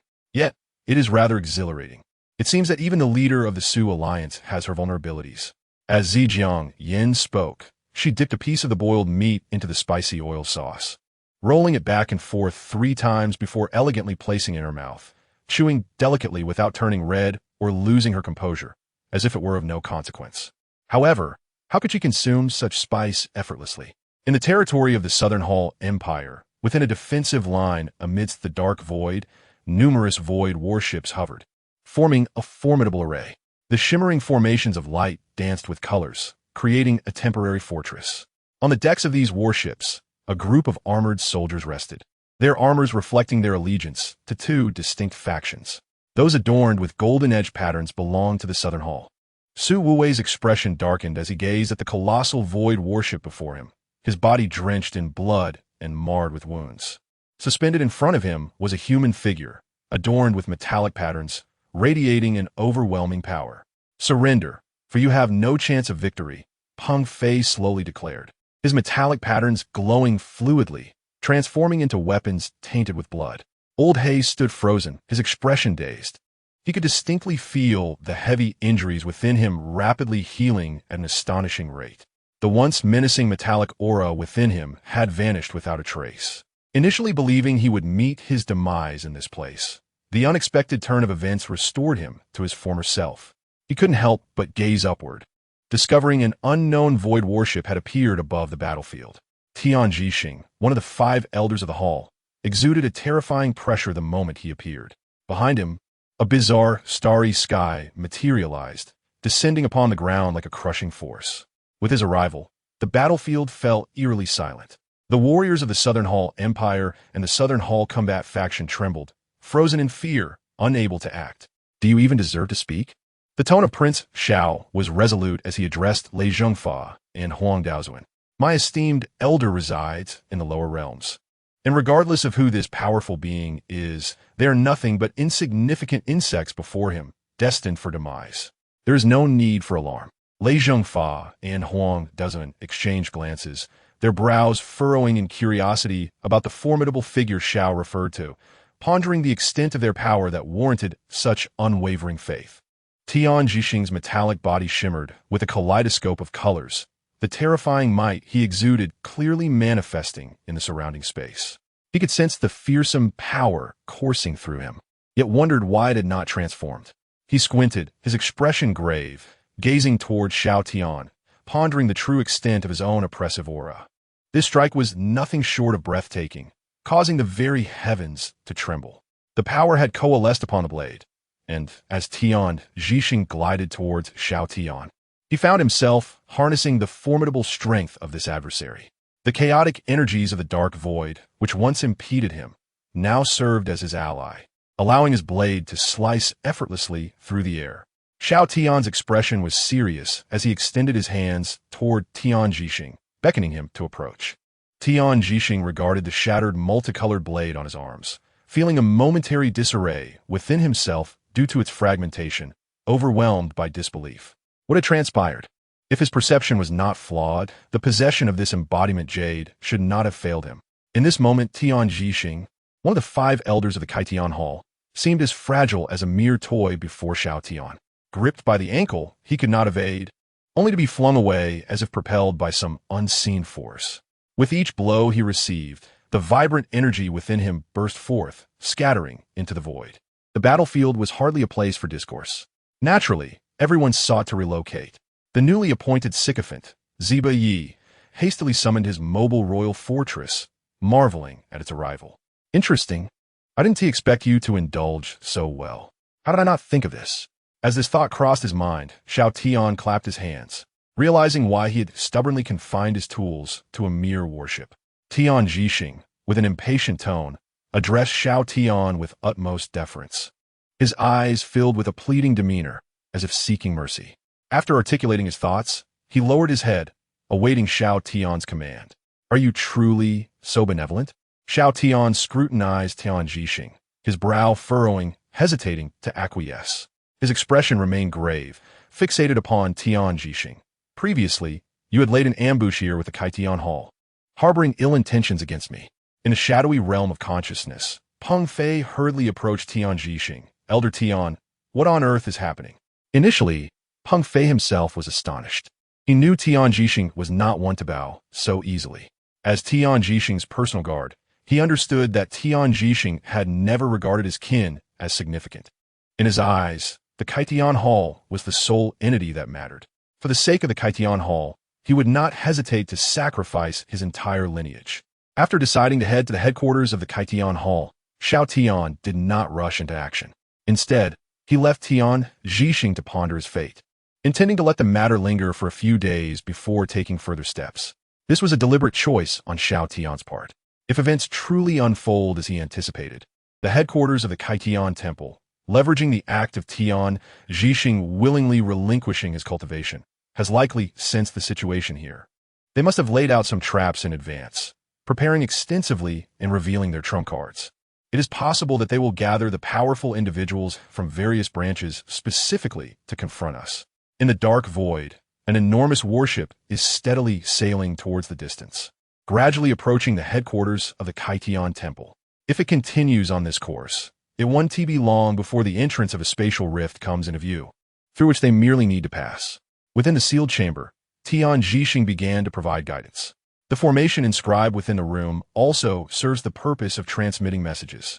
Once the formation illuminates, Qi Wenhuan, positioned at the center of the ship's control formation, can directly inquire about their destination.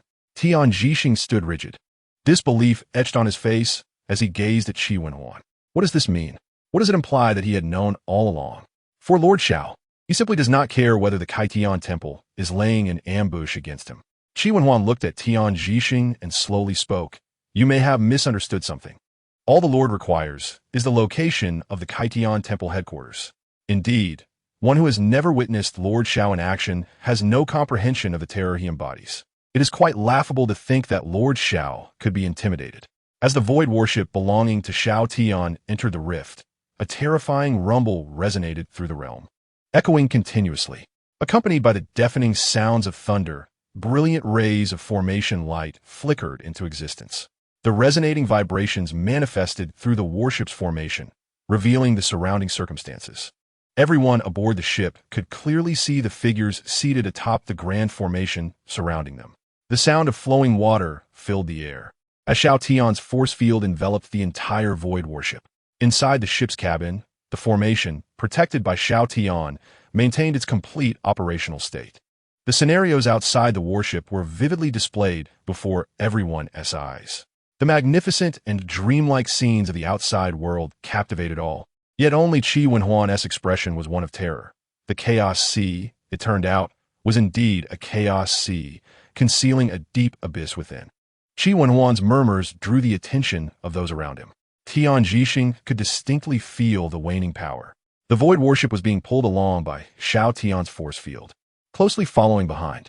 The invisible barrier of the force field continuously diminished the chaotic sea water that surged towards them, rendering its terrifying power completely nullified, transforming it into mere ordinary seawater. Dutifully observing, Tian Jixing noted that Xiao Tian's presence significantly influenced the chaos sea. The water surrounding him began to flow at a noticeably slower pace. According to the original contingency plan, they intended to trap Xiao Tian within the abyss of the Chaos Sea and utilize his power to weaken the forces within this abyss. Following that, they would charge in and reap the benefits. The plan at that time appeared flawless, and, based on their discussions, they could obliterate the Kaitian monument at the branch point, thereby affecting the powerful individuals involved in the Southern Fragment plan, ensuring they could withstand the chaos within the abyss for an extended period. Later on, Ziruoyan sought Xiao Tian's opinion. No problem. After all, this object would merely gather dust in my possession. If it can be put to use, that would be excellent. Xiao Tian nodded, agreeing with Ziruoyan's perspective. These star spirit stones indeed represented an astonishing wealth. However, if sold as a whole, the number of individuals capable of purchasing them throughout the myriad realms would be exceedingly few. If cut, the unique integrity of the stones would be lost, significantly diminishing their value. Within the dark and profound abyss, it resembled the maw of a primordial beast, greedily devouring everything. However, the waters of the Chaos Sea consumed within this abyss were not merely flowing water.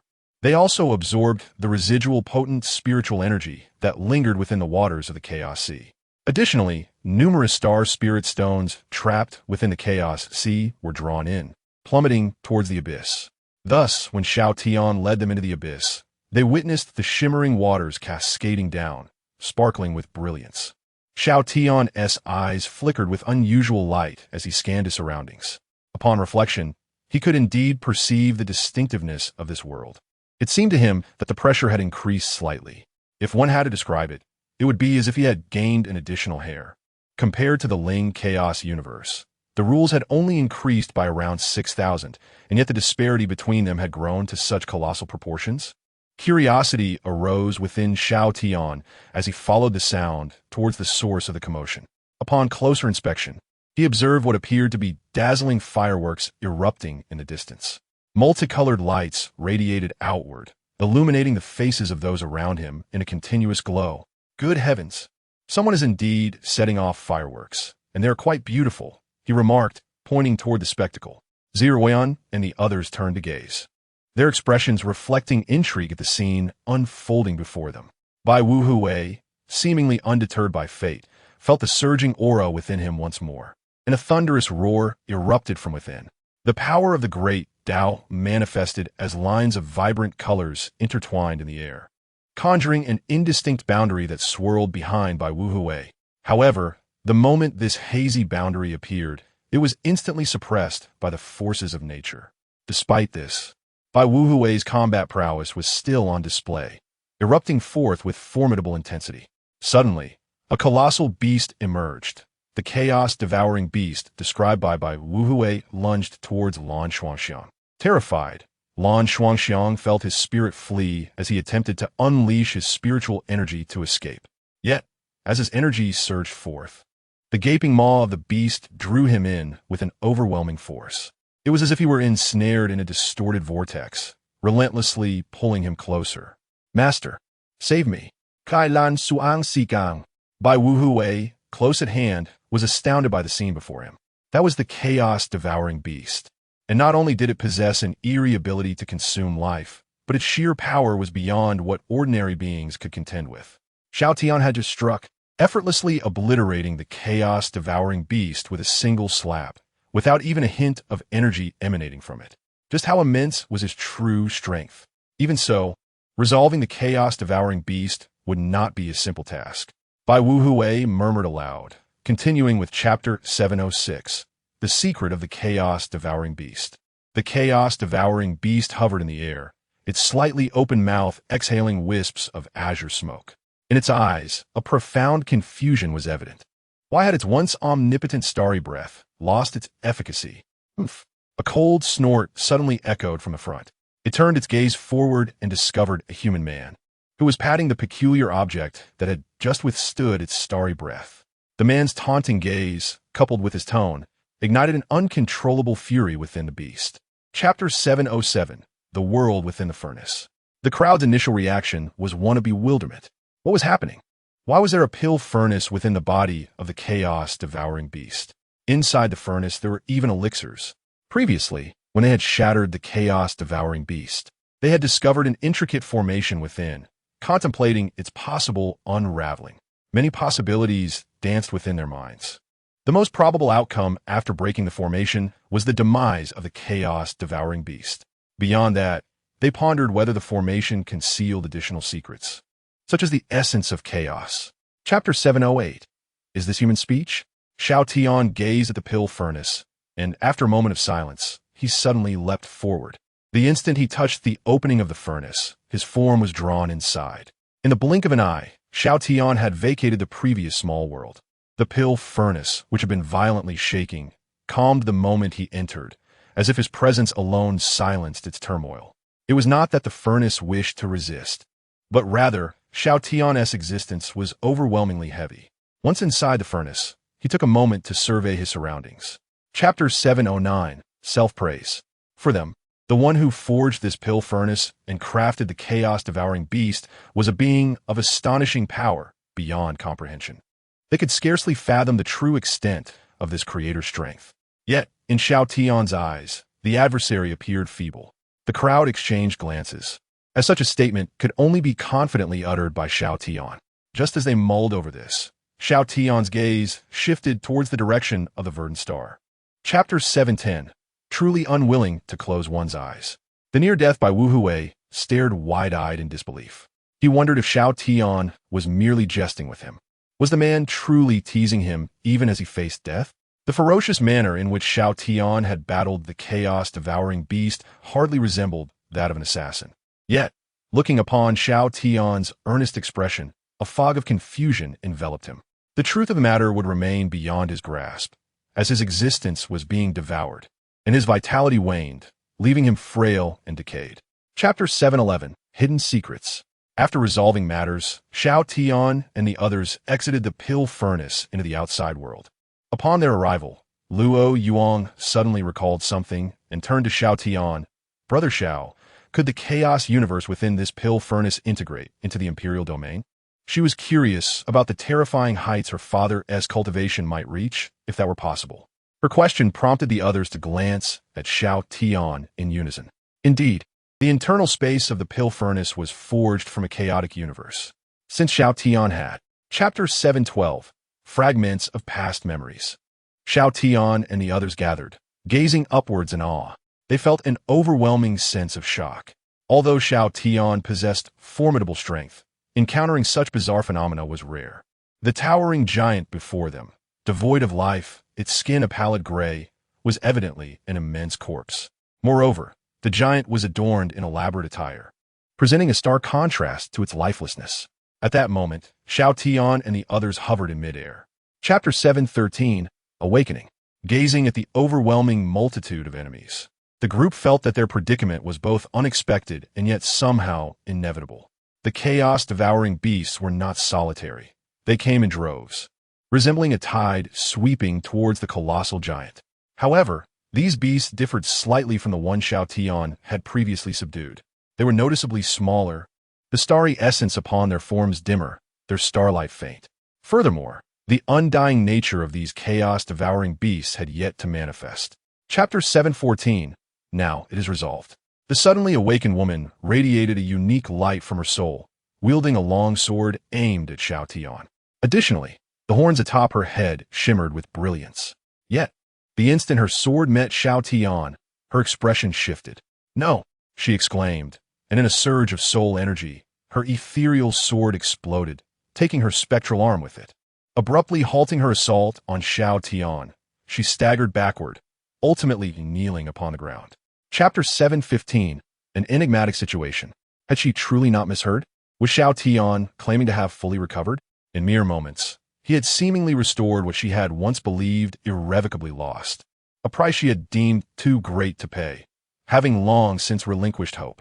She was unaware of how much time had elapsed, yet upon awakening, she encountered such a perplexing situation. Who was this man before her? The infusion of soul energy had alleviated the aftereffects of her former taboo techniques, allowing her irrevocably altered soul to mend. Chapter 716, The War of Dimensions. Xiao Tian, puzzled, gazed towards Zhi Ruoyan and the others. What did the woman mean by the unusual aura of his wife? Meanwhile, Zhi Ruoyan and the others furrowed their brows. The War of Dimensions. The discordant aura. Her words were shrouded in mystery, utterly incomprehensible. Regardless of the specifics, the origins of the elder remained unclear. So Mingli slowly spoke. Looking at the woman before them, Sir Xiao saved you. In the presence of your savior, you ought to introduce yourself. Chapter 717, I must take a look. Speaking of which, I have a rather unique hypothesis. At that moment, Su Mengli suddenly interjected, directing her gaze towards Zhi Ruoyan. Zhi Ruoyan turned her head to look at Su Mengli, inquiring, what hypothesis? The Songling Empire was, by all accounts, a relatively renowned entity. Yet Qi Wenhuan had never heard of it. Su Mengli continued, looking towards Qi Wenhuan. Qi Wenhuan and Hua Qingxin exchanged glances and nodded. According to the records within the Kaitian Hall, there was no mention of the Songling Empire. Chapter 718. What is your hometown like? Ji Ruoyan and the others, observing the manifestation of the laws of heaven and earth in the distance, felt a shiver run through them. They understood Xiao Tian's formidable power. Yet this spectacle far exceeded their comprehension. This was not merely a response from the laws of heaven and earth, but a humble acknowledgement of Xiao Tian's request. As the surrounding laws continued to materialize and reinforce the space around them, they became increasingly bewildered, questioning what Xiao Tian intended to accomplish. Chapter 719. The Unbelievable Truth. Xiao Tian released 20% of the restrictions, but did not proceed further, for a voice stemming from the will of this dimension pleaded within his mind. According to this will's request, should he continue to lift restrictions, the dimension might not withstand it. If he were to exceed 30%, his mere existence could potentially shatter the realm. After all this time, his body had fully matured and healed. So it was. Xiao Tian gently shifted his position. Chapter 720. The Mode of Dimensions, Dimension Wars? Upon hearing this conclusion, Ziruoyan and the others displayed expressions of astonishment. Beside them, Qi Wenhuan was equally taken aback. How could this be? Wasn't Songling and Kangwu a part of the Chaos Universe? It seemed illogical. From an external structural perspective, Songling and Kangwu appeared to be two dimensions closely adjacent to one another. Xiao Tian lightly pressed his two thumbs together. Moreover, when observed from the outside, the conditions of the laws of heaven and earth were indistinguishable from that of dimensions. Chapter 721. Extraordinary. However, Ji Huaya looked again at Xiao Tian with his presence. The outcome of the dimension war was merely a matter of time. Nonetheless, whether it was Songling or Kangwu, the rules of the dimensions were flawed. At this moment, Xiao Tian suddenly spoke, resting his hands behind his head, and slowly addressed the crowd. The so-called flaws were merely due to many powers of the laws of heaven and earth being in a state of vacancy. It was akin to a person's hair being cut significantly, leaving only a small portion intact. Chapter 722. Where did the people go? The abilities suddenly exhibited by Ziruoyan left everyone in awe. An exceptionally intricate formation, mysterious and unfathomable, was effortlessly completed, especially considering Ziruoyan's state. Where even she appeared somewhat dazed, it was evident that her act of completing the formation was instinctive. Previously, while in the Chaos Sea, it was Ziruoyan who discerned the truth of the formation. When Xiao Tian had obliterated the chaos-devouring beast, it was also Ziruoyan who detected the signs, leading to a decisive victory. Such an instinctive talent sparked curiosity. Chapter 723. Honestly confess. Behind the Purple Emperor, Luo Taotian, Long, Qiu Dingjiang, and Su Mushi landed one after another. Upon their arrival, they eagerly surveyed their surroundings. Ji Huaya felt a flicker of vigilance upon seeing the newcomers, but upon closer inspection, he realized their auras were interconnected. These were the fathers of the sovereigns. He could rest easy. Qi Wenhuan, noticing Ji Huaya standing, hurriedly provided explanations. At this moment, Ji Huaya finally relaxed completely. Who was this? Upon encountering this unfamiliar face. Chapter 724. Thank you for your care. Dixinlu. Take some time to reflect. The figure cloaked in a long robe snorted coldly and turned to leave. As he departed, the remaining robed figures settled cross-legged on the ground, murmuring incantations. Accompanied by their chants, a great sun rose into the sky. Chains emanating from that colossal blazing sun continued to bind Dixinlu, while the ignited flames incessantly scorched his body. Intense pain surged relentlessly. Chapter 725. Interrogation? Suddenly, a figure appeared before him, startling him greatly. After Xiao Tian seized him by the neck, the hood on his head slipped away, revealing the characteristic visage of the Wanxiang divine clan. The golden horn patterns began to radiate golden light, imbued with power. It was clear this individual intended to strike. Xiao Tian furrowed his brow and waved his other hand lightly. Whoosh! His hand, akin to a sharp blade, effortlessly severed the golden horn atop the opponent's head. Chapter 726. What does it mean to be professional? Besides being the leader of the alliance of hundreds of races, Su Mengli naturally had some personal hobbies, which were rather unexpected. Currently, she was the president of the Miao Chamber of Commerce, spanning the myriad realms. When she found herself weary from handling numerous affairs, Su Mengli would design various clothing styles as a form of entertainment and relaxation. What Xiao Tian inquired about was essentially a sample garment from her storage space. After his inquiry, Su Mengli understood his intentions. Chapter 727, Colorful Figures. Gu Jili's expression changed rapidly. However, Ziruan and the others found nothing strange. Having been by Xiao Tian's side for so long, they were acutely aware that he was a master of psychological torment. Once in Xiao Tian's grasp, wishing for a peaceful demise was likely a fanciful wish, perhaps to demonstrate his intent. Gu Jili wasted no time and directly led Xiao Tian and the others deeper into the domain. The headquarters of the Wanxiang divine realm resembled that of the past. Chapter 728. Can you let me finish speaking? The core formation of the Wanxiang divine realm was of utmost importance, especially concerning their clan's plans. When the formation was suddenly breached, the concentration of spiritual energy within the divine realm began to diminish significantly. Moreover, a portion of the self-contained laws of heaven and earth within the Wanxiang divine realm began to weaken. Xiao Tian turned to look at Ziruan, Luo Yanmei, Long Qiu Baiqing, and Su Mengli. All four women were currently with their eyes tightly shut, lost in slumber. A pale white light gradually enveloped them. Chapter 729, Ancient Secrets. Xiao Tian's slap was formidable, instantly shattering the Grand Elder's form.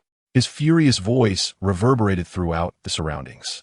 This sudden act startled everyone present. Not only that, but the sound of Xiao Tian's strike resonated high into the air. Boom! The deafening roar echoed across the land. The enormous formation that had already taken shape above could not withstand the impact and promptly disintegrated. Chapter 730, Gaze into the Abyss. A heavy pressure enveloped him. Upon entering this vast starry sky, Xiao Tian did not feel anything particularly unusual. However, beside him, Di Xinlu had already sensed something amiss within the hall. The ancient hall concealed a vast starry sky, seemingly creating its own realm. In addition, a powerful suppressive force surged within this spatial area. Upon careful perception, one could discern that this suppressive force originated from the statue of the woman directly ahead. Di Xinlu noticed something peculiar and scrutinized closely. Chapter 731. Maintain a proper attitude. The enormous eye opened, and from the whites of the eye, dark hands began to emerge. These black hands resembled the night, harboring the essence of the starry sky. In the blink of an eye, they appeared to transform into a dense forest of black stars, reaching out toward Xiao Tian. Gome! Gome! A deep, mournful voice seemed to echo from ages long past. Those hands relentlessly grasped Xiao Tian, pulling him downward. The strength exerted by these hands of the starry sky was exceptionally formidable. Chapter 732, An Inconceivable Conclusion. At this moment, Luo Lu, who had just escaped confinement, covered his face, feeling somewhat bewildered. He was in a daze, slightly confused. What did this mean? Having just broken free, why was he met with a slap? As one of the pillars of the divine race from ancient times, he held immense prestige. He could accept being struck by this man before him, but receiving a slap upon his emergence was simply absurd. How surprising. He hadn't expected this. Chapter 733, The Divine History of the Past. Not only Xiao Tian, but the many members of the Wanxiang divine clan beside him were also astonished by this man. In this forbidden area, where turmoil constantly erupted, this man had endeavored to break free. Yet, after enduring such prolonged suppression and sacrifice, they were informed by the very same individual. As if they were elders? What was with the expressions they wore? Luo Lu gazed at the expressions of the Wanxiang divine clan, frowning. You ungrateful descendants, despite all the assistance I provided over the years, have failed to lift the seal. Chapter 734. The familiarity of the matter upon hearing this description. Xiao Tian was momentarily taken aback. He inquired, Are there any distinguishing characteristics of this formidable being mentioned in the divine records? After pondering for a moment, Luo Lu replied, The divine records do not elaborate extensively on this powerful figure, merely hinting at a miraculous past. Most of the accounts pertain to their involvement in the opening of the Zhongling realm, where this powerhouse used brute force to establish the dimension, albeit that Zhongling was unstable at that time. It seems that this strong individual later brushed off some remnants from themselves. Chapter 735. The beginning of devouring in the previously darkened space. The shattered statue began to shimmer with black starlight, rising into the air. As the dark aura surged, the fragmented statue gradually ascended, piecing itself together. Ultimately, a complete statue of a woman was successfully reconstructed. Suddenly, with a crisp cracking sound, the painstakingly reassembled statue shattered again, revealing what lay within. Inside was a being radiating starlight. Chapter 736. Restoration accompanied by the power of the dark starry sky. It adhered to Xiao Tian's form. A robust force emanating from Xiao Tian continuously surged into the woman's body. Such overwhelming strength. The expression on the woman's face was one of frenzy and exhilaration. She could sense the terrifying power converging upon her without cease. Her previously pallid skin visibly flushed with life. Alarmed, Luo Lu's countenance shifted dramatically upon witnessing this. Could it be? Chapter 737. Maternal figure. In contrast, the power left behind in the past had been refined and condensed by Xiao Tian. If the past multicolored radiance represented the restorative power of the seven-colored stone, then Xiao Tian was now harnessing his existential power to consolidate this restorative force into a complete world force. The resulting commotion could render the Songling realm more cohesive. Previously, when Xiao Tian gathered the world force, he had already sensed the alterations in this realm. Overall, the current Songling dimension appeared far more stable than before. Chapter 738. Who slipped away? After a prolonged silence, Luo Yao's eyes widened in impatience. She rushed to Xiao Tian, grasping him with a flustered expression. What happened? Have we been asleep for too long? Did Brother Xiao find someone else? Why is there even a child now, and they have grown so much? As she spoke, tears welled in her eyes, her lips pouting in grievance. This isn't fair. We came first. Even if it's not me, at least let that purple bun head. Chapter 739. Don't look at me. According to Luo Lu's speculation, it was likely that internal strife within the divine clan had led to the current circumstances of the myriad divine clans. Perhaps during the process of division, civil strife erupted, resulting in mutual conflict. Yet, this remained merely Luo Lu's conjecture. Ziruoyan, having grasped numerous details, fell into contemplation. Beside her, Xiao Tian queried, should we also incorporate this myriad divine domain into the imperial domain? Chapter 740. How did it slip away again? How should I respond to this? Agree? Doing so would imply that I desire Su Mengli to accompany us. Refuse? That would suggest I'm deliberately concealing something from her. After all, from Su Mengli's earlier descriptions, the rationale for her accompanying us seemed entirely justified. If that is the case, let us proceed together. At this moment, Ziruoyan spoke up, her expression remarkably calm, thus aiding Xiao Tian in his predicament. Chapter 741. Uncertainty. The Empress's alliance was undoubtedly under the watchful care of various fathers. This was why Ziruoyan and the others could follow Xiao Tian without distraction, exploring other realms within Songling. Boom! Now, Xiao Tian's force field enveloped Ziruoyan and the others, propelling them at astonishing speed. The surrounding space trembled violently, as chaotic currents of void energy were expelled. Compared to the past, the current stability of the Songling realm was remarkably formidable. Chapter 742. The fractured world barrier. Remains uncertain whether the headquarters of the Heaven Opening Hall is responsible for suppressing the fragments of the chaotic universe. The fissures in this place exhibited a more solidified essence of world force flowing through them, with fragments suspended within appearing more complete. Once consolidated, the changes in Songling would undoubtedly be significant. Regardless of what transpires, this location requires attention. After a moment's contemplation, Xiao Tian, with a surge of intent, plucked a strand of his hair. After a brief silence, he finally cast it forward, letting it fall into the seven. Chapter 743.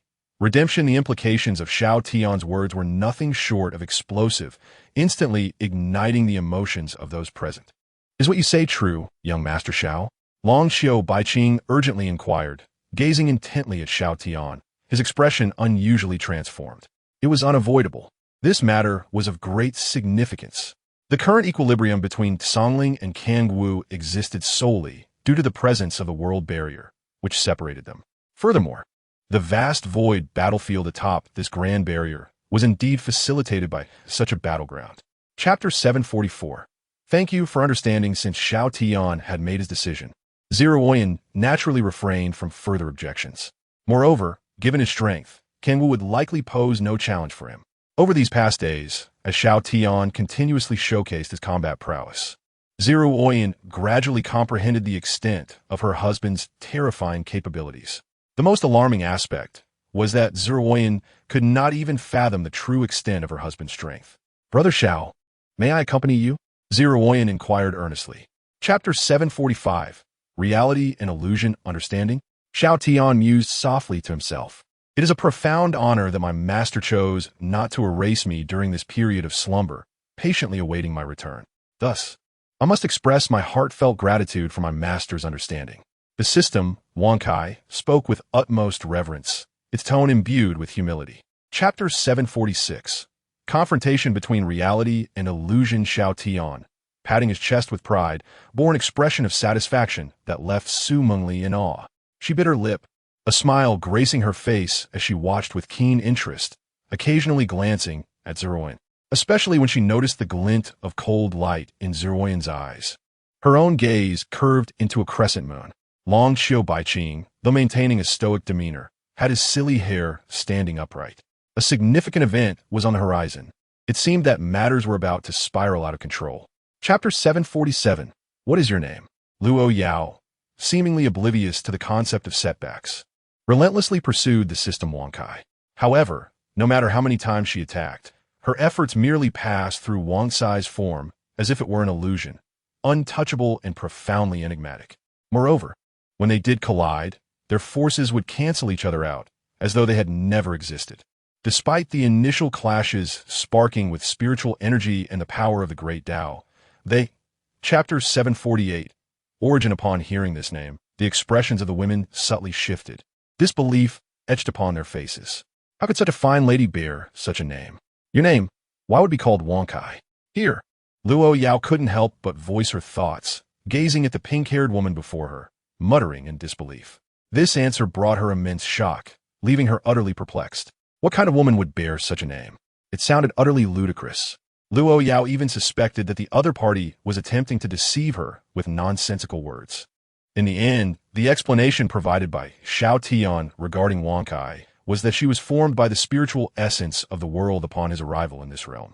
Initially, she was formless and intangible, hidden within Xiao Tian's body.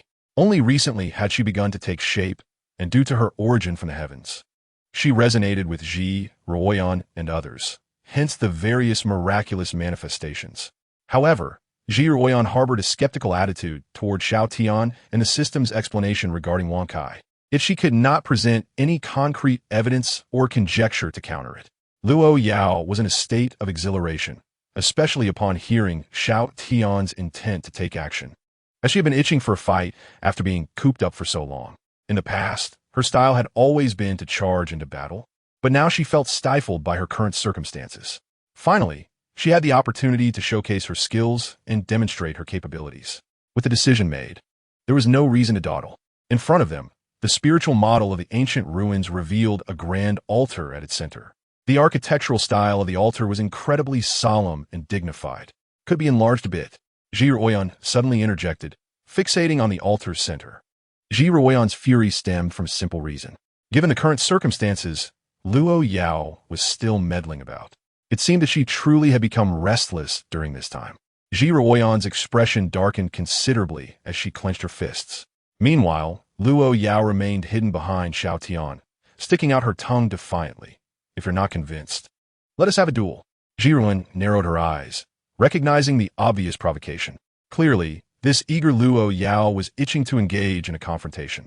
Hong Yuanxin sensed the approach of life forms and intended to seize the opportunity to absorb their essence, thus liberating herself from her constraints and returning to the light.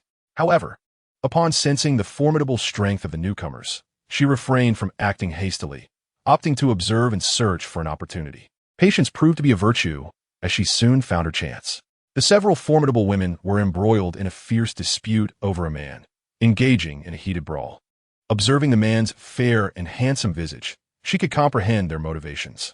Luo Yao, who had followed along, couldn't suppress her laughter. Run, keep running. Initially, she had anticipated a grand battle, but now it seemed that Hong Yuanxin had inadvertently stumbled upon her own downfall. Instead of confronting her directly, she had sought out Xiao Tian, thereby humiliating herself. Since there was no escape now, it was time to engage in a proper fight.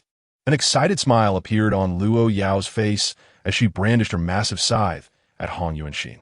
With a powerful kick, Luo Yao struck Hong Yuanxin, sending her flying like a sandbag. As she soared through the air, Hong Yuanxin widened her eyes, tears shimmering in her gaze. She felt wronged, realizing that she couldn't even defeat this brash and straightforward girl in a direct confrontation.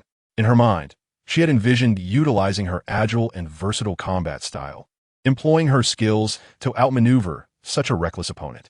The mournful wails echoed incessantly through the heavens and the earth, as dense black energy surged from the altar's center, enveloping the surroundings. The chilling cries resonated throughout the realm, stirring the emotions of anyone who heard them. Luo Yao, positioned closest to the source, felt her nose tingle and her eyes redden upon hearing the sorrowful cries. Tears began to well up almost instantaneously. The heavy black resentment, although dispersed, lingered in the air, dancing rhythmically in an eerie manner, refusing to dissipate completely. The wails gradually faded, as if the overwhelming resentment had finally expressed its past tragedies, alleviating some of its burdens. Defying the heavens?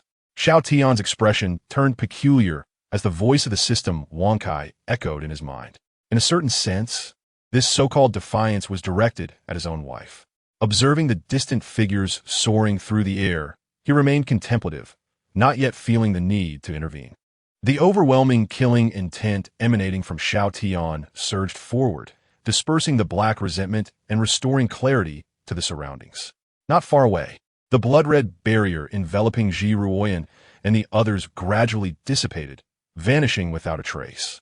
Without the interference of these lingering spirits, Luo Yao and Long Qiu Baiqing, whose emotions had been fluctuating, swiftly regained their composure. Ji Ruoyan and Su Mengli, who had also been on edge, relaxed and exhaled deeply. Red Yuanxin stood utterly astonished by the scene before her. What had this man done to evoke such terrifying moral radiance? How many lives had he saved, and how many beings had he benefited to accumulate such immense merit? The countless lingering spirits filled the void, their golden forms stretching endlessly, shimmering with a brilliance that illuminated the surroundings. Red Yuanxin spoke rapidly, fearing that if she spoke too slowly, this man might take action. The words he had uttered earlier seemed anything but human. With every phrase, the sinister aura surrounding him became more apparent. Red Yuanxin finally grasped that this man was no ordinary being. He was a devil. Faced with such a formidable presence, there was no room for bargaining. To preserve her life, she had no choice but to lead the way. Rest assured, my lord, not only will I guide you, but Xiao Tian was unaware that his seemingly simple actions had left Red Yuanxin utterly terrified. Upon crossing the spatial rift and arriving on the other side, the scenery before him, as well as that of Ji Ruoyan and the others following behind, was unexpectedly striking. The expanse of this realm was not as vast as they had imagined, especially when Xiao Tian's consciousness spread outward. With the assistance of Xiao Tian, the system Wangkai has successfully simulated the conditions and territories in this area. In the hidden layered space of Tsangling, there exists an even more expansive region. The circumstances here are evidently far superior to those under the guardianship of Hong Yuanxin. Although it is still suffused with a dense aura of death, the black essence entwined with a sanguine vitality is notably different from the chaos of Hong Yuanxin's domain. Here, the deathly aura appears to be organized and orderly, without a trace of disorder. At the center stands a colossal hall, remarkably similar to the one previously belonging to Hong Yuanxin. The words of Gu Fuqian rendered Hong Yuanxiao briefly speechless as he contemplated the possibilities embedded within the other's remarks. He pondered whether this individual, named Hong Yuanxin, could be of a foolish disposition. Gu Fuqian, curious, inquired further. Upon hearing this, Hong Yuanxiao waved his hand, affirmatively responding that she was certainly not a fool, but rather one of the most astute among his ranks, adept at assessing situations, and extraordinarily wise. Receiving such an answer, Gu Fuqian pressed on with another question. At that moment, Hong Yuanxin emerged from the portal, and Hong Yuanxiao was certain that the next to appear would undoubtedly be an adversary. With a thunderous roar, the grand formation within the hall activated, producing a resounding boom. At this instant, the relatively weaker Hong Yuanxin felt her head spinning. It was unclear whether she was startled by Hong Yuanxiao's actions or if the reverberations of the formation were to blame. The extreme intent to kill swiftly surged toward Xiao Tian, while the offensive from Hong Yuanxiao, Gu Fuquan, and their formidable generals came crashing down like a relentless tide. Almost instantaneously, they unleashed their most formidable techniques, unleashing a tempest of attacks. The first to strike, Hong Yuanxiao, cleaved forth with a profound black blade, as if bringing forth an infinite purgatory upon Xiao Tian. At this moment, Hong Yuanxiao was consumed with a desire to eliminate Gu Fuquan. Had it not been for this individual's incessant prattling, he might have heeded Hong Yuanxin's counsel, not to mention fully believing, but at least waiting for the arrival of others to assess the situation before taking action. If previously there had been joy in their collaboration, now he was filled with anger and frustration. Initially, they had envisioned this collaboration as a promising beginning. Upon hearing Xiao Tian's words, Gu Fuquan was momentarily taken aback, struggling to comprehend the absurdity of the situation, especially upon learning from Xiao Tian that the myriad divine realms had been subdued and the myriad divine race had bowed in submission. During his absence, such monumental events had transpired within his clan. He recalled his earlier unease, sensing that something significant was about to occur. Was it possible that his instincts had forewarned him of this? Hong Yuanxiao's sudden actions left everyone bewildered, unsure of his intentions. Xiao Tian regarded him with a perplexed expression, questioning the purpose behind his self-inflicted assault. Just as Xiao Tian pondered this, Zijiang suddenly spoke up, her gaze expressing a curious intensity, indicating that the recent events were a consequence of his prior offense. After a brief silence, Hong Yuanxiao stated that this place was once his domain. However, he now found himself uncertain of its current nature. As soon as he finished speaking, Zijiang's expression shifted dramatically, her gaze turning perilous. In a moment of indecision, Hong Yuanxiao's choice mirrored that of Hong Yuanxin. He rose to lead the way, with Hong Yuanxin and the other 10 generals accompanying him. Having sustained grave injuries, she had nearly recovered, and being in this death-laden environment allowed her to regain her strength rapidly. With Xiao Tian and his companions present, even the injured Hong Yuanxiao dared not strike a lethal blow. Standing still, Xiao Tian observed the soldiers before him, their bodies shrouded in resentment. He was not surprised. How could they not harbor animosity after being inexplicably transformed into this state, guarding an unknown entity? Their consciousness had been utterly stripped away, and he surmised they had endured immense suffering prior to this transformation. In Hong Yuanxiao's eyes, when Xiao Tian launched his assault, there was no remarkable manifestation of power, merely a casual punch directed at that location.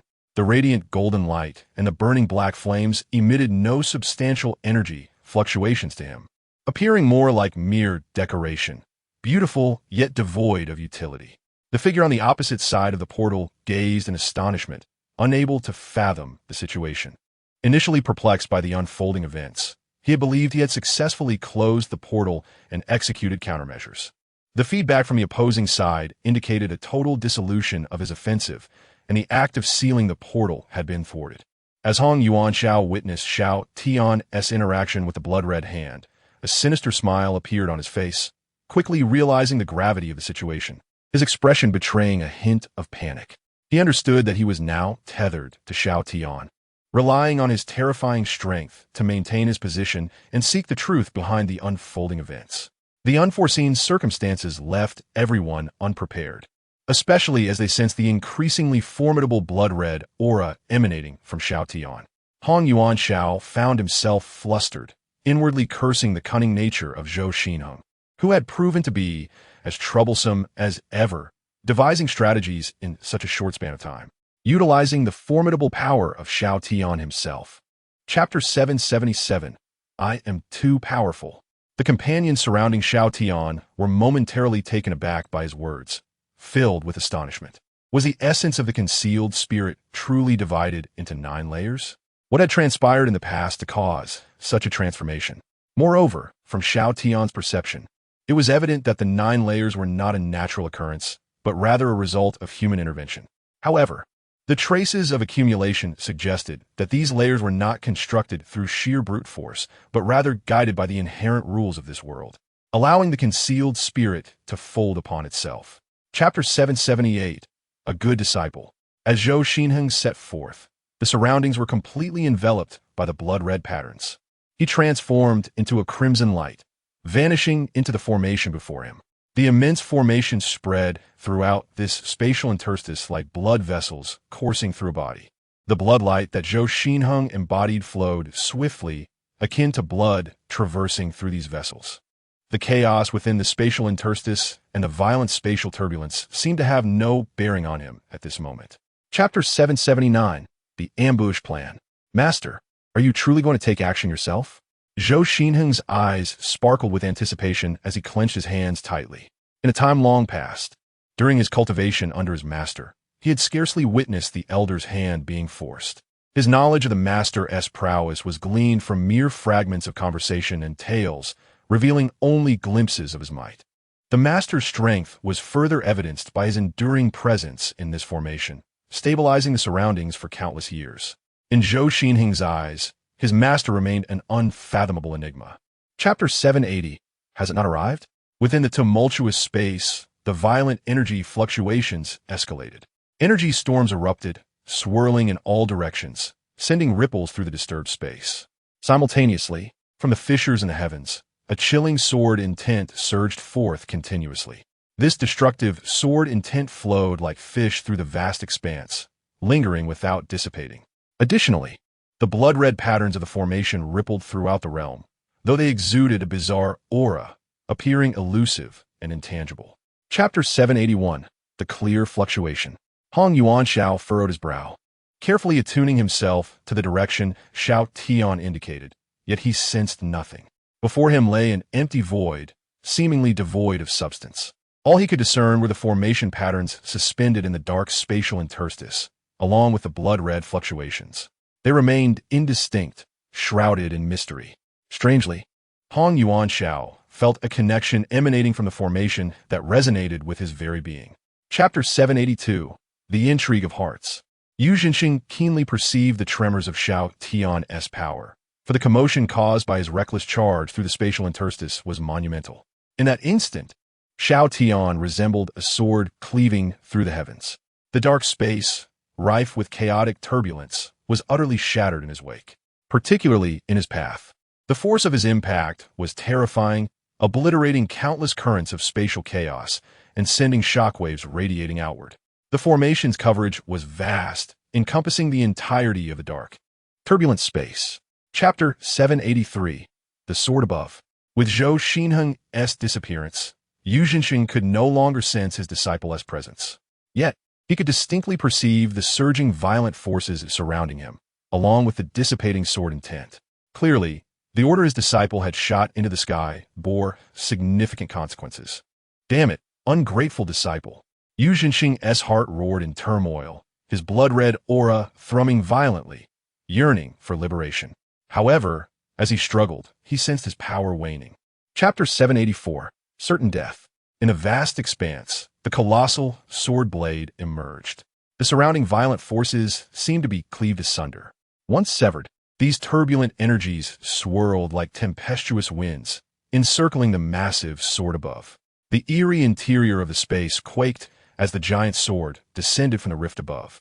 Recently freed, Yu Zhenxing could still feel his blood energy surging, amplifying the formation's resonance. Chapter 785. The flavor is quite pleasant. Xiao Tian, arms crossed, gazed upward at the descending sword of annihilation.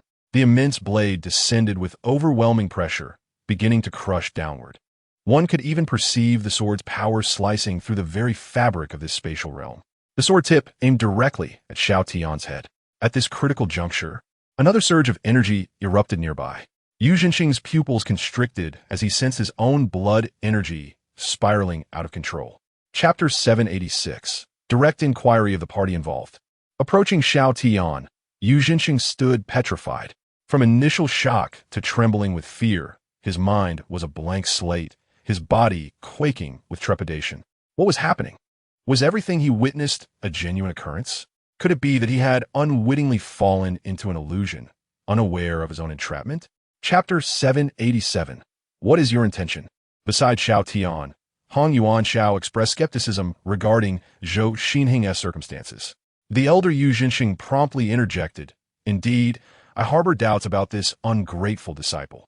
I fear he may have orchestrated events unbeknownst to me. It seemed that from the outset, all actions were under his dubious control. A notion that struck Yu Jinxing as exceedingly strange. His words captured the attention of Xiao Tian and the others, prompting them to delve deeper. Xiao Tian gestured for him to elucidate further. Chapter 788, The Origin of the Army. Subsequently, Yu Jinxing began to recount what he knew. Alongside him, Han Yuan Xiao, who also possessed some knowledge of the situation, supplemented the narrative. According to his account, those who had survived from Yu Jinxing's group shared a common trait: mastery over life essence or the principles pertaining to death. Once, they had been accused of deviating from their path of cultivation, their hands stained with countless lives, just as Yu Jinxing had once done. Chapter 789, I have discovered your existence. Upon hearing this description, Han Yuan Xiao felt a sense of disorientation. What did it mean that their existence was bound to the formation? Could it be that Yu Jinxing's expression morphed into one of astonishment as he grasped Han Yuan Xiao's arm? Are you implying that you can control us through the formation? Indeed, it is entirely feasible. Despite Han Yuan Xiao's outburst and his grip on his garment, Yu Jinxing, with Xiao Tian present, dared not express anger, merely nodding in affirmation. Once your life essence is stripped away, you have been irrevocably bound by the formation. Chapter 790, Approaching You. In a deeper layer of space, Zhou Xinheng, who had long departed, was secretly observing from this location, just as Yu Jinxing had surmised. Such complex maneuvers could not be achieved through mere calculation. Zhou Xinheng was undoubtedly lying in wait, biding his time to trigger the meticulously laid plans he had prepared, aiming to achieve the desired outcome. In the present realm where Zhou Xinheng resides, it is extraordinarily stable, and the Crimson Array also permeates this space. Additionally, Zhou Xinheng's complexion is pallid, his hands trembling slightly. The proximity of Xiao Tian exerts immense pressure upon him. He is entirely unaware of when the other party had arrived behind him. As he shifts his gaze slightly backward, Zhou Xinheng can clearly see the space that has been torn apart behind Xiao Tian. Following the trace of this rift, it becomes evident that it is situated atop the spiritual energy circuit of the Grand Array. In that moment, Zhou Xinheng comprehends how Xiao Tian achieved such remarkable speed, arriving unnoticed. When Zhou Xinheng articulates the answer, the most devastated individual present is undoubtedly Han Yuan Xiao. At that time, the Emperor of Songling, valiant and heroic, led his people in fierce combat during the interdimensional war, particularly for Han Yuan Xiao, who had followed the previous emperor since his youth, growing alongside him. When the Emperor of Songling ascended the throne, Han Yuan Xiao had the option to choose a prosperous chaotic universe to become a sovereign. Yet, he remained steadfast in guarding the borders of Songling, becoming a sentinel at the frontier. At this moment, the Starry Sky clan exudes an air of superiority. Their demeanor is exceedingly arrogant. Regrettably, the current trial mission has ended in failure. The Starry Sky clan, with a sigh that conveys a hint of resignation, cast their gaze upon Xiao Tian, their eyes filled with resentment. As the principal architect of this failure, they bide their time, awaiting the day when they return, accept their punishment, and rise again. As Han Yuan Xiao, Yu Jinxing, and Han Yuanxin descend deeper into the layered space alongside Xiao Tian, they begin to grasp the extent to which Songling has been fragmented. Merely descending brings an overwhelming sense of oppressive terror, rendering it nearly unbearable. Just observing the chaotic spatial currents distorts their minds, leaving them disoriented. Particularly for Yu Jinxing, despite his command of formations, he had never ventured into such deeper realms of space before. Xiao Tian gazes upward at the towering black dragon before him. The aura emanating from it bears a striking resemblance to that felt by Yu Jinxing. The dragon's ebony scales are infused with a potent essence of death, while the red horns atop its head radiate a lifeblood energy. In the cyclical nature of life and death, there appears to be nothing particularly remarkable. This situation leads Xiao Tian to ponder whether the former emperor of Songling had succumbed to madness. Xiao Tian's proposed solution astounds them, exceeding their wildest imaginations. For them, the current circumstances seem like a dream. The once noble guardian dragon, transformed into an elder, dances uncontrollably, his eyes vacant as he murmurs. Eventually, Han Yuan Xiao and the others witness two streams of warm tears cascading down the elder's cheeks. He weeps. The guardian dragon sheds tears of disgrace in response to Xiao Tian's heinous actions. Within the golden sarcophagus lies a body clad in lavish, golden imperial robes, a clear indication of his royal identity. His youthful and striking features bear a resemblance to Zhejiang's ancestor, confirming that this individual is indeed the former emperor of the Songling Empire. The elder, now transformed from the guardian dragon, exhibits a countenance of sorrow and indignation, wishing to intervene but finding himself powerless. Xiao Tian's words leave Hong Yuan Xiao and the others with peculiar expressions, hesitant to voice their thoughts. It is indeed cruel. After all, he was a great emperor, a figure of immense repute throughout history. To display him as a spectacle? Such humiliation is excessive. Not only is it about showcasing him, but also exposing all his deeds in their entirety, ideally erecting a monument to ensure all are aware. Xiao Tian, with a serious expression, articulates his vision to Hong Yuan Xiao and the others. Only then can everyone comprehend what it means to be a great emperor. The sounds of rushing water echo continuously. As the guardian dragon dissipates, the dense essence of blood floods into the body of the Songling Emperor. However, upon entering, an immediate reaction occurs. A thunderous roar reverberates throughout the subterranean palace, shaking the vast emptiness with an echoing sound. Amidst this turmoil, the pressing matter of forcibly relocating this area presents numerous considerations. In the short term, Xiao Tian cannot accomplish this. The immediate plan is to scan the surroundings, examining the structural conditions of this place to find a viable solution. The first potential resolution that comes to mind is the existence of the world's origin. If the power of the world's origin can be harnessed, perhaps the layered dimensions will be restored, unveiling the original visage of the Songling realm. Upon hearing his wife's words, Xiao Tian nods in agreement, gesturing to Hong Yuan Xiao, Yu Zhensheng, and Hong Yuan Xin. Behold what it means to be professional. Hong Yuan Xiao, Yu Zhensheng, and Hong Yuan Xin, initially taken aback, soon realize and begin to applaud, their praises flowing freely. They possess enough discernment to recognize the significance of Xiao Tian's words. As their conversation unfolds, the previously agitated surroundings gradually settle into calmness. Under Xiao Tian's force field, their pace quickens significantly. In no time, they approach the vicinity of the Empress's united imperial domain. Upon nearing, figures rush toward them with alarming speed. Is it not the father-in-law?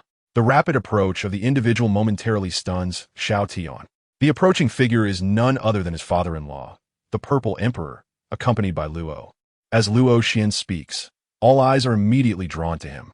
Among those present, if anyone can be deemed an elder, it is undoubtedly Luo Xian. Hong Yuan Xiao had heard of Luo Xian's illustrious reputation during his youth while studying in the academy. Luo Xian is a figure of great esteem in the Songling Empire, not only due to his formidable combat prowess, but also his extensive knowledge. Much of the legacy and cultivation methods passed down within the Songling Empire can be attributed to him. After the decisions are finalized, the entire Empress's united imperial domain plunges back into a flurry of activity. Among them, Zhejiang, Luo, Long Qiubaiqing, and Su Mengli focus on addressing the territorial issues of the entire Empress's imperial domain. In fact, during their brief absence, numerous races and factions have actively sought to join the Empress's united imperial domain, drawn by its significantly improved circumstances. Regardless of the cultivation conditions in this place, the various benefits, or the protection provided by a powerful ally, the battlefield of the void remains a scene of intense conflict. However, compared to the past, the current situation has far exceeded the control of the Zhongwu, even surpassing their expectations. The initial change seems to have begun when Zhangling suddenly decided to retreat their defenses a few days ago. At that time, Zhongwu found it strange that Zhangling would withdraw to the rear without any apparent reason. As for the integration with the upper realm, Xiao Tian found himself at a loss on how to explain the situation to Ziruoyan. With a snap of his fingers, the entity known as System Wonkai manifested itself in a shower of luminescent particles, taking on a tangible form. Let Wonkai create a virtual model so you can see more clearly, Xiao Tian suggested, glancing at Wonkai, who nodded in acknowledgement. Observing this, Ziruoyan's expression subtly changed at the mention of the upper realm. For her, the upper realm had previously been an unattainable concept. Now, with her significant increase in strength, she realized she was indeed qualified to venture there. Do you wish to go as well? Xiao Tian asked, noticing the yearning in her gaze. As she focused on Wang Kai, Zira Oyan expressed her hope that it would remain within Xiao Tian, free from ulterior motives. Her concerns stemmed from the nature of their bond. She was deeply protective of her husband. Wang Kai understood her apprehension and reassured her that it comprehended her feelings, given their shared origin. Xiao Tian exuded a formidable aura that reverberated through the surrounding space. The force field enveloped Ziruoyan, Luo Xian, Longxiu Baiqing, and Su Mengli, who felt no particular disturbances but could see the scenery rapidly retreating behind them, vibrant colors swirling like flowing light. With Xiao Tian's power, the Xiao King could communicate across vast distances. However, upon hearing the voice in his mind, Xiao Tian couldn't help but grimace. "Haven't I told you not to call me that?" He chided, finding it peculiar to have such a grand title attached to himself at a young age. In the city, the presence of Xiao Tian and the 4 female emperors was undeniably striking, drawing curious glances from all. Once inside the city, Xiao Tian's first action was to lead the 4 empresses to the marketplace, where he was met with a delightful array of food stalls that confirmed his expectations. "You truly know how to indulge, Emperor of Humanity," he mused aloud. Within the dark expanse of the starry sky, the sounds of colliding forces erupted as 3 figures engaged in fierce combat, each clash igniting bursts of colorful sparks. Among them, the Xiao King, radiating a powerful aura, fought vigorously against a deity from Zhongwu. The strength of his body, augmented by Xiao Tian's influence, was formidable, while the opposing deity, fueled by a fierce bloodlust, demonstrated equally impressive power. The 2 Zhongwu deities exchanged glances, puzzled by the Xiao King's demeanor. They had anticipated a display of panic, but instead, they found him unfazed. Seizing the opportunity, they launched an attack, aiming not for a kill, but to inflict sufficient damage to delay him until their plans could unfold. Unfazed by the threat, the Xiao King questioned them. "What difference does it make if you seek death?" The Zhongwu deities exchanged uncertain looks, struggling to comprehend his meaning. Their plan had seemed flawless, yet now they were confronted with an unexpected reality. Upon hearing the Xiao King's declaration, the expressions of the 2 Zhongwu deities froze in disbelief. Their immediate reaction was one of skepticism. They could not fathom the existence of such a terrifying entity. The chilling aura surrounding one of the Zhongwu deities prompted them to dismiss the notion outright. Meanwhile, a suddenly alert formation master, observing the operational array, expressed alarm. He quickly adjusted the celestial observation array, scrutinizing the fluctuations, and his expression shifted dramatically as he realized the Zhongwu's intent to abduct everyone on the star. The atmosphere within the Star Guard's headquarters grew eerily silent as everyone held their breath, the ominous essence of the array's feedback rendering them speechless. As if any sound could provoke dire consequences, their gazes remained fixed upon the dark expanse, unwilling to divert their attention. Within each heart, a singular thought persisted. This darkness, as they approached Chapter 819, was a source of reassurance, for they could not be moved. Hearing the voice of the person beside him, Wu Yuanxin's expression revealed little change. As you have stated, they are merely insects, insignificant in the grand scheme. With these words, Wu Yuanxin's gaze sharpened upon the figure before him, reminding, "Remember our mission. Wu Xianqing, it is imperative we fulfill it diligently. Only then will my competitive edge be significantly enhanced." At this juncture, his demeanor grew notably grave, bordering on solemnity. In response to Wu Yuanxin's admonition, Wu Xianqing bowed slightly, signaling not to worry. Rest assured. As Chapter 820 unfolds, at the behest of Xiao Tian, the group collectively raised their eyes to the screen ahead. On the display, the concealed martial deities wielded their cauldrons, shimmering with radiant light, a vibrant aura enveloping them. The resonant vibrations of the formation reverberated through the air. These hidden deities made no effort to conceal their presence, as the force of the great Tao flowed around them. Countless auras began to surge outward in all directions, evidently aimed at the marked celestial beings. In Chapter 821, the terrifying might of Wu Yanpa erupted in the air, the searing heat distorting the fabric of the surrounding space. His eyes gleamed with fierce determination, ready to engage.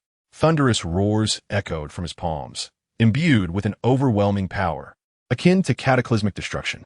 Wu Yanpo's countenance bore a mocking expression as he surveyed the realm beneath, his gaze imbued with spiritual energy. allowing him to clearly perceive the beings below. Chapter 822 reveals the unique construction of the Star Guardian's domain, a floating island above this celestial body. The central formation hub, devoid of obstruction, connected intimately with the cosmic forces.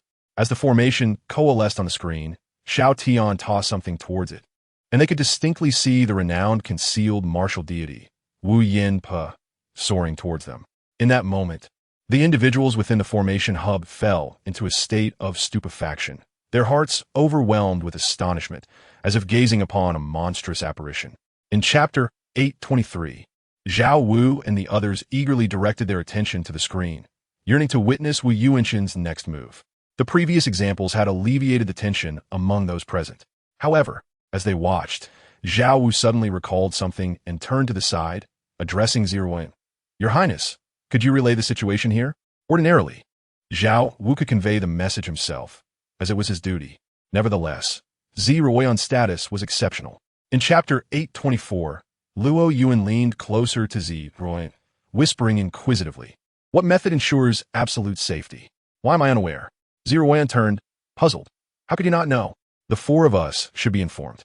Luo Yuan blinked, still bewildered, her expression revealing her lack of understanding of the critical issue.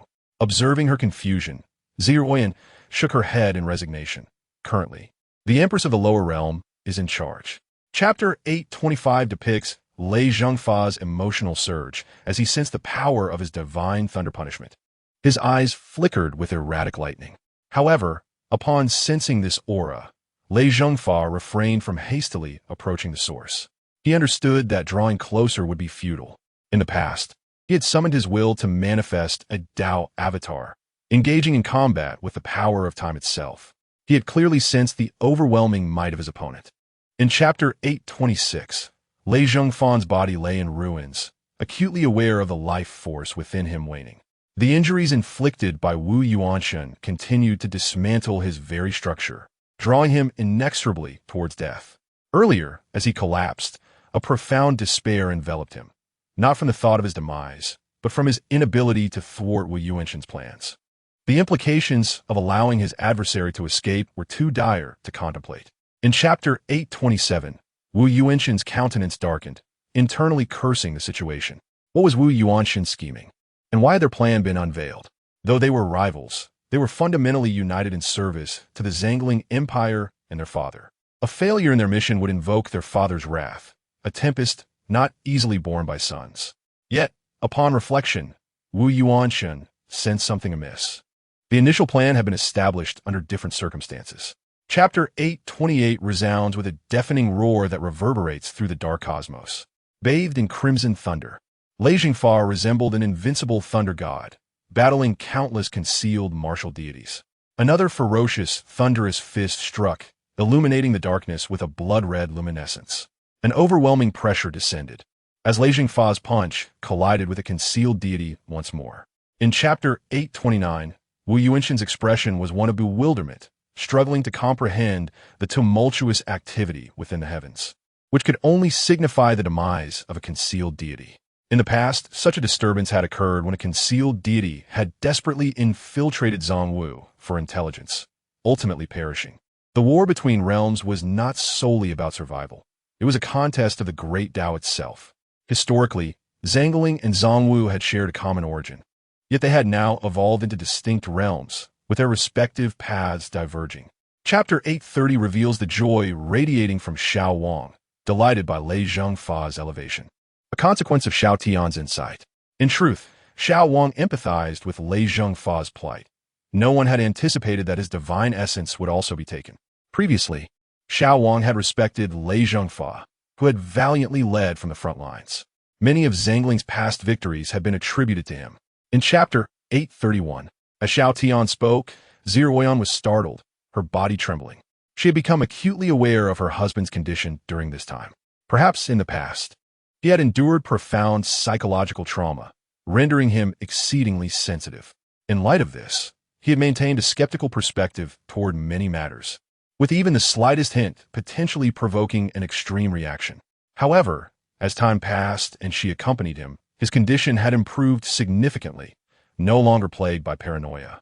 In Chapter 832, Xiao Tian arrived swiftly, his departure equally rapid, the speed of his overwhelming power astonishing. He vanished along with the figure of the nearby Prince Xiao, as if he had instantaneously disappeared from his original position. Once his silhouette faded, the space above the area he once occupied trembled slightly, cracking open with fissures. This scene caused those present to swallow hard, their hearts filled with trepidation. It is important to note that they were situated in the realm of the concealed spirit, where the spatial structure is extraordinarily robust.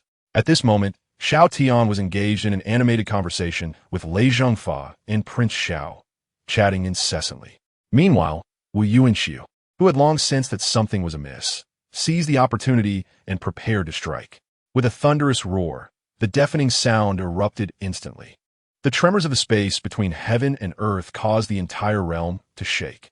Moreover, the great Tao above trembled downwards, tearing open a rift around Wu Yuanxiu and the concealed martial deity at his side. As this sound resonated, Wu Yuanxiu felt every hair on his body stand on end. His entire being became utterly rigid, paralyzed with fear.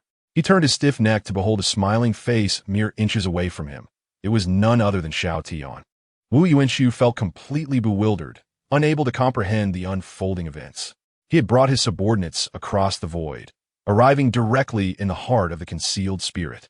As for the torment of the concealed martial deity and their kin, Lei Zhengfa had long desired to act upon this. With the chance finally presenting itself, he could hardly contain his excitement as he focused his gaze on Wu Yuanxiu and the others. Rest assured, my lord, I shall undoubtedly extract the information you seek, Lei Zhengfa declared with a grin, extending his hand to gently caress Wu Yuanxiu's head.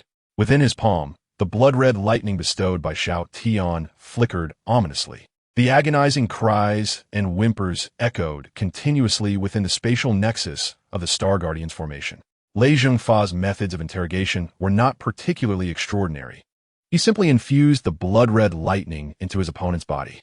Accompanied by the flickering of lightning, the pain was unparalleled.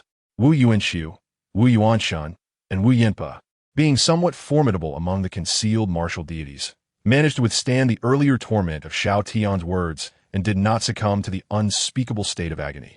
However, the other concealed martial deities could not endure such a predicament.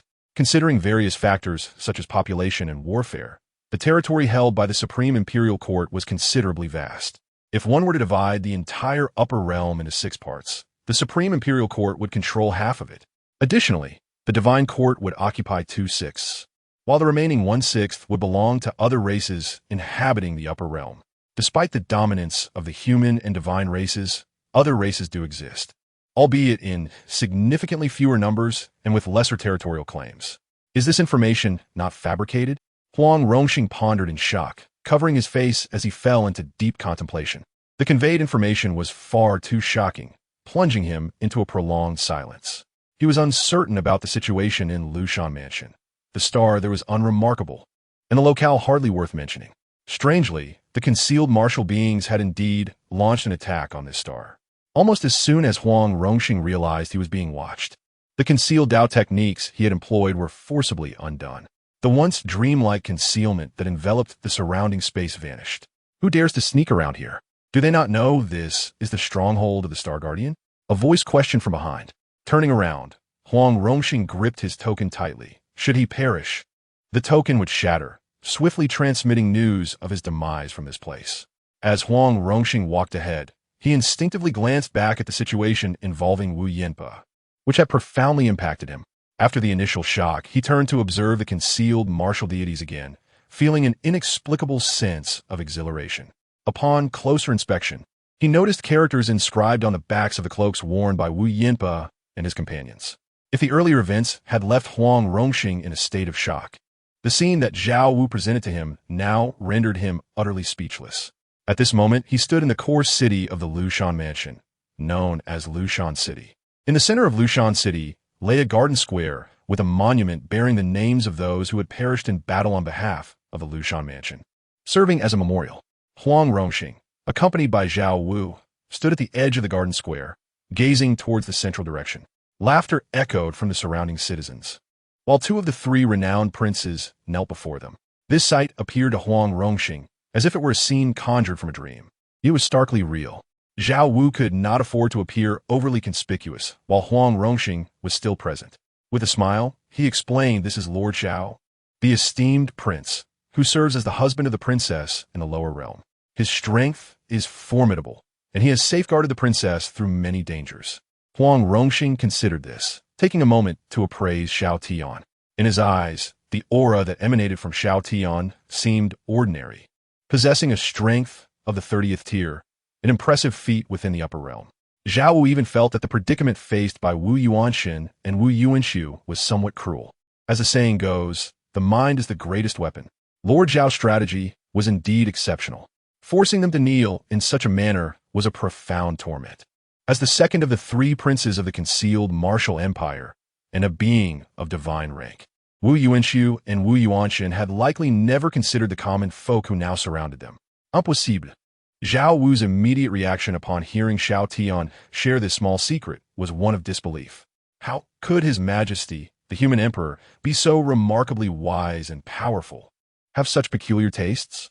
Moreover, it seems that Lord Xiao has never even met His Majesty. How could he possibly deduce that His Majesty enjoys such things? Xiao Tian gazed at Zhao Wu's expression and chuckled. This delicacy in his mouth was soft, glutinous, and exquisitely sweet. Chapter 846. Heartening news after the Zong Wu divine being was vanquished by the unparalleled Ziji, a faint luminescence emerged, embodying formidable power. This essence, infused with the principles of the great Tao, began to flow forth, heading towards the direction of Zongling behind him.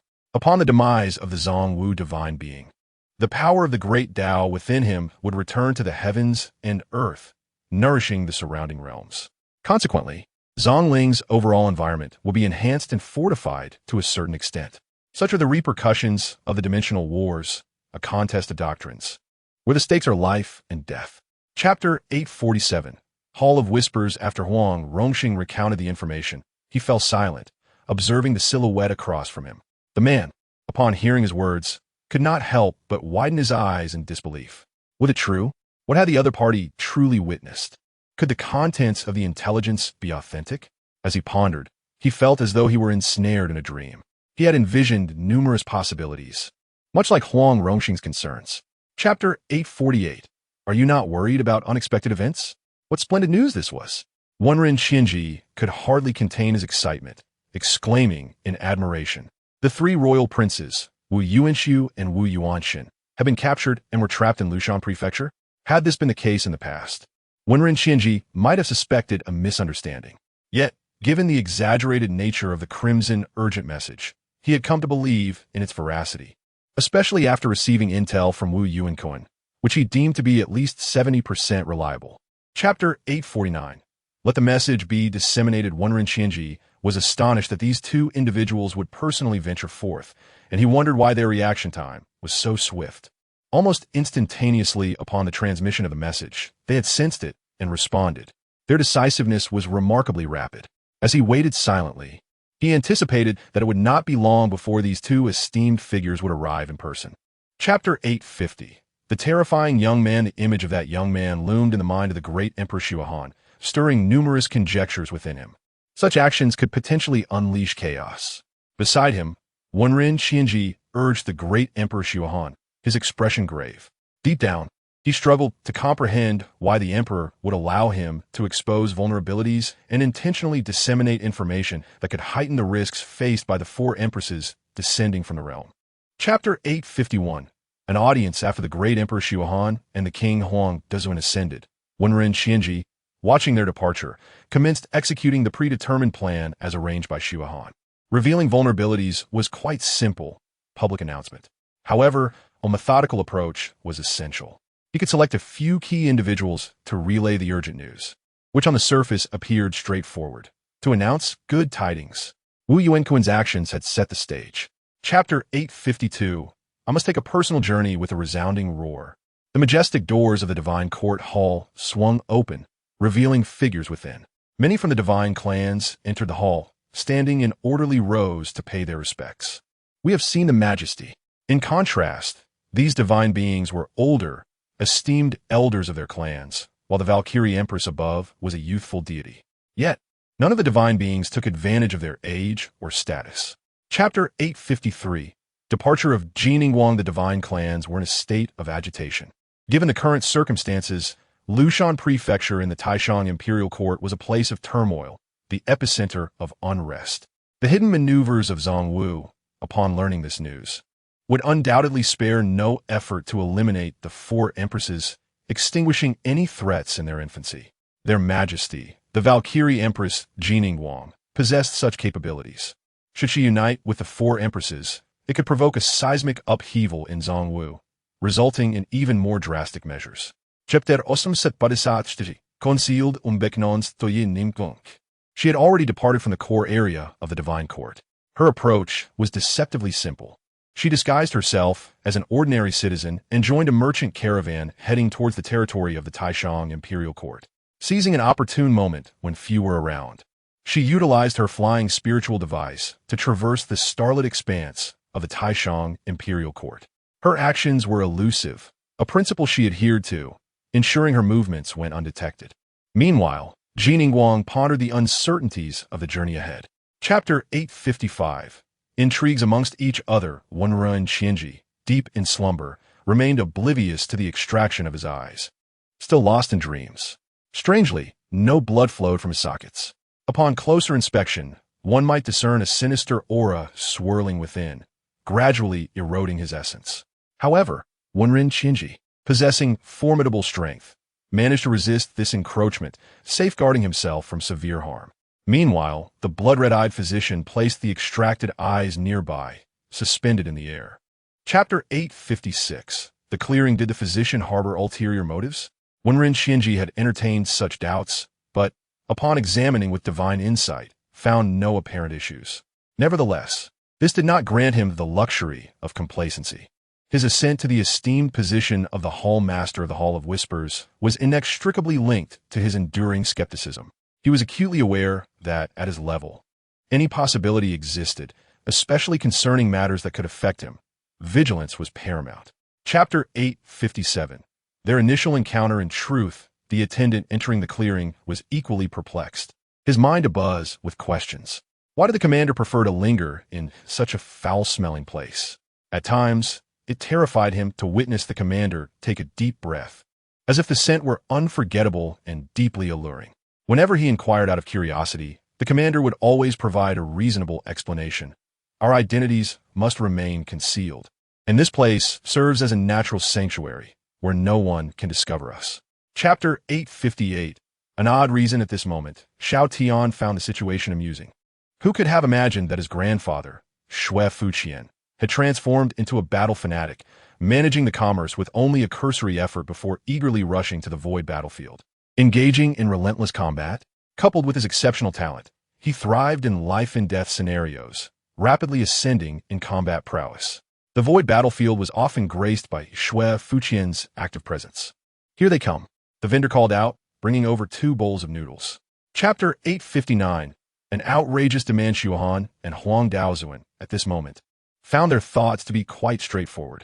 Zhao Wu, from where does your audacity stem to make such a request? How dare you speak up? How dare you propose such a thing? Does he not possess any sense, not realize how excessive this demand is? Most importantly, one had the audacity to voice it, while the other had the temerity to acquiesce. Having made a promise, they have indeed succeeded in fulfilling it.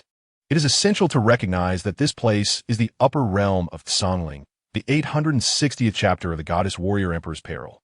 At this moment, the two are laughing, not merely jesting about Zhao Wu's actions, but also expressing their inner joy and easing their minds. Before Shui Han's arrival, he had a sense of the situation, albeit with trepidation, fearing unforeseen complications or that the reality might not be as favorable as he imagined. Fortunately, upon arriving and encountering Xiao Tian, events unfolded as he had envisioned, leading to a perfect resolution. On another front, Huang Daozuan, Chapter 861, has indeed realized that their arrival indicates the absence of grave dangers in this location. With Xiao Tian firmly stationed here, there is little cause for alarm. However, it was only after their arrival that they became aware of this information. The intrepid goddess warrior emperor, Jining Wang, remained oblivious to this news. With courage, she pursued her greater ambitions, Xuehan slowly spoke, casting his gaze around. This goddess warrior emperor likely resolved to come to the rescue upon learning the news. Taking a gamble. Chapter 862 reveals Jining Wang, wielding a colossal shield, cautiously surveying her surroundings. Her entire being radiates divine light, illuminating the area. The many Kangwu deities engulfed in her brilliance feel as though they're being crushed by mountains, their powers diminished by a tenth. The domain they inhabit is already within the upper realm of Tsongling, where mere existence subjects them to the local laws of nature. Coupled with Jining Wang's overwhelming presence, Chapter 863 illustrates the impending reunion of comrades, as a Kangwu deity meets a tragic end within the Tsongling upper realm. His essence has transformed into nourishment, becoming part of the very fabric of this realm. The atmosphere is electric with joy, resonating with the sounds of bells and drums, as ethereal energies coalesce into a divine palace, evoking visions of celestial dancers. The entire Tsongling realm has been swept into a euphoric frenzy. It has been countless years since so many Kangwu deities have perished in such a short span. In Chapter 864, Lei Zhengfa and Xiao Wang unleash their speed, almost leaving behind afterimages as they charge towards the group of Kangwu deities. They surpass Jining Wang, who, upon witnessing their momentum, gathers her spirit energy to prepare for another assault. Recover first and maintain our world as suppression from the rear. Do not advance. Xiao Wang's voice rings out, followed closely by Lei Zhengfa's exhortation. In Chapter 865, the moment his words are spoken, the Kangwu deity ensnared by Lei Zhengfa's blade wears a grim expression, his face turning a shade of deep crimson. Not only did he fail to fell his opponent, but the words spoken to him are also a source of humiliation. Lei Zhengfa, observing the deity's countenance, feels an overwhelming sense of satisfaction, as cheers resonate throughout the realm in Chapter 866, with Xiao Wang intercepting the Kangwu deities. Their attention is drawn to Lei Zhengfa, who stands amidst the dim starlight, bathed in blood-red lightning, holding a limp figure aloft, resembling a thunderous avenger. Your invasion of Tsongling is indeed an unwelcome gift, he declares. In Chapter 867, Jining Wang watches the fierce battle between Xiao Wang and Lei Zhengfa with growing astonishment. The unique style of combat captivates her, as she has never witnessed such ferocity before. What astonishes her most is the impeccable synergy between the two, their minds united in strength.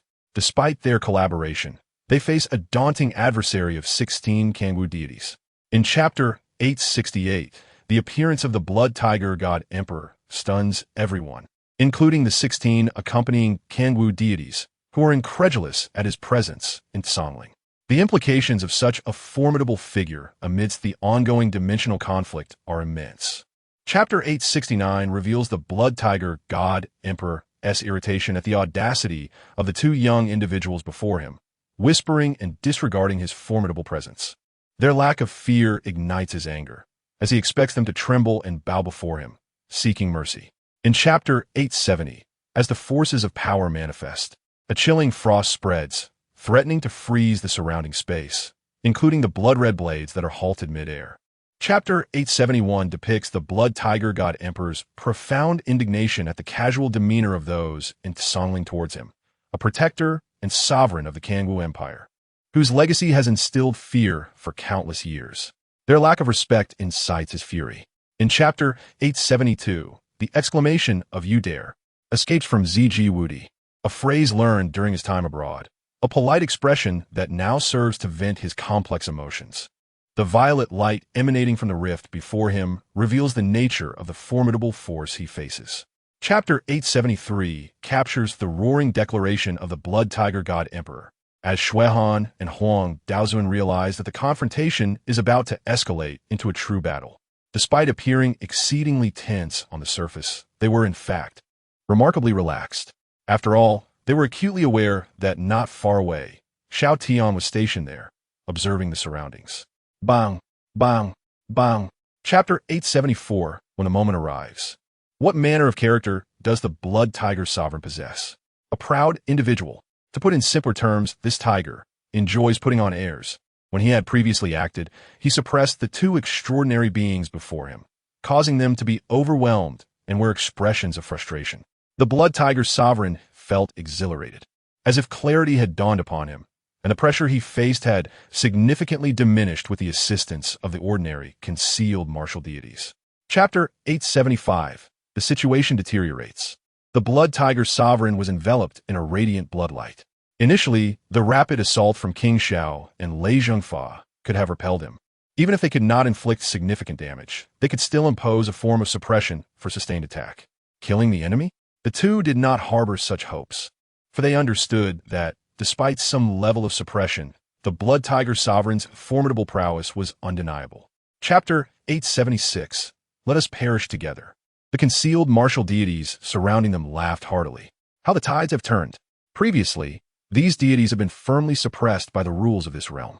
Moreover, the female martial deity, Jiningguang, was nearby, utilizing her innate abilities. Their predicament was dire, and like the Blood Tiger Sovereign, they felt deeply frustrated. After all, despite their numerical advantage, they were still being subdued by Shui Han and Huang Daozuan. How could they not feel distressed? Chapter 877. The True Trump Card. Jiningguang's gaze was resolute and fearless. She did not perceive her actions as erroneous. This was a mistake of her own making, born from her boldness and greed. As she sought to expand her victory, it was her decision that entangled King Xiao, Lei Zhengfa, and Shui Han, potentially leading them to peril. Jiningguang never believed that as the female martial deity, she was above accountability for her mistakes. Thus, she resolved to exert her utmost effort to ensure their safe return. Chapter 878. An Unexpected Solution. The Starry Clan. Upon witnessing this being whose skin resembled the cosmos, the attendees could not help but recall those three words. The true elite race from the Starry Dimension, the Starry Clan. When Jiningguang beheld this figure, a look of self-reproach crossed her face. The opponent's hidden strength was profound, and the cost incurred was beyond her imagination. Ultimately, the architect of this situation was herself. Had she not been so greedy and reckless, aspiring to capitalize on the current opportunity? Chapter 879. The Arrogant Starry Clan. Jiningguang felt an unceasing surge of power within her, causing her body to tremble slightly. Igniting the divine patterns, a forbidden technique of their divine clan, she unleashed her final radiance. The demise of their divine clan would inevitably be under the illumination of that final light, returning to the dust of this world. Jiningguang's ignited state did not conclude there. A drop of blood from Xiao Tian replenished the vitality she had nearly exhausted. How could this be? Jiningguang gazed at her hands in disbelief. Chapter 880. The Grasp. The ethereal figure from the Starry Clan exuded immense pride, dismissing the suddenly appearing Xiao Tian as insignificant. Beside him, the Blood Tiger Sovereign wore a mocking expression as he glanced at King Xiao and Lei Zhengfa, remarking that he had initially expected them to possess formidable trump cards, only to discover it was merely this. Specializing in physical cultivation, it was no wonder they could swiftly enhance their strength. That Songling truly displayed a lack of foresight, sacrificing future potential for fleeting gains. Chapter 881. Do you have other plans? The Starry Veil, imbued with even more terrifying and powerful rules, appeared as if Xiao Tian had effortlessly peeled it away. In his hands, it transformed into a sphere of starlight, crystalline and radiant, yet harboring a formidable power. Then, before the astonished gazes of all, Xiao Tian gently tossed the starlight crystal ball into his mouth. Crack! The crisp sound of chewing echoed, resonating within Xiao Tian. Chapter 882. A Swift Reaction. In that moment, neither the Blood Tiger Sovereign nor the other concealed martial deities could move, as if their fate had been grasped by an invisible hand, rendering them utterly powerless. Each expression was one of profound discomfort, feeling an overwhelming sense of humiliation. What had they been in the past? They had never endured such indignity. The Blood Tiger Sovereign, particularly, revealed his true form as a white-haired tiger, thrashing helplessly, further deepening his shame. Chapter 883. Disregarding Past Friendships. What was this? This was a clever counter. The appearance of the female martial deity, Jiningguang, conveyed an illusion, as if Wu Yuanquan had been captured by her. Moreover, with the precedence of Wu Yuanshu and Wu Yuanshen, if any spies from the Kangwu witnessed this scene, would they not instinctively believe that more than just Jiningguang had acted? Did the intelligence not speak of 4 female emperors who had accompanied her? Not only that, Jiningguang's presentation inadvertently suggested. Chapter 884. A grand response. Wu Yinpa's response was commendable and greatly pleased Xiao Tian, who nodded in satisfaction. However, this answer left the others in astonishment. Ji Ningguang blinked, observing Wu Yinpa with curiosity, increasingly perplexed. Was this truly the fierce and renowned Wu Yinpa she had heard of? Why did he seem so composed and peaceful, entirely different from her expectations? Furthermore, what did his previous words signify? Chapter 885, The Five Emperors. Clearly Luo Xianai, this little jealous one, was bubbling with discontent. Additionally, she likely felt an itch to compete and spar. During this time, although she had had practice with Ziruoyan and Long Xiu and Bai Qing as backup contenders, after such prolonged training, it had inevitably grown tiresome. Now that a new opponent had finally emerged, sharing a similar situation, how could Luo Xianai not be thrilled by the prospect of a challenge? Opposite her, Ji Ningguang faced Luo Xianai. Chapter 886, An Uneasy Atmosphere. After Luo Xianai withdrew, Ji Ningguang also restrained her aura, the divine patterns dissipating and the imperial intent fading. Here, Ji Ningguang stood tall, her gaze towards Luo Xianai filled with admiration. Impressive. Ji Ningguang could not help but exclaim internally. Although Luo Xianai's combat style appeared fiercely aggressive and relentless, resembling a heedless brute, in truth, there exists a delicate balance within the course, as one continuously adapts their offensive style throughout the course of battle. Chapter 888, A Body as a Shield. The act of serving food is not inherently problematic. However, under such circumstances, when a Valkyrie Empress Ningguang serves food to Xiao Tian, the situation escalates dramatically. As Ningguang picks up her chopsticks, the keen-eyed Luo Jiai, who had just engaged with her in combat, immediately shifts her gaze, fixating intently upon her. Meanwhile, Ziruoyan also slowly turns her attention towards Ningguang, her eyes shimmering with an inexplicable essence. Long Xiu Bai Qing, on the other hand, continues to eat at a steady pace. Neither hurried nor slow, merely persistent. Chapter 889, The Sincerity of Lethality. As Ningguang's words resonate, the expressions of those present vary greatly. Every pair of eyes is drawn to her, seemingly seeking to decipher something from the expressions on her face. Regrettably, Ningguang's demeanor reveals nothing particularly extraordinary.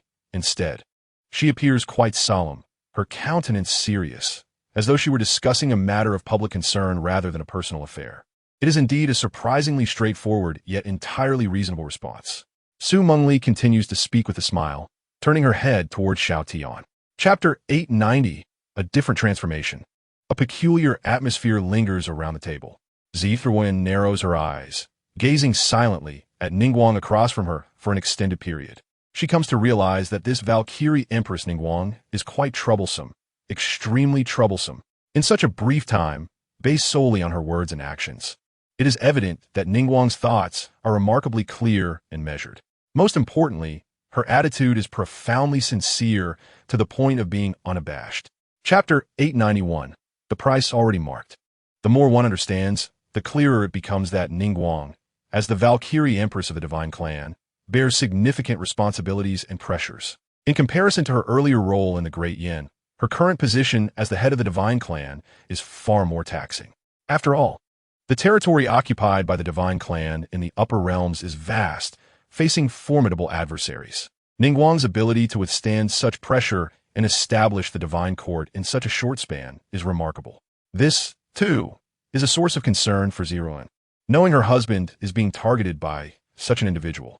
Chapter 892, The Past is Reality.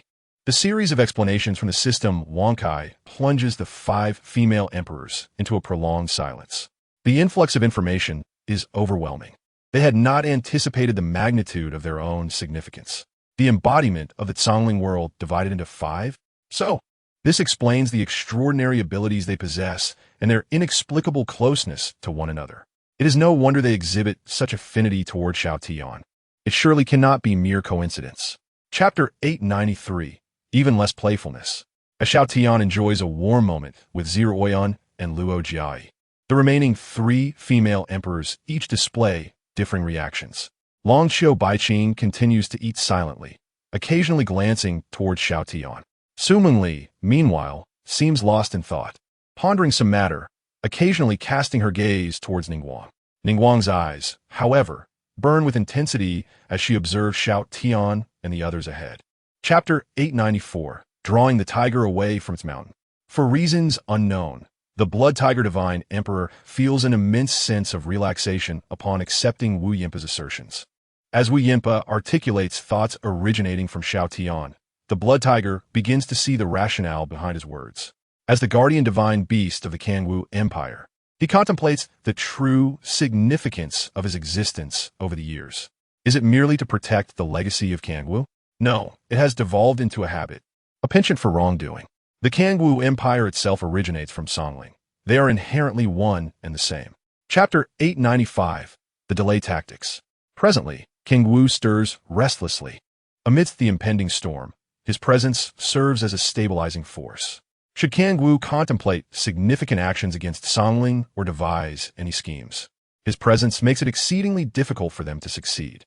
The only pressing concern remains the situation within Songling. One must not overlook the intelligence gathered indicating that their delays serve as a cover. Chapter 896, Do Not Approach. Before him, a magnificent hall, aglow with violet starlight, suddenly bursts forth with blinding radiance.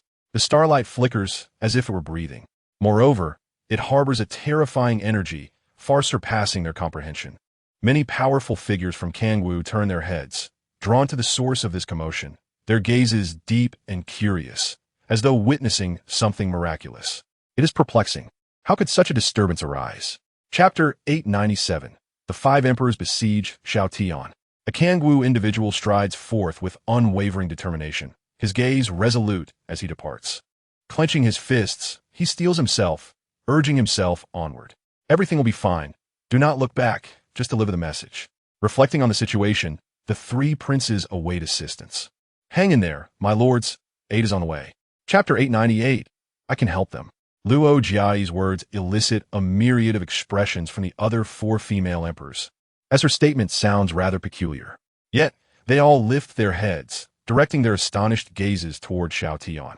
Surprisingly, during their earlier cooperative training, progress had been quite satisfactory. However, as time progressed, their efficiency waned significantly. Upon reflection, they realized there remains no suitable opponent to hone their skills or train their collaborative abilities. Chapter 899, The Third Prince. The changes within Lushan Mansion are brief, as the great Emperor Xuan and the King of Humanity, Huang Daozuan, make their presence known. Neither hides their whereabouts. Rather, they intentionally reveal themselves to enhance credibility. Otherwise, those lurking within Kangwu might presume that Songling does not regard the presence of these five female emperors seriously. Currently, both Xuan and Huang Daozuan are personally stationed there, alongside the frequently appearing Xiao Wang and Lei Zheng. Chapter 900, Do Not Be Limited by Thought. Ziyefeng is coming. Within Lushan Mansion, the great Emperor Xuan receives word. The messenger is none other than the so-called Third Prince himself. His arrival is no trivial matter. It is a matter of considerable consequence, necessitating prior notification. At this moment, Lushan Mansion stands as the epicenter of turmoil. The Third Prince Ziyefeng is surely aware of this. It seems he wishes to contribute and lend assistance. Chapter 901, The Plot Revealed. The man's lips twitch slightly, his expression one of astonishment and confusion. A fragmented formation? What purpose could an improperly arranged formation serve? How could that be possible? It appears that, with your intellect, grasping this concept remains elusive. Ziyefeng scoffs, having offered you opportunities and hints over the years. Yet you have failed to seize them. Your mind truly seems inadequate. The reasoning is not difficult. Let us clarify the matter.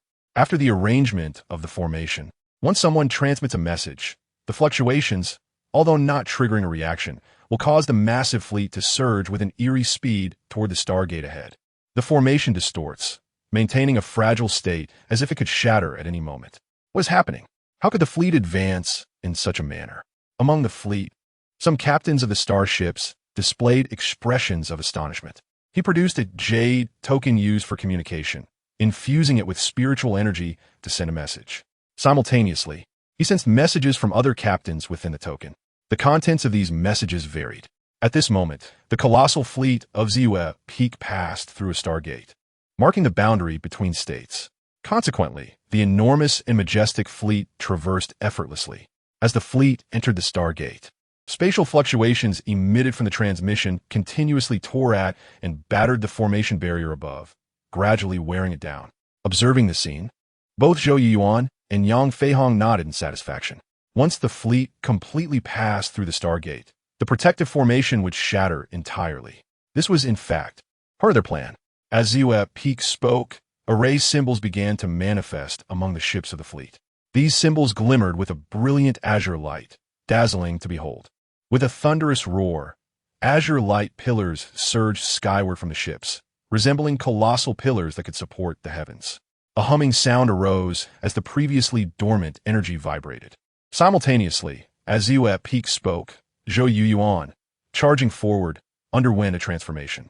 Strange patterns emerged on his emerald boots, accompanied by a gust of azure wind. With the sound of a fierce gale, Zhou Yuan surged forward, the flowing wind merging with the principles of the great Tao behind him, enhancing his speed. He radiated an azure glow, his velocity erupting, nearly vanishing from sight. Yang Feihong was hurled backward, his body emanating a strange aura of spiritual energy. The martial will of Xiao Peak erupted instantaneously, manifesting as a series of formations that ascended into the air, accompanied by the sound of clanking chains. The floating Yang Feihong became ensnared in sealing formations, enveloping him entirely. In that very moment, in the distance within the Lu Mountain Mansion, Xiao Peak's form was elusive, weaving through the crowd.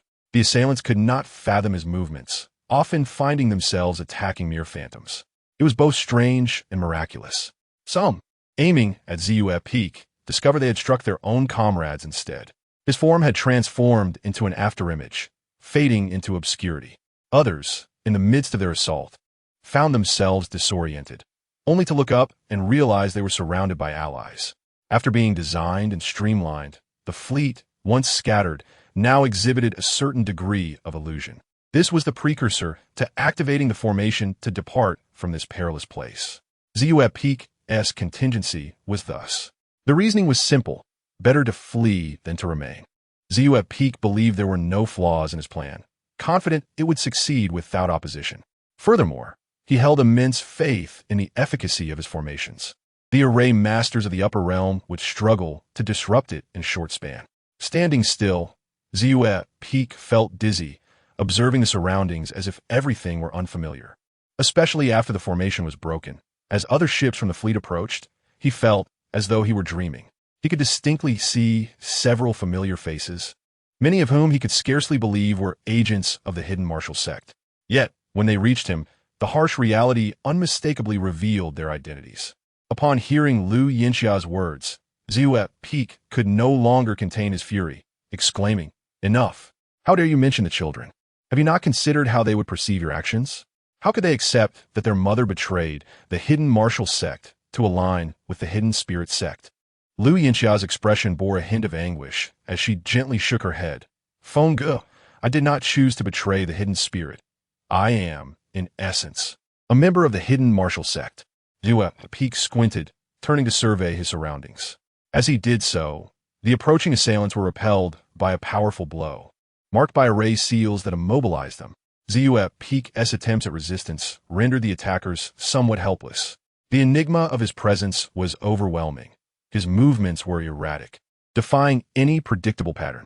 The most perplexing aspect was that his loyal subordinates possessed similar abilities, causing confusion among their ranks. The name Xiao Tian reverberated in Xiao Peak's mind, sending a shockwave through him. He vividly recalled when he showcased his prowess in formations and, like other members of his clan, was summoned by his grandfather, the Invincible Emperor Ziji. He had undergone a mysterious test and passed, demonstrating his capabilities. Xiao Peak could distinctly remember the ecstatic expression of his grandfather upon witnessing his talent, who subsequently imparted the method of practicing the 8 trigrams palm. It seemed today as planned would not come to fruition. Xiao Peak gradually retracted his hand, having returned to his original position. Turning slowly, he gazed upon his wife, Lu Yinxia. His expression bore little joy of victory. Rather, it was tinged with resignation and sorrow. What did victory matter when the cost of truth far exceeded what he could bear? Lu Yinxia surveyed the surroundings, where the shadows of the 8 trigrams formations loomed. She collapsed beside her husband, her eyes wide with disbelief. The void had been traversed, but was abruptly halted. The distorted spatial vortex had been forcibly torn apart. Pulling her back, she looked up at the young man who had appeared suddenly, her face a mask of horror. Not only was she astonished, but the others sealed nearby, along with Ziyue Peak's trusted aides, were equally dumbfounded by the sudden emergence of Xiao Tian. His arrival was so inexplicable that it seemed as if he had materialized out of thin air. Xiao Tian's power enveloped the vast fleet, propelling it through the cosmos toward Lu Mountain Mansion at an astonishing speed. The surrounding energies were unable to disturb this advance in the slightest. Despite Xiao Tian's own spiritual fluctuations being minimal, a mere hint of his energy unleashed a terrifying might that left onlookers in awe. Beside him, Ziyue could not help but be momentarily stunned, surveying the surroundings with a sense of bewilderment.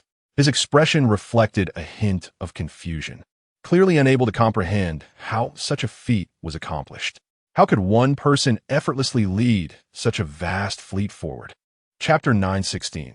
The hidden truth. It was truly astonishing for Ziyue to realize that his master, Xiao Tian, possessed the power to alter the very fabric of reality. The higher one's realm, the clearer this became. Achieving such a thing was not merely a matter of possessing a modicum of strength. One must also defy the rules of this world. However, as Ziyue gazed again at his master, Xiao Tian, his eyes brimmed with respect and admiration. After all, the Bagua palm he had learned from his grandfather originated from this man standing before him, a completely different level of cultivation. Chapter 917. The use of life force in contrast to before, Lu Yinxia now appeared significantly more flustered. Clearly, she had not anticipated that Xiao Tian could discern the truth and recognize her actions. Rebirth?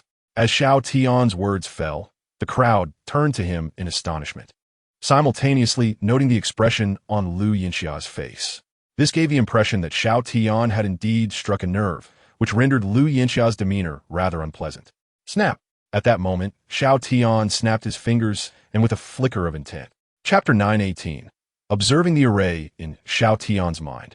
His first thought was of Hong Yuan Xiao and the experiences of others. Those whose life force had been plundered, the individuals of the former Songling Empire who had suffered betrayal. The cryptic space where the forces of life and death intertwined. Contemplating this and recalling the words of the blood tiger god emperor, Xiao Tian began to form a vague understanding within his heart. While Xiao Tian was still deep in thought, Lu Yinxia looked towards the blood tiger god emperor. Her expression filled with confusion. She stared at him, unable to restrain herself from asking, "Your Excellency, God Emperor, is it?" Chapter 919. Frozen Ziyue glanced at his master, Xiao Tian, having received information prior to his arrival. The 3 princes of Kangwu had indeed been captured. As expected, he scrutinized the formation closely, narrowing his eyes. He had heard a bit about the situation at Baiwen Hall, although he was still unaware of the specifics. He knew of the affairs concerning the female emperors of Lushan Prefecture and had come to see for himself. This was his first encounter with such an array. What was meant by malicious, and from where did it originate? Beside him, Shuihan pointed at the array, frowning as he inquired. Chapter 920. Is it that casual? After being by her husband's side for so many years, she knew all too well his capabilities. The formations he crafted were not only powerful, but also imbued with many of his ingenious ideas, always yielding unexpected results. Xiao Tian's strength was frighteningly formidable, unfathomable. Even someone of the stature of the blood tiger god emperor had defected to his side. If paired with her husband's formation, Lu Yinxia dared not imagine what would unfold next. When the people of Kangwu arrived, they might very well be captured en masse. Chapter 921. A grand performance, understanding fully. Lu Yinxia realized that this was an elaborate trap, with the true mastermind being the formidable man before her. The inexplicable connection of being her husband as master rendered him the greatest threat to Kangwu. Fear gripped Lu Yinxia, causing her to tremble, her heart filled with profound dread. She could scarcely envision the consequences once the hidden forces of Kangwu converged, fearing that there would be no escape. It was known that the sudden emergence of the 4 female emperors bore a similarity to the celestial martial goddess, Di Jiningguang. Chapter 922. Shame and rage. Lu Yinxia silently regarded her 3 royal brothers below, her thoughts unclear. At that moment, Xiao Tian's voice unexpectedly resonated, Would you like to go down and see your brothers, perhaps share a few words and rekindle your sibling bond? At the suddenness of his words, Lu Yinxia looked towards Xiao Tian in astonishment. Beside her, Ziyefeng's expression shifted slightly as he hurriedly advised, Master, this may not be wise. What is unwise? Xiao Tian inquired, gazing at Ziyefeng. Chapter 923, Depletion in the Past. The three princes of Kangwu had always held themselves in high esteem, wielding immense power and control over vast resources. The entire gaze of the Kangwu Empire was focused upon them. The Kangwu Emperor favored them greatly. In contrast, the royal sister before them held a relatively low status within the Kangwu Empire. In previous times, they would scarcely have acknowledged her presence. Yet at this moment, they looked upon her as if she were utterly insignificant. Chapter 924, Calamity. Moreover, the expressions that surfaced on their faces made Lu Yinxia uncomfortable, stirring feelings of deep discontent within her. It was evident that they had failed yet still wore such expressions, almost as if blaming her. Indeed, the achievements they displayed had far surpassed her own contributions to the empire. However, the assistance provided by their maternal lineage could not be overlooked. Comparatively, the support her maternal family could offer was utterly negligible. Chapter 925, Explosion. With a thunderous roar, the air filled with the sound of commotion as figures emerged, accompanied by rumbling echoes that reverberated in the ears. Clearly, the source of this tumult was those sudden appearances. Their spiritual energy surged, the essence of the great Tao manifesting, casting shadows of the great Tao's river in the air, causing the void to tremble. In an instant, the onlookers who had come to witness were thrown into a state of panic.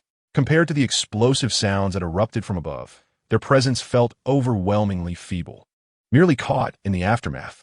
Chapter 926, The Mark of Blood. Destruction. Above, the remnants of the dead soldiers' explosions hung in the air, shrouded in dust and blood. However, when the cloud of smoke dissipated, no bodies of the palace guards were seen falling. Could it be that they were obliterated beyond recognition? As Ziyefeng pondered this, he clenched his fists involuntarily. Even in the face of danger, they could not afford to hesitate. The contributions of the palace guards of the Supreme Emperor's court were invaluable, and allowing them to perish in vain. Do not act recklessly. Should you rush in now, they will undoubtedly turn against you, Lu Yinxia hastily warned, glaring at him. Chapter 927, The Five Emperors. The Mark of Blood. Destruction. Upon hearing Lu Yinxia's words, Ziyefeng was left in confusion. What kind of mark was this? How insidious it seemed, as if some foul play had been enacted within before the rebirth. Lu Yinxia slowly spoke, her eyes clouded with uncertainty. Suddenly, she found herself lost in the significance of it all. At that moment, a Kangwu death soldier beside her suddenly spat blood, his aura waning. The combined attack of the palace guards of the Supreme Emperor's court unleashed tremendous power. Chapter 928, Convergence. As Xiao Tian's words fell, figures began to approach from a distance. Simultaneously, the very fabric of the surrounding rules was gradually shifting. Within the barriers, the Kangwu death soldiers, who had previously charged forward, suddenly halted, as if a great mountain bore down upon them. Their expressions turned grim, and their aura plummeted abruptly. The spiritual energy that had been surging around them was also diminished, and the manifestations of the great Tao that had floated in the air seemed to be shattered. Chapter 929, It Matters Not. I shall intervene. This was Lu Yinxia's deduction. She believed that this had likely been planned well in advance. Her arrival was, in essence, a part of a larger scheme. In response, Lu Yinxia could not help but smile wryly. Indeed, with such formidable innate abilities possessed by the five empresses, the resulting pressure on the world was extraordinarily intense. Moreover, the people of Kangwu remained oblivious to the fact that the one truly orchestrating events was the fearsome master of Ziyefeng. In the eyes of the practitioners of the hidden martial arts, the sudden emergence of the four female emperors, allied with Jining Wang, was quite unexpected. Lu Xiaoai held no objections. Since Ziji Ruoyan had suggested it, she decided to comply. As for Longqiu Baiqing, her approach was straightforward. She preferred to tackle issues head-on. With an explosive surge of talent, she adjusted her suppressive power and directed it towards Lu Yinxia. Upon hearing Su Mengli's words, Jining Wang experienced a moment of realization, almost forgetting the powerful man lurking in the shadows. If they were to act, it was imperative to commit fully. Ziji Ruoyan spoke, gazing downwards. As the three great princes had surmised, The group of hidden martial assassins genuinely believed that the ones thwarting the blood destruction seal were the 5 female emperors. Unfortunately, their deductions were entirely erroneous. The true assailant was naturally Xiao Tian, who, concealed in the shadows, utilized the martial will imbued in Lu Yinxia to forcefully suppress the impending eruption of power. Nevertheless, the act must be convincing. Many would assume that the 5 female emperors were responsible for all of this. Zhou Feng wore a conflicted expression, filled with anxiety. His feelings towards his wife Lu Yinxia, coupled with her recent remorse, compelled him to consider pleading on her behalf. Yet, Lu Yinxia's unique circumstances made it unwise to intervene. This internal struggle was evident, even eliciting amusement from Lu Yinxia, who had never witnessed such a demeanor from her husband before. Xiao Tian's words caused a slight shift in the expressions of those present. The Thousand Links formation, a combined technique of the Imperial Guard, indeed held the essence of a ray formation. The great Emperor Xiaohan had some knowledge of formations and could discern the implications, murmuring to himself. The human King Huang Daozuan, observing Xiao Tian with a peculiar expression, noted that even he and Xiaohan were not well acquainted with the intricacies of this combined technique. How did Xiao Tian acquire this knowledge? Huang Daozuan, after a long contemplation, stroked his chin, intrigued. Suddenly, he burst into laughter. If viewed from this perspective, does that not imply you are the esteemed mentor of Ziji Wudi? Zhou Feng, still attending to his wife, struggled to maintain composure at Huang Daozuan's remark, which amusingly suggested a brotherly bond with his grandfather. Yet, among the assembled crowd, only Huang Daozuan could afford such levity, as he was indeed a senior figure to the human emperor Ziji Wudi. Currently, Wu Yuanquan, Wu Yuanshu, and Wu Yuanshin sought to escape their dire predicament, either by forceful rescue or through death, hoping the hidden martial empire would assist in their revival. However, given the current circumstances, both options seemed nearly impossible. Who could save them? The man standing aloof was nothing less than a monster cloaked in human form, defying comprehension. With him present, who could dare intervene? After conversing with Ziji Ruoyan, Xiao Tian had gleaned the essence of her intentions. He surveyed the surroundings, pondering until an idea took shape. Achieving this objective was not as arduous as it seemed. In fact, it was rather simple. Xiao Tian addressed the assembly. For this task, follow my instructions closely. We merely need to create an illusion. With that, he turned to Jining Wang, beckoning her, remove your armor and hand me the heart guard. Jining Wang was taken aback. Meanwhile, Zhao Wu keenly sensed that someone within the crowd was observing him discreetly. The individual believed they were concealed well, yet in his current state, nothing could escape his notice. Being in the presence of Lord Xiao had heightened his senses and physical capabilities. According to his lord's explanation, the mere presence of Xiao Tian enhanced the overall qualities of those nearby. Furthermore, Zhao Wu, relying on intellect and sharpness, remained undetected by anyone lurking in the shadows. Lu Yinxia trembled at the display of Xiao Tian's prowess. Earlier events had failed to convey the shock she now felt. She had initially presumed his ability to traverse the void was a form of secret technique. However, it became evident that the aura he emitted was surprisingly weak, lacking even the 10th tier, yet he manipulated the space around him effortlessly. The scene before them was chaotic, resembling a battlefield ravaged by a tempest. The internal environment of the garden had transformed beyond recognition, resembling the aftermath of a ferocious storm. The most striking feature was the shattered rift at the garden center, from which chaotic spatial currents flowed, sending shivers down the spines of onlookers. The soft society, previously active only in the lower realms, had now been brought to the upper realm by Xiao Tian. The suggestion to relocate the headquarters had originated from Su Mengli, with Ziji Ruoyan endorsing the action. Upon arrival in the upper realm, the tasks multiplied, and with the increasing presence of hidden martial practitioners, a robust intelligence network was essential to avoid a passive position. After all, there were matters that could not solely rely on Xiao Tian's capabilities. The merchant convoy, disguised by the soft society, had some members continuing onward while others rested. Among those forging ahead, some stealthily lagged behind, establishing foundational arrangements for formations along the way. These foundational constructs were clearly visible, featuring unique circuits of spiritual energy. Once successfully arranged, these circuits would channel the ambient spiritual energy, effectively scanning and integrating the surrounding environment into the soft society's headquarters. A man with a buzz cut expressed his confusion, questioning the meaning of not so perfect. Given the circumstances, their plan appeared to have failed. Why then did the young master wear a smile? Young Master Lu, why do you seem so pleased? Our plan has failed, and we must rethink our strategy. Moreover, prolonging matters is unwise. The hidden martial empire is pressing for results, and if we cannot deliver in time, our fate may be dire. At this moment, someone spoke up, casting a glance in the direction of young Master Lu, suggesting that the depiction created by his subordinate was, in fact, rather inaccurate. This remark prompted nods of agreement from those present, for how could an image drawn from mere memory be deemed reliable? Though young Master Lu felt a sense of pride within, he understood that diligence was paramount when it came time to act. They had meticulously prepared for this moment. Everything was in place, awaiting only the favorable winds. The subsequent tasks were straightforward. Once all personnel were in position, they would charge directly into the heart of Lushan Prefecture. Furthermore, the surrounding ceiling formations needed to be thoroughly arranged in advance to prevent any thoughts of retreat during the ensuing battle.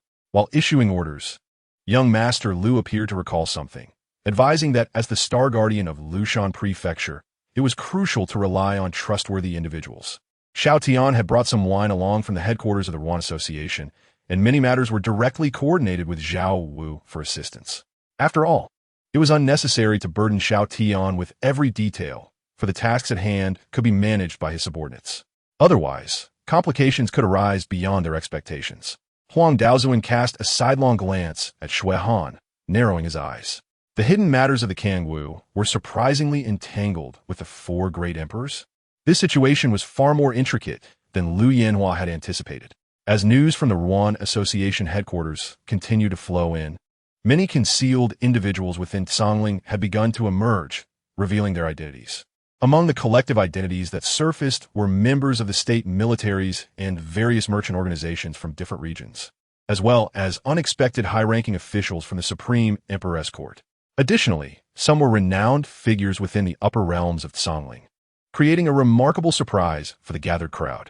Initially bewildered by their sudden arrival in this unfamiliar place, the citizens of Lushan Prefecture were filled with a sense of unease, especially upon noticing the surrounding formations that seemed to confine them. Their anxiety subsided only when a sudden voice drew their attention to the speaker, who, upon closer inspection, was also of the human race, albeit dressed differently. They felt a slight relief, realizing he was not one of the Kanwu. Respecting the speaker was one matter. Whether they could be allowed to leave was quite another. While the young individuals indeed exhibited formidable prowess, which evoked admiration, it was undeniable that the conditions in the upper realms were significantly superior, blessed by nature, with more stable and refined laws and a richness of spiritual energy that far surpassed that of the lower realms. The plans concerning Lushan Prefecture had been carefully considered by the esteemed leaders, and the tasks assigned to the Ruan Association headquarters were to be executed in order. The young officials had previously left an impression of maturity and composure among the citizens of Lushan Prefecture, yet their current demeanor seemed strikingly different, resembling that of zealots. However, what truly astonished the onlookers were the words spoken by the individual, Supreme Soft Rice Celestial, Prince Xiao. These titles were unfamiliar to them, as they had not heard of such names before. The Dragon's Rise, a convergence of fortunes and a place where the essence of heaven and earth flourished, was not mere myth, but a tangible reality. Why, then, did the divine race reside there? It was the birthplace of the Valkyrie Empress, who, upon rallying her forces to revive her kin, seemed to summon a response from the very cosmos itself, causing the spiritual energy of the land to flourish and the rules of creation to celebrate her resurgence.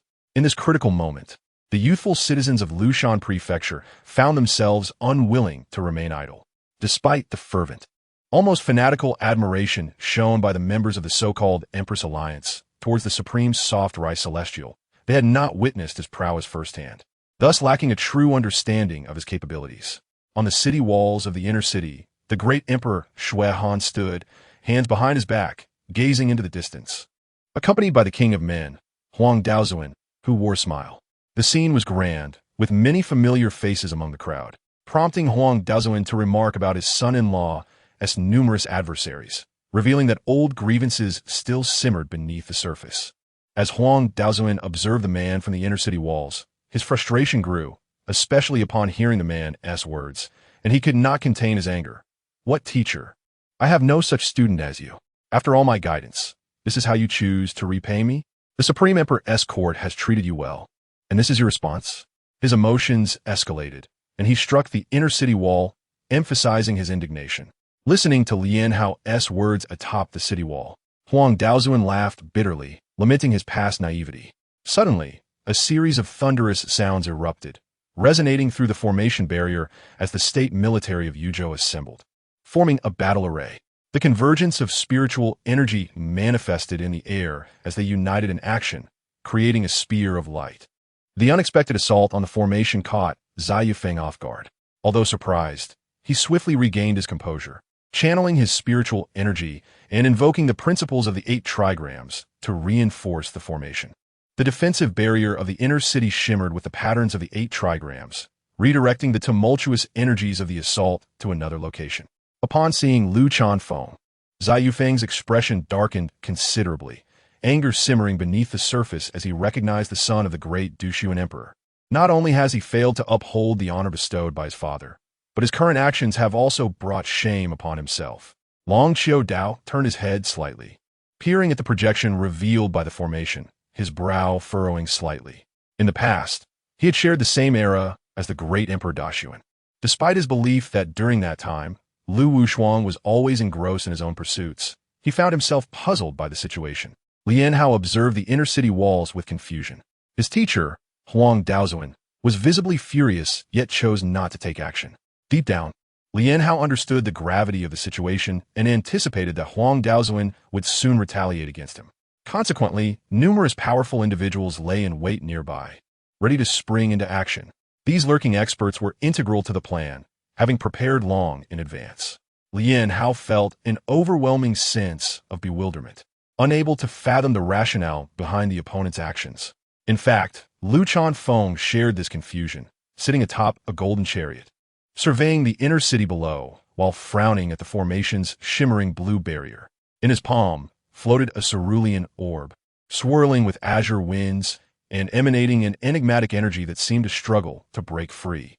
The talent exhibited by Ziyue Peak was astounding, surpassing their wildest expectations.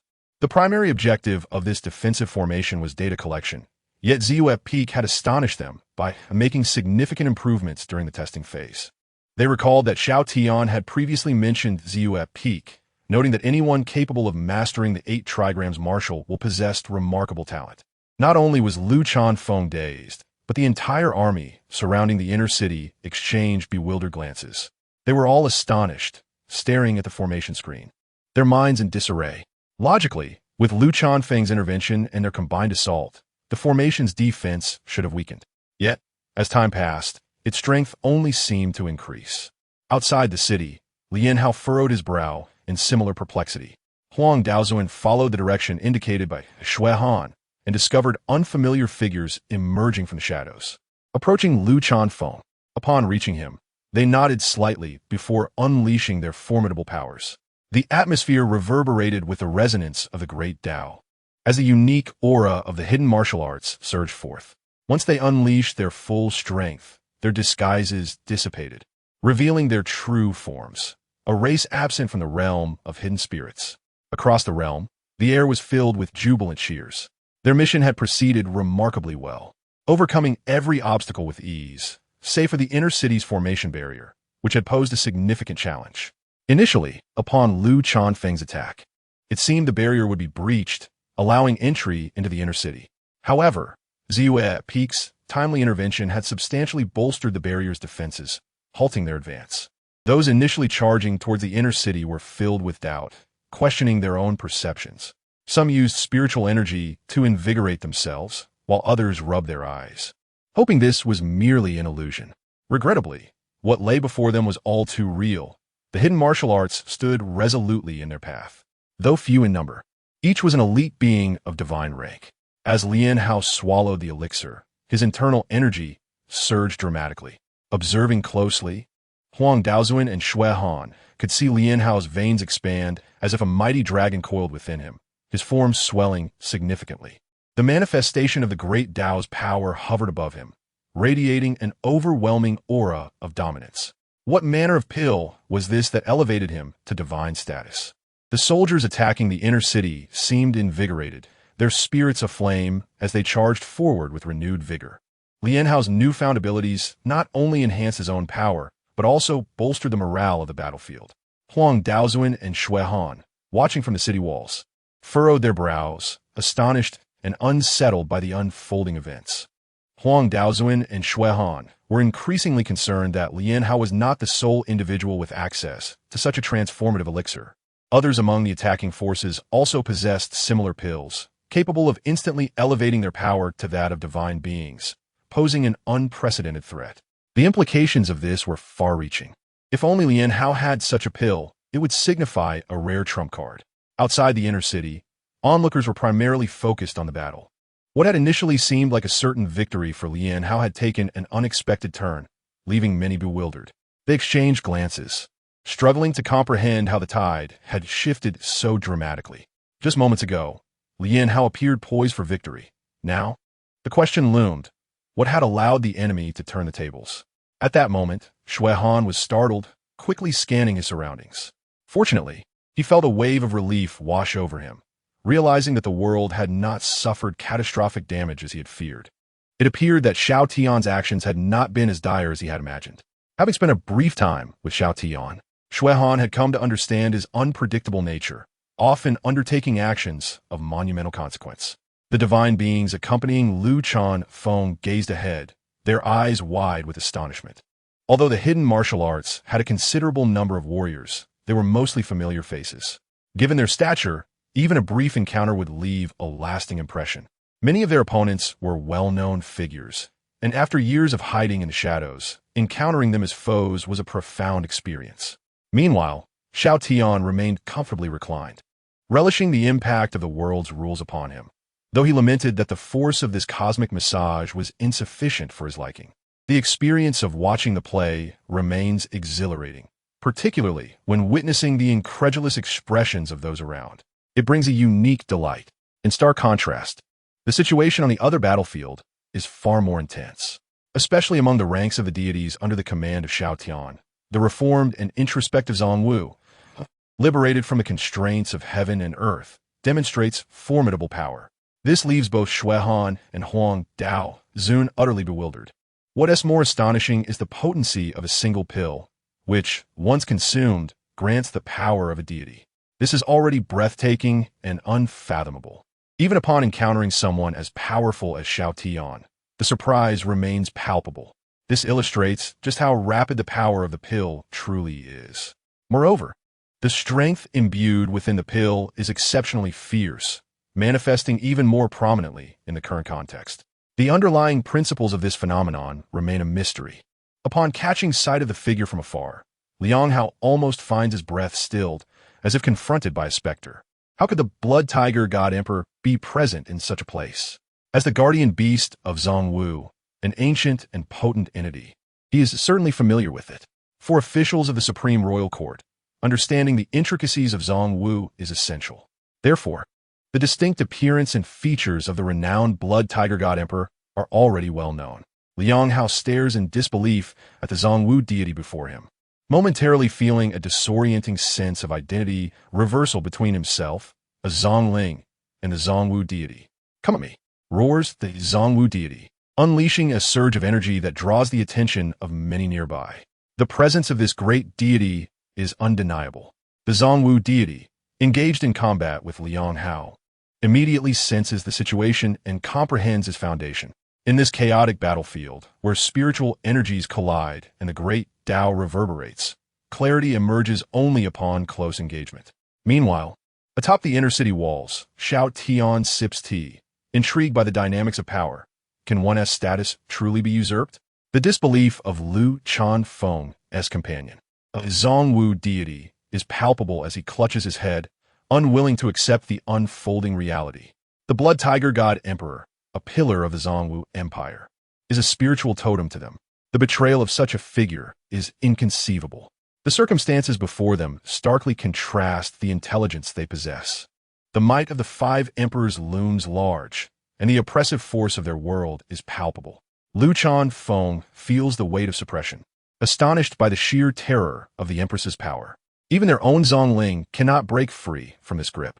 Suddenly, a Zhongwu deity among the concealed ranks erupts with a battle cry, charging forward. The populace of Lushan Prefecture has vanished, ensnared by illusions set in place long before. Now is not the time for hesitation. The stakes are high, with the potential to capture the Empress, eliminate traitors, and save the prince. While sheer power is significant, cunning on the battlefield is equally vital.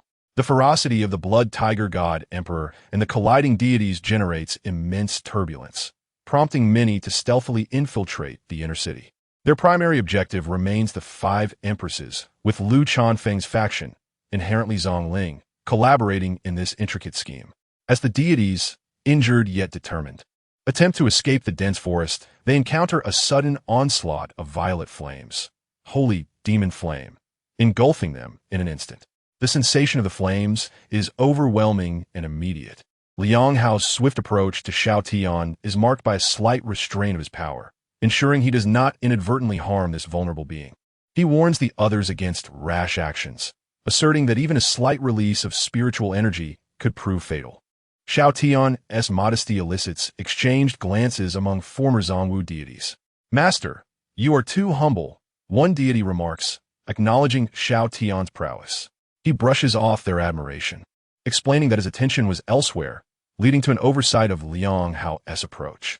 Liang Hao's tone grows ominous, a fervor igniting within him, fueled by the influence of the faction that provided him the pill. The exchange of glances between Shui Han and Huang Dao Zun signifies their shared realization that this situation is far more complex than it appears as hidden agendas unfold. In the midst of the chaos, the potency of the forthcoming explosion is evident, yet injuring the blood tiger god Emperor is no simple task. Qian observes, intrigued but unperturbed, fully aware of the formidable power possessed by such an entity, especially with Xiao Tian's influence allowing him to wield his full capabilities. As the blood tiger god Emperor recognizes the jewel forming in his palm, a realization dawns within him. The great Emperor Lu Wushuang cherished his son immensely before his demise. He crafted an abundance of these precious orbs. Judging solely by the potency of these orbs, their cost is considerable, requiring substantial resources. The blood tiger Emperor, wishing to continue his tyranny and exert dominance in this realm, is still far from achieving that. In the air, Lu Chanfeng held the orb aloft, issuing a stern reprimand. Meanwhile, his other hand extended forward. Chapter 986. A unique shift in stance, merely observing the expression of his adversary. The blood tiger Emperor sensed that something was amiss. A sense of caution arose within him, prompting him to discreetly augment the force behind his strike against Lu Chanfeng. Nonetheless, he retained some restraint to avoid any unforeseen complications. Just then, a sudden sigh resonated through the air as a fierce gale swept forth, manifested in the sky. Swirling around, within that tempest, concealed blades of azure wind were hidden. Chapter 987. Is it worth it? While Shui Han conversed with Lu Wushuang, the blood tiger Emperor cast a glance at the nearby Huang Dao Zun and spoke. This individual is undoubtedly suspicious. Upon hearing the blood tiger Emperor's grave tone, Huang Dao Zun turned to regard him, noticing the wariness etched on his face. Upon reflection, Huang Dao Zun nodded in agreement. Indeed, the power contained within the orb utilized by his son could thwart even the formidable blood tiger Emperor. The force that manifested was astoundingly potent, rendering you at a disadvantage, which is quite peculiar. Chapter 988. You're talking nonsense in recent exchanges. Shui Han had become aware of the current circumstances surrounding the great Yin Emperor Lu Minsheng, who had been recuperating in the lower realms and had not ascended to the higher realms. Thus, the long-anticipated reunion of old friends had yet to materialize. However, Shui Han did not expect their next encounter to unfold in such a scenario. Meanwhile, Lu Wushuang, absorbed in his own world, remained oblivious to the commotion in the distance. In simpler terms, the presence of Xiao Tian had muddled the perception of that area. Had Lu Wushuang not been forewarned. Chapter 989. Just look at your face, Lian Hao felt a twinge of regret stirring within him, particularly as he lay on the ground, increasingly suffocated by his own thoughts. During their idle chatter, Lu Minsheng's incessant remarks gradually unveiled the true nature of the seemingly youthful man before him, revealing just how formidable he truly was. The man had the ability to breach the barriers of worlds and venture into the lower realms of Songwu, returning effortlessly. Moreover, Lu Minsheng was saved by him. What manner of creature is this? Chapter 990. Brothers turned against each other as Shui Han's aura expanded and reached a critical threshold. It suddenly retracted. To the untrained eye, he appeared as an inconspicuous old farmer. However, upon closer inspection, Shui Han resembled an endless, unfathomable ocean, shrouded in mystery. With a thunderous roar, Shui Han sprang into action the moment his aura receded, his speed explosive, contrasting sharply with his usual demeanor. Chapter 991. Severing connections, a tidal wave of spiritual energy surged forth, crashing against Lu Wushuang. In this moment, Lu Wushuang had no choice but to withstand the onslaught. The impact produced a resounding thud, as Shui Han's wave of spiritual energy struck Lu Wushuang directly. The mere sound of their collision, coupled with the overwhelming residual force, made it evident that it harbored terrifying power.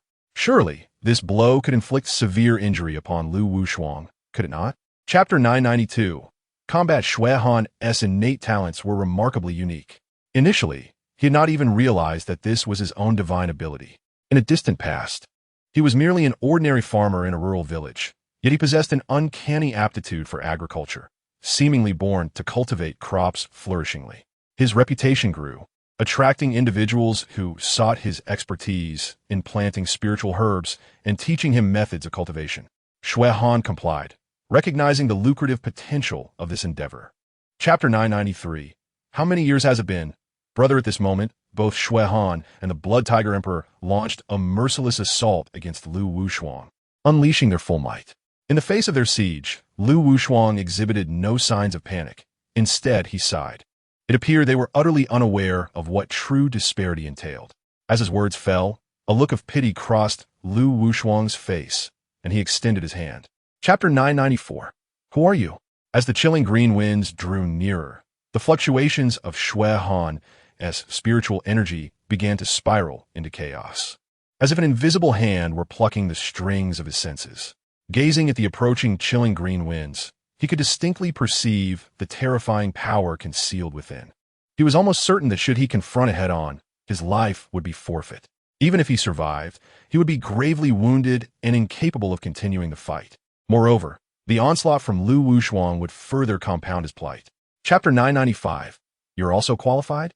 Both Lu Wushuang and Shui Han were utterly astonished that their attacks had been so effortlessly thwarted. Who exactly is this person? As the fiery explosion erupted, revealing the figure standing before him, Lu Wushuang's expression turned rigid. His initial reaction was disbelief. Lu Minsheng, amidst his lengthy tirade, scoffed derisively at the figure ahead. Chapter 996. You scoundrel. In stark contrast to Shui Han's joy upon encountering Lu Minsheng, Lu Wushuang's eyes were filled solely with rage. He was incensed that, despite the opponent's prior demise, they had now resurfaced to disrupt his plans. The humiliation of being publicly chastised by his foe upon their return was unbearable. At his current level of power, he needed to ensure everything unfolded flawlessly to establish his foundation. There was no way he would allow Lu Minsheng, who had suddenly emerged, to thwart his meticulously laid plans. Chapter 997. Unaware of life and death, a punch imbued with Lu Minsheng's rage struck Lu Wushuang's face, causing his cheek to cave in. The blow that Shui Han had failed to deliver was executed by Lu Minsheng. At the moment Lu Minsheng's fist connected with Lu Wushuang's face, the latter wore an expression of shock, clearly unable to comprehend how his adversary had managed to land such a strike. Since when had the great Yin Emperor Lu Minsheng's speed accelerated to this extent, appearing before him in the blink of an eye, leaving him no time to react? Chapter 998.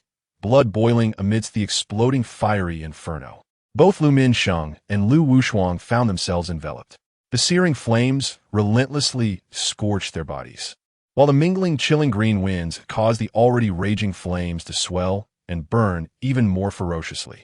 Enveloped by these flames, Lu Wushuang felt as though he were being consumed by fire, with the pain penetrating not just his flesh, but also searing his very soul. Chapter 999. A frog in a well. It appears that the situation is not as straightforward as you initially described to us. a strange figure suddenly emerged, speaking in a low voice. Although the sound seemed faint, it carried an eerie undertone that resonated in the ears of those present, lingering in the air. At that moment, the figure fully revealed itself.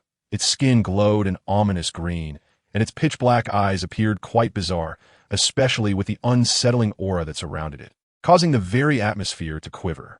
In Chapter 1000, what are you calling? Lu Minsheng should have displayed a myriad of emotions upon effortlessly blocking his attack. Faced with an invincible foe, one might expect him to exhibit panic and confusion, or perhaps become emotionally agitated, relentlessly assaulting this formidable being from the nether realm, only to grasp the essence of despair. Particularly when Lu Minsheng realized that this seemingly insurmountable presence was merely the guardian of the person beside him, he would likely descend into utter dismay. In Chapter 1001, those who know the times are talented. Lu Minsheng, feeling a tinge of shame, addressed the suddenly appearing Xiao Tian, expressing his inability to withstand the enemy's onslaught even with assistance. Meanwhile, Xuehan, smiling and visibly relaxed, chuckled at his earlier concern that Xiao might not be able to withstand the inexplicable adversary. In retrospect, he had indeed overthought the situation. In Chapter 1002, the Supreme Rule descends. Xiao Tian had genuinely lost focus during the confrontation, distracted by the realization that Lu Minsheng's realm seemed to be ascending, melding harmoniously with the war furnace within him. Only when the atmosphere tremored with the opponent's presence did he snap back to reality, leading to his earlier reprimand and the subsequent appearance of a golden hand to assist him. In Chapter 1003, Take Them All Away, Lu Wushuang suddenly comprehended the intention of the powerful figure from the nether realm. It was preparing to flee. If it intended to continue fighting, it would not have relaxed so completely under the golden light. During an all-out brawl, even a weaker foe would exhibit a different energy when preparing to strike. The apparent ease with which this nether being had relaxed, coupled with the disappearance of its previous solemn demeanor, raised suspicions. In Chapter 1004, Slightly Loosen Your Grip, Luo Xian's words stabilized the emotions of Zira Oyan and others. The golden light beam was unfamiliar and thus elicited a primal fear of the unknown. The overwhelming power contained within the golden beam of the Supreme Rule was terrifying, causing many with insufficient cultivation to be harmed simply by gazing upon it. In Chapter 1005, If You Can't Eat, Carried Away, although feeling a subconscious panic under Xiao Tian's watchful gaze, Yu Feng soon regained composure. There was no need for alarm. They were under the expulsion of a force governed by the Supreme Rule. Despite Xiao Tian's extraordinary strength, he too was being swept away by the power of the rules, and it seemed they would not encounter one another for a long time. In Chapter 1006, The Collapsing Throne, the golden eyes formed by the power of the Supreme Rule seemed to overshadow the entire area of the starry sky. Yu Feng and Yu Benyi shivered at the mere sight of those eyes, their hearts filled with instinctive fear, an emotion that stemmed from their very core. The existence of the Supreme Rule was beyond their capacity to resist, as it dictated the course of the dimensional war and the resulting gifts from the heavens. In Chapter 1007, Have You Mistaken the Person? Yu Feng and Yu Benyi were taken aback by the unexpected conclusion of Xiao Tian's confrontation with the power of the Supreme Rule. Initially, when Xiao Tian shattered the rule's power, revealing a mere glimpse of the towering throne, they pondered whether someone was manipulating events from behind the Supreme Rule. In Chapter 1008, How Did You Survive? The abilities of their nether clan resembled a form of invasive probing, allowing them to observe the dimensional tier of their target and unveil the power of its rules. They could perceive the strength of the opponent's realm and glean insights into their capabilities while navigating through the dense fabric of rules to discover their cultivation path for potential thievery. In Chapter 1009, Fellow Villagers Meet, the presence of the man before them was suffocating, rendering them speechless. The pressure emanating from him was enough to instill paralyzing fear, making any attempt to speak seem futile. In Chapter 1010, The Way Home, Xiao Tian's cryptic response left the celestial soldier Kai Ziliang bewildered. Was he not an ally? Xiao Tian, noticing the soldier's expression, furrowed his brow, initially perceiving familiarity in the soldier's demeanor. However, the lack of recognition in response to his identity from his days of prominence was perplexing. In Chapter 1011, Returning Home, the masked Xiao Tian observed from a distance as the Silver Supreme Rule gradually dissipated. He had remained vigilant, fearing an attack from the Silver Rule, only to witness its swift disappearance, as though it were fleeing from something. As it shattered, Xiao Tian's form also disintegrated, becoming a mere strand of hair, lost in the vast darkness of the starry void. In Chapter 1012, Past Encounters, after determining his direction, Xiao Tian advanced rapidly, unbeknownst to him that he was moving away from the location of the Zhongling realm. Meanwhile, the chaos in the Lu Mountain Prefecture had been resolved, with the masterminds from the Nether Realm no longer present, leaving Lu Wushuang devoid of the strength to continue fighting. With the invincible presence of Ziji returning to take charge, those who dare to act had no room for resistance. Chapter 1013, Beyond Imagination. Ziji merely described the past experiences of Xiao Tian, yet it evoked a profound emotional upheaval among the 5 empresses. The distortion of the surrounding space was a clear manifestation of their inner fury. In that moment, perhaps their shared sentiments resonated, creating a powerful synergy among them. That was all in the past. Now, I see that child is living quite well. Ziji turned to look at Zuoyan and the others, speaking with a calm demeanor. Chapter 1014. Why haven't you returned yet? 490,000. As the crowd marveled at the terrifying and vast rules of heaven from Xiao Tian's homeland, a voice broke through, capturing their attention. Ziji paused, looking in the direction of the voice, which belonged to his granddaughter, Zuoyan. Xiao Langjun had previously mentioned that the number of heavenly paths in his homeland was 490,000. Zuoyan slowly elaborated to Ziji. Ziji's brow twitched slightly when he left Xiao Tian's homeland. Chapter 1015, The Xianwang Great World. Not only Ziji was unaware, but even Xiao Tian himself was oblivious to where he had ended up. After flying for a while, Xiao Tian gradually sensed that something was amiss. By calculating the time, he should have long returned to the Zhongling Plain. However, after such an interval, he had not only failed to locate the familiar Zhongling Plain, but had instead arrived in an utterly strange realm. Particularly the sight before him, a swirling distortion looming in the darkness, as if it sought to devour everything. Chapter 1016. Capturing him would be a major accomplishment. Xiao Tian, unaware that those back home were already concerned about him, surged forward, plunging into the swirling starry vortex. Within the vortex, spatial fluctuations were palpable. Before long, the scenery opened up before him. He remained in the previous void of stars, with a bubble of a world ahead, dazzlingly beautiful. Additionally, Xiao Tian could clearly. Chapter 1017, Silence. The Starry Clan was exceedingly combative, launching into action without hesitation. Yet, their intent was to capture alive, so they did not strike lethally at first. The starry beings converged, their inner light merging into a radiant chain that surged towards Xiao Tian. Observing the approaching Starry Clan, Xiao Tian prepared to counterattack. However, as he readied himself, a thought flickered in his mind. If he acted impulsively, he would merely flail about like a headless chicken. Chapter 1018, Ninth Prince. Xiao Tian found himself trapped within the confines of a starry cage, surveying the surroundings. Yet, as the saying goes, one must commit fully to the act. Xiao Tian's expressions were vividly varied. At times he displayed concern, at others he feigned fury, occasionally pretending to attempt to break free from the starry cage binding him. Each time he did so, the leader of the Starry Clan would intensify their energy input, causing the barrier of the starry cage to shine even more brilliantly. Chapter 1019. It all depends on his qualifications. The Ninth Prince, in their starry realm, was regarded as a true legend. Among many princes, he had a humble origin, and despite his noteworthy talent, he did not possess significant backing. His mother, of ordinary descent, had served in the royal palace of the Starry Empire due to her exceptional abilities. It was said that the Starry Emperor, perhaps weary of the mundane, had taken a liking to the Ninth Prince's mother, resulting in his birth. Chapter 1020, Nightmares Pursued. Meanwhile, Xiao Tian and Wang Kai engaged in conversation, speculating briefly before moving on.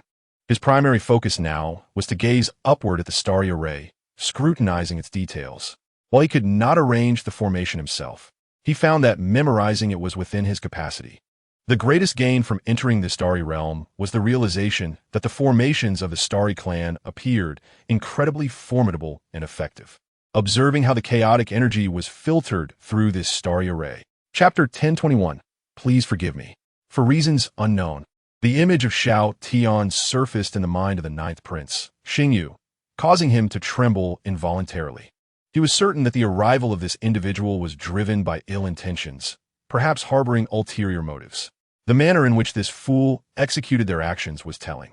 It was evident they were merely performing for show. Chapter 1022, A Notable Awakening. A considerable number of onlookers gazed in disbelief, unable to fathom the scene before them. The ninth prince, Xingyu, knelt motionless. Had he lost his mind? Given his esteemed status, how could he kneel in this manner? Was there someone within this abode whom he could not offend? Surely not. If memory served, this residence held significant figures. Chapter 1023, Adding a Brick to the Wall. Xiao Tian observed the group of women with interest, inquiring, "It seems you hold him in high regard." The women exchanged glances before nodding in agreement. Were it not for the ninth prince, our plight as a slave race would be far worse. Indeed, many of those under the ninth prince hailed from other realms, and those with the ability could rise to prominence. Rumor had it that the ninth prince frequently clashed with powerful clans within the starry realm over such matters. Chapter 1024, This Man is Peculiar. Excellent, Xiao Tian exclaimed, genuinely surprised at how quickly Xingyu grasped his thoughts. Now, proceed with confidence. Should you encounter insurmountable challenges, I shall assist you. Xiao Tian reassured him, patting Xingyu's back. However, I will not solve everything for you. This is your path to redemption, and many matters must rely on your own efforts. Naturally, Xingyu was elated. The seed buried deep within him had finally sprouted. Chapter 1025. Is this just the beginning? Excited? To claim otherwise would be disingenuous. Xingyu had not anticipated that the power he so fervently desired would come to him so effortlessly. It was not a matter of realm. He sensed that his realm had not ascended, yet his strength had undeniably surged, exponentially increasing for what it once was. All this transpired merely because the man before him had pointed at his brow. That was all. Chapter 1026. It has truly been a long time. Xiao Tian tore apart the space before him, revealing the contents of another side, which was likewise filled with chaotic energy torrents. Moreover, the force of the rift tearing through space surged towards him. As the terrifying force was about to strike, it suddenly vanished beside Xiao Tian, as if it had never existed. However, those nearby, including Xingyu, clearly witnessed the occurrence, realizing that Xiao Tian's very presence had effectively thwarted this power. It was a reasonable assumption. Chapter 1027. A clever plan for world peace. Has it been a long time? Xiao Tian mused to the formidable Ziji Wudi before him, reflecting on the mere passage of a few years. His tone lacked the profound weight that Ziji Wudi bore. Ziji Wudi paused momentarily, then grasped the situation.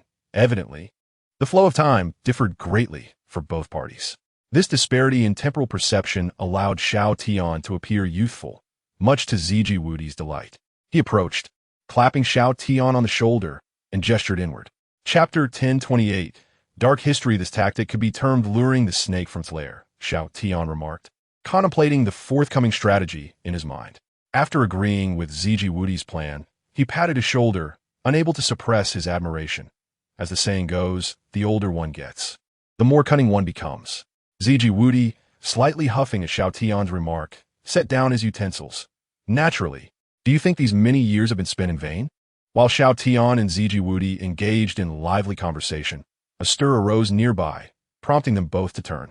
Chapter 1029. A new name. The revelation of dark history emerged with astonishing ease, leaving Ziji Wudi feeling dizzy.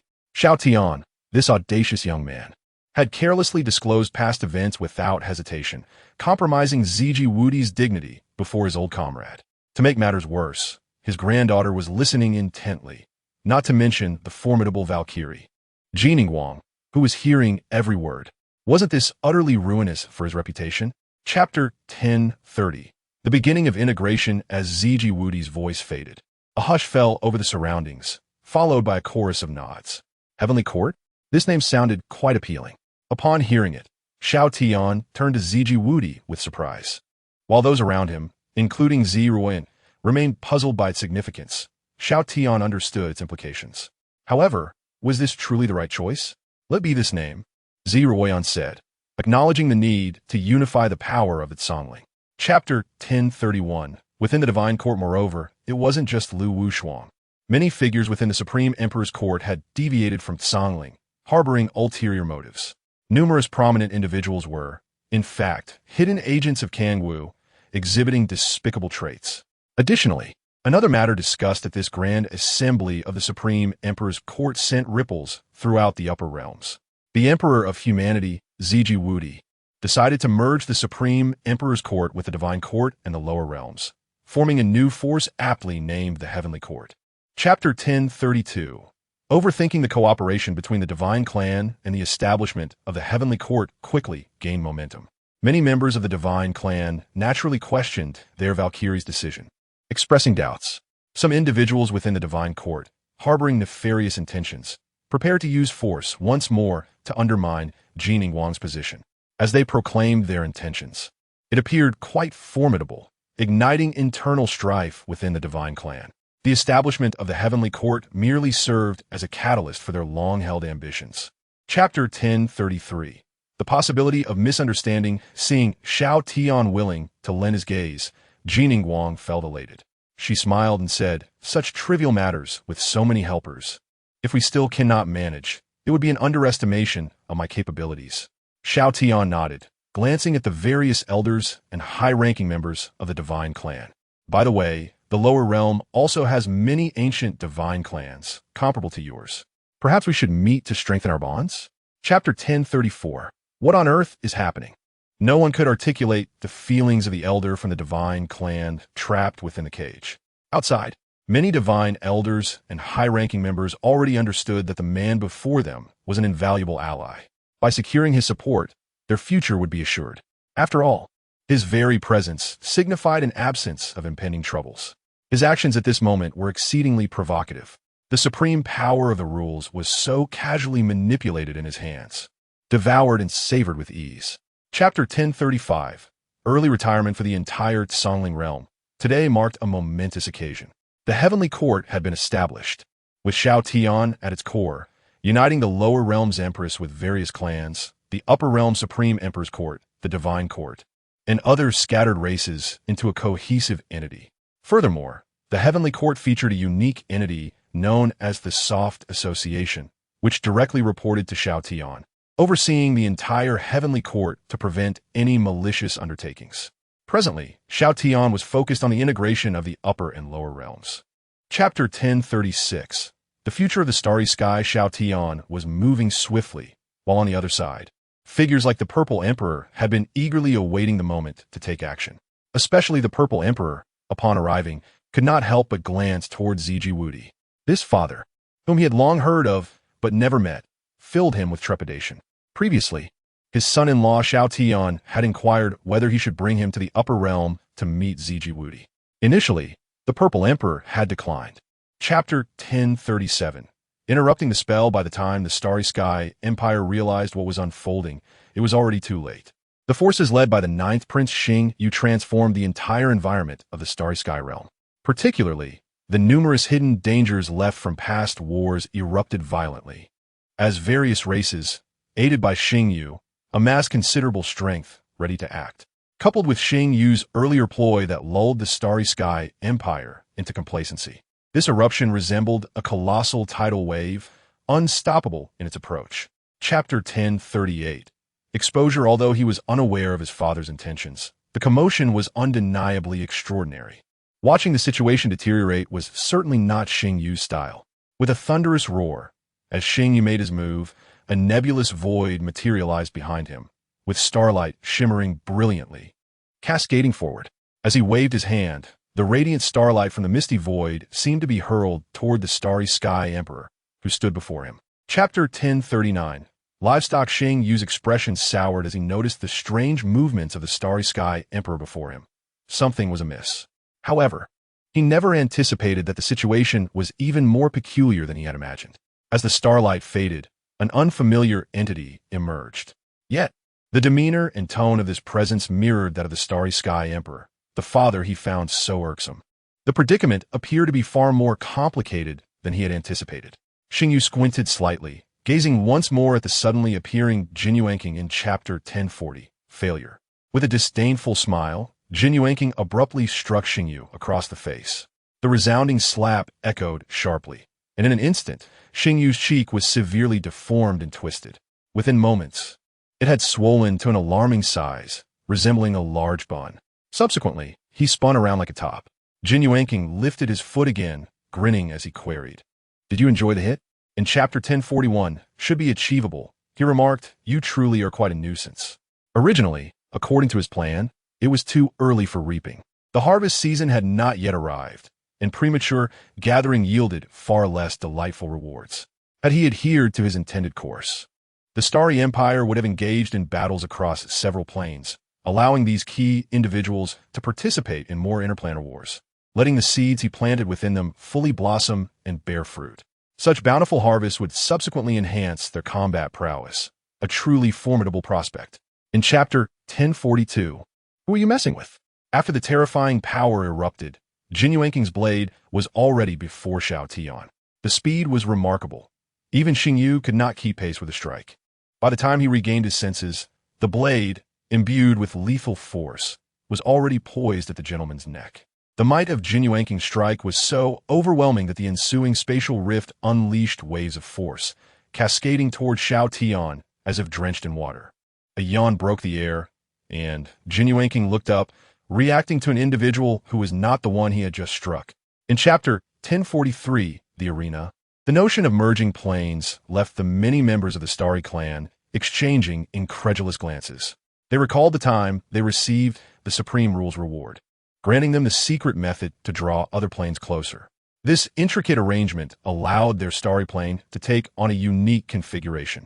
They felt immense pride in this achievement, finding it both remarkable and awe-inspiring. Presently, as Xing Yu spoke, in chapter 1044, "Do you really think we are on the same level?" After everything was in order, within the newly fused Starry plane, Xing Yu continued to arrange various details. A thunderous sound reverberated, as if the very heavens were gently trembling. Sensing this disturbance, Xing Yu and the others displayed no signs of panic. Instead, they remained remarkably composed. Previously, Xiao Tian had warned that the Starry plane would be dragged away toward the Songling plane, representative of the heavenly court. Ultimately, the two would fully merge into a singular entity. In chapter 1045, "Are you thinking too much?" The sudden appearance of Wu Xinyuan indeed startled Ziji Wudi. The other's speed far exceeded his expectations. He had once believed they were evenly matched. Once Ziji Wudi regained his composure, he dared not be reckless. He unleashed the energy within him, his entire being seemingly ablaze. Desperation. If he did not fight with all his might now, when would he? Ziji Wudi ignited his inner energy, striving for a more potent surge. In chapter 1046, a flow imperfection finale. Wu Xinyuan's eyes widened in disbelief as he beheld his arms being torn apart. He could not fathom why, despite being shielded by the power of the Supreme Rule, he could not withstand the onslaught. With his arms severed, Wu Xinyuan stumbled backward. Yet, as his inner energy surged, he resisted falling. In his dazed state, he saw Xiao Tian extend a hand toward his brow. In that moment, Wu Xinyuan felt the chilling embrace of death. Final thoughts. The conclusion has arrived. The release of the first chapter took place on August 5th, 2021, and it has been 2 years in the blink of an eye. First and foremost, I must express my apologies. In a sense, this could be deemed a disappointing conclusion. My sincere regrets. The creation of this book was indeed serendipitous and dreamlike. As a devoted writer of single female protagonist narratives, I whimsically pondered what it would be like to write a multi-female protagonist tale. After penning 2 chapters, I found